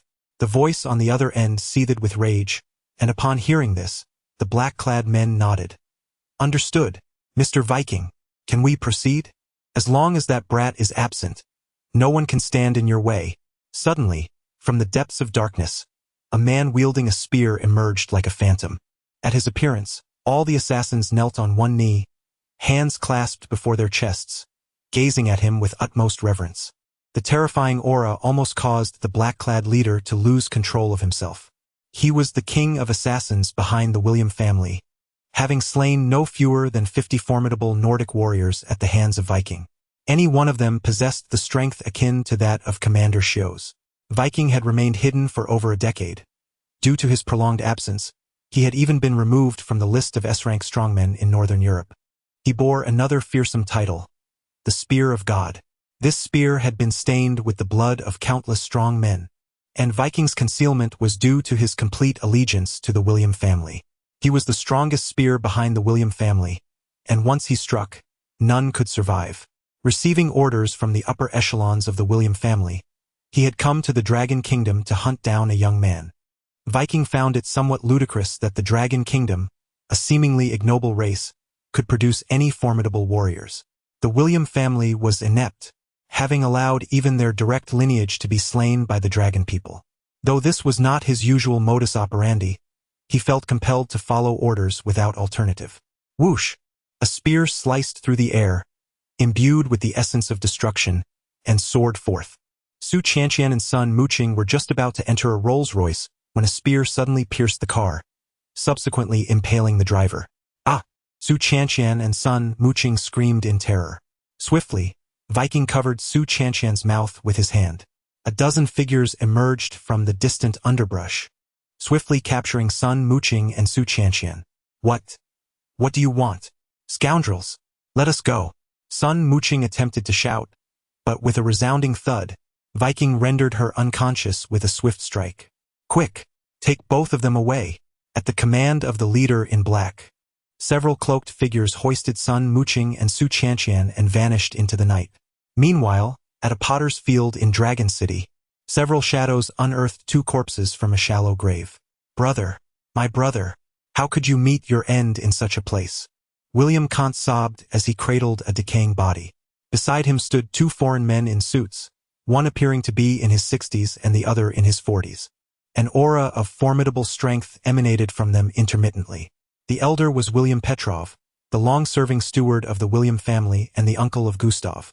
Petrov had lived in the Dragon Kingdom for over a decade and was the family's spokesperson in Tian City. An hour prior, Petrov and Kant had arrived in Dragon City to locate the bodies of Gustav and Commander Sjo's. After great difficulty, they had finally discovered that the 2 had been buried in this potter's field. A day had passed, and their bodies had begun to decay. Brother, I swear I will avenge you. Kant's eyes glinted with malice, his body trembling with rage. At this moment in Dragon City, Su Qianqian halted his vehicle before Yifeng. With an icy demeanor, he alighted, intent on demanding clarity. Yifeng, I wish to understand the grievance between you and my master. I, Su Qianqian, will settle it today. Upon hearing this, Yifeng's gaze turned frosty. What he owes me you have no right to settle. Ha! What audacious words. If I defeat you, can we consider this matter settled? A mere child seeking to settle accounts with the war god is an affront to his stature. Su Qianqian could not allow Yifeng to confront him unchallenged. Chapter 77. The South River United Conference you? Yifeng was taken aback. I advise you not to waste your efforts. I lack the time to play games with you. That statement struck Su Qianqian like a slap to the face. Did he truly perceive the commander of the Flying Tigers, a master of the late stage, as merely a source of amusement? Such arrogance! Boom! A powerful gust of wind billowed Su Qianqian's battle robe dramatically. Receive my blow first. Su Qianqian unleashed a punch towards Yifeng, which formed into a cannon of air upon impact. The sound of its explosion was deafening. He sought to personally test Yifeng's purported prowess. In that instant, the heavens and earth seemed to tremble. Though a master of the late stage, he had yet to reach the pinnacle of mastery. Nevertheless, in South River, he stood above all other masters. Even Chun Shoan of the Chen family was merely at the late stage of mastery. Yet Su Qianqian, at only 30 years of age, had attained such formidable prowess, truly terrifying. It was no wonder he was hailed as the foremost prodigy of South River. His skills warranted such a claim. Then let us see. Boom! Roar! In the next moment, a series of dragon roars resonated from Yifeng's body. Surrounding him, a tremendous aura coalesced into a fearsome dragon that soared into the sky, then surged toward Su Qianqian with a fierce howl. What kind of martial art is this? The dragon coiling fist. This technique has 9 levels. Perfected. It can unleash the sound of 9 heavens dragon roars, capable of shattering mountains with a single strike. In due course, even a master at the pinnacle could be vanquished by Yi Feng's fist. As the dragon charged, Su Qinin's expression turned ashen, and he hastily attempted to counter with his own fist. Yet his efforts were futile against Yi Feng's might. Boom! The dragon, with overwhelming force, obliterated Su Qinin's offensive. In an instant, his body was propelled backward, skidding for 4 to 5 dozen meters before finally coming to a halt. Yi Feng had already withdrawn, dissipating the powerful gust. How terrifying! Su Qining realized Yi Feng had chosen to relent. Had he not done so, Su Qining doubted he could have endured even that single attack. Who is his master? Could it be that his mentor surpasses even the war god, my master, in prowess? In that fleeting moment, a multitude of astonished thoughts flooded Su Qinin's mind. Just then, his phone illuminated. Young Master Su, there's been a grave incident.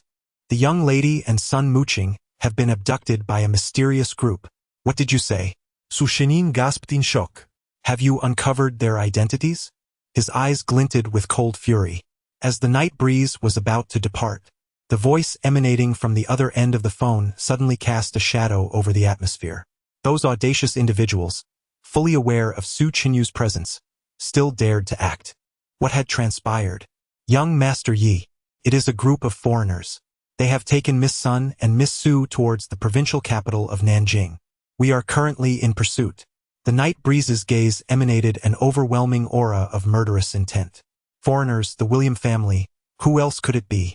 Few outsiders in Long City would dare to confront me or the Su family. Without a doubt, it was the William family seeking vengeance against him.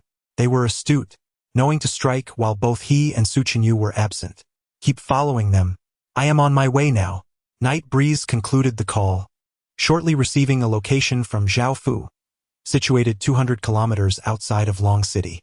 Let us go together. I cannot bear for my sister to come to harm. Su Qinyu glanced at Night Breeze. The two then entered the car and swiftly headed towards Jiang City, the capital of South Jiang Province. At that moment, several black vans sped towards Jiang City at a staggering 180 miles per hour.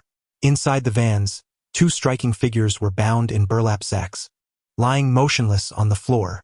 An hour later, the vehicles arrived at a grand building adorned with colorful national flags.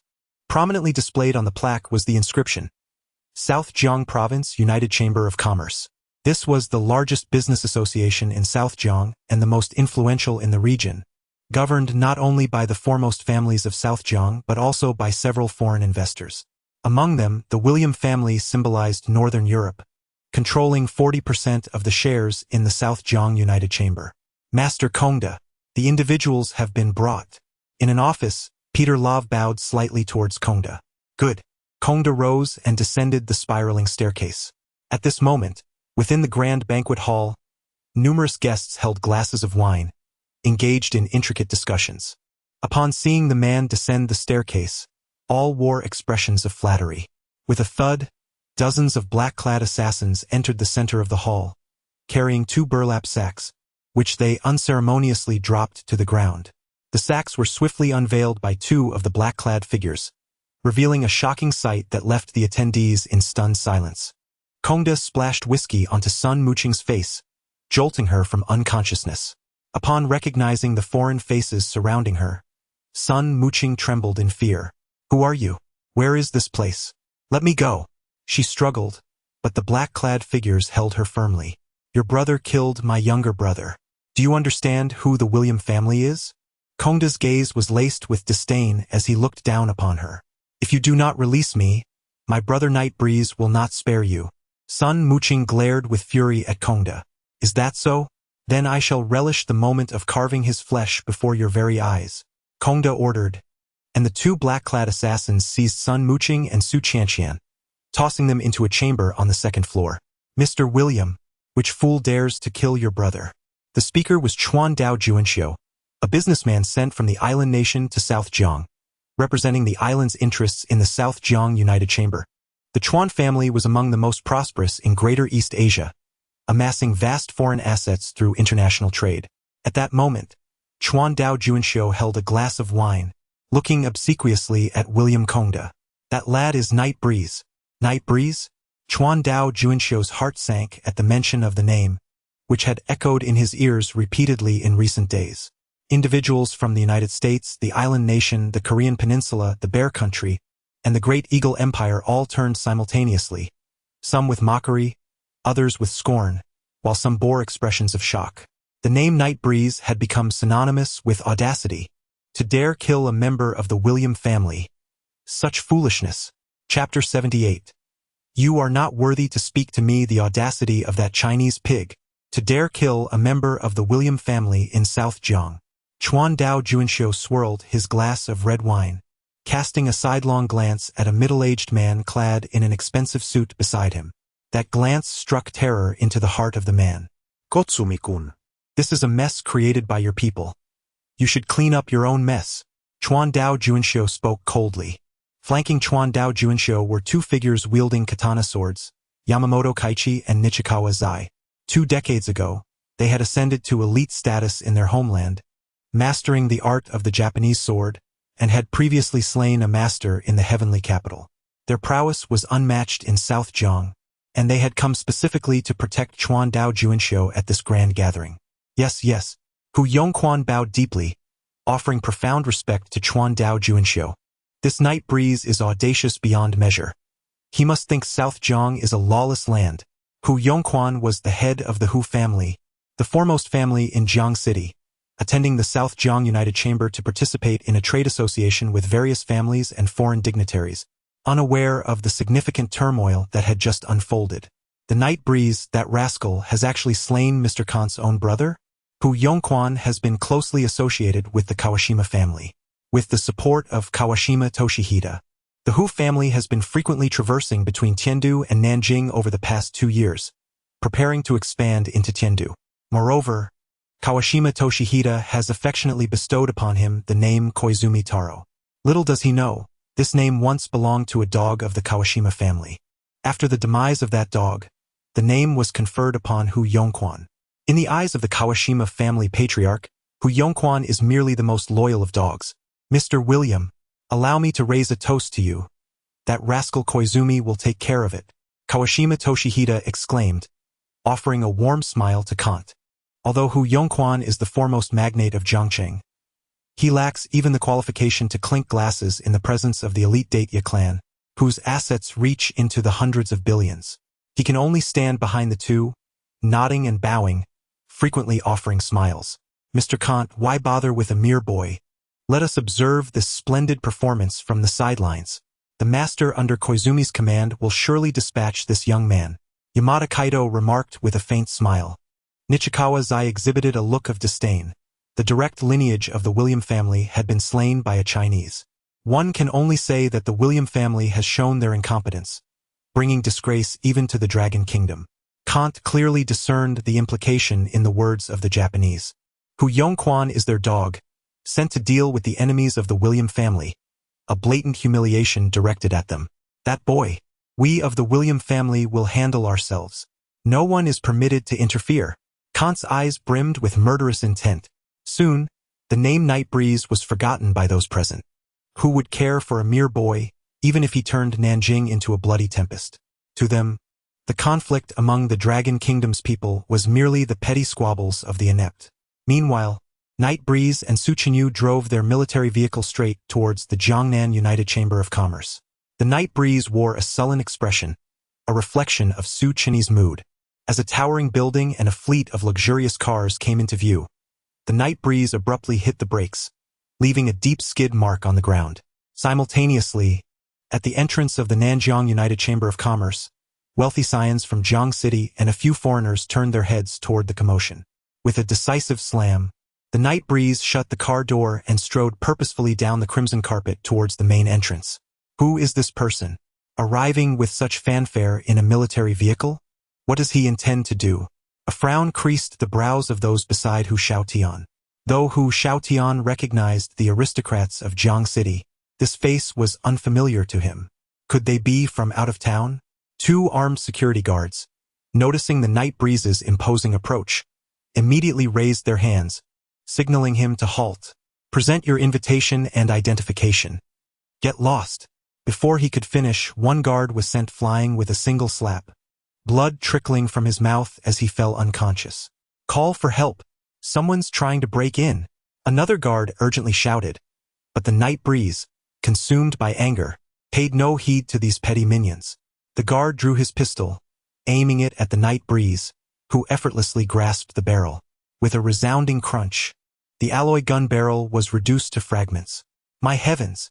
Is that fellow even human? The young elites of Jiang City recoiled in fear, their expressions betraying their terror. A martial artist, Hu Shaotian, having trained in martial arts under the Japanese, immediately recognized the night breeze's prowess. Halt! He stepped forward to block the night breeze's path. "I am Hu Shaotian, the heir of the Hu family.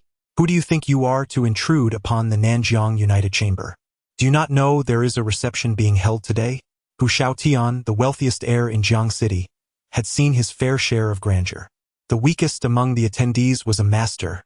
What was this night breeze? They were all to wait outside, while this man dared to force his way in. With a swift motion, Su Chenyi produced his credentials. "I am Major General Su Chenyi of the Jiangnan military region. Someone has kidnapped my sister, and I must enter to conduct a search. All unauthorized personnel, stand aside." At Su Chenyi's declaration, the wealthy heirs widened their eyes in astonishment. This was indeed Su Chenyi, who had risen to the rank of Major General in the Southwest military region.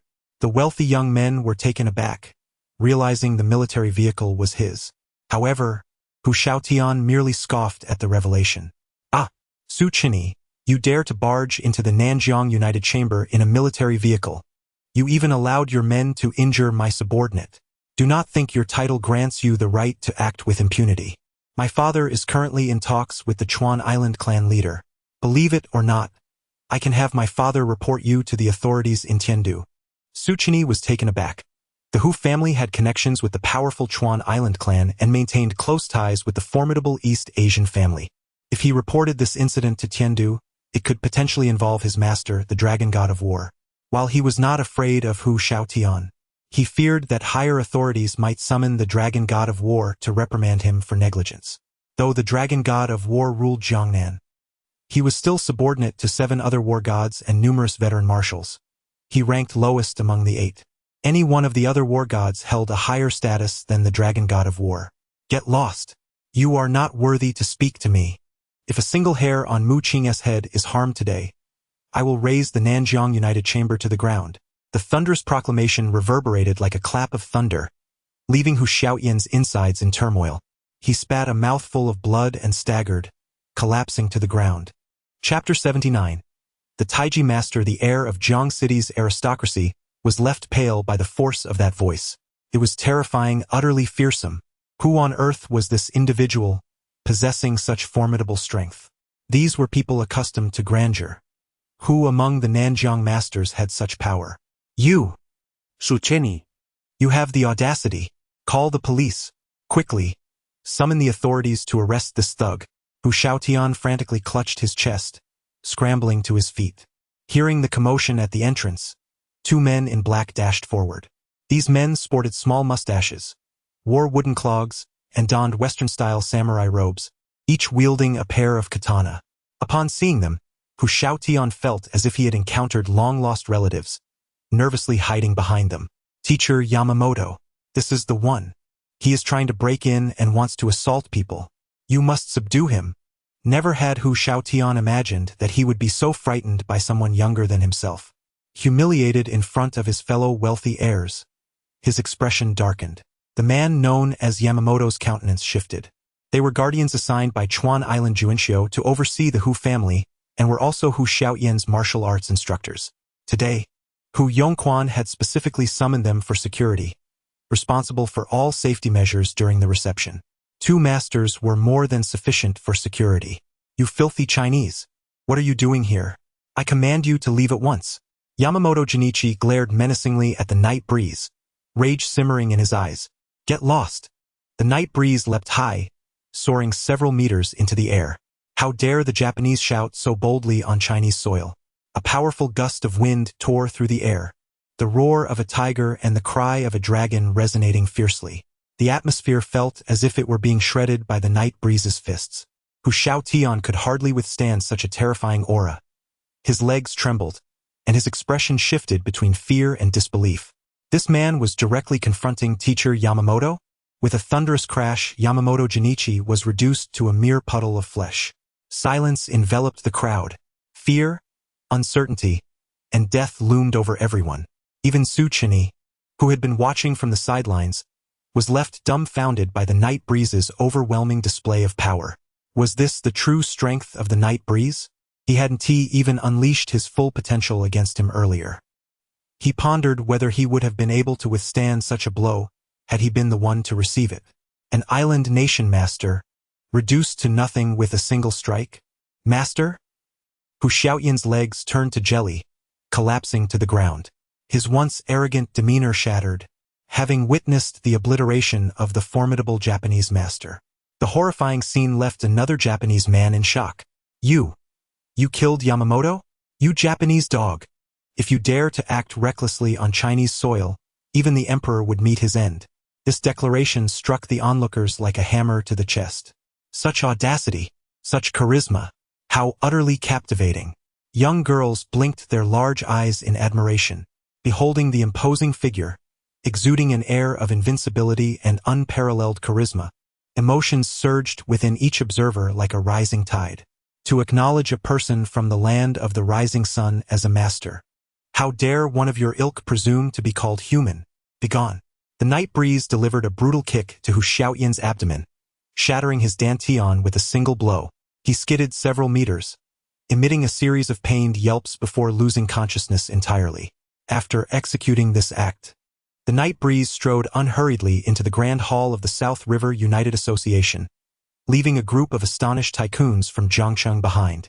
Meanwhile, the Eastern barbarian, without uttering a word, hastily ascended the nearby staircase, having lost all courage to confront the formidable night breeze. After climbing over 20 flights, he burst into the banquet hall.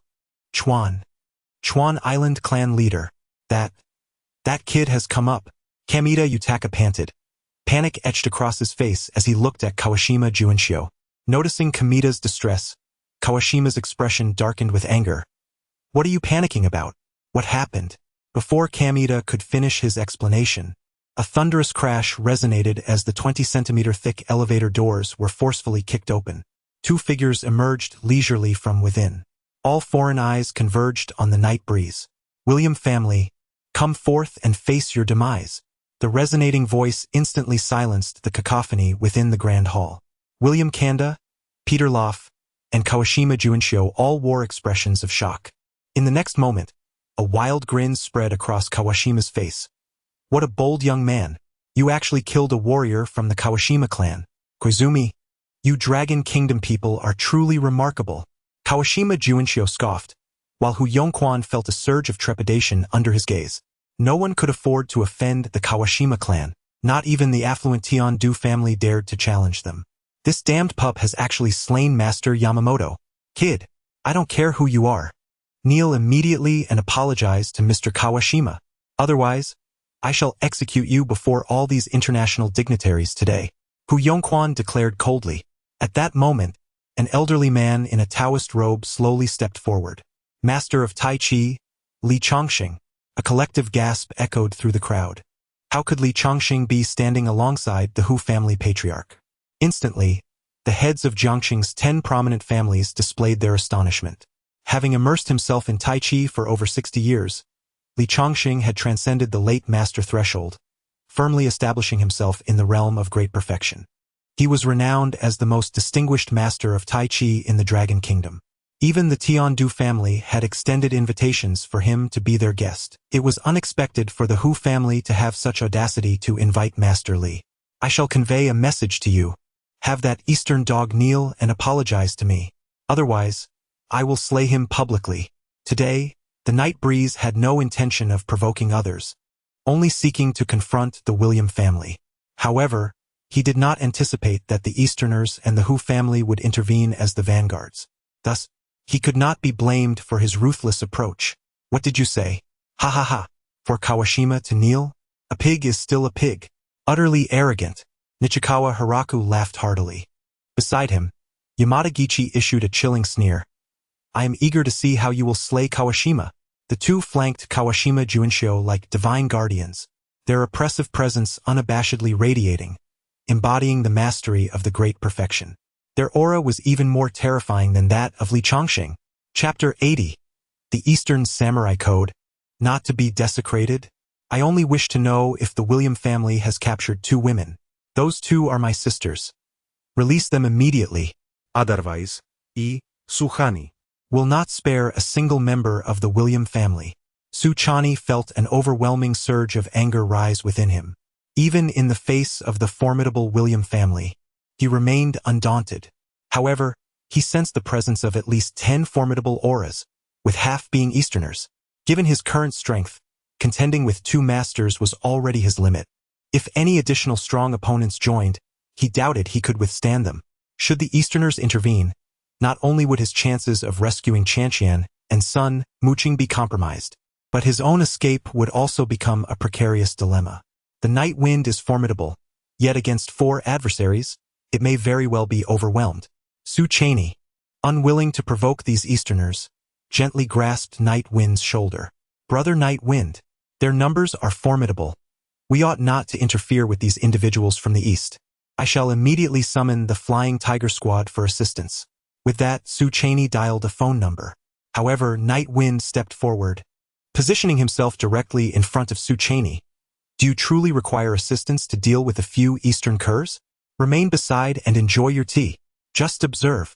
Baka Yoru, a Japanese warrior, embodying the spirit of the samurai, drew his blade with the swiftness of lightning, closing the distance to Night Wind in the blink of an eye. With a fluid motion, he struck downward, aiming straight for Night Wind's forehead, showing no mercy, intent on taking his life with a single blow. You seek death. Boom! The night breeze surged forth, its fist striking resolutely against the blade. A scene that left onlookers utterly astonished, their eyes wide with disbelief. A terrifying pressure surged like a cataclysmic wave, imbued with an unstoppable force, meeting the challenge head-on. What on earth was this young man doing? A fist against a kitchen knife? Was he truly courting death? One must remember the formidable power of the Kawashima family.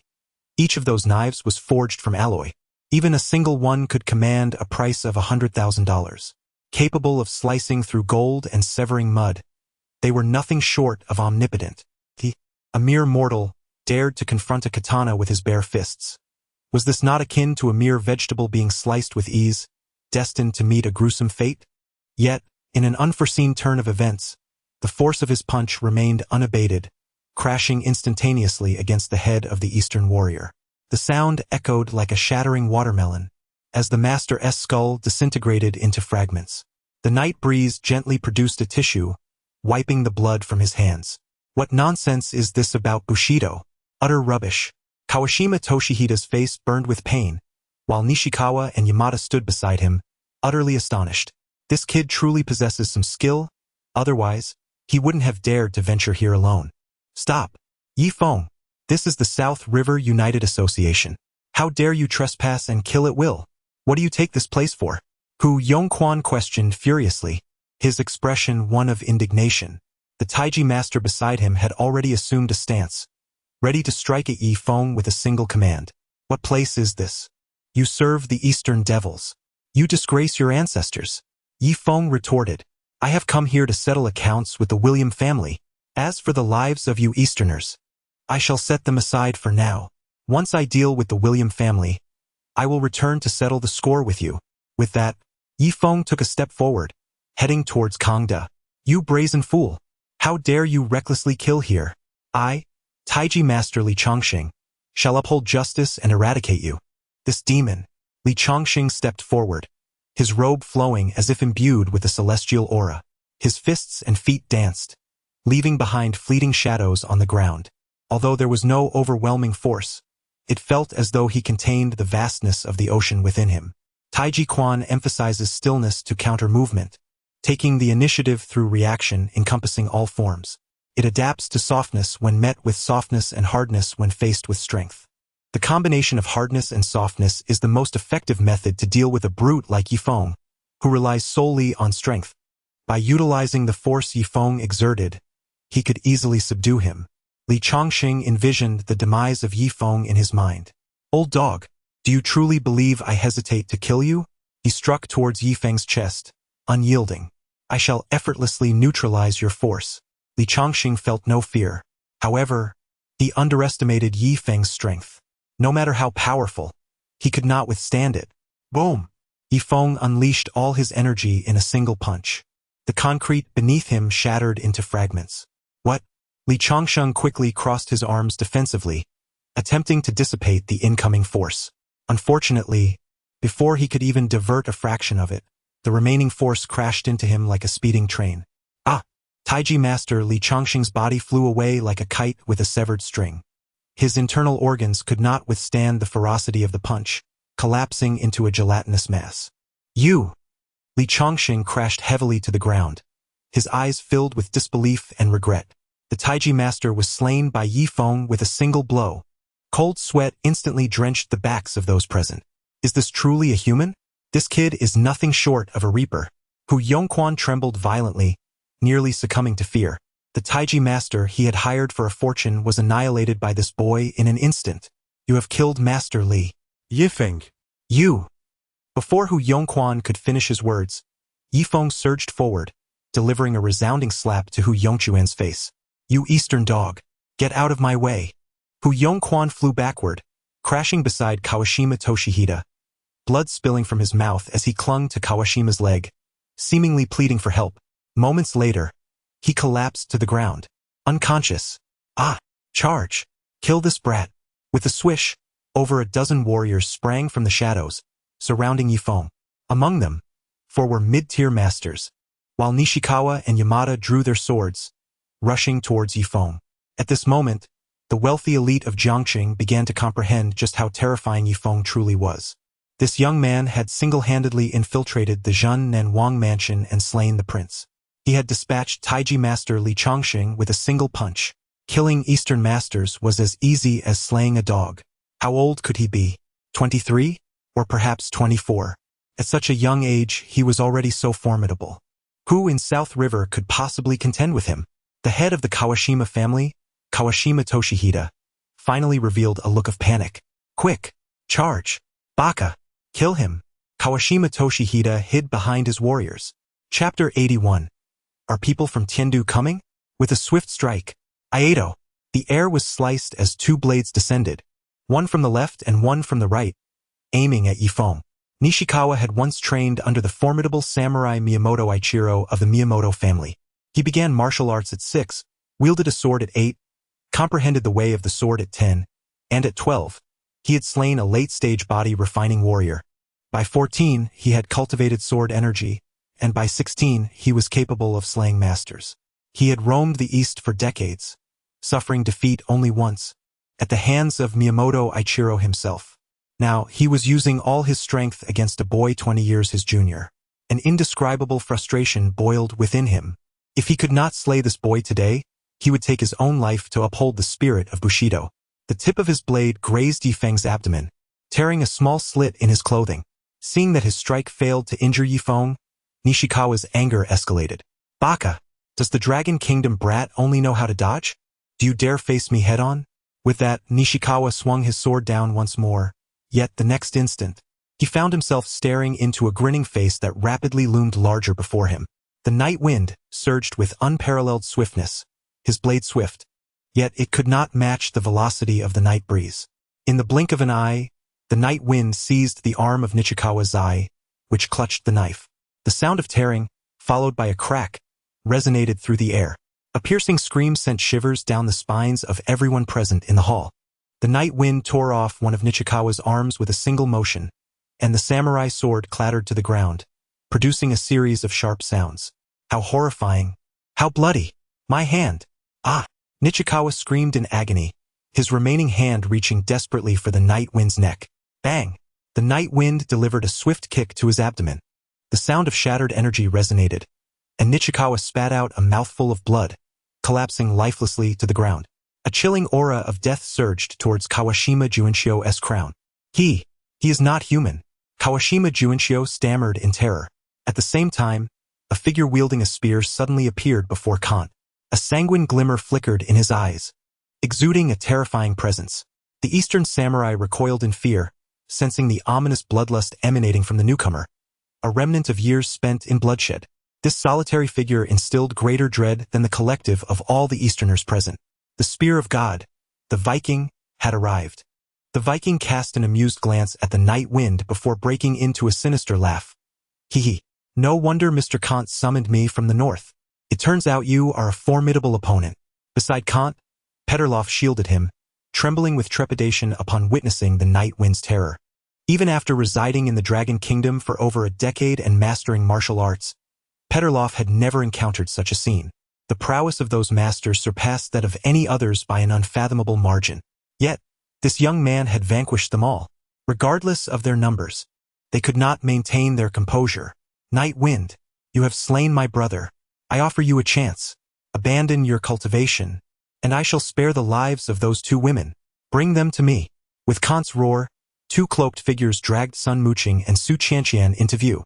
Behind the Viking, a spear was poised, its tip delicately aimed at Sun Muqing's throat. With a mere flick of his hand, she could be killed in an instant. Brother Night Wind, run. Let them go. Otherwise, I will not spare you. The night wind's gaze was icy as it fixated on the Viking and Kant. Sun Muqing was his Achilles heel, the dragon's forbidden scale. To touch it was to invite death. Kneel. Do you hear me? The Viking's finger twitched slightly. Moments later, a trickle of blood flowed from Sun Muqing's neck. All right, I will kneel. Release them. The night wind stilled, and Sun Muqing cried out anxiously. No, Night Wind, these people will not spare me. Do not kneel. She shook her head repeatedly, tears welling in her eyes. Ha ha ha. Young man, I concede your strength, but today, you shall perish by my hand. The William family revels in the torment of the strong, especially those youthful and formidable like yourself. Kant picked up the blade from the ground and lunged towards Night Wind's heart. Swoosh! In the next moment, 3 silver needles shot forth, propelled by a terrifying force, piercing through Kant's forehead with precision. You! The remaining 2 needles struck Viking's shoulder, an instantaneous wave of excruciating pain engulfing him. His shoulder was soon shrouded in darkness. Poison! Viking's expression turned furious. He hastily drew a knife and sliced open the wound, inky blood gushing from his arm. Despicable Dragon Kingdom scoundrel! You dare to harm me? Prepare to die! Viking swung his spear with one hand, but the next instant, a large hand firmly grasped his spear. Their gazes locked, and Night Wind executed a swift kick. Viking attempted to withdraw his spear and retreat, yet it remained stubbornly lodged. You call me despicable? Ha! Then you shall die as well. The Night Wind hurled a spear, which pierced through Peterloff's body and aimed towards the Viking. The toxin rendered the Viking dizzy, and there was no antidote to this poison. No one could remedy it. The Viking burst through the window, leaping from the towering building several dozen meters high. With a resounding thud, the spear embedded itself into the wall. The remaining assassins of the William family, terrified, dared not to confront the Night Wind any longer. They fled in a frenzy, discarding their weapons in haste. Just minutes after their escape, figures suddenly surged from the corridor. At the forefront was a young man, around 30 years of age. He possessed striking features, with sharp eyebrows and bright eyes, his fair complexion contrasting sharply with the 2 elderly men standing beside him, both of whom were masters of the highest caliber. Halt! Upon seeing the newcomers, Kawashima Juinshio felt he had grasped a lifeline. Young Master Xiao, save me! Kawashima clung desperately to the man's leg, his eyes filled with terror and pleading. This fellow has killed so many of us. He is terrifying. The Eastern martial artists, upon witnessing the arrival of these individuals, bowed deeply, burying their heads in deference. Young Master Xiao. It was evident that the newcomers held a position of great authority, compelling even Kawashima Juinshio to lower his head in supplication. The young man exuded a regal aura, his gaze seemingly harboring a profound disdain. You are Night Wind? He proclaimed. I am Xiao Renhuang of the Tiandu Xiao family. His voice, imbued with an intimidating presence, bore down upon Night Wind. Upon seeing the young master of the Xiao clan, do you not kneel? With a thunderous stomp, the elder beside him shook the ground, causing tremors to ripple through the floor. Chapter 82. Xiao Renhuang. The Tiandu Xiao family. Countless foreigners and the affluent of Jiangxing were struck with dread, gasping in astonishment. The title of Renhuang, Emperor of Humanity, was one that, within the entirety of Longwa, only the grandson of that singular individual would dare to wield. Little did they expect that this seemingly trivial gathering in Nanjing would attract such a formidable figure. In the presence of this young master, the so-called elite families of Jiangnan appeared as insignificant as mere ants. The overwhelming pressure radiating from the two figures rendered the attendees' legs weak, leaving them unable to stand. The night breeze furrowed his brow. I kneel before heaven and earth, before my parents and masters. Who do you think you are to demand my submission? What? The Emperor of Heaven, young Master Shao, accompanied by two formidable warriors, had come forcefully, and he dared to question the significance of the Emperor? Such words, not even Night Breeze himself would utter, let alone anyone in the heavenly capital. Chuan Dao Juanxiu was rendered utterly speechless. The Shao family, one of the top 10 prestigious families in the heavenly capital, was not to be trifled with. Their family would never dare to speak such words to the emperor. How audacious this young man was. The two elderly men beside him wore expressions of deepening ire, their anger nearly boiling over. They attempted to advance but were halted by the emperor's presence. He stood with hands clasped behind his back, stepping forward, and suddenly, an overwhelming pressure enveloped the entire space. The air itself seemed to press down upon Night Breeze. Meanwhile, Su Qinyi was overwhelmed by this fierce aura, collapsing to one knee with a thud. Su Qinyi was astonished. Just how powerful was the emperor? Why was even he, a late-stage master, unable to withstand this pressure? This man was formidable. Thud, thud. The Japanese warriors, caught too close, succumbed to the pressure, falling to their knees en masse. Chuan Dao Juanxiu's pupils contracted in fear. He dared not even breathe. Within him, a sense of reverence for the emperor began to swell. The emperor of Shao, a born ruler. One angry gesture could shake the very heavens. Such terrifying power, even more so than that of Night Breeze. This was Shao, the emperor, a prodigy of the heavenly capital. Chuan Dao Juanxiu's heart clenched. He had previously regarded the Shao family as merely an equal in status to the Chuan Dao family, even harboring contempt for the Dragon Kingdom, viewing its people as mere frogs in a well. Today marked his second encounter with the emperor. The first had been at his grandfather's 70th birthday, a mere year ago. How had the emperor grown so powerful in such a short time? No wonder he was hailed as a genius of the Shao family. Even as a master at the pinnacle stage, the aura he exuded eclipsed that of 10 masters from the east. Simultaneously, Chuan Dao Juanxiu's heart surged with excitement. With the emperor of the Shao family present, Night Breeze was doomed today. Young Master Shao, please avenge our fallen warriors, they implored. Night Breeze has slain 3 of our masters. His crimes are unforgivable. Yamamoto Gi bowed deeply, filled with sincerity. Yet, the emperor merely cast a frosty glance at him. Do you think this matter is yours to meddle in? Kneel and speak. The emperor placed a hand on Yamamoto Gi's shoulder, as if a mountain had descended upon him. With a thunderous crash, Yamamoto's legs sank deep into the floor. The specter of death loomed over him. He felt that with a mere gesture, the emperor could obliterate him. This was no mere illusion. Moments later, only Night Breeze, the emperor, and the 2 elderly men remained standing in the grand hall. Chuan Dao Juanxiu felt stifled. As the head of the Chuan Dao family, he had never endured such humiliation. One of his family's experts was slain by Night Breeze, while the other now lay prostrate before him. The dignity of the foremost family of Greater East Asia was being trampled upon by these Dragon Kingdom denizens. Yet, he dared not utter a word. The emperor continued to advance, closing the distance to Night Breeze, and suddenly, 2 immense pressures clashed within the hall. 30 meters, 20 meters, 10 meters, 5 meters. Su Qinyi felt as though he could scarcely breathe. He suddenly found himself in a state of self-mockery. Had he truly grown so powerful? He had imagined he could thwart the emperor's approach to trouble his master. With a resounding crash, the ground cracked under the weight of the overwhelming pressure. Those around felt as though the very building was about to collapse. The emperor furrowed his brow. This young man had withstood his pressure. For the first time in many years, someone dared to confront him directly. How was it possible that he could endure under such formidable oppression? Even the 2 elder warriors were left in disbelief. The emperor, raised within an ancient martial family and now just past 25, was a natural ruler. Upon his birth, A terrifying celestial phenomenon had erupted, heralding his arrival with auspicious light, leaving the ancient martial families in shock. He had studied the Emperor's Sutra, mastering martial arts that were of the highest caliber. His innate royal aura allowed him to dominate any adversary of equal standing. Yet now, facing Night Breeze, the Emperor's regal presence seemed ineffective. He had held his ground. A deathly silence enveloped the hall. Countless gazes were fixed upon Night Breeze's figure in disbelief. How could this be? Did he possess the strength to rival the Emperor? Do you even comprehend who I am? The Emperor regarded Night Breeze with a look of disdain. The Night Breeze scoffed.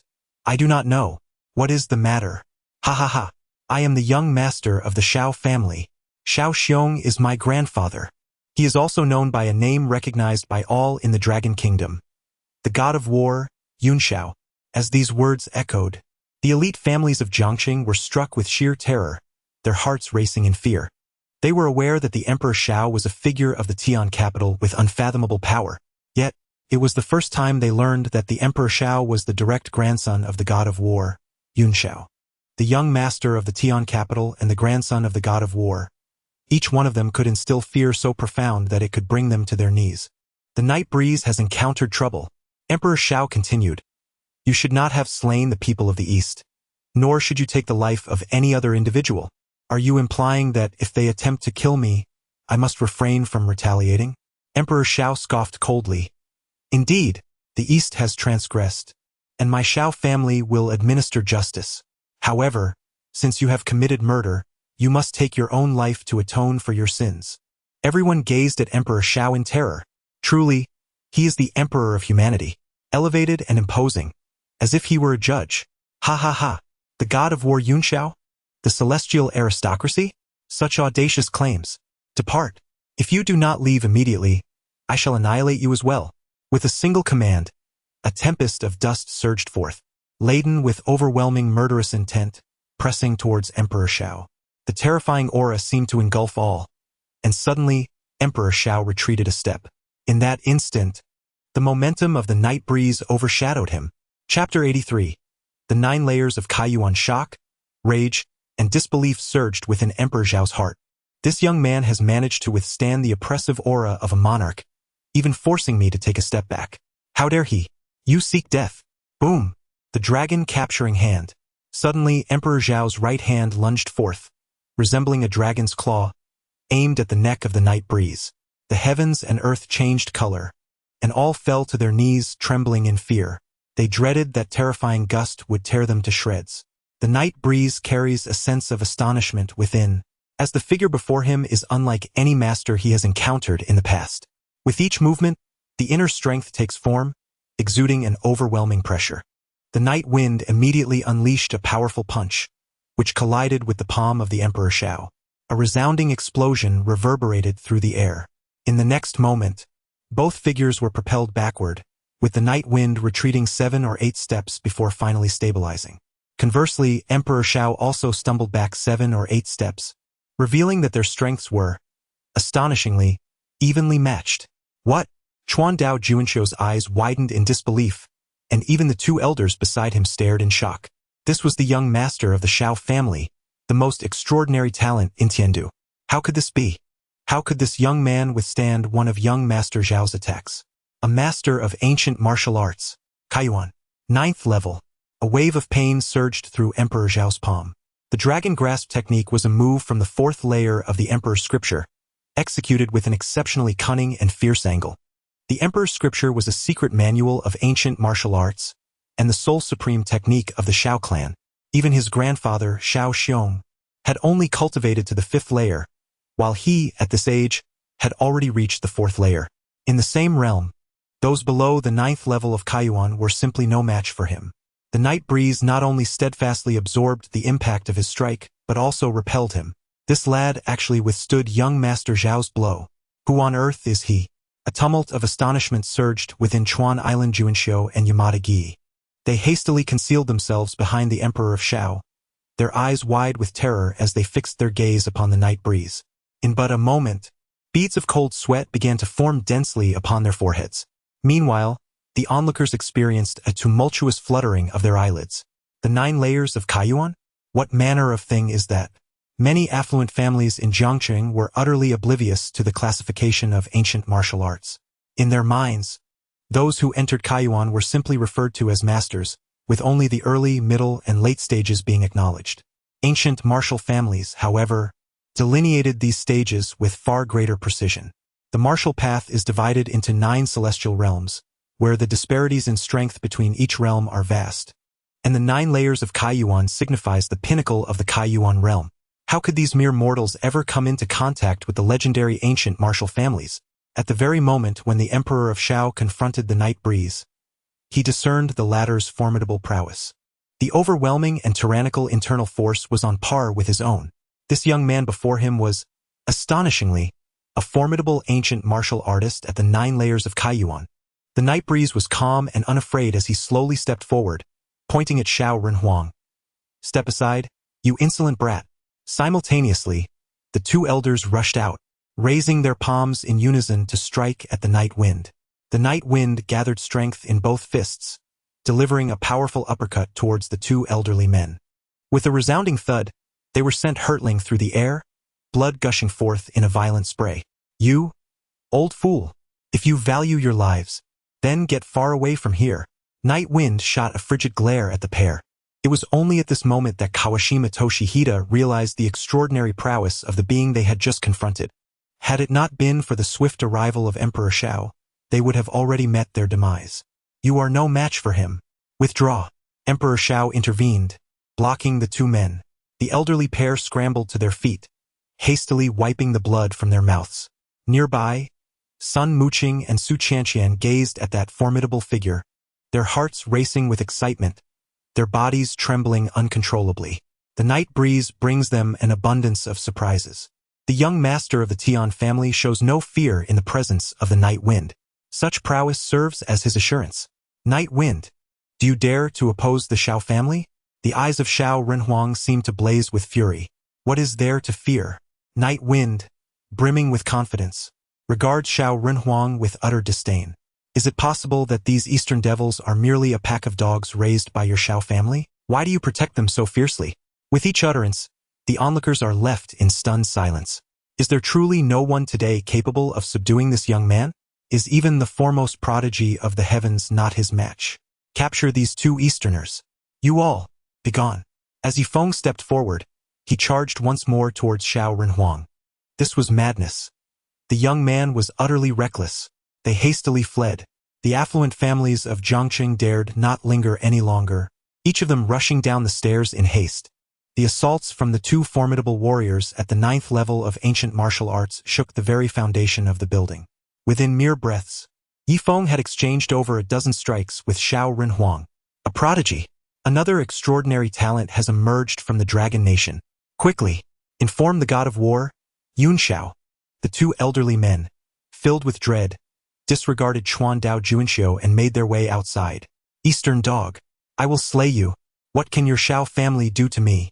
The night wind surged forth, overwhelming Juanxiu Chuanjima to the ground with a terrifying force. Juanxiu, unable to lift his head, found himself at the mercy of the moment, while Yamada Gi, steeling himself, charged forward with his blade in an attempt to rescue him. However, before he could reach the formidable night wind, he was intercepted by Su Chani, who stood resolutely beside him. Boom! The clan leader. The night wind crushed Junsho Kawajima's head into a puddle of mush. You killed the clan leader Kawajima. We, the people of the East, shall not let this go unpunished. Someone will avenge us. With a swift motion, Yamada returned to his knees and plunged his katana into his own abdomen. His intestines spilled forth, and moments later, Yamada was lifeless. Before the Emperor Shao, this East Asian warrior had taken his own life with a blade. At this moment, only a handful remained from the entire Southern Jiang General Chamber of Commerce. Emperor Shao gritted his teeth, his fingers digging deep into his flesh. Today, he had been humiliated by a mere boy. The inferno of rage within him threatened to consume him.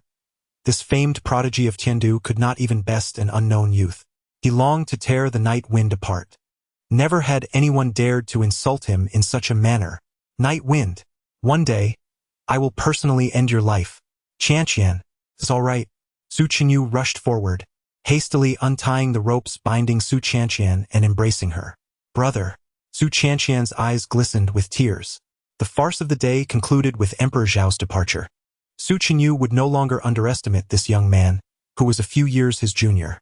At this very moment, within a lavish estate in Tiandu, a servant hurriedly burst through the door, his face etched with terror as he fell to his knees.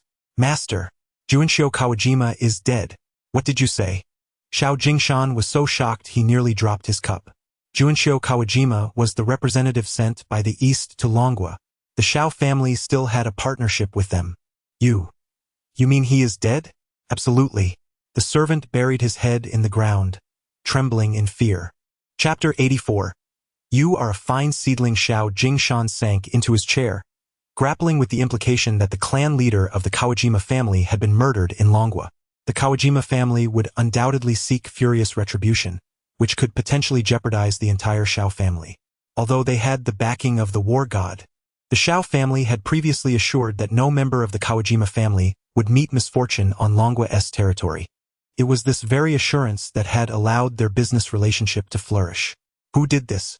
Find out immediately. Which scoundrel killed Juanxiu Kawajima? Damn it! I will not let him go. Xiao Jingshan was not lamenting the lives of the East Asians, but rather the loss of the Xiao family's wealth. Though the Xiao family was among the 10 prominent families of Longqing, they had not yet reached the pinnacle of wealth that would rival nations. They had chosen to ally with the Kawajima family due to their immense financial resources, even surpassing the Xiao families. How could Xiao Jingshan not be enraged when someone had severed his cash cow? Yes, master, I understand. The servant nodded vigorously. We must act quickly. In a month, the ancient martial arts sect conference will convene. The Xiao family must secure the top position this time. That item is essential for us. At this moment, Emperor Xiao was driving towards Tiandu. Accompanying him were 2 elderly men seated in the back of a Rolls-Royce, their eyes closed in meditation. Young master, could that boy be from an ancient martial arts family? His martial prowess is certainly not ordinary. At just over 20 years of age, he has brushed against the threshold of the Qi movement realm. Such skill is indeed monstrous even among ancient martial families. A potent killing intent flickered in the elder's eyes. Both were elders of the ancient martial arts family, possessing 7th-level cultivation, yet they had been defeated by Night Wind in a single move. If this news reached the ancient martial arts family, they would be the subject of ridicule. This boy must be eliminated. He will surely become a future threat. Suddenly, a phone rang, interrupting their conversation. The ancient martial arts sect conference. All right, I understand. Soon, Emperor Xiao hung up, and the 2 elders, as if struck by a revelation, opened their eyes in shock. The ancient martial arts sect conference occurs once every decade. Could it be that it is to be held early? This time, I will enter seclusion for a month. By the time I emerge, I shall ensure that boy is slain. How dare he vie for glory under the moonlight of Tiandu? Longua can accommodate only one prodigy. Meanwhile, Su Qinyu drove with Su Qianqian and Night Wind towards Longcheng. At this moment, the Su family was surrounded by military vehicles, rendering it impenetrable.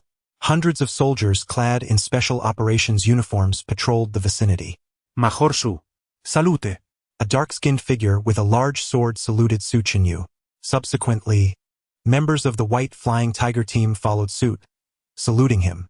However, a shadow of worry clouded Su Qinyu's face, for his sister had been kidnapped. Enough! There is no need for you to remain here. Jiang Peng and Lin Qiqi rushed out from the Su family estate, kneeling upon seeing Su Qinyu return. Commander, we just received news that something happened to you. As the guards accompanying Su Qinyu, they would bear responsibility should anything happen to him. Cold sweat beaded on their foreheads, relieved that Su Qinyu and the young lady were unharmed. Brother Night Wind, the Su family owes you a great debt. A profound sense of defeat welled within Su Qinyu's heart. Everything that transpired today felt surreal.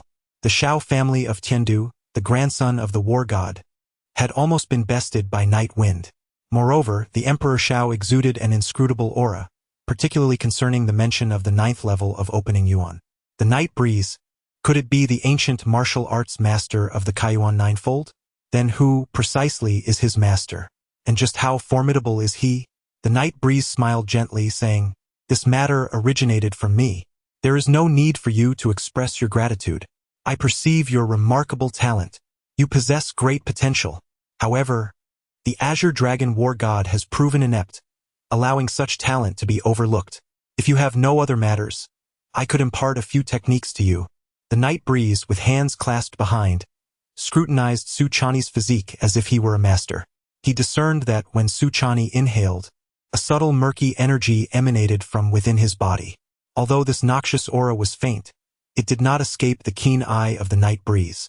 In the realm of ancient martial arts, the paramount objective is to clear the Yin and Du meridians, achieving a balance of yin and yang. Physical conditioning is of secondary importance. Su Chani resembled an unpolished jade, as if his dantian were obstructed by some unseen force, causing the murky energy to flow forth from it. What? Upon hearing this, all members of the Flying Tiger Special Forces stared in disbelief, as if they had encountered a ghost. Jiang Peng and Lin Qiqi widened their eyes in astonishment, their faces betraying incredulity as they fixed their gazes upon the Night Breeze. Moments later, fury painted their faces, as if they wished to rend the Night Breeze asunder. What audacity! This boy dares to claim that the captain is a promising talent? Where does this wild chicken come from? Forcing himself into the narrative? He even aspires to personally guide the captain? Has he truly deluded himself into believing he is a master of martial arts? My heavens! What gives him the audacity and assurance? Time and again, he has humiliated the captain. That little brat must be tired of living. This time, not only Jiang Peng, but even the newly arrived members of the Flying Tiger team wore expressions of lethal intent.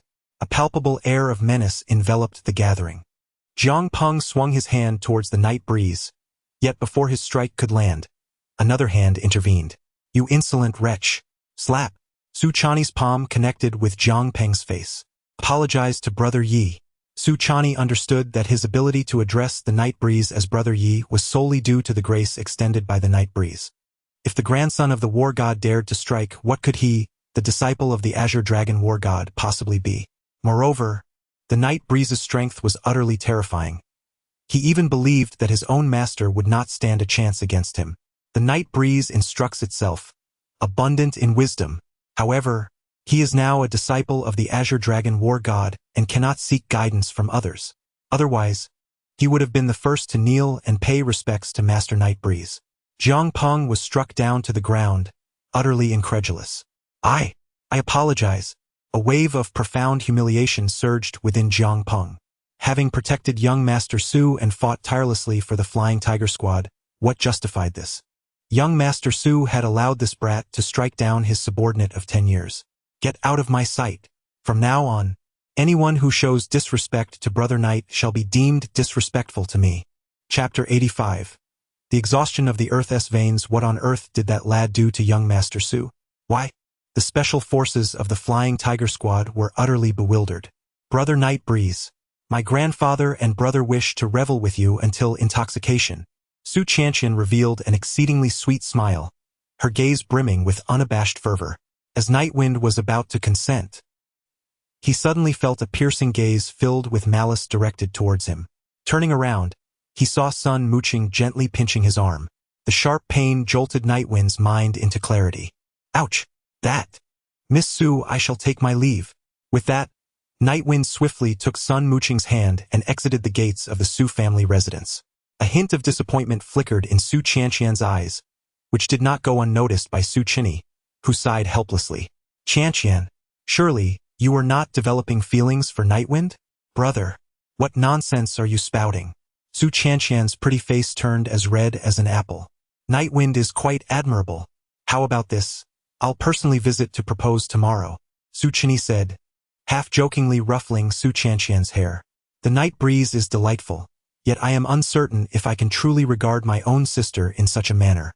With his capabilities, should he indeed forge a union with the Su family, it would be the Su family who would be elevating themselves by associating with him. Brother, please do not act recklessly. My affairs are mine to govern. Su Chantian hastily departed, leaving Su Chaney alone in the courtyard, lost in contemplation. After a prolonged silence, Su Chaney shook his head in resignation. Sister, do you not realize he is a dragon among men? One day, he shall soar to great heights. And how could our humble Su family ever be worthy of him? Meanwhile, at the Sun family villa, Yifeng shut the door and swiftly settled cross-legged on the floor. Xiao Renhuang. To think he hails from an ancient martial arts family. This was the first time Yifeng felt such an overwhelming pressure. Had he not spent so long absorbing the energies of the Yuanyang earth vein, he would never have stood a chance against Xiao Renhuang. The Xiao family in Tiandu indeed possesses profound heritage. Yet what connection do they have with the ancient martial arts families? Before preparing for meditation, Yifeng called Yi Lingyan. Please assist me in gathering all information regarding the Xiao family. Additionally, do they have any ties to the ancient martial arts families? You have been in Tiandu for quite some time. I trust you will handle this matter adeptly. On the other end, Yi Lingyan, clad in a lace gown that accentuated her ample figure, felt a rush of breath upon receiving Yifeng's call. Young Master Yi, why this sudden interest in the Xiao family?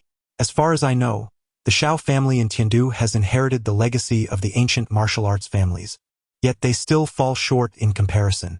What? The Xiao family cannot measure up to the ancient martial arts families? Yifeng was taken aback. The Xiao family is a prominent clan in Tiandu, bolstered by the support of the Cloud Sky Battle God. Such strength, yet still inferior to the ancient martial arts families? Yi Lingyan nodded softly. Indeed, young Master Yi, the ancient martial arts families are not as simple as you might imagine. They dwell deep in the mountains, ignorant of worldly affairs, and will not reveal their power in public. Unless you provoke a member of an ancient martial arts family, they will remain hidden. Xiao Renhuang is hailed as the most extraordinary talent in Tiandu. It is only natural that an ancient martial arts family would recognize his gifts. I am certain that he is now a disciple of one such family. Yi Lingyan's knowledge stemmed from the fact that her own family, the Yi family, was once a renowned ancient martial arts clan in antiquity. However, after offending a powerful figure, their ancestors were relentlessly pursued and had no choice but to take root in Tiandu, where their strength has dwindled to almost nothing. Now, the Yi family lives in obscurity, indulging in a life of revelry. Upon hearing this, Yifeng grasped the situation. Very well. I understand. Please continue your investigation. With that, he ended the call. In the past, my Yi family was annihilated by the Azure Dragon Battle God, and there were indeed ancient martial arts families involved. I never anticipated the ancient martial arts families to be so formidable. Once I fully absorb the energies of this Yuanyang earth vein, it shall signal the demise of the Azure Dragon Battle God. As the night breeze caressed his face, he closed his eyes, dedicating himself to absorbing the ethereal energy of the earth's veins. It was imperative to swiftly transcend to the open origin stage and enter the realm of Qi movement. At that point, even if he were to encounter ancient martial families, self-preservation would pose no difficulty, regardless of the outcome. Soon, he found himself in a wondrous state. His dantian resembled a pitch-black vortex, fervently drawing in the essence emanating from the primordial earth's veins. In the void of the Sun family, a swirling mass of clouds crackled with the light of thunder. Spirals of energy surged towards the rooftop where he stood, ultimately penetrating his being through the crown of his head. As the night breeze meditated, he recited the incantations imparted by his master. The earth's spiritual energy surged into his dantian. Suddenly, a resounding dragon's roar reverberated through his mind, transporting his thoughts into an expanse that seemed boundless. Before him soared a colossal dragon, stretching thousands of meters, its body reminiscent of a mountain range, and its claws as massive as hilltops. This was the fourth level of the coiling dragon fist. The resounding dragon has regrets. The great dragon spiraled downward, its form transforming into a mere illusion, hurtling towards another peak. In night breeze's gaze, boulders crumbled, and the heavens altered their hue, as an entire mountain was instantaneously leveled. The dragon's roar sent forth waves of terrifying ripples, and in the next moment, Night Breeze was abruptly jolted from his meditation. It was utterly frightening. That dragon seemed poised to shatter the very fabric of the universe. The Night Breeze was as delicate as a speck of dust, capable of being shattered by the resonant roar of the dragon. Suddenly, the Night Breeze paused, hastily attuning itself to the subtle currents of the Yuanyang ley lines. Gone? Had it truly consumed all the essence of the Yuanyang ley lines? The Night Breeze heightened his senses, yet he felt no trace of the yuan-yang earth vein. It was then that he realized the yuan-yang earth vein had been depleted. In a rush, he began to assess his cultivation, and in the next moment, a wave of astonishment surged within him. He was still at the zenith of the 9th layer of the opening yuan realm. The night breeze left him utterly astonished. He had initially believed that absorbing all the spiritual energy from the earth veins would effortlessly elevate him to the first level of qi movement.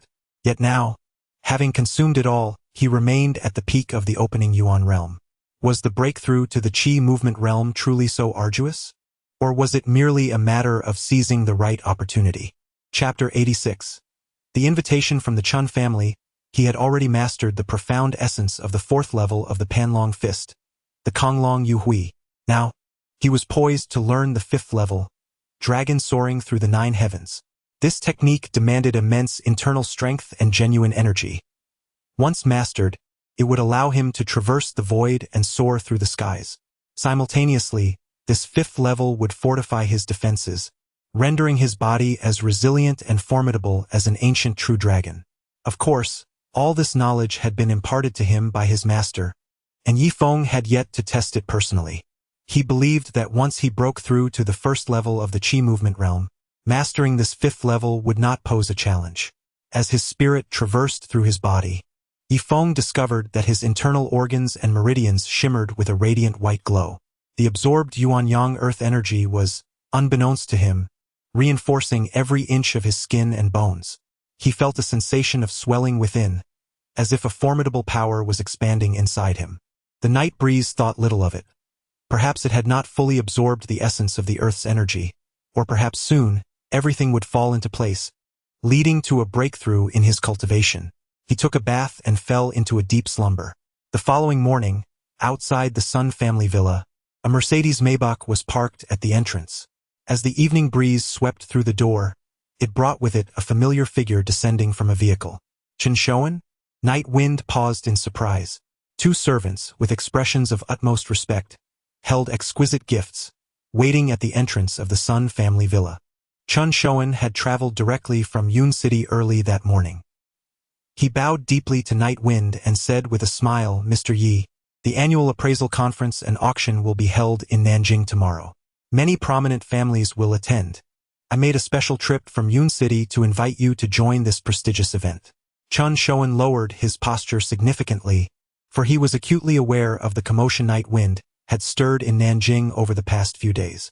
He felt, almost instinctively, that the Chun family needed to make some decisive moves. Otherwise, they risked a rapid decline amidst the brewing storm. Thus, he sought out Night Wind without delay. It was rare for someone of Chun Shoan's stature to personally visit, not only in Long City but across all of Nanjing. "Bring the gifts inside," Chun commanded, and the 2 servants promptly carried in the meticulously selected offerings from the Chen family. Upon seeing the visitors, Sun Zhonghai's jaw dropped in astonishment. "Who are you?" "Ah, I am Chun Shoan from the Chen family of Yun City," Chun replied courteously, nodding towards Sun Zhonghai. At this revelation, Sun Zhonghai nearly jumped in disbelief. The head of the Chun family, the revered Master Chun Shoan of Yun City, the esteemed Chun elder, known as the medical sage of Nanjing? Sun Zhonghai was at a loss for words. The Chun family's reputation and power dwarfed that of the Sun family by an unimaginable margin. He quickly accepted the gifts from the servants and expressed his gratitude, saying, "Chun elder, you are too kind. You came bearing such lavish gifts. This is too extravagant. I cannot accept." Sun Zhonghai protested. "Mr. Sun, you are far too courteous. Our Chun family owes a great debt of gratitude to Mr. Yi. What are these trifles in comparison?" Chun Shoan replied with a smile. "Inside, you will find 2-century-old ginseng roots, which are excellent for nourishing the body. Next time we meet, I shall bring you something even better." Chun Shoan beamed, and upon learning that Night Wind was Sun Zhonghai's godson, he took out the 2 treasured ginseng roots. Each root held a value in the millions. To express his goodwill, Chun Shoan was certainly unbothered by such a small expenditure. "The Nanjing Appraisal Conference? I appreciate Master Chen's kind invitation, but I have been quite busy lately and may not have the time to attend." The night breeze declined Chun Shoan's kind offer without a moment's hesitation. He was currently on the brink of a breakthrough and wished to remain indoors. The exhibitions organized by those affluent families held no allure for him. Witnessing Knight's outright rejection, Sun Zhonghai was taken aback. Feng. Master Chen has good intentions. Tomorrow, there is a contract that Mu Qing needs to attend in Jiangqing. I think you two should go together. Oh, the youth should venture out and explore the world, instead of cooping up in a room all day. Sun Zhonghai nudged Knight's arm, urging him not to refuse. Chun Shoan quickly interjected, Mr. Yi. This exhibition and auction will showcase numerous exquisite items. The Tiandu will send representatives to attend. Surely you wouldn't want to miss the opportunity to see them? Upon hearing the mention of fine treasures, Knight's eyes flickered with intrigue. Ha ha ha. The 8 pleasures of life include burning incense while playing the zither, engaging in chess, savoring tea, collecting flowers while listening to the rain, and sipping wine in serene contemplation. Moreover, I have heard that this time, the Nanjing auction features a remarkable treasure that has drawn the attention of the Tiandu families and various ancient martial arts clans to compete for it. If Mr. He misses this, he may come to regret it. With that, Chun Shoan turned away, no longer pressing Knight for an answer. As the night breeze stirred within his heart, Yifeng was taken aback by the news that both the ancient martial arts family and the Tiandu clan would be attending. This gathering would undoubtedly be lively, yet he wondered what treasures might captivate his discerning eye at the Nanjing auction. Suddenly, Yifeng called out to Chun Shoan. Upon hearing his name, Chun Shoan's face blossomed with a radiant smile. He had anticipated that Yifeng would not refuse him after hearing those few words. Thus, the Chen family would have the opportunity to accompany Yifeng and, in doing so, foster a closer relationship with him. I shall attend the appraisal event, Yifeng remarked with a faint smile. Chun Shoan hurriedly replied, let us set forth at once. My esteemed friends are awaiting us in Jiangqing. Mr. Yi, Miss Sun. This way, please. A servant promptly opened the door of the Maybach. Yifeng ascended the stairs to change into a different outfit, while Sun Muqing donned a form-fitting white dress. Her slender, fair thighs and alluring curves rendered her figure nothing short of perfection, her attire scarcely concealing her alluring silhouette. Once they were settled in the car, the Chun family chauffeur drove towards Jiangqing. Soon, a convoy of vehicles made its way toward the city. The Zhou family in Jiangqing was bustling with activity today, preparing to welcome their guests. Hurry! Master Chen's entourage is approaching. Everyone go out to greet them. A figure emerged from the estate, followed by a dozen maidservants and guards. In the distance, a convoy of Rolls-Royces came to a halt at the entrance of the Zhou residence. The night breeze flowed leisurely as Yifeng descended from the vehicle. Upon seeing the familiar figure, Zhou Tao was nearly paralyzed with shock. This formidable presence, what was he doing here? Wasn't this the convoy of Master Chen? Zhou Tao had witnessed firsthand the destruction wrought by Yifeng when he eliminated the Hu family's master and nearly killed Hu Shaotian. Now, both Hu father and son lay in the VIP ward of the hospital, unable to emerge. Chapter 87. The Taiji sect. Ha ha ha. Young Zhou, it's a pleasure to see you well. Zhou Tao, the scion of the Zhou family, son of Zhou Xingting from Jiangqing, exclaimed with excitement upon spotting Uncle Chun emerging from the rear of the vehicle. Could it be that Uncle Chun shares a close relationship with this young man? Zhou Tao's heart surged with tumultuous thoughts. The Zhou family was the largest tea camellia trader in South Jiang. His grandfather had shared a particularly close bond with Chen Shoan in the past. The Chen family primarily dealt in medicinal herbs and had recently begun to venture into that industry, influenced by the divine doctor sect. If this young man had a good rapport with Uncle Chen, who could rival the Chen family in South Jiang in the future? With such thoughts swirling in his mind, Zhou Tao felt compelled to act, rushing forward with fervor to pay his respects to Yifeng. You must be Master Yi. Uncle Chen just mentioned you. Mr. Yi, whenever you visit Jiangqing, consider my Zhou family your own, Zhou Tao proclaimed, introducing himself with an air of humility, despite the excitement bubbling within him. Truly, the Jiangqing aristocracy knew how to conduct themselves. Yifeng returned the gesture with a nod. Mr. Yi, this is my nephew. The tasting event will be held at the Zhou family's tea mountain tomorrow morning. Once the tasting concludes, the South Jiang mansion will invite us to attend the auction. I've brought some medicinal herbs to bolster the reputation of the Chun family at this auction. It was well known that Chun Shoan held the title of South Jiang's foremost divine doctor, and thus, anything presented by the Chen family was of exceptional quality. Little did anyone know, the title of the foremost divine doctor now belonged to Yifeng. Uncle Chen. Mr. Yi, please. With these words, Chen Shouan and Yifeng entered the Zhou family estate. As the tasting event was set for early the next morning, many prominent families from Jiangxing had already arrived at the Zhou estate, eager to make their way to the event at dawn. Upon entering, a sprawling estate of over 10,000 square meters came into view, with villas rising majestically, showcasing the Zhou family's wealth. This way, Mr. Yi. Soon, a grand hall capable of accommodating over 1,000 guests appeared, already filled with attendees. Please take the seats at the back reserved for Mr. Yi and Uncle Chen. The front row was designated as VIP seating, where only the most illustrious families and the most distinguished dignitaries could sit during the evening's banquet. All eyes converged on Yifeng and Chen Shouan. My goodness! Is that Yifeng? A murmur rippled through the crowd as the gazes of Jiangxing's wealthy fixated on Yifeng, the very individual who had recently stirred upheaval in South Jiang. In the front row, a stunningly beautiful woman momentarily paused, her expression shifting to a sweet smile. Clad in a flowing azure garment, she stood tall, her red lips and white teeth gleaming, her eyes imbued with an ethereal quality, reminiscent of a figure stepped out from a painting.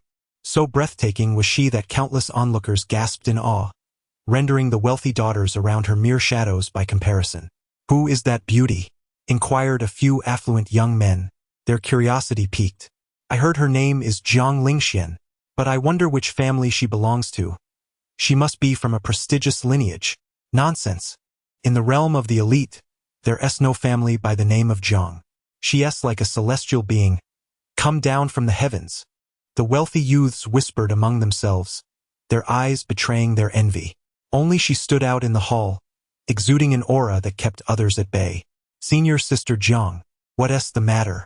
Does that young man possess any remarkable qualities? Queried a young woman in a red dress beside Jiang Lingxian, her brow furrowed. Just a somewhat arrogant fellow, recklessly taking lives and disrupting the order of South Jiang.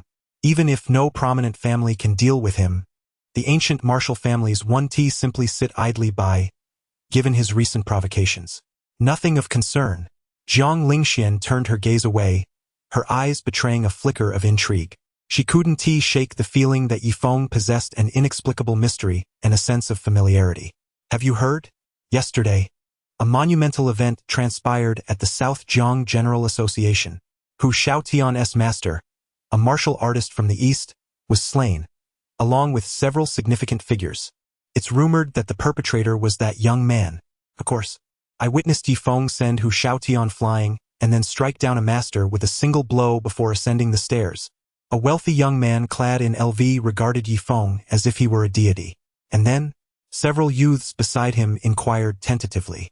Then I ran for my life. Don't provoke him. As Yifeng entered the banquet hall, the affluent crowd of Jiangxing resembled startled birds, their demeanor shifting dramatically. At that moment, over a dozen figures burst into the hall with an imposing presence. Leading them was a middle-aged man clad in a long white robe adorned with cloud patterns, his long hair flowing like a Taoist priest. Yifeng. Come out and face your doom. The overwhelming aura sent chills down the spines of all present. Who were these individuals seeking trouble with Yifeng? Cloud patterns? A long robe? Members of the Taiji sect? Chen Shouan furrowed his brow in concern. Upon hearing this, Zhou Tao's previously smiling face darkened instantaneously. He swiftly intercepted the newcomers. Li the Yuan. This is not a place for you to wreak havoc. Leave. Get lost. With a sharp crack, Zhou Tao was sent flying, crashing heavily to the ground. Why you dare strike me? Zhou Tao clutched his face, blood streaming from the corner of his mouth. Li Diyuan was the young master of the Taiji sect, with Li Changxing as his father. Just half a day prior, upon learning that Yifeng had killed his father, Li Diyuan, in a fit of rage, had rallied dozens of followers to the South Jiang General Association. Now, having learned that Yifeng was at the Zhou estate, he had hastily brought his strongest disciples. Li Diyuan, this is the Zhou family. Do you wish to oppose us? Suddenly, a middle-aged man clad in a Zhongshan suit, sporting a slicked-back hairstyle, stormed in from outside. He was Zhou Tai, the current head of the Zhou family. With rapid footsteps, Dozens of Zhou family guards surrounded the members of the Taiji sect. Ha ha ha! With these few insignificant figures, you dare to obstruct me? Zoutai. My father is dead. That young man killed him. If you obstruct my quest for vengeance, I shall inform the Japanese about this matter, and the Zhou family shall prepare for their demise. Li Diyuan's face contorted with malice. Upon hearing such a threatening tone, the Zhou family members recoiled in terror. The Japanese are not to be trifled with. Chapter 88. Who is this impudent brat, masquerading here? Those Japanese warriors kill without a flicker of an eye. Furthermore, Li Diyuan is closely affiliated with the Kawashima clan, a formidable entity capable of obliterating the Zhou family with a mere gesture. The Tai Chi sect has overstepped its bounds. They come seeking revenge and dare to strike me. Uncle Chun, you must stand up for me, Zhou Tao cried out, tears streaming down his face as he pleaded with Chun Shouan. Chun Shouan never anticipated that Yi Feng would be the one to slay the leader of the Tai Chi sect. It is no wonder the Tai Chi sect sought them out, showing no regard for the Zhou family in front of so many prominent families from Nanjiang. This situation has escalated beyond mere words. If I do not intervene, the Tai Chi sect will not let this matter rest. Li Diyuan, take your people and leave. Any grievances can be addressed after this auction concludes. Otherwise, I, Chun Shouan, shall be compelled to take action today. Chun Shouan positioned himself in front of the Tai Chi sect disciples, as if anticipating an earth-shattering battle to erupt at any moment.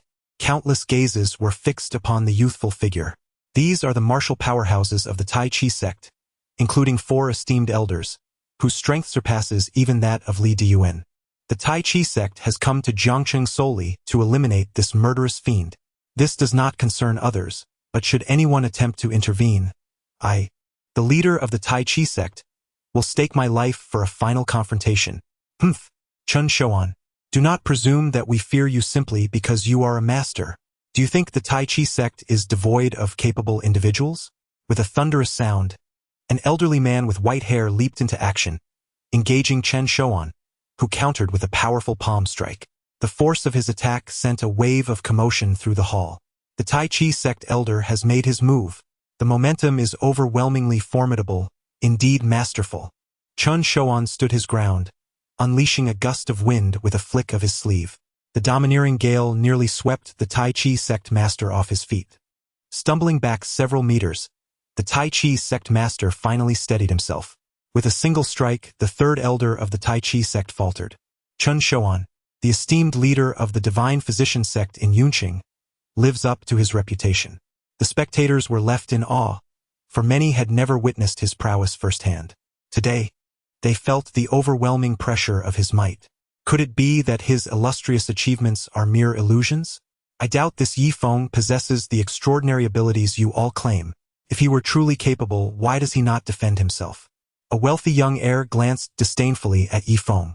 All those tales of slaying the southern king and killing Li Chongqing, the Japanese master, utterly fabricated. How can a mere boy be so exalted? If he had such skill, he would have toppled all these Tai Chi sect leaders by now. He is certain that these rumors are concocted nonsense. It is impossible for them to be true.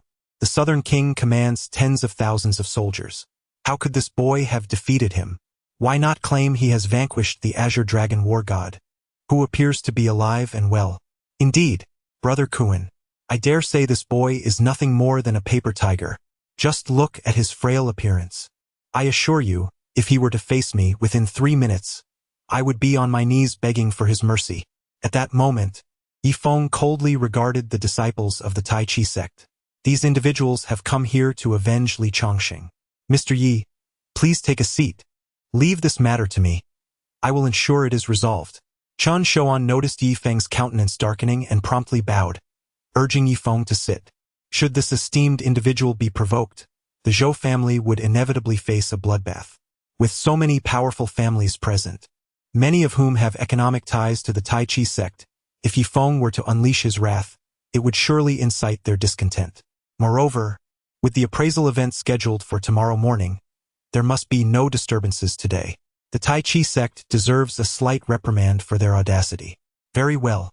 You shall handle this matter as you see fit. Should it be mishandled, I would not hesitate to eliminate a few individuals.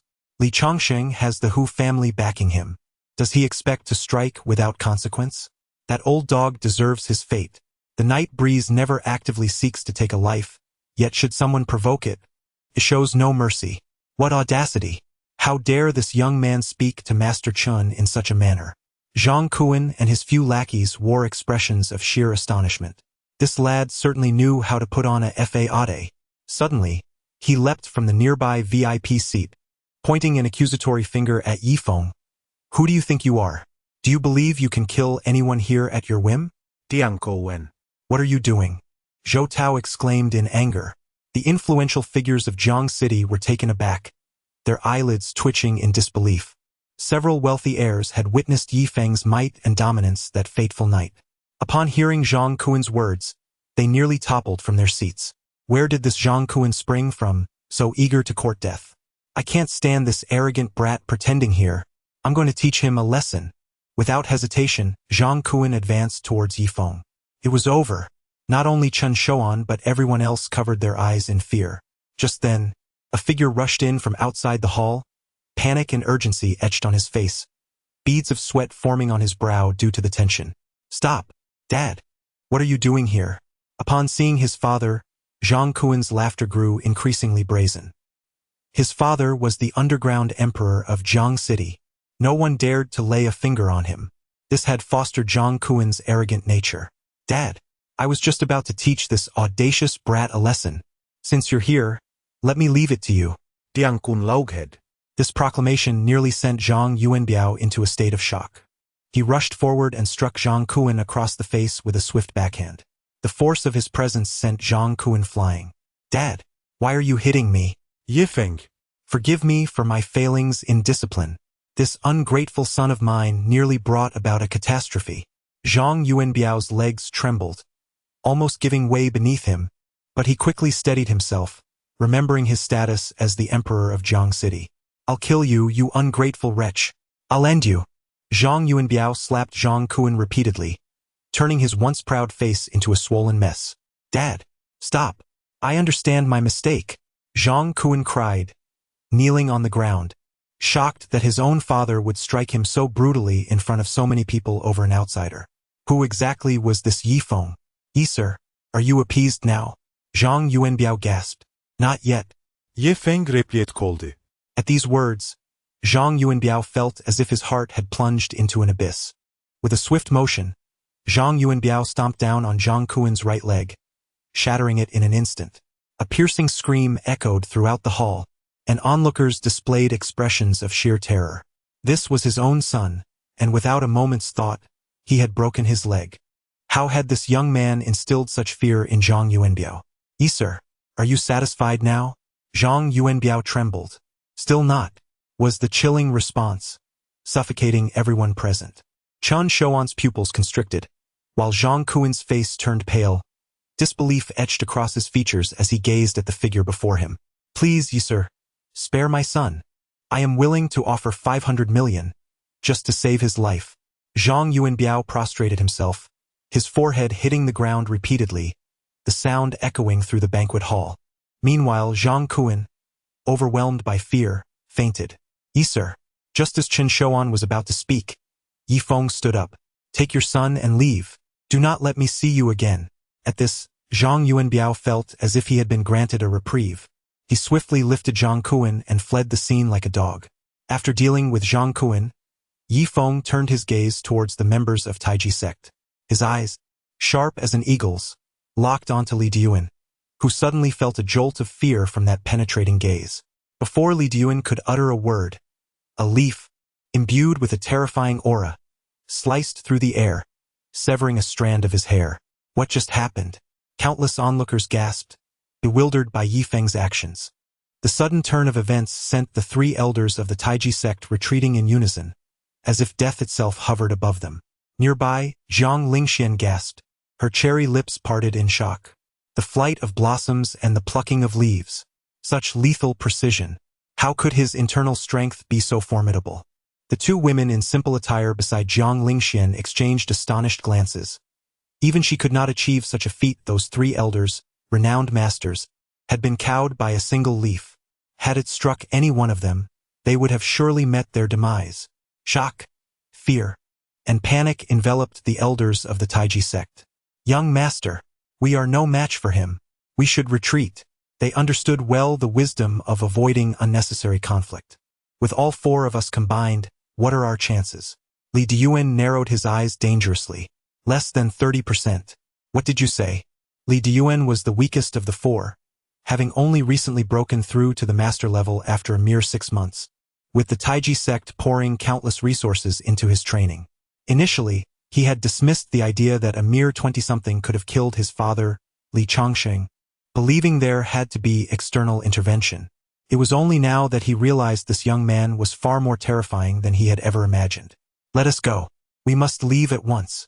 Li Diyuan was not ready to meet his end, especially since he had just assumed his position after Li Chongsheng's death. Once the people from the east arrive, we can deal with this brat then. Moreover, I hear there's a precious item at tomorrow's auction. We cannot forget our purpose in coming here. The Grand Elder of the Taiji sect urged Li Diyuan, who nodded in agreement. They fled. A single leaf had driven the Taiji sect away. As the members of Taiji sect vanished from the Zhou residence, the conflict temporarily subsided. Meanwhile, countless hearts raced like a roller coaster, relieved that the young man had not unleashed a massacre. Yi sir, on behalf of my Zhou family, I thank you. Zhou Tai bowed deeply to Yi Feng, drawing envious glances from many. No need for formalities. Yi Feng supported Zhou Tai's arm. Your son has injured his meridians. Bring him over. At these words, Zhou Tai and Zhou Tao were struck with horror. 3 years ago, Zhou Tao had suffered a severe injury, and the doctor had informed him that he would be rendered useless in martial arts. Mr. Yi, can you cure my son? Zhou Tai gazed at Yi Feng with a flicker of hope. Without awaiting a response, several silver needles pierced Zhou Tao's body. In the next moment, a warm, nurturing energy coursed through his internal organs and meridians. Zhou Tao was utterly astonished and, after a brief pause, hurriedly knelt before Yi Feng. I am profoundly grateful to Master Yi for bestowing upon me a second chance at life. The delicate balance between life and death hung by a thread. With each needle, his vitality was restored, and years of hidden injuries vanished in an instant. The gratitude of the Zhou father and son was overwhelming, rendering them speechless in their fervent appreciation, as they repeatedly bowed in thanks to Yi Feng. Rise. Quickly prepare tea for Mr. Yi. This time, Yi Feng took the central VIP seat, and no one dared to contest it. Only respectful and envious glances were cast in his direction. Soon, the hall was suffused with the rich aroma of exquisite tea, a delightful appetizer before the tasting event commenced. Of course, in Yi Feng's presence, these teas paled in comparison to the tributes from the royal family of Tiandu. During the banquet, guests occasionally raised their glasses to toast Yi Feng, but he graciously declined each offer. Meanwhile, several luxury vehicles approached from the direction of Tiandu, halting swiftly at the entrance of the Zhou residence. 2 figures emerged from the cars. One, adorned with striking red lips and clad in black silk, exuded a captivating allure, while the other, exuding a cool, handsome demeanor, bore a striking resemblance to Xiao Renhuang. The pair walked hand in hand into the grand courtyard of the Zhou family. The night breeze wafted through the banquet hall as wine was being savored. Suddenly, a figure caught Knight's eye, causing his gaze to grow cold. It was Xiao Renhuang. He was the half-brother of Xiao Renhuang, Xiao Renjie, as explained by Zhou Tai, the head of the Zhou family. Xiao Renhuang's half-brother? Knight inquired. Indeed, Mr. Knight, the Xiao family lineage boasts numerous direct descendants. Xiao Jingshan has 3 concubines, namely Xiao Renhuang, Xiao Renjie, and Xiao Renling. Among them, Xiao Renhuang is renowned as the foremost prodigy of the Xiao family. Zhou Tai elaborated, his demeanor becoming tense upon the arrival of Xiao Renjie. Though not as domineering and extraordinary as his brother, Xiao Renjie was the most astute in business among the 3 brothers. He managed the largest conglomerate under the Xiao family, establishing himself as one of the wealthiest young men in the capital. In terms of financial prowess, it was likely that none present could rival Xiao Renjie. Mr. Knight, please excuse my rudeness. I must go to greet him, Zhou Tai said, hastily setting down his teacup and making his way towards Xiao Renjie. Simultaneously, Xiao Renjie's presence ignited the atmosphere of the Zhou family estate. All eyes were drawn to him. The second young master of the Shao family, Shao Renjie, has also arrived? Gasped the crowd. Good heavens, a mere auction in Nanjing has attracted so many prominent figures. A wave of astonishment swept through the hall. While the Nanjing elite were numerous, they bowed in deference before the Shao family, unworthy even of being their shoebearers. Young Master Shao, you have arrived. Please, come inside. I have specially prepared 2 bottles of 82 Lafite for you to savor. Zhou Tai lowered his head, resembling a servant, and with a gesture, summoned 2 maids who approached with the wine on a tray. Yet, throughout the encounter, Shao Renjie did not spare Zhou Tai a single glance. Set it down. I have grown weary of such wine, he declared, his lofty demeanor scanning the room before fixating on a graceful figure. Thud, thud, thud. 2 middle-aged men clad in black robes followed closely behind Shao Renjie. These were masters assigned by the Shao family to safeguard him. In an instant, they sensed a chilling wave of murderous intent. However, mere moments later, that aura vanished without a trace, as if it had never existed. The 2 masters surveyed their surroundings, finding everything to be remarkably serene. The night breeze carried a soft smile. He had reached the 6th level of the Kaiyuan realm. Just moments ago, he thought it was the esteemed Shao Renhuang approaching, which inadvertently revealed a hint of murderous intent. He nearly mistook the identity of the individual, but fortunately, it was merely the second young master of the Shao family. However, the dynamics between the second and third young masters of the Shao clan remained uncertain.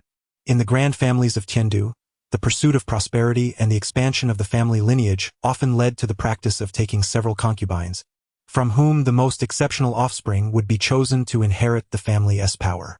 The Shao family in Tiandu was particularly blessed with talent, boasting 3 young masters, each with distinct qualities that could incite envy in others. As the night breeze pondered these thoughts, a graceful figure adorned with flowing black hair approached, delicately holding a glass of red wine. Sister Jiang, do you truly intend to engage with this young man? Questioned the 2 young ladies following her, their brows furrowed in concern. I merely wish to ascertain his background.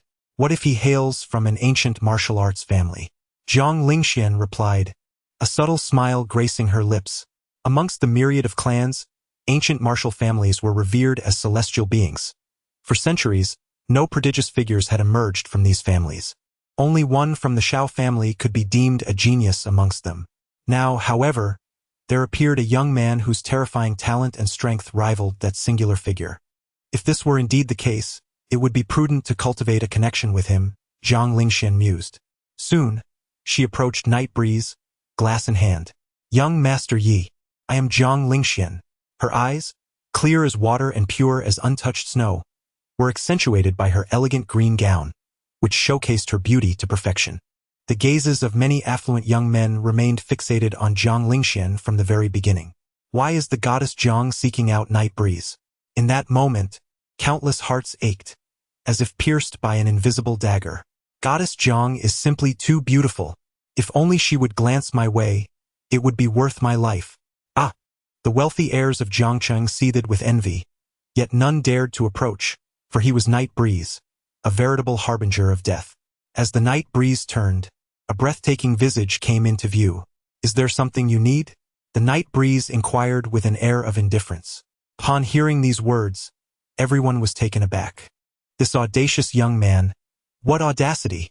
Behind Jiang Lingxian, a girl clad in red glared furiously. This was their esteemed senior sister, and how dare he treat her with such disdain? He was utterly intolerable. Another individual clenched her delicate fists tightly. Heh, what a curious situation. I wonder what kind of ancient martial arts master could have trained someone as extraordinary as you, she remarked. Ninefold in the open Yuan stage, just one step away from a breakthrough, yet only 24 years of age. The Yan family, the Nangong family, the ancient clan, or perhaps the Ji clan. Jiang Lingxuan's lips curved with intrigue. At this, the Night Breeze felt a jolt of surprise within. This woman, was she also from an ancient martial arts family? You've been investigating me? He furrowed his brow slightly. Jiang Lingxian exuded an ethereal grace, and her every gesture radiated a refined elegance. Sensing her benevolent gaze, the Night Breeze finally relaxed. Just then, a figure rushed towards them. He positioned himself protectively in front of the night breeze, extending his hand with a genial smile. I have heard that the goddess Jiang is here. I, Xiao Renjie, have come specifically to pay my respects. Xiao Renjie scrutinized the night breeze with a hint of contempt. How dare this country bumpkin aspire to associate with a beauty like Jiang Lingxian? He had encountered her at an auction in the heavenly capital and was instantly captivated by her beauty. Consequently, he had gone to great lengths to gather information about her. However, he found it perplexing that Jiang Lingxian seemed to have vanished, as if from the face of the earth. Just last night, he received word that she would be attending an auction in Nanjing, prompting him to make a swift journey. This time, he was determined to win her over. With a smile, Xiao Renjie raised his hand, but to his astonishment, Jiang Lingxian sidestepped him entirely. She approached the night breeze directly, offering him a sweet smile. Mr. Yi, if you find it noisy here, perhaps we could retire to a private room for a more intimate conversation? The privacy is excellent. What? Xiao Renjie was incredulous. The goddess Jiang wished to meet that young man alone, in a highly private setting. The banquet hall erupted in a cacophony of astonished murmurs. All eyes widened in disbelief, their mouths agape. Chapter 91. He actually declined. Xiao Renjie held his hand aloft, frozen in shock. Upon hearing her words, the smile on his face vanished entirely. He felt a burning sensation on his cheeks, akin to having been slapped. Am I, the second young master of the illustrious Xiao family, with assets worth hundreds of billions, to be overshadowed by this mere commoner? What right does he have to command such attention from Jiang Lingxian? Shame, embarrassment, jealousy, a tempest of emotions erupted within Xiao Renjie, akin to a volcano ready to erupt. He turned away coldly, his gaze icy as he fixated on Jiang Lingxian. Miss Jiang, what is it that this young man possesses that merits your attention? Do you truly believe I am of lesser importance than him? His words reached Jiang Lingxian's ears, prompting her brow to furrow in disapproval. The second young master of the heavenly capital's Xiao family was indeed impressive. However, compared to someone as extraordinary as the night breeze, he was unworthy of even carrying his shoes. Only Xiao Renhuang could vie for prominence with him. Xiao Renjie was merely comparable to those wealthy, spoiled youths. In an instant, Xiao Renjie standing in Jiang Lingxian's eyes plummeted several notches. Indeed, you are not his equal.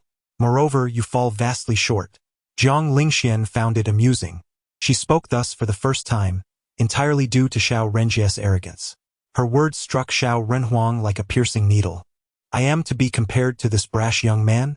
My Xiao family possesses thousands of billions in assets. My grandfather, Xiao Xiong, is a national hero. I, Xiao Renjie, the second young master of the Xiao family, command the wealth of the Jincheng conglomerate. Even the young masters of the Greater East Asia Consortium bow before me. How dare she assert that I am beneath this ordinary fellow? In that moment, fury ignited within Xiao Renjie. Simultaneously, the entire banquet hall fell into stunned silence. The guests, cups in hand, began to tremble. It was over. The second young master of the Xiao family was clashing with the infamous killer. A cataclysmic confrontation was imminent. This was no mere trivial matter that could be compared to the likes of the Tai Chi sect. This was a young master of the Xiao family. His slightest stamp could shake Nanjing to its core. All the prominent families in Jiangqing swallowed hard, consumed by envy. Night breeze. What extraordinary fortune he had. Jiang Lingxian, the goddess Jiang, had never regarded any young master from any family with such esteem. Even the wealthy scions of the heavenly capital lacked the qualifications to pursue her. There were those who had spent billions merely to gain the privilege of meeting her alone, only to be rejected. She stood there like an ice mountain. Yet today, this mountain had seemingly melted before the night breeze. Could it be that the pure and pristine goddess Jiang favored only this young man? Some were astonished, their eyelids twitching. Others trembled in disbelief. Some seethed with jealousy, while others were crushed by despair, their hearts heavy as ash. Among them was Xiao Renjie, who directed all his wrath towards the night breeze. It was only then that the night breeze spoke with an air of nonchalance. I have no time to converse with you. There is nothing for us to discuss. The night breeze, without a moment's hesitation, declined her kind offer. Not only was it due to his aversion towards ancient martial families, but he also wished to keep his cards and information close to his chest, especially with this woman, who exuded an air of inscrutability. The surname Jiang is steeped in antiquity, and Night Breeze was certain she must be a formidable figure from some ancient martial lineage or sect. This lad. Good heavens! He actually turned down the invitation of the goddess, Jiang Lingshan? My word! She is Jiang Lingshan, often hailed as the most beautiful woman of South River. Nonsense! I firmly believe she is the fairest maiden in the Dragon Kingdom. Faced with a goddess's summons, this youth dismissed it without a second thought. What could he possibly be thinking? Those onlookers yearned for such an opportunity to fall upon their own laps, yet they lacked even the courage to approach Jiang Lingshan. The second young master of the Shao family, reduced to nothing in Jiang Lingshan's eyes, was a far cry from these scions of Jiang City's elite. Jiang Lingshan herself had not anticipated such a swift and resolute refusal from Night Breeze. A sense of frustration washed over her, perhaps a result of her innate pride, making her feel somewhat humiliated by his actions. In the past, when those self-proclaimed prodigies from ancient martial families pursued her, she remained unperturbed. Yet now her heart raced uncontrollably. What an arrogant young man!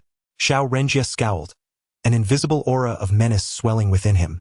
If this lad were to refrain from pursuing Jiang Lingshan, all would be well. However, should he dare to agree to meet her in private before his very eyes, then today, I shall ensure he does not leave the Zhou family alive. Xiao Renjie resolved firmly in his heart. Sun Muqing stood behind Night Breeze, her emotions a tumultuous mix, nearly brought to tears by a sense of injustice. Though she was undeniably beautiful in comparison to Jiang Lingshan, Sun Muqing felt an overwhelming sense of inadequacy. Jiang Lingshan was simply too stunning. Thankfully, Night Breeze had declined her invitation. As Sun Muqing's thoughts spiraled in confusion, a large hand grasped her delicate one. Muqing, do not worry. If you find this place too noisy, let us step outside for a stroll. I shall accompany you to clear your mind. The Night Breeze tenderly caressed Sun Muqing's head, causing her delicate face to flush a deep crimson. He held my hand. Sun Muqing's heart raced in turmoil. She yearned to break free yet found herself willingly ensnared by his grasp. In that moment, a surge of electricity coursed through her entire being, and Sun Muqing finally realized that she had indeed fallen for Yefeng. All right, Sun Muqing stammered. As she spoke, Yefeng began to lead her away, inciting fury in the two young women behind Jiang Lingxian, who clenched their teeth in rage. This insufferable brat is far too pretentious and arrogant. Who does he think he is? He has no idea who invited him. If he knew, he would surely be frightened to death. Jiang, senior sister, let it go. I believe this little scoundrel is deliberately trying to embarrass you.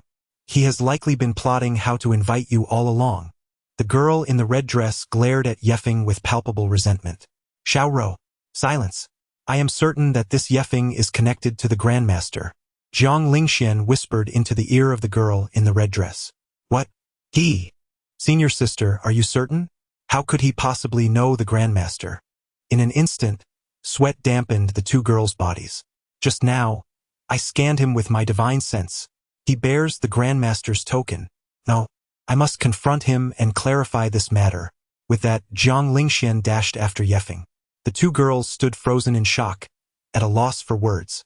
Chapter 92. Teach me how to act? Why is Jiang the goddess still pursuing Yefeng? Does she truly have feelings for him? My heart is shattered. Witnessing Jiang Lingxian chase after him, many wealthy young masters were filled with anguish, abandoning their wine glasses and rushing towards the door. As Night Wind stepped out, a graceful figure swiftly emerged, blocking his path. Hold on, young Master Night. The Night Breeze furrowed its brow, and the woman was indeed quite bothersome. What do you follow me for? Young Master Yi, I possess something of great significance that I believe you will appreciate. As she spoke, Jiang Lingxian removed a delicately carved white jade pendant from her waist. Upon noticing the character inscribed on the pendant, Yi Feng's pupils constricted slightly, his gaze momentarily flickering with unprecedented emotion. Soon after, Jiang Lingxian tucked the pendant away. Two young ladies rushed out from the hall, and this time, their expressions towards Yi Feng had transformed.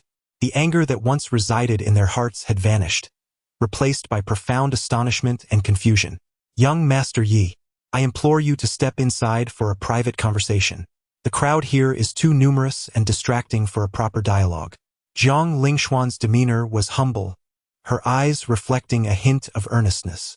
Very well. I shall accompany you inside. Ye Feng replied. Muching. Please wait for me here for a moment. I shall return shortly. He gently patted Sun Muqing's forehead. Sun Muqing appeared somewhat perplexed, but upon observing Yi Feng's previously distracted state, she realized that Jiang Lingxian must have some connection to him. Reluctantly, she nodded. All right, Brother Yi, I will wait for you here. This young lady must be young Master Ye's girlfriend. How strikingly beautiful, Jiang Lingxian praised. Upon hearing Jiang Lingxian proclaim herself as Yi Feng's girlfriend, Sun Muqing was clearly taken aback. No, I am not his girlfriend. You are mistaken. Her eyes darted away, yet Jiang Lingshuan's compliment rendered her somewhat flustered. Jiang Lingxian chuckled softly, recognizing that this girl harbored feelings for Yi Feng. Their interactions were so intimate that they might as well be considered a couple. However, for a fleeting moment, Jiang Lingxian suddenly felt a sense of relief. Such an exceptional man, who could possibly be worthy of him? Having said that, Jiang Lingxian turned and strode confidently into the hall. The night breeze trailed behind her, their steps in perfect harmony, while the onlookers displayed expressions of panic, parting to grant Jiang Lingxian and the night wind a path. That lad accepted the invitation from the goddess. My youth has come to an end. In that instant, countless faces were etched with despair.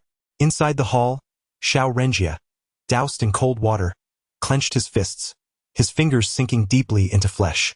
A surge of unwilling fury welled up within him. Suddenly, he noticed Jiang Lingxian entering, and his gaze fixated upon her. Master Zhou, may I have a private conversation with Mr. Yi? Jiang Lingxian inquired with a gentle smile. Upon hearing this, Zhou Tai reacted like a startled bird, his face lighting up with a grin. Of course, Miss Jiang, it is an honor for our Zhou family to have you here. That private room is unoccupied. You may enter. Zhou Tai had not anticipated Jiang Lingshuan's forthrightness. In the dimly lit space, the presence of a solitary man and woman together raised questions about their intentions. However, it seemed someone would soon be displeased. He believed that Yi Feng and Jiang Lingxian were a perfect match, a union of talent and beauty, truly a pair destined for one another. Yet, with Xiao Renhuang present, Zhou Tai would not dare voice this sentiment. Mr. Yi, please. Jiang Lingxian gestured for Yi Feng to proceed first. Sister Jiang, shall we enter? The girl in the red dress and the one in plain attire exchanged eager glances, wishing to follow suit. If Yi Feng were acquainted with the Grandmaster, they could undoubtedly uncover his whereabouts. They had awaited this day for 5 years. After a moment's hesitation, Jiang Lingxian nodded. You may come in as well. Master Zhou, please guard the entrance. No one is permitted to enter without my command. What? This cannot be right. No one is allowed inside. 3 girls and 1 boy?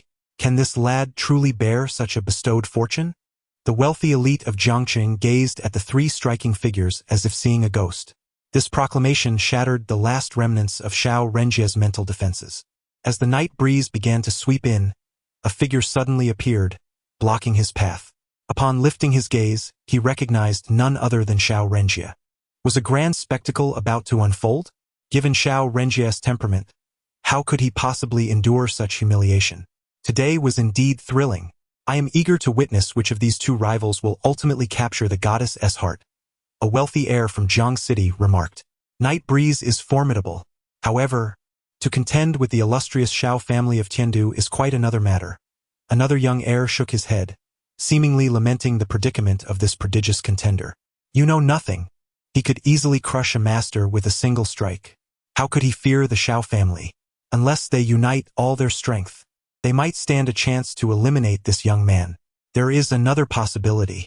A youth stroked his chin, as the surrounding affluent scions gathered closer. What possibility? Another possibility is that this young man hails from an ancient martial arts lineage. The Xiao family of Tiandu is not enough to contend with such a background. Hiss! Upon hearing this conjecture, the crowd gasped in astonishment, their eyes wide with fear. Are there truly legendary ancient martial arts sects and families? No wonder this young man is so formidable. Although they had never encountered such ancient families, they had heard that any one of them could dominate Tiandu. Such legendary beings are likely beyond the reach of these insignificant youths in their lifetimes. In an instant, Night Breeze became the subject of awe among this group of young men. Yet, unbeknownst to him, he remained oblivious to the commotion surrounding him. At this moment, two pairs of eyes locked in a fierce gaze. Xiao Renjie's eyes seemed to emit flames. "Kid, I care not who you are. Now, get out of my way at once. If you dare to enter this room with Zhang Lingxian, I will ensure you are torn to shreds and fed to the dogs." This was a threat, a blatant one. The two masters accompanying Xiao Renjie stepped forward, one on either side, to shield him. Zhou Tai, witnessing the situation escalate, hurriedly approached, wishing to mediate.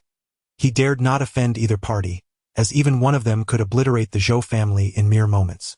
"Young Master Xiao, how about we wait for Mr. Yi to emerge before discussing matters with Miss Zhang? Get lost." With a single glare, Xiao Renjie nearly caused the head of the Zhou family to kneel. Zhang Lingxian, sensing Xiao Renjie's aggression, immediately positioned herself protectively in front of Night Breeze, her countenance as cold as eternal ice. "Xiao Renjie, what do you intend to do? Step aside at once, or do not blame me for being impolite." A chilling aura emanated from Zhang Lingxian, her inner power subtly releasing, causing the two masters beside Xiao Renjie to feel a surge of dread. What a terrifying presence. Why is her inner strength so frigid? Seeing Zhang Lingxian defend Night Breeze ignited Xiao Renjie's fury even further. "Miss Zhang, you should not spurn my goodwill. What makes him worthy of comparison to me?" Xiao Renjie pointed disdainfully at Night Breeze. "What audacity does this scion of the Xiao family possess to presume to instruct me? If you do not yield, believe me when I say I will slay you." With a thunderous sound, a thick layer of frost began to form on the floor beneath Zhang Lingxian's feet. The cold surged like a blizzard, carrying an overwhelming pressure that forced Xiao Renjie to kneel with a thud. Chapter 93. The Valley of 10,000 Flowers. The Thousand-Flower Order. Xiao Renjie, the second young master of the Xiao family, has knelt? The oppressive force overwhelmed him, as Xiao Renjie was by no means a martial artist. Under Zhang Lingxian's 8th-level cultivation in the opening origin realm, he stood no chance of resistance. Ice-cold true energy? Indeed, she is from an ancient martial family, so tyrannical and powerful. This woman is an unparalleled prodigy. Not only is she stunningly beautiful, but beneath that captivating visage lies a terrifying strength. The evaluation of Zhang Lingxian by Yifeng has ascended to several elevated tiers. Simultaneously, he is astonished by the profound cultivation techniques mastered by Zhang Lingxian and the formidable heritage of the ancient martial arts family. This internal force possesses a significant suppressive capability against adversaries of the same realm. Generally, individuals lacking absolute talent and physical prowess are utterly incapable of reaching Zhang Lingxian's level. "Dare you?" The two masters simultaneously directed a palm strike towards Zhang Lingxian. Just as she prepared to receive the blow, a hand grasped her arm, and in an instant a figure shot forth like a bullet from a gun. Bang! Bang! Ah! My hand! Before the crowd could fully comprehend the situation, the two figures were sent flying backward. Moments later, the arms of the two masters hung limply, resembling broken branches. The entire hall fell into a profound silence. Countless eyes widened in shock, their mouths agape. They had just witnessed Yifeng move, but the speed was so astonishing that they could scarcely discern the action. What transpired? With a single strike, the two masters were sent reeling, and these individuals hailed from the illustrious Xiao family. Their formidable strength instilled fear in all onlookers, yet they were so easily incapacitated. Terrifying, simply terrifying. Zhang Lingxian was equally taken aback. She had not even caught a glimpse of Yifeng's movement, and his internal force appeared remarkably steady. It was as if he had exerted no effort at all. Just how powerful is he? The members of the Xiao family are notoriously arrogant. A few days ago, I faced one named Xiao Renhuang. Today, I would not mind incapacitating another. As the night breeze swept in, a swift kick was delivered, aimed directly at Xiao Renjie's chest. With merely a fraction of his strength employed, whether Xiao Renjie could withstand it would depend entirely on his fortitude. What is this? The night breeze swept past the young master Xiao Renhuang. Had they already clashed? Some individuals were left in shock, their eyes wide with disbelief. Even Xiao Renjie was shaken to his core. A look of incredulity spread across his face. Who on earth was this young man? Had he encountered his elder brother? Had he even fought with him? Just how formidable was he? His brother had been unable to vanquish him? Xiao Renjie was well aware of his brother's prowess, and he found it hard to believe. He suspected that the night breeze was merely spouting nonsense. Among the younger generation of the Dragon Kingdom, no one could possibly defeat his brother. Even a draw was inconceivable. How dare this youth? Two injured masters rushed forward, and upon seeing the night breeze show no mercy, a wave of fear washed over them. Xiao Renjie must not come to harm. Otherwise, the Xiao family would seek retribution. Realizing time was of the essence, the two masters recklessly braced themselves with their bodies to absorb a kick from the night breeze. Thud! The kick landed squarely on one master's chest. With a violent force, he was sent sprawling, sliding across the ground for dozens of meters before finally coming to a halt. You! The master, filled with resentment and fury, tilted his head and fell into unconsciousness, heavily injured. Xiao Renjie was left dumbfounded. This was the first time he had encountered such a terrifying young man. With just a single punch or kick, his personal bodyguard, a master at the 6th level of the opening Yuan realm, was gravely wounded and on the brink of death. Had that kick struck him instead, he would have surely been severely injured, if not killed. Young Master Yi, the Xiao family will teach you a lesson. Jiang Lingxian interjected, stepping in front of the night breeze.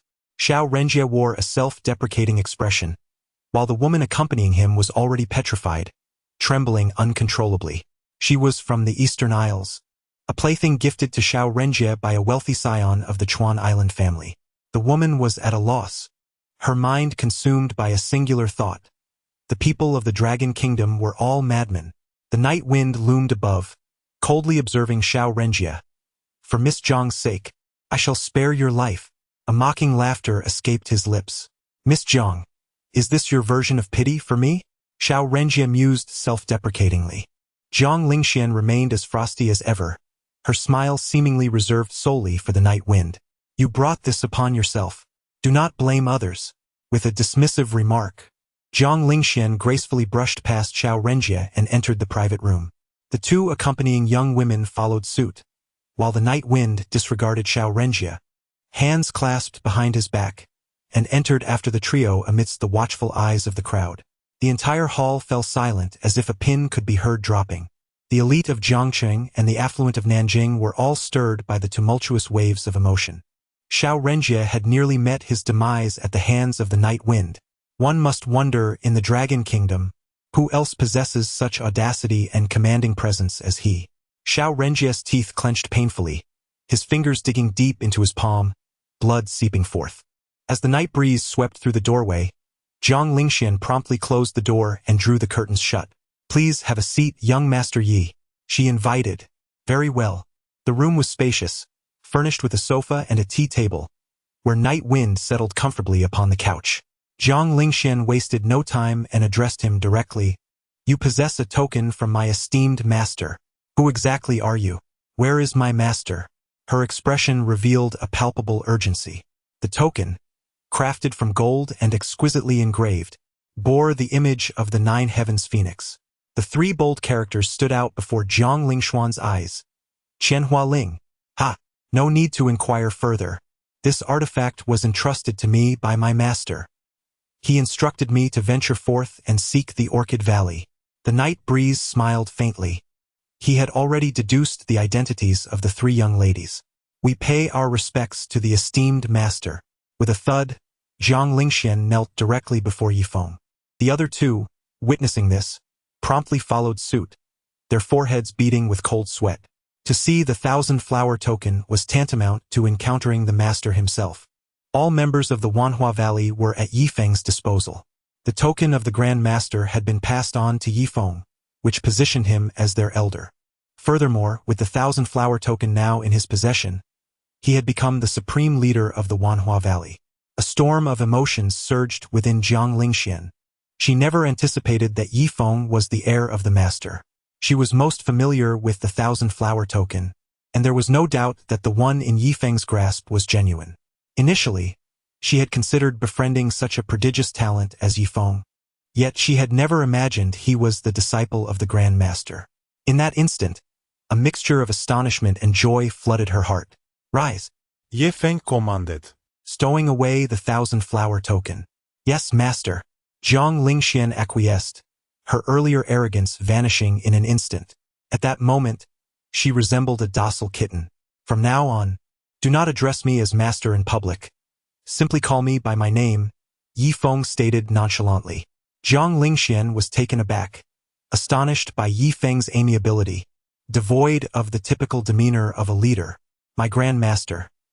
Zhang Lingxian inquired with a sorrowful expression. "Your Grand Master is doing well," Yifeng replied with a smile. This was the only piece of good news she had heard since leaving the Wanhua Valley. Thanks to the formidable presence of that terrifying being, the valley had remained relatively safe for decades. However, with the prolonged absence of the Grand Master, the Wanhua Valley had begun to grow increasingly unsettled. Some ill-intentioned ancient martial families had started to secretly investigate the whereabouts of the former leader of the Wanhua Valley. Once they discovered that the powerful guardian was no longer present, it was likely that unsavory hands would reach out.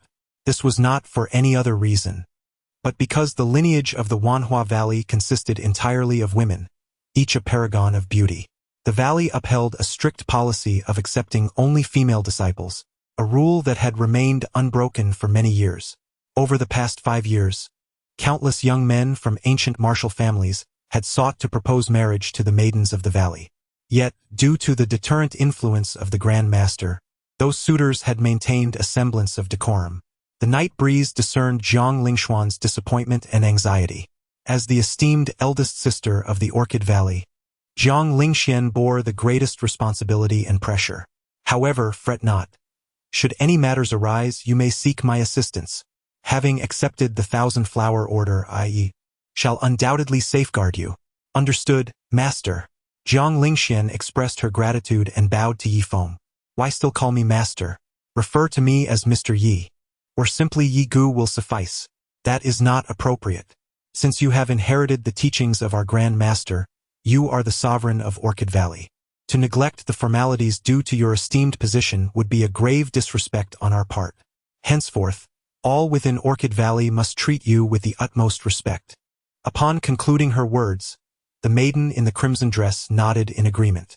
Their prior disrespect towards the master had already transgressed the rules of the Orchid Valley, and Yifeng's decision not to impose penalties was an extraordinary act of forgiveness. They simply dared not show any disrespect towards Yifeng. "The night breeze brushes against my forehead, leaving me with an expression of helplessness. Are all those who emerge from the ancient martial sects so obstinate and antiquated? Very well. Henceforth, by the decree of the sect leader, I command you to address me as Mr. Night Breeze or Brother Night Breeze." The Night Breeze stood with hands clasped behind, an unseen pressure permeating the air.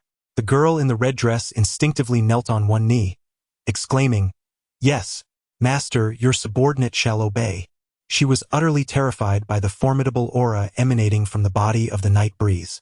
The Night Breeze swept over the two individuals, aside from Zhang Lingxian, revealing their cultivation levels to be merely at the 4th or 5th stage of the opening Yuan realm. "Let us proceed. Mu Qing is waiting for me outside," she exclaimed. "By the way, what are your names? How long have you two been out? Isn't the ancient martial sect rooted deep within the mountains, detached from worldly affairs?" Night Breeze inquired, posing a series of questions.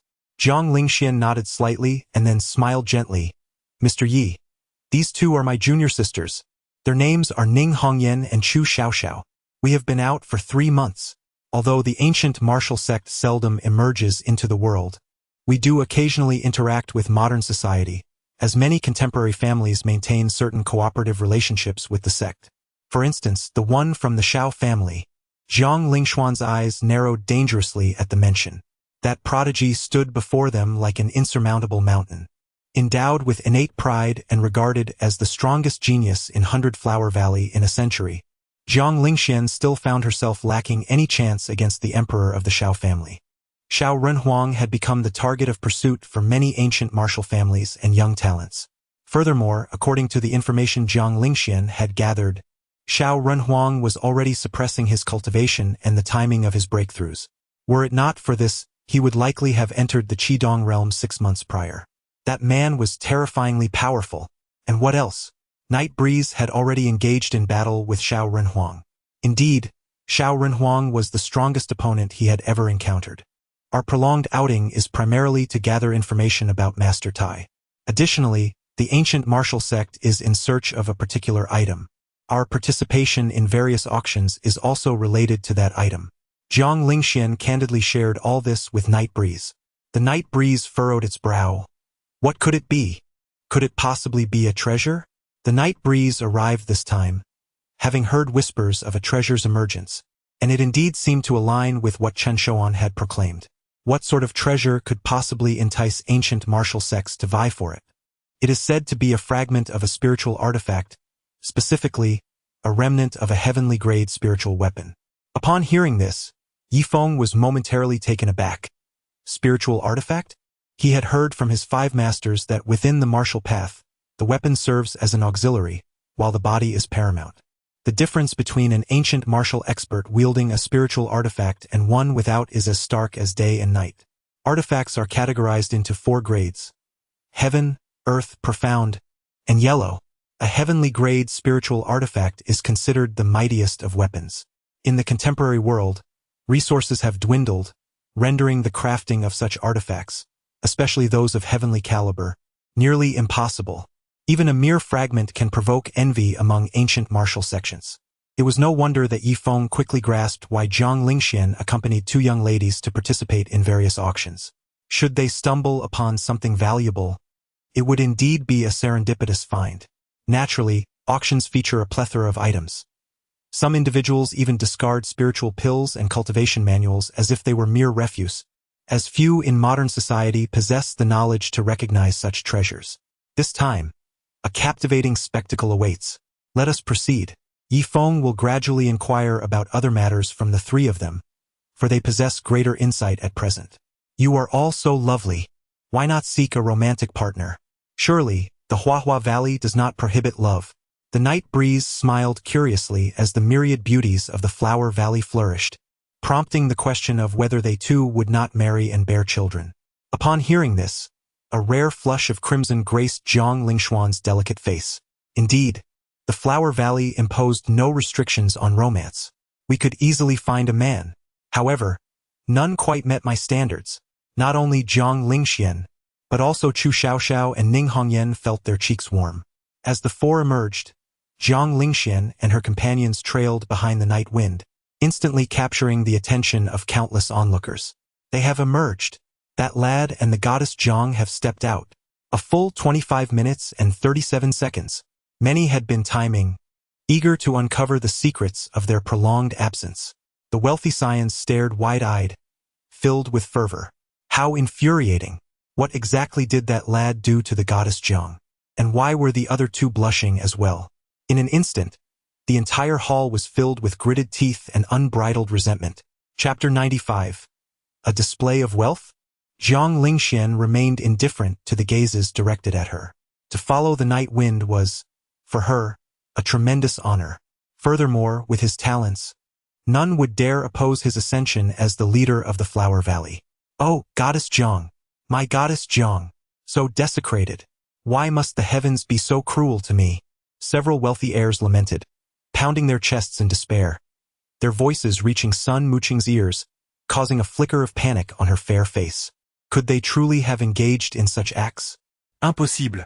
Brother Night Wind is not that kind of person. Sun Muqing shook her head, fully aware of Night Wind's character. He would never stoop to such behavior. Yet what could they have been doing for so long? Jiang Lingxian keenly noticed the change in Sun Muqing's expression. This girl is overthinking. Sister Muqing, I was merely discussing some business matters with Mr. Knight, she reassured. It pertains to tomorrow's auction. Do not overthink it. Upon hearing this, Sun Muqing's expression brightened somewhat. It's fine. You're too kind. I wasn't thinking too much. Sister Muqing, we are acquaintances now. Whatever concerns arise, whether in Tiandu or Nanjing, simply make this call. Jiang Lingxian then produced a business card and handed it to Sun Muqing. Many were taken aback. gazing at Jiang Lingxian. Her card was worth a fortune. In fact, throughout Tiandu and Nanjing, there was scarcely anything Jiang Lingxian could not accomplish. Little did they know the goddess Jiang was a distinguished heiress from a prominent family in the Dragon Kingdom, with such formidable power and unparalleled beauty. Some wealthy heirs whispered amongst themselves, speculating about the influence behind Jiang Lingxian. To treat the second young master of the Shao family in such a manner, I am certain that the forces supporting the goddess Jiang are far more formidable than the Shao family. Gasps of astonishment spread throughout the crowd. Indeed, she nearly revealed in front of so many elites her intent to slay the second young master of the Shao family. What does this indicate? It signifies that Jiang Lingxian harbors no fear of the Shao family, nor of the god of war, Yun Shao. They all envied Sun Muqing for her extraordinary fortune in receiving the personal protection of the goddess Jiang. Zhou Tai approached with a glass of wine in hand. Mr. Knight, I raise a toast on behalf of the Zhou family. We have reserved the foremost seats for you at tomorrow's auction. Furthermore, I have heard that Miss Sun is in Jiangcheng for business? Zhou Tai's actions were entirely motivated by the future interests of the Zhou family. Sun Muqing nodded. Indeed, head of the Zhou family, we seek to expand our business into Jiangcheng. Zhonghai Group intends to establish an operational headquarters here and engage in the trade of medicinal herbs and tea. These two ventures are guaranteed to be profitable in all of Nanjing. Given the Zhou family's long-standing reputation in tea, relying on tea, the Zhou family profits billions annually, and their tea has even been exported abroad, having conducted business with Southeast Asia and East Asian island nations. Upon hearing this, Zhou Tai's eyelids twitched, a flash of inspiration striking him as he declared, "The Zhou family will assist Miss Sun in this endeavor. We shall gift Miss Sun a skyscraper and invest an additional 10 billion as startup capital for our collaboration. I hope Miss Sun is satisfied." Zhou Tai's proclamation left the audience in awe, countless gazes now directed at Sun Muqing. Suddenly, a man clad in a Zhongshan suit hurried over, his expression fervent as he grasped Sun Muqing's hand. "Miss Sun, my He family will invest 10 billion into Zhonghai Group. You may choose any villa in Jiangcheng. One shall be gifted to you." What? Are these old foxes out of their minds? To open with 10 billion is not merely a gesture towards Miss Sun. It is clearly aimed at the Night Wind and Jiang Lingxian. Quickly, two more individuals stood up, disregarding the gazes around them, directly presenting a bank card to Sun Muqing. "Miley family invests 10 billion. Wishing Miss Sun's business flourishes."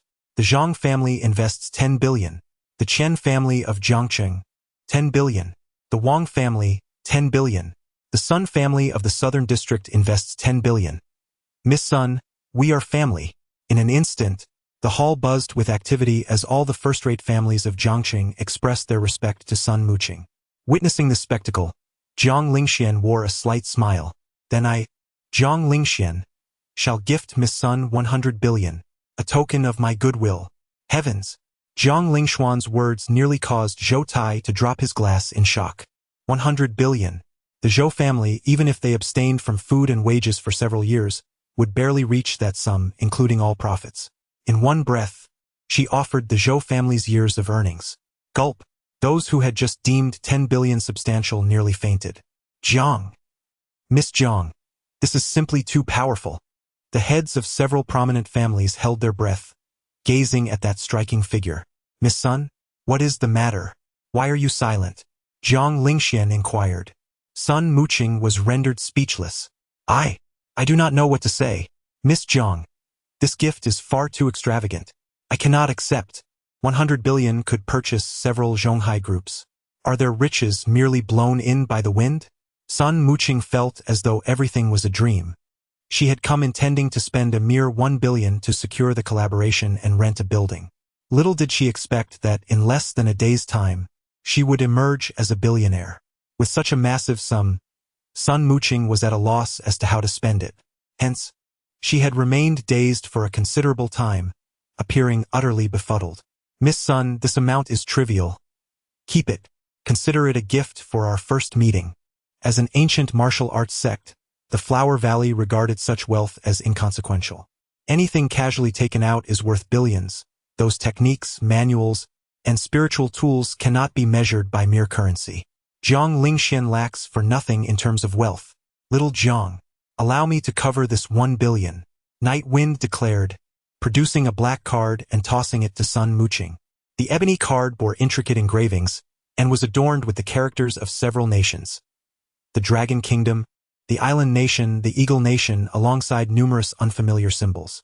The funds within this card were such that Night Wind could never exhaust them in a lifetime. Since his release from prison, he had only spent a mere few billion. This cannot be. Mr. Knight, I shall bear this expense. Jiang Lingxian was astonished by Night Wind's affluence. But now he was the master of the 10,000 Flowers Valley. Everything belonging to the 10,000 Flowers Valley was, in essence, Night Wind's. What is yours is mine, he stated, stirring turmoil among the heads of several prominent families. Little Jiang, what is yours is mine. Surely only Night Wind could utter such words. Chapter 96. What do you have to compete with me? Seeing Night Wind's assertion, Jiang Lingxian could only acquiesce with a reluctant nod. He was the master. His word was law. Since Night Wind wished to spend, let him do so. The Zhou family's gala continued until midnight. Zhou Tai had arranged the most luxurious accommodations for Night Wind and Sun Muqing, while Jiang Lingxian and his companions remained with Night Wind, leaving Zhou Tai in a bit of a quandary.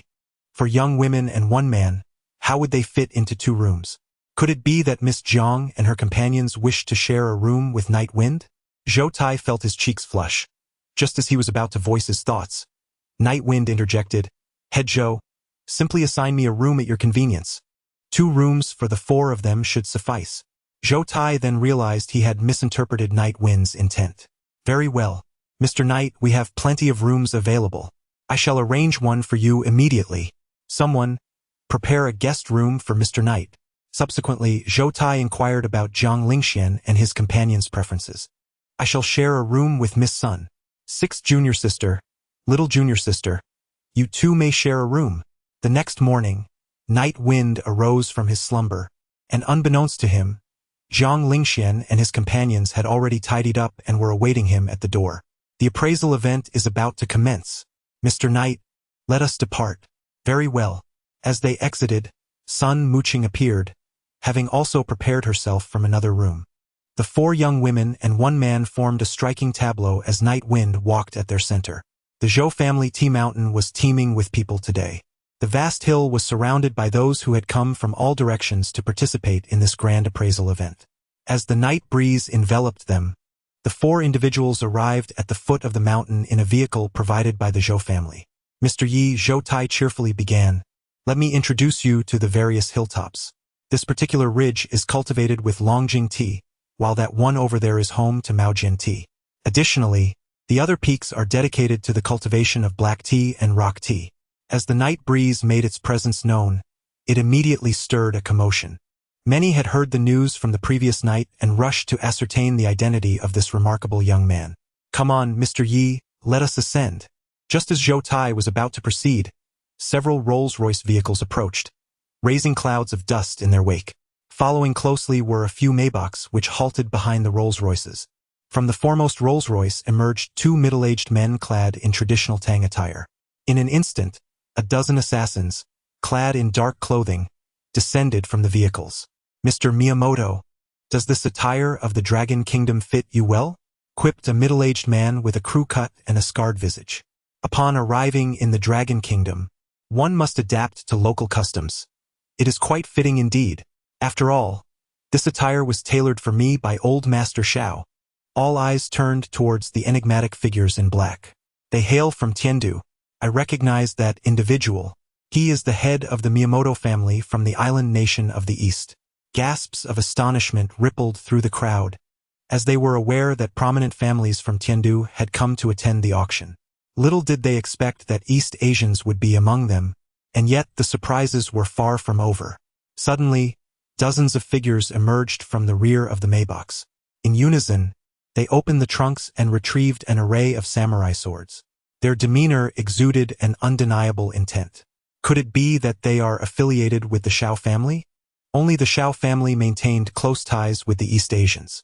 Realizing the gravity of the situation, Zhou Tai hastily retrieved his phone to make a call. A piercing beam of light, imbued with a terrifying aura, sliced through the air, hurtling toward him. Yi Feng, come forth and meet your demise. A voice reverberated across the expanse, as a familiar figure emerged from behind the vehicles. The night breeze stirred a frown upon his brow. Xiao Renjie. It is indeed Xiao Renjie. He has returned for vengeance, accompanied by formidable warriors from the east. I knew it. How could he possibly let this go? To be humiliated in public and endure it is not in Xiao Renjie's nature. Many, sensing the gravity of the situation, frantically dispersed, creating a wide clearing. Xiao Renjie, last night, I spared your wretched life. Who could have anticipated that you would dare to come here to meet your demise today? The night breeze coldly gazed upon these people from the land of the rising sun. The Xiao family had repeatedly sought trouble with him. These individuals deserved their fate. Ha ha ha, let us see how you survive this day. Mr. Miyamoto, eliminate him. Xiao Renjie's arrogance was palpable. This time, he not only had the head of the Miyamoto clan accompanying him but also brought along 10 formidable masters from the Miyamoto family. Each one possessed the strength of the 7th level of the opening origin realm. No matter how powerful Yi Feng was, facing such a multitude simultaneously would surely spell his doom. Xiao Renjie brimmed with confidence, exuding an air of superiority. Miss Jiang, if you believe I am inferior to this lad, then I shall show you how someone lesser can trample him underfoot. The enmity from last night I, Xiao Renjie, shall repay 100-fold today. He envisioned Yi Feng's demise with glee. Upon hearing this, Zhang Lingxuan's beautiful eyes flared with murderous intent. Xiao Renjie, do you realize whom you are addressing? Should your men dare to lay a hand on Mr. Yi, I assure you, the Xiao family will not withstand the wrath that follows. This was her final warning. The fury of the ancient martial sect was not something the Xiao family could bear. Hearing her words, Xiao Renjie's eyes turned bloodshot. Why did Zhang Lingxian protect Yi Feng so fiercely? What was their relationship? His face twisted in anger as he waved his hand. Go, kill him. Miyamoto Oita glanced at Yi Feng with a hint of disdain. Did Xiao Renjie truly believe he could command the head of the Miyamoto clan to eliminate a mere boy?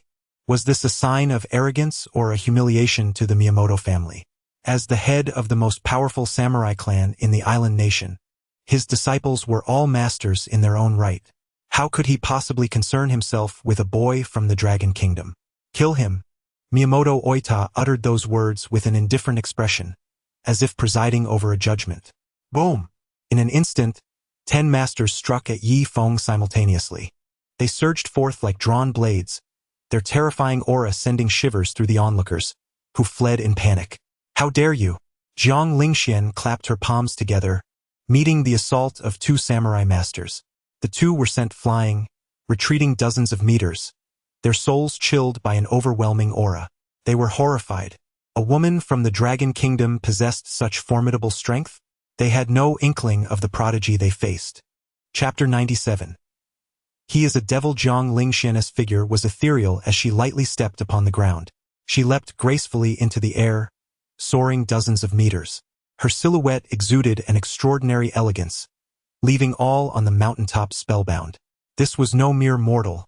She was akin to a deity, so beautiful, yet her exquisite form radiated an icy chill that pierced to the bone.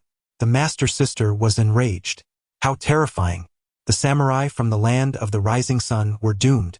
Although Zhang Lingxian was only at the 8th level of the opening origin realm, neither Chu Xiaoxiao nor Ning Hongyan felt any concern. The master sister had already cultivated her ice mysticism to the 6th level. At this tier, even ordinary masters could be frozen solid. The ice mysticism was a martial arts manual reserved for the most distinguished disciples of the Wanhua Valley. Moreover, mastering such a technique required exceptional physical and innate talents. One must endure the torment of icy purification and train for years on the cold jade bed. Aside from her and the Grand Master, none of the thousands of disciples in Wanhua Valley could wield this martial art. Kill! The 2 samurai masters were taken aback when Zhang Lingxian initiated her attack. They immediately rallied their companions to assault her together. Seeking death, Zhang Lingxian, suspended in midair, retaliated with a single palm strike, causing the temperature of the entire realm to plummet by several degrees. In the scorching heat of August, snowflakes began to fall at the foot of the mountain. This strike horrified the few samurai masters. A terrifying gust of wind, imbued with the weight of authority, instantly reduced 2 of the samurai to mere pulp. With one blow, she annihilated 2 samurai masters at the 7th level of the opening origin realm, leaving Xiao Renjie, who had been smiling nearby, utterly dumbfounded. Miss Sun, stand behind us. I will protect you. Ning Hongyan positioned herself in front of Sun Muqing, with Chu Xiaoxiao at her side, forming a protective circle around her. Good, good. Sun Muqing's face reflected sheer terror. Upon witnessing his subordinates being decisively vanquished by a beautiful girl, Miyamoto Oita's eyes ignited with fury. You, go kill that woman. Miyamoto Oita commanded a scarred middle-aged man. The man fixated on Jiang Lingxian, an invisible aura of menace surrounding him. Suddenly, Yifeng spoke. Little Jiang, step back. The night breeze arrived languidly beside her, standing before Jiang Lingxian. Eastern dog. I have already slain numerous ones a few days ago. Upon hearing this, all the Eastern masters, including Miyamoto Oda, were momentarily taken aback. One of the Eastern masters, with a look of astonishment, realized that the news of Chuan Dao Juanxiu's demise had long since reached their homeland. In recent days, the Chuan family had dispatched many individuals to search for news of the night breeze.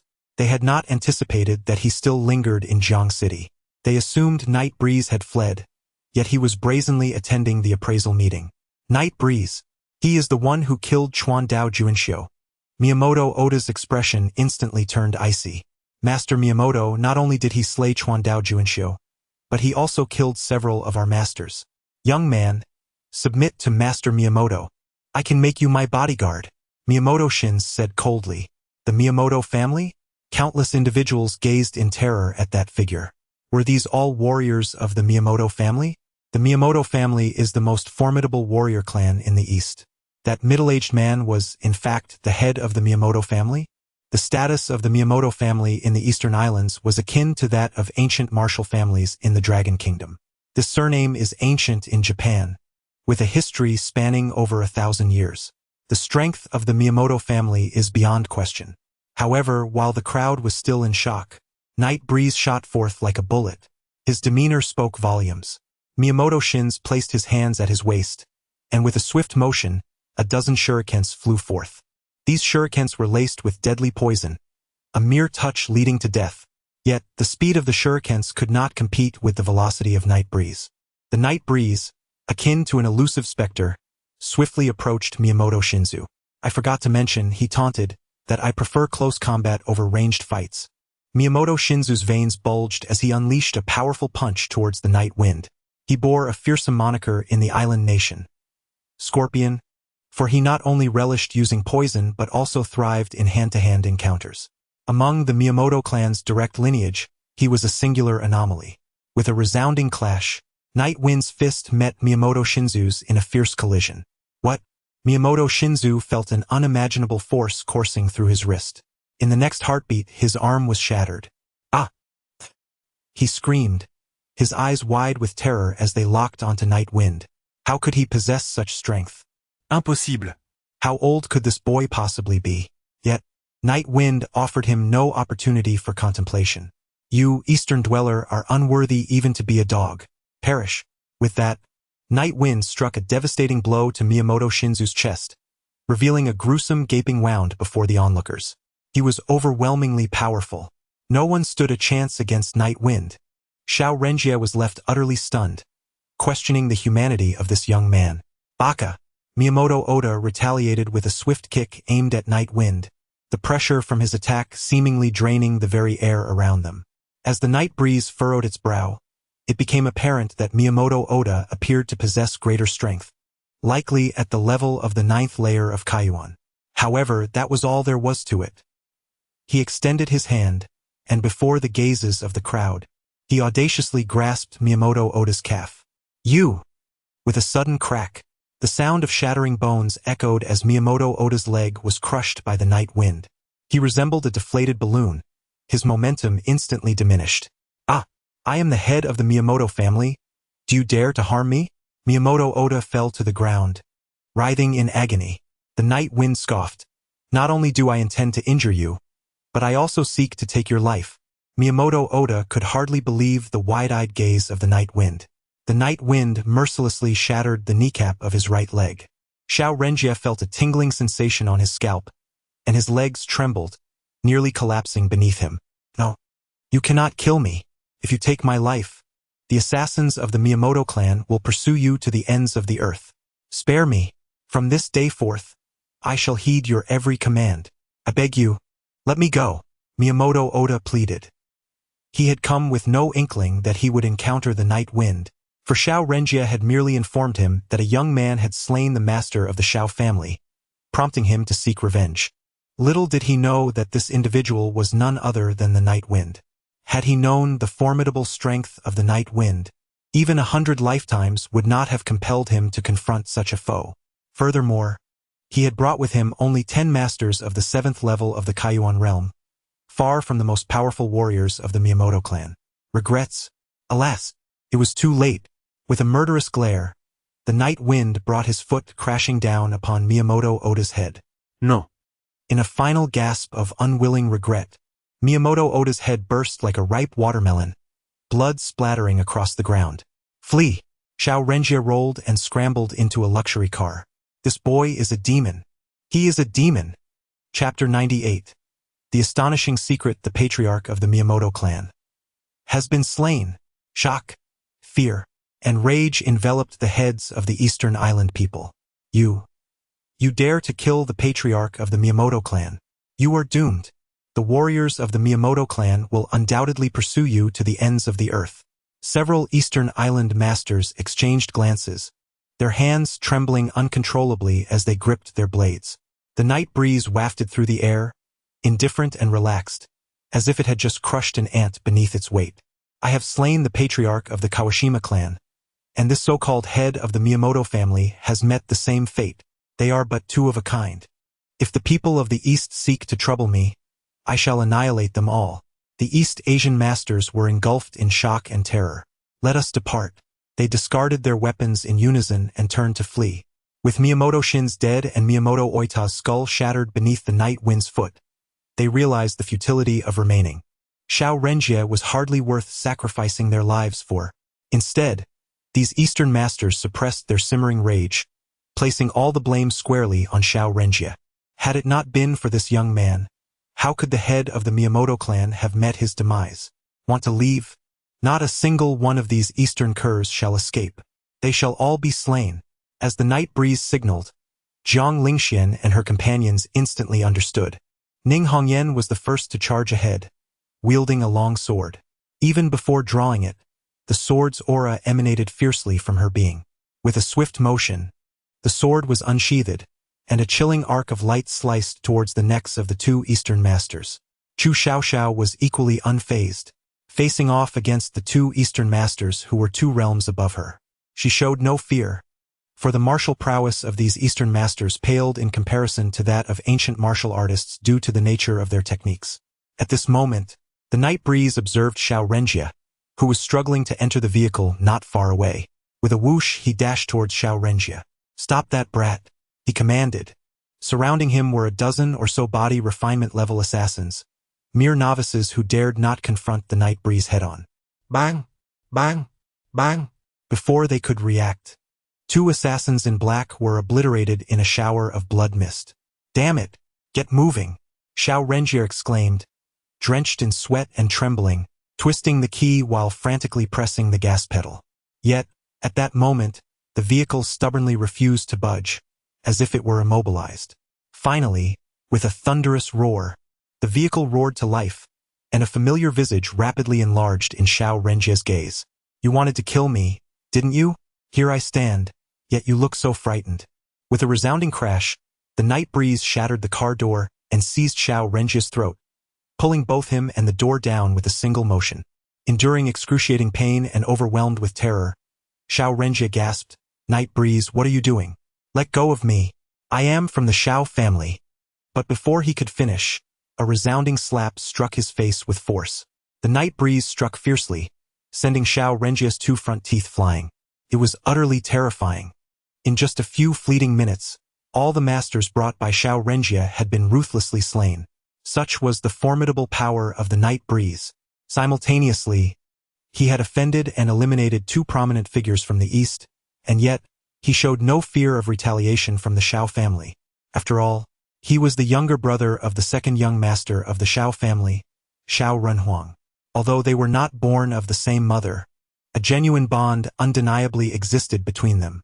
Growing up in Tiandu, Shao Jingshan had cherished his brother, Shao Renhuang, even more. After all, Shao Renhuang had left home at the tender age of 6 to join an ancient martial arts family for training, only to emerge at 18. When Shao Renhuang chose to reveal his prowess, it was nothing short of astonishing. In contrast, Shao Renjie had been clever and resourceful from a young age, learning the intricacies of the family business and possessing an extraordinary acumen for commerce. Countless onlookers were paralyzed with fear, eager to discern how the night breeze would deal with Shao Renjie. On the other side, Zhang Lingxian struck a blow against the back of an East Asian master. In a state of terror and indignation, the East Asian master was instantly transformed into a block of ice. With just one strike, he could effortlessly obliterate the name of an East Asian master. Soon, every individual brought by Shao Renjie was annihilated, leaving him trembling and paralyzed in place, surrounded by a ghastly scene of corpses that exuded a heavy aura of death. The members of the Zhou family watched in horror, their scalps tingling, yet they dared not utter a word, standing like subordinates in silence. Night breeze, please, don't kill me. I am willing to trade all my assets for my life. I beg you, I implore you, spare me, sobbed Shao Renjie. I truly realize my mistakes. I am but a dog. If you let me go, I promise to obey your every command. I have wealth for 100 billion. I possess 400 billion. Shao Renjie knelt on the ground, burying his head deeply at the feet of the night breeze, yearning to kiss his shoes, beseeching for mercy. For him, money was merely a number. As long as he lived, he could earn again. The night breeze chuckled, a laughter tinged with a hint of chill. Money? I have no need for it. You may rest easy and embrace death. The night breeze swept through as a hand descended upon Shao Renjie's crown. No, Lord Yi, I possess a monumental secret. It pertains to your lineage. You cannot take my life. The fierce wind of the night came to an abrupt halt, its invisible hand lingering merely 10 centimeters above Shao Renjie's head. His gaze trembled with uncontainable intensity. Speak to me all that you know. Should there be even a hint of falsehood, I shall not spare you. As the night wind gathered strength, Shao Renjie found himself wandering at the threshold of death, drenched in cold sweat.